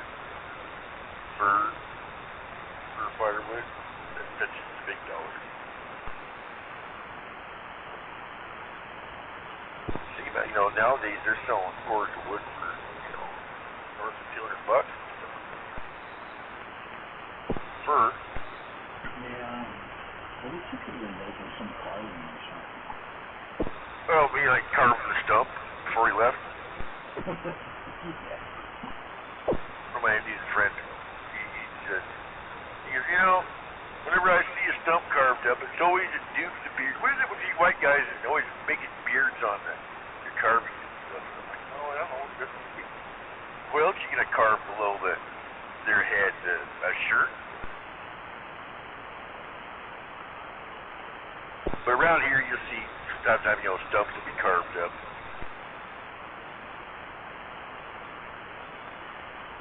I like if they can do a good job. Sometimes. Well, if they can make some artistic, you know, statement. Or simple stuff, like I've been in the woods and I've seen like a chair carved out into a big stump, you know, an old stump or a big old ass tree. You can just sit right down there like it was a chair, but it's not going anywhere. I've seen that. I've seen mushrooms many times, you know, that's pretty. The guy that's handy with that can whip them out pretty quick. Saw, you know, it's kind of something run across. So between the dudes with the beards, the the big faces cut in the sides of the trees for the buckboard or for the for the board to stand on, but cut in such a way to face. Then you got the mushrooms, and then you got the guys that'll put the rocks on top of the stumps. Then there's the guys that'll rip the tree out of the ground and flip it around upside down and shove it back into the ground for root eruption. Yeah, we must have been in the same forest areas with the chair and the shrooms and all that, and the trolls carved into the trees, and either that or we found the same mushrooms. For real, I've seen this shit around. He's on more than one chair. I've seen more than one chair. I've seen several mushrooms. A couple with carved heads and beard and shit. But mostly you used to see those in the yard. I've seen them. Not real big, hardcore.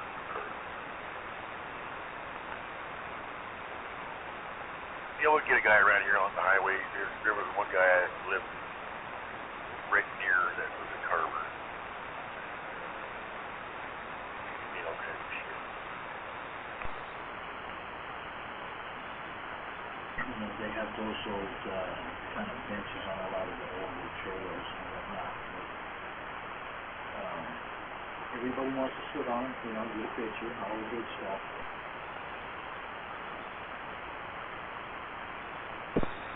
Oh yeah, yep.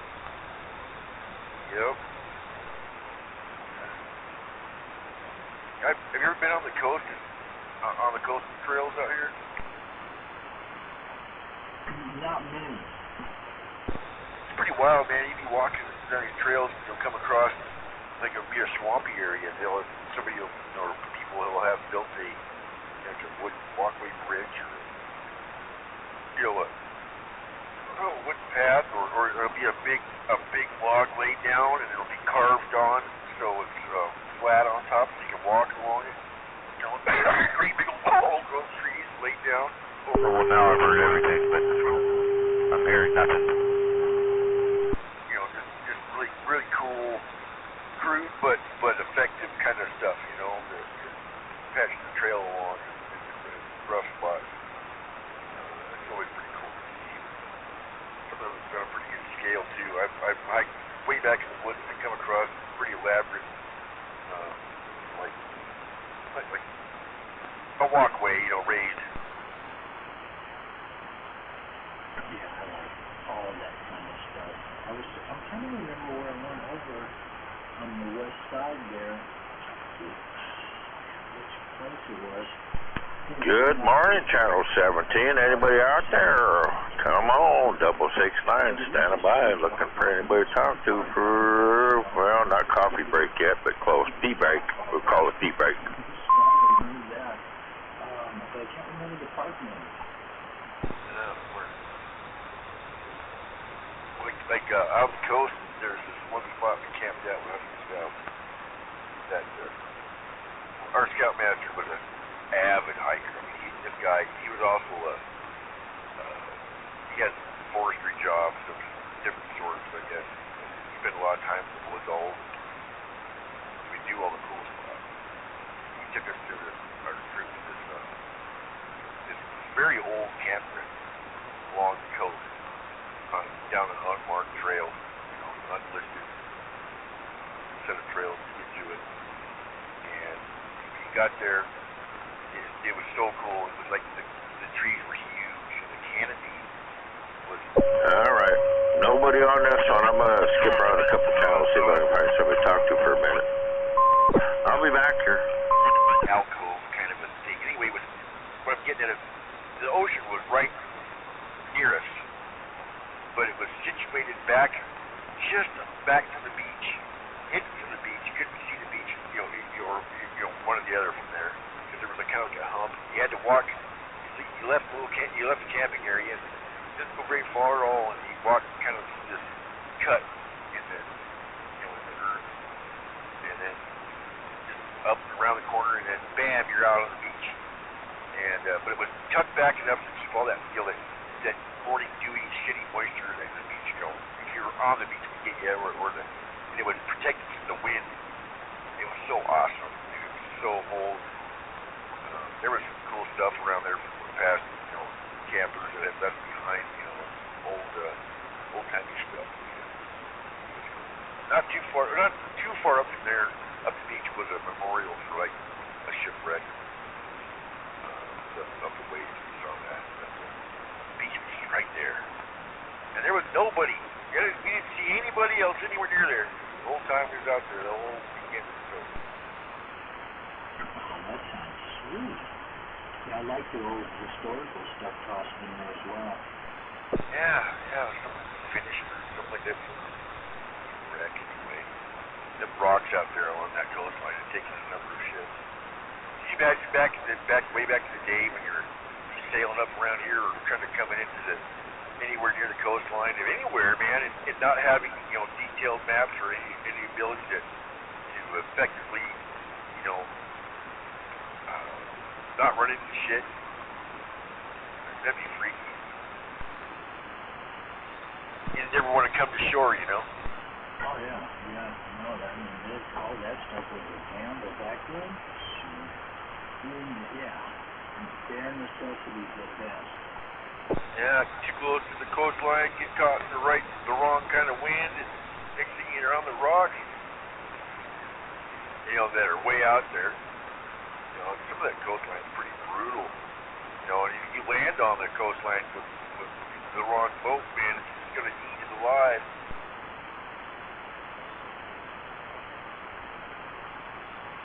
Of course, then there was the Indians. Well, you get some, you know, big waves just in the bay and down here. Did you open water? Oh, man. Yeah. Well, out here in the Strait of Juan, a few big storms and big rollers come in straight. And they can be, you know, these humps where you'll hide a boat real easy. A pretty tall one too. They'll just disappear.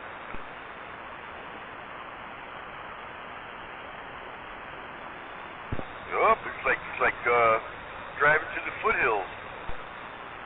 Well, that wind does kind of get concentrated when it comes through those different straits. Well, there's wind waves too, but I'm talking about the rolling,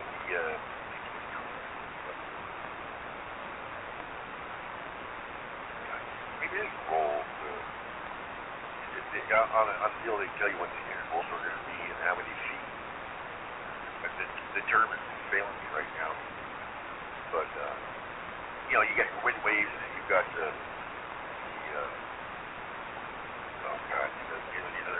waves from the big storms out in the ocean. And those are the big, you know, you say they're big, just rolling, big bastards. That they don't crest. They just, you can ride them out. You know, they don't knock you over or nothing. They're just, you just go up and down quite a bit. You know, big gentle hills. Swell, the swell. Oh, I'm seasick. And now you're seasick.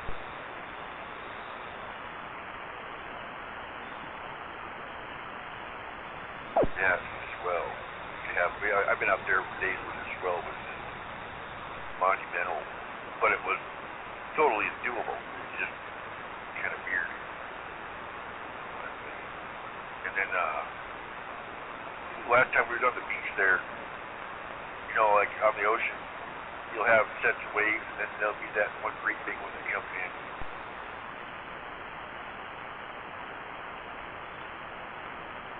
Well, how high are they peaking? Because I know that some of them, man, they can really, you know, be going up and way dropping way down. Yeah, way down. Like, well, tall enough to where I've been out there where, you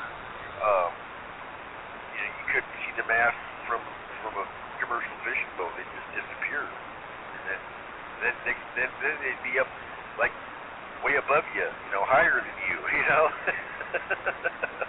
I mean, like stories, many stories high. These rollers are, and they're real wide too. So like, it just lifts you up, you know, and you kind of ride the slope.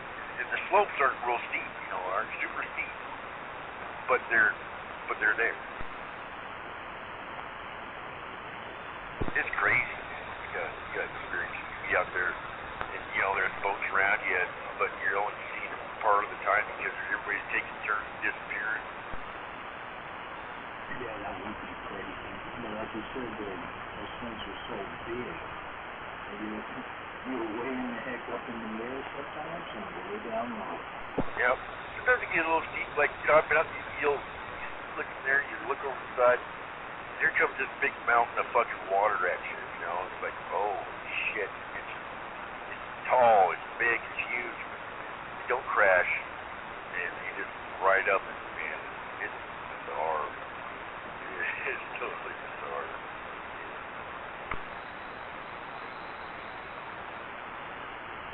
I guess that's why all those boats out there are designed to take on water. They're just shed that, you know, you just batten down the hatches. They're going for it. Yeah, I hope it's designed to right itself. If it rolls over, it'll roll back up.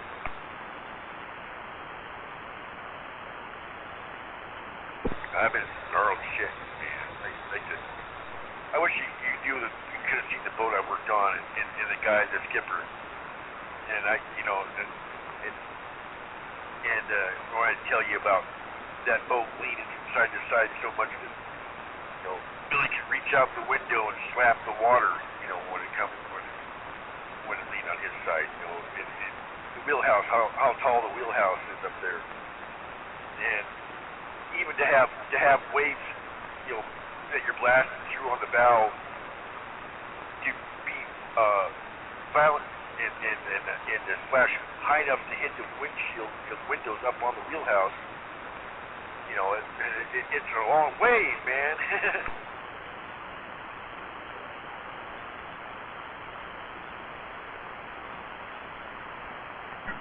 Was that on the crapper? Not the crapper. I was just wondering what kind of boat you were working on.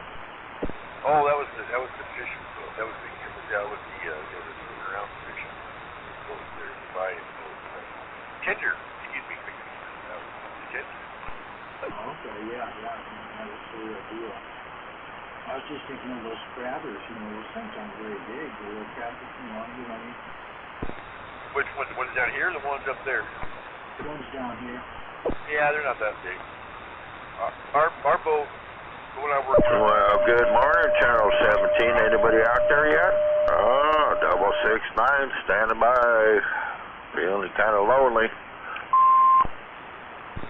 Well, get the peanut butter out of your ears there, Mount Rainier. Shit. Yeah, there.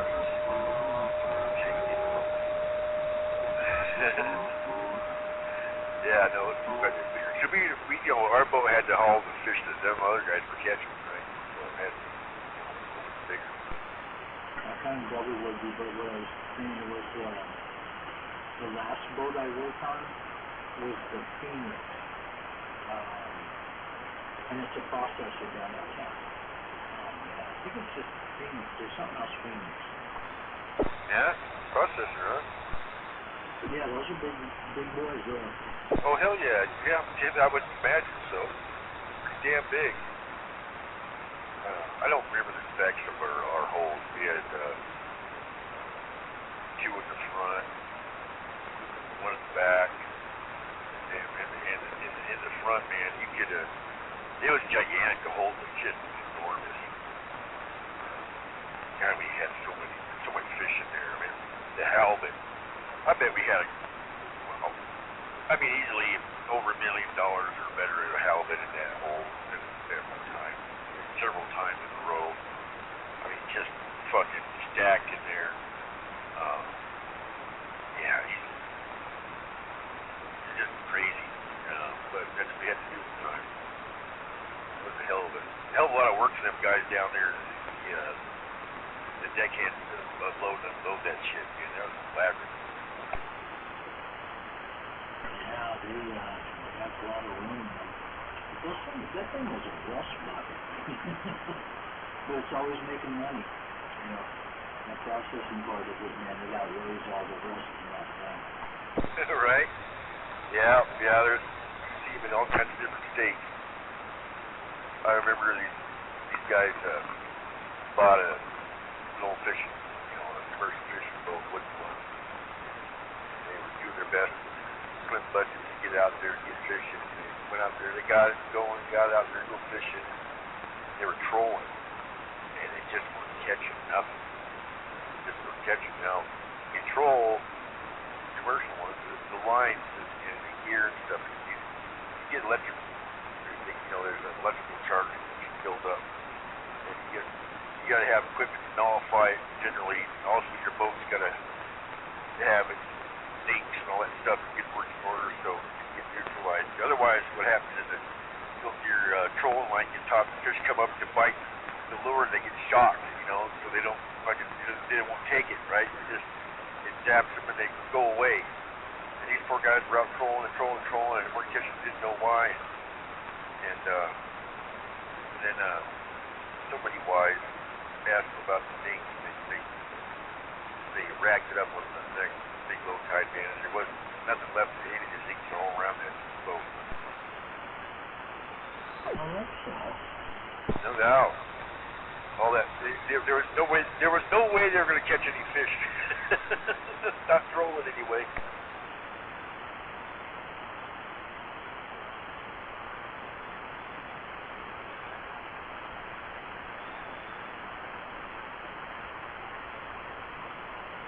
That must be a crazy industry now. I don't know. It's definitely not what it was. I mean, they got shit screwed down pretty tight. Although, I see a lot of fish. I see a whole lot of cod. A whole lot of halibut. A whole lot of lots. Just. How about it? 17? Anybody out here this morning? Bring her back. 669 standing by. Pretty good by the pound. Copy, Roger. For guides up to, God, 2, 3, 4, 5, if they're troll caught, certain kinds, they get even more a pound. Add up. But, they got them screwed down pretty tight. Although the Indians, man, I've seen them exceed their catch. Like, we were having a stellar year, and they were having a stellar year all year, just catching them like crazy. There was lots in the water, and the artificially set quota, they just blew it, and they just kept going. And in the game, people were like, you guys need to stop now. You got your quota filled up. And they're like, no, fish is hot. The market's hot. We're going to keep fishing, and they just kept fishing, and there wasn't anything they could do about it. The government guy was standing there, just shaking his head, wagging his finger a few times, but he just had no teeth, right? And they just kept on going. Well, you can't. I mean, there's a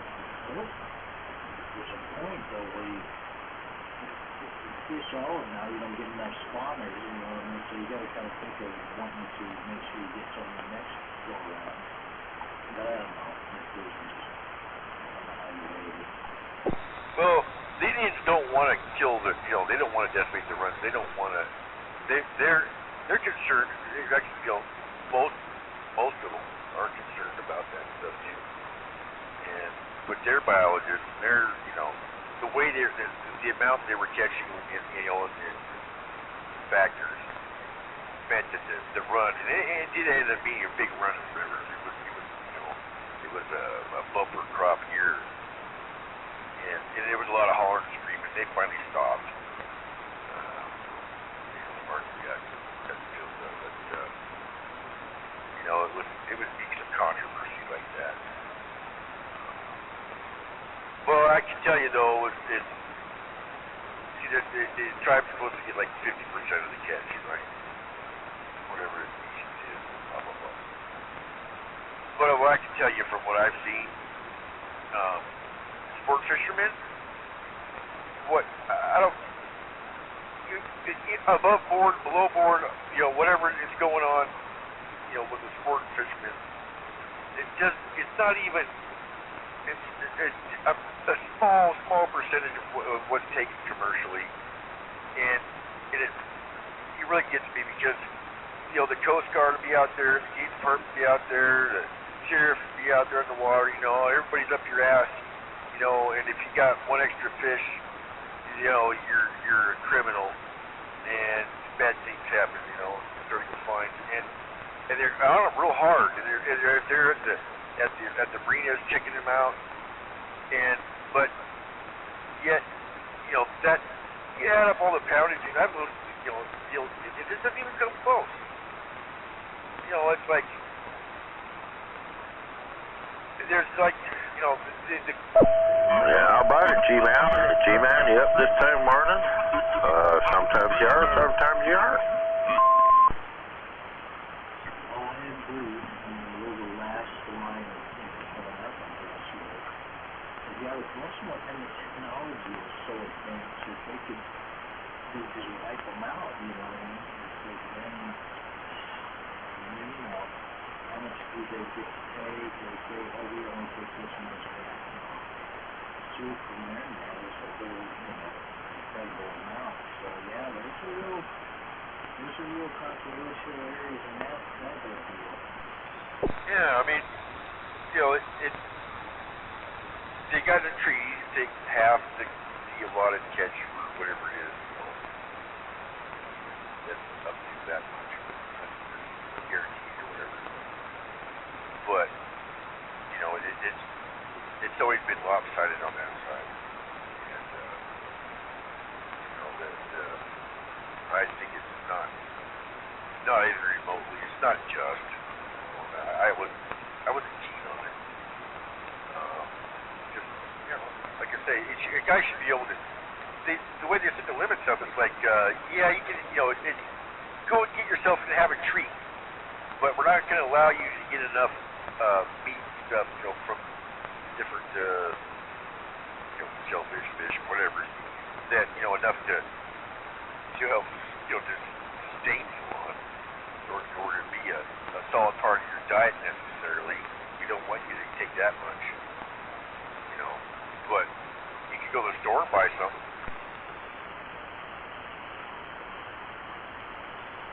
Yeah, a lot of farms even. But yeah, you see them on the days when you family, maybe a little families or some, you know, in some sorts or whatnot. But yeah, there's a certain amount. And then you get the guys that are really along the river that, oh, they kind of like my fish, you know. you know, that side of it. So it's conservation has to be all the way around, you know, because you're going to return. Otherwise, then who's going to get any fish, you know? You have to manage it. Yes, exactly. So true. And they've been, you know, shutting down the fish farms around here, you know, and I don't know if there's any left out here anymore. I'm not even sure there's much left of it to be found. They pretty much killed them all off, you know, so that, you know, you get farm salmon.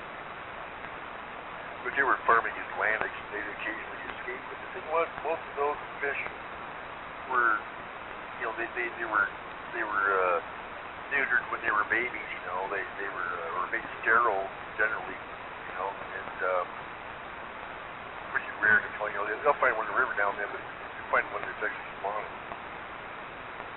I'm freaked out about it, you know. Oh, the extra food runoff and stuff is poisoning the area around them. I'm like, no, it feeds the crabs and all that shit.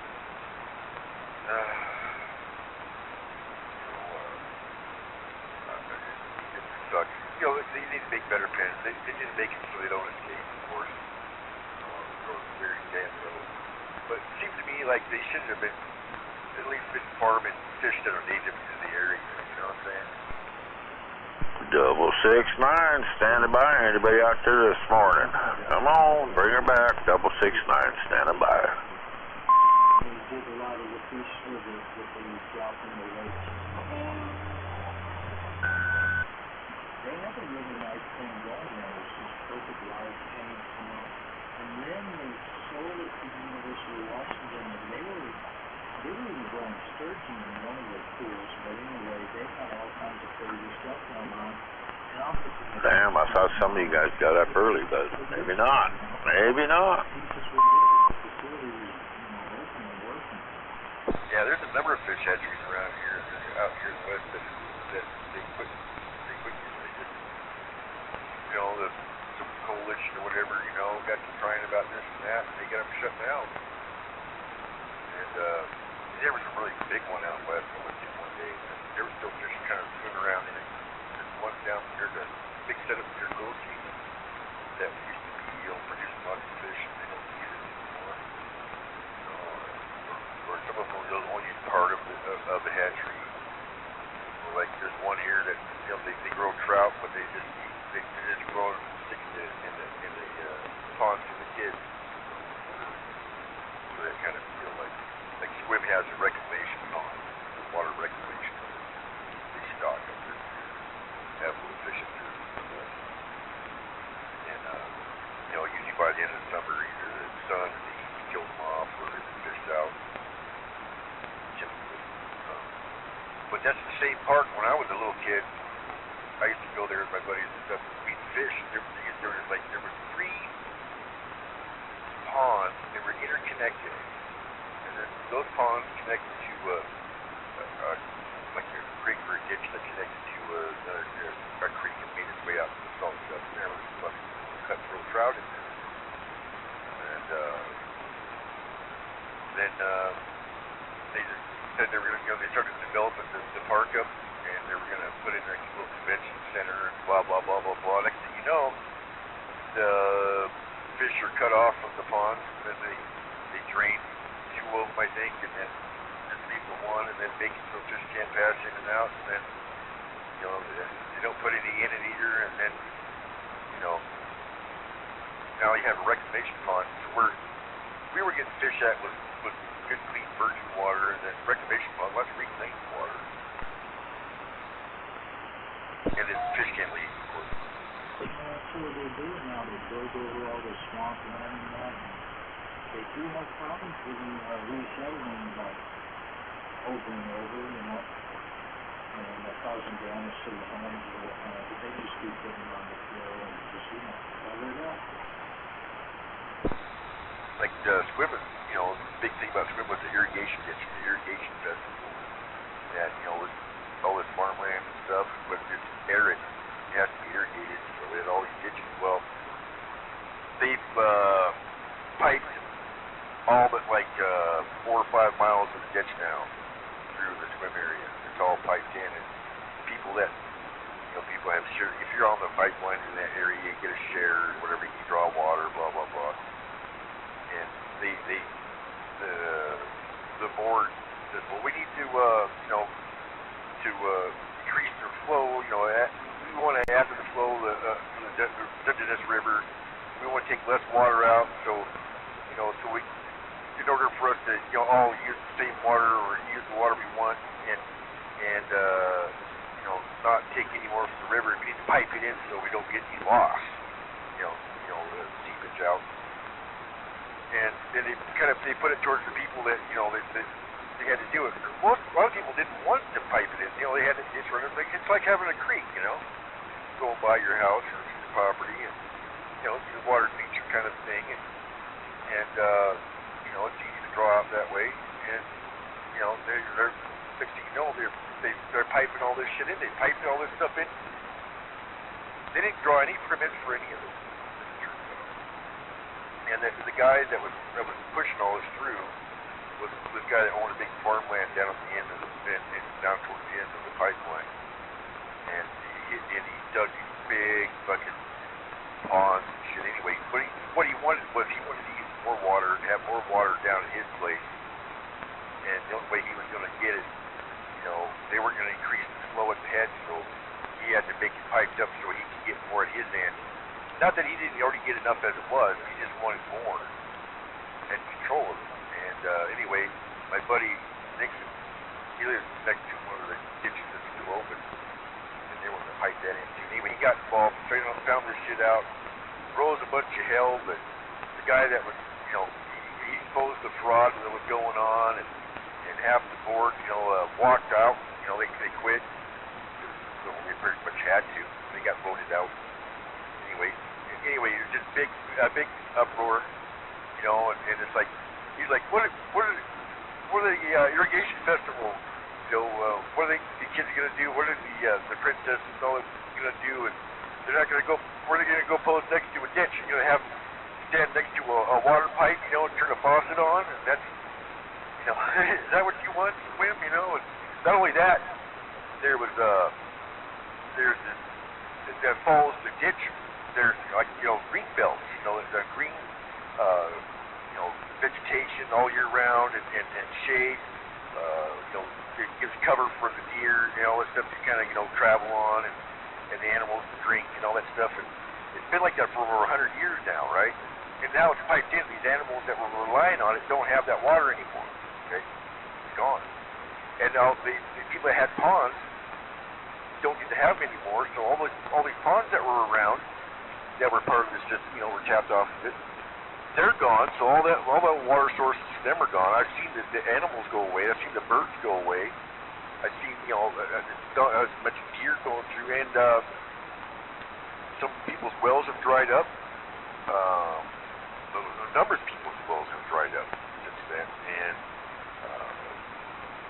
what was lush, you know, land now dried up in other places because the water table's fallen, because it's not getting recharged from the ditch that's been recharged for the last 100 fucking years.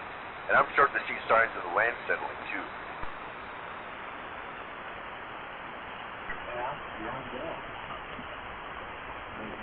You take away the water source, and then of course animals have to go, you know, find a new water source. Yeah, or don't, you know, or if they're territorial animals, you shrink the territory down, there's going to be less of them. You know, that's the way that goes too. If there's less, if the birds don't have anywhere to go to drink. Good morning, Channel 17. Good morning. Anybody out there this morning? 669 standing by. It's terrible. It's unfortunate. You know, this valley being irrigated, you know, all these years and all these wells and things that have been drawn down there, all relying on that aquifer being recharged from that stuff. And also there was, see the ditch, we could shut the ditch off in the wintertime. There was enough runoff from the hills and all this that would get into the ditch and carry it down the stream because the ditch was open, right? Well, now that it's piped, that water doesn't make it down into the valley anymore that it used to in the wintertime. The ditch dries up because there's no ditch because it's piped. And so this water, you know, even the volunteer water is not there anymore. It's going down somewhere else. It's very unfortunate. It's so many negative impacts. Like they say, we're making it better. They could have a big backfire too with pipe plugs, and then all of a sudden you have this incredible rain, and then you know you get the other side of the coin. Oh, and not only that, there was two people, and I think one was killed, and the other one was severely injured because of that irrigation pipe exploded down towards down lower in the valley because there was 162 pounds per square inch water pressure in the pipe down there because it's all piped in and the gravity and all that diameter of the pipe. And there's no pop-off valves, no pressure regulation in the system at all. And we had, you know, and before it was all piped in, I remember, you know, this farmer got some new farmhands, and they were shutting the water valve off too fast, right? Causing it to hammer up the pipe, and it blew out this big fucking caisson with an elbow and shit. We had to dig out with a sledgehammer, you know, a fucking jackhammer and stuff. It's just dangerous as fuck. Just dangerous stuff. The other kids looked down and they poked at some kind of lid or something on the pipe, and it just blew up on them. And 160 pounds. That pipe was really big. Yeah, on the gravity pump, though, you don't think it's going to bring that much power, you know what I mean? How can it build up that much pressure? Well, it's not a pump, it's just gravity. Yeah, the weight of the water itself. It comes down quite a bit, you know, that it swims in a valley and the water comes from up in the hill. Put it all on a pipe, man. Of course, it'll make the sprinkler on your farm shoot extra far, but, you know, there's a point where it's dangerous, and that's where it's at. The only way to get the pressure off now is to you know, run more water, you know, have more wastewater come out the end. You know, you're gonna, in order to keep it slow. So it's, this is going to be a big debacle coming up here. I bet you hit the news, you'll see it on the news on TV sometime here.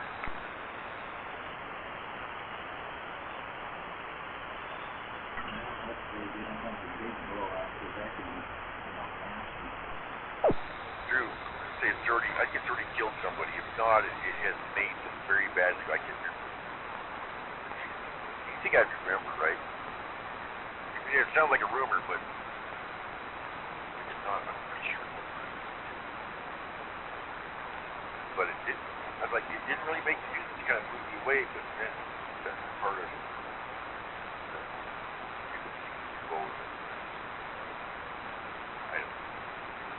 All I know is I miss it. I miss it when I was a kid.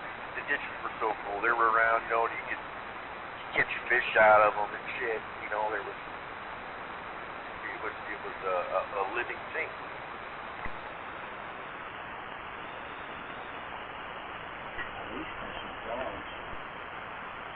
Hey! And people had ponds, they stocked them with fish, they let kids fish and stuff. I used to fish in this great big pond. These old timers, they just did it for fun. They're like, you want to fish, go for it. Throw back in there. That's fine. Don't leave a mess. Leave your garbage behind. Don't be screaming and yelling. Right. We're just, go fishing. Go over the pond, go line out. Catch. Or there's always that great big one that you never quite get, but you see him.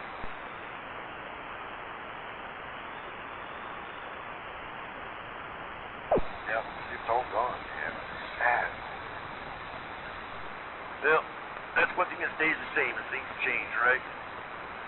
So I've been trying to, explore around and find some new cool spots, that haven't been destroyed, Oh, yeah. They always change things up, so yeah. Gotta reinvent it. Exactly. I gotta find some new cool places to go, because I've lost a lot of cool places I used to frequent, and I need to fill those voids up something else.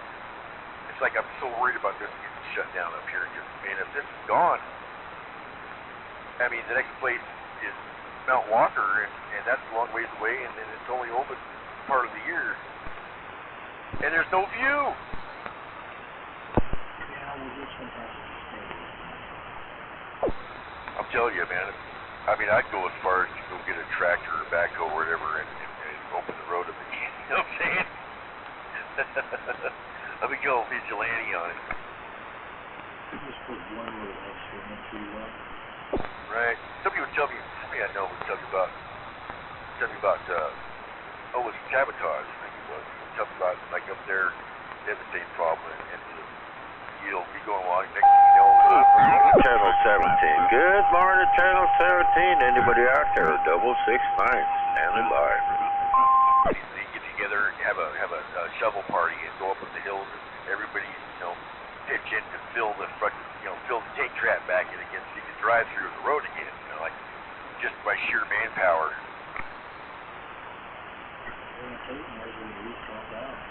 Yeah, right? Yeah. It'd be a water boy or something. Make sure we get that grade right. Oh, yeah. You could bring a transom up.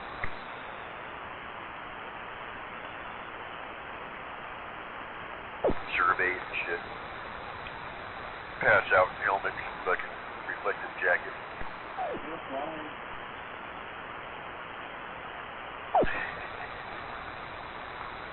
Oh, back on the wood guys.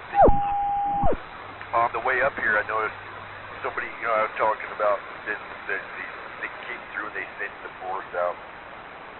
But they left a whole bunch of wood just laying there. like more than they would leave behind for new trees to grow out of, earth logs and shit like that, right? There's just stacks and stacks of these logs that are just set off to the side that they're going to leave behind, and I can see that somebody's gone up along the road here. They've pulled logs out. They've got them staged on the side of the road. Every so far up the road here, I see a log here and a log there, just ready for somebody to drag all the rest of the way out to the back of a truck, or maybe lob in half and put the truck and drive off, like they're staged up. And I'm thinking, whoever's doing that is an idiot. Because if I was a man, I would, if nothing else, I'd probably put a hidden camera pointed at, one or two or three of them logs, wait for the guys to come back and get them. Yeah, the old game cam. Yeah, two stations like that. That's just a signal, we can never take these, so once you get that camera set. How about it, G-Man? You awake this morning having a cup of coffee? G-Man, 669 turn. Back days later to chop it and take it. Or maybe it is the man that drug them out, and they're bait.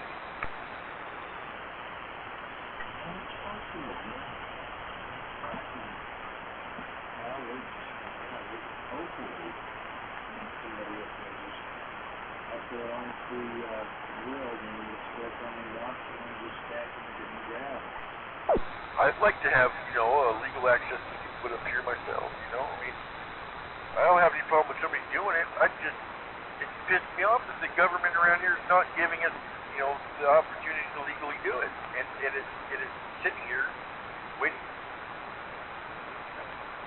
But they're giving everybody the finger, It's like national parks. They just want you out of their woods. It's their woods. They belong to them, and they're in charge. And they don't like that, so we're not going to allow it. They've got God authority, on the land, like the park rangers, the head rangers. They're God. They're king, ruler, undisputed, no oversight people that run this shit.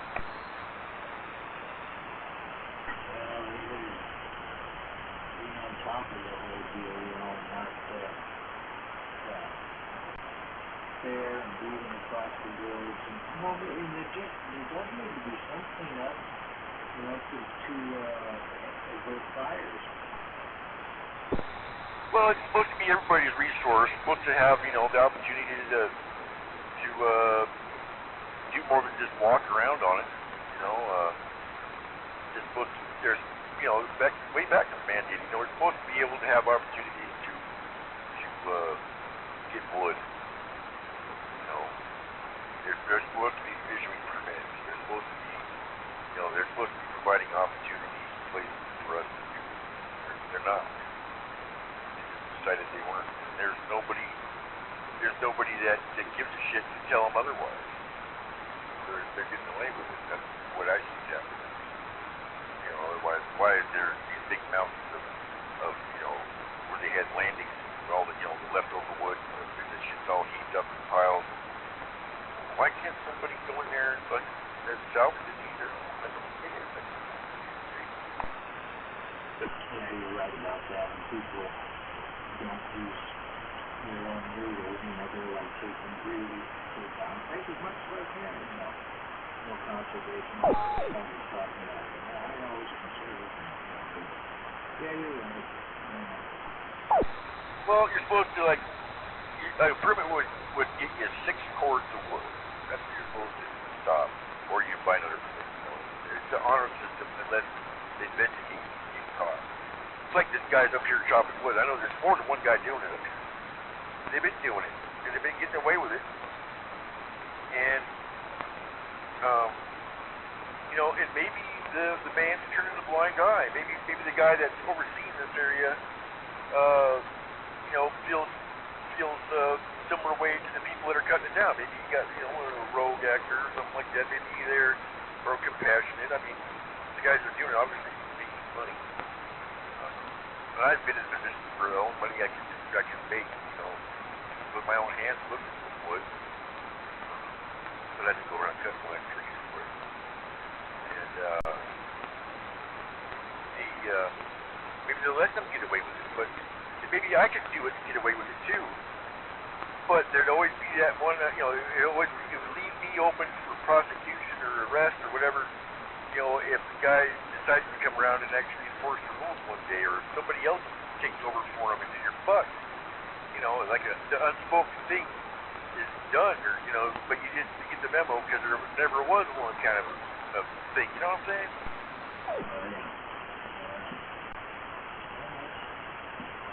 It's crazy all over the grid, but now like the abortion track. Unfortunately, you know, they should have got him on it. I don't understand that. I was wondering on COVID or lack of staff. Well, we had all that back in the early years, and we still have a year ago, so that's just another excuse. Yeah, it's like maybe they don't want an issue prevent, but but they're okay with it happening because there's less of it happening, maybe, or I don't know. I know that they do use cameras and shit like that. They have these cameras have cell phone cards in them, and they're internet cards. Because I've seen one of the rigs is the board and such drive around with. They got their laptop screens, and then get alerts. The shit pops up on their computer. Activity here or activity there. When they got a road staked out, and they're high quality cameras, they give you a high quality picture. I was talking to him, and I seen he got an alert. He was watching it, and the truck looked like, you see plain as day, make, model, everything, real clear picture. He's like, that's Jim, it's like he was looking for that guy, it's like, now I got him, and he took off, kind of shit. You got sophisticated equipment, but maybe there's a bigger priority. Maybe there's something else going on more severe somewhere else. I would like to think that it's not just, somebody that would enforce the rules if they just stumbled across you kind of a deal. Maybe, I don't know. I don't know what their motivations are. Well, I'm going to go with that. No problem.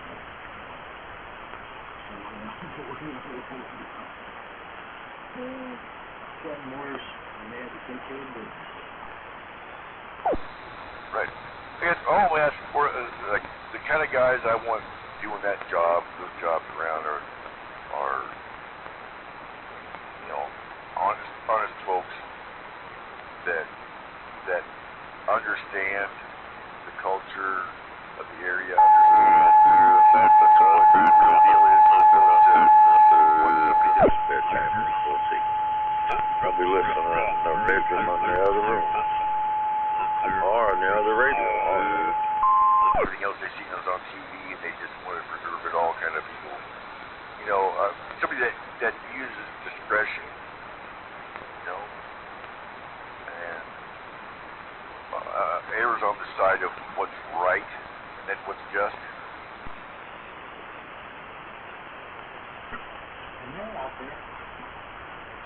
Oh, come on, you guys. Don't make me go to bed without having another contact for crying out loud. Right. No, they are out there. I've run across them. They exist. I don't have any bones with any of the departments in general like that. Not at all. Would benefit me to.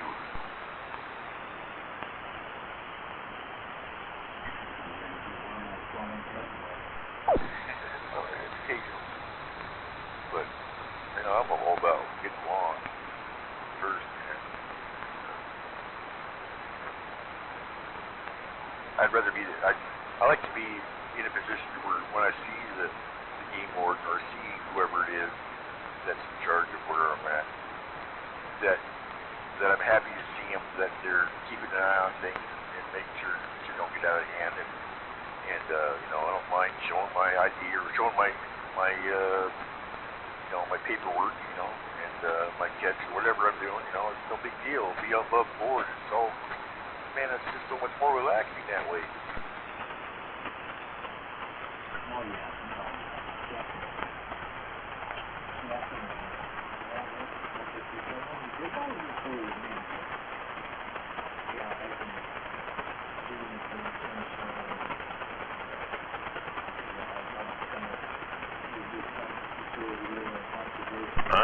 Good morning, Channel 17. Anybody out there? 669, standing by. Just, hey, bring her back. Yeah. Compassion and empathy.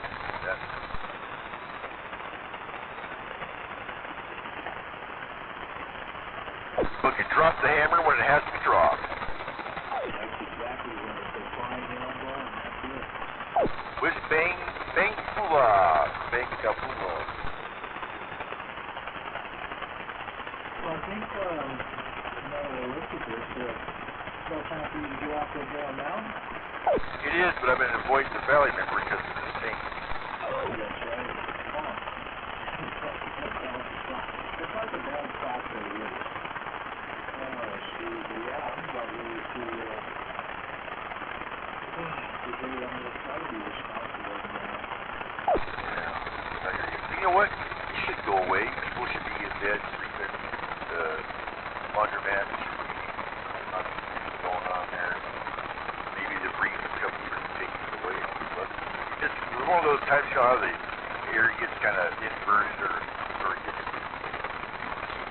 stagnant. Like the days when you're not supposed to be like you're with Bill. Say shit the bed. Nobody out here to talk to. Still gonna stand by for a few more minutes before I hit the sack. 669, Western Washington. Stand by. Yeah, the wind up here is going to just breeze. Not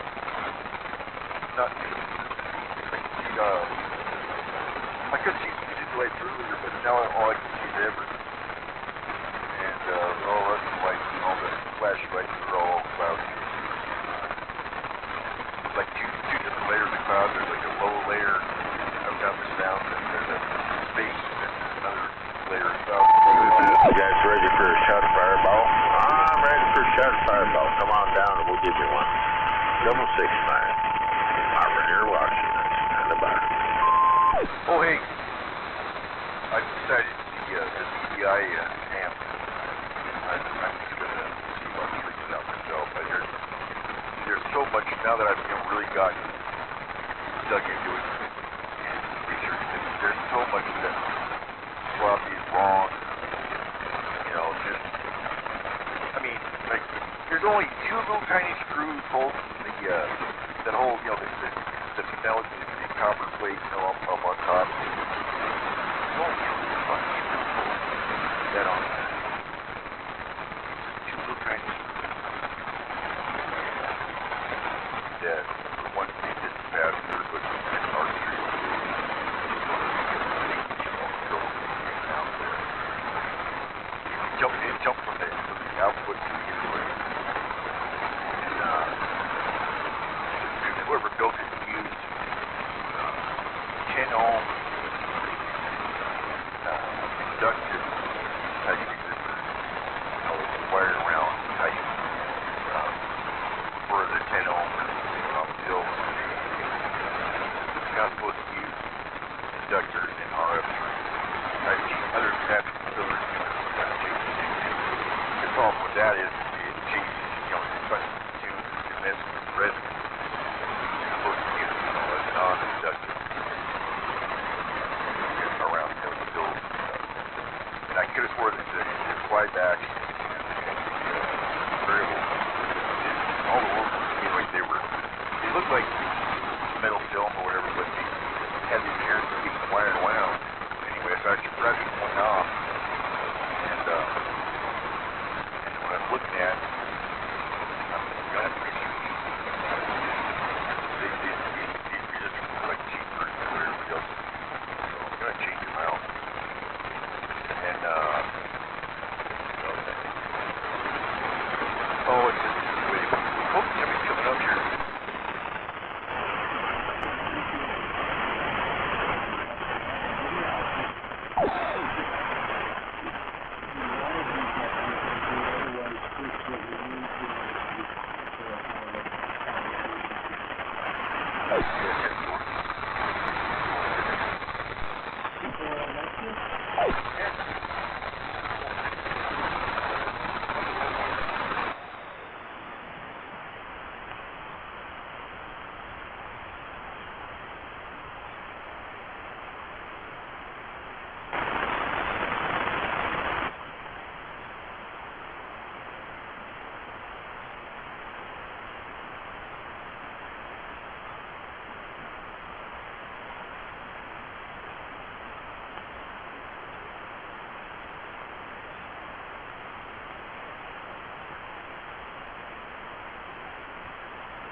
know, at this point, there's a light to set, you know, up in the light, so.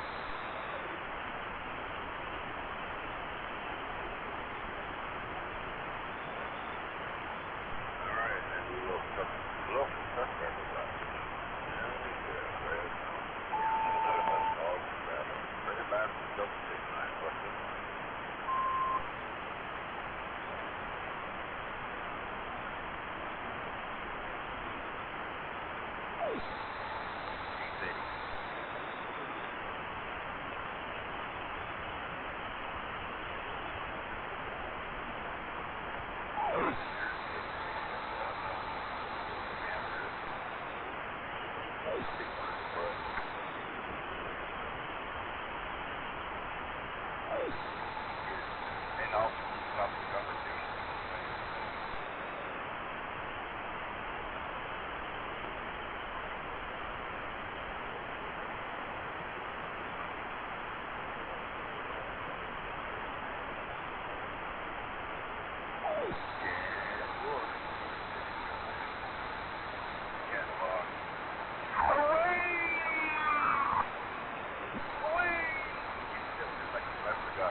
Here's Michael.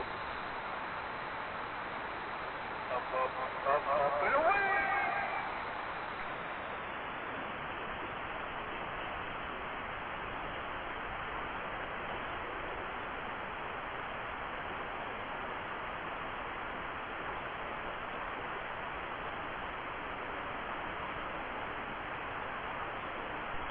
Double 6 miles.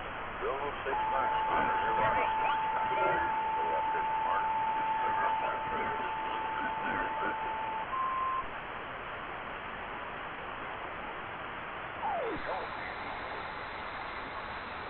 Jack and Mac shoot out.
How about G-Man? G-Man, you out there smartest, double 6 line time.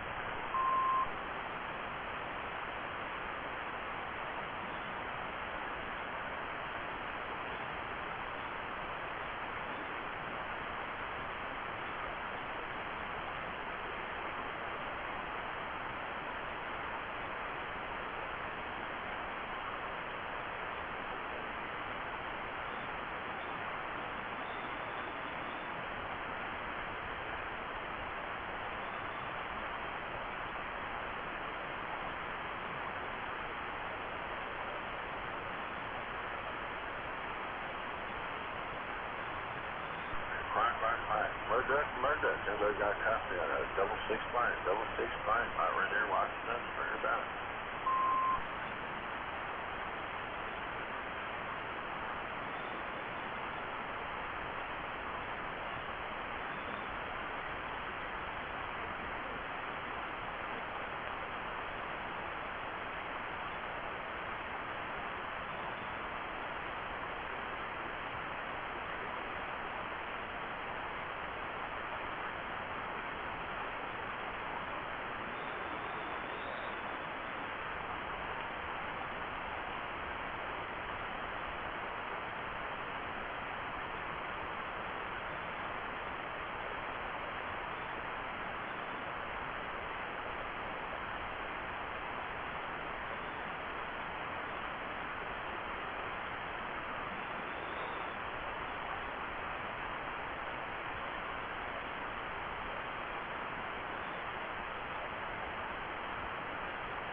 card.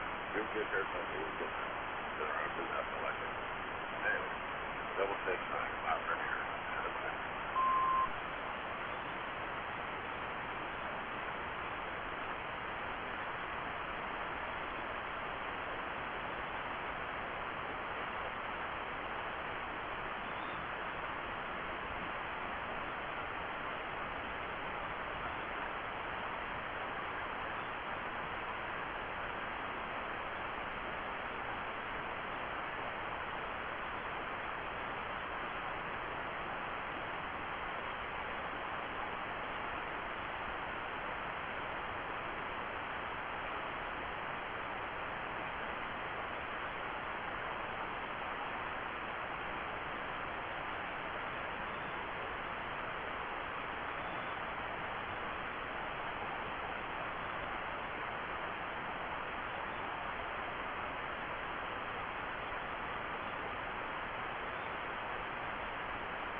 Houthis shot down one of our Reaper drones.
Deer Walker, Slayer.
cool.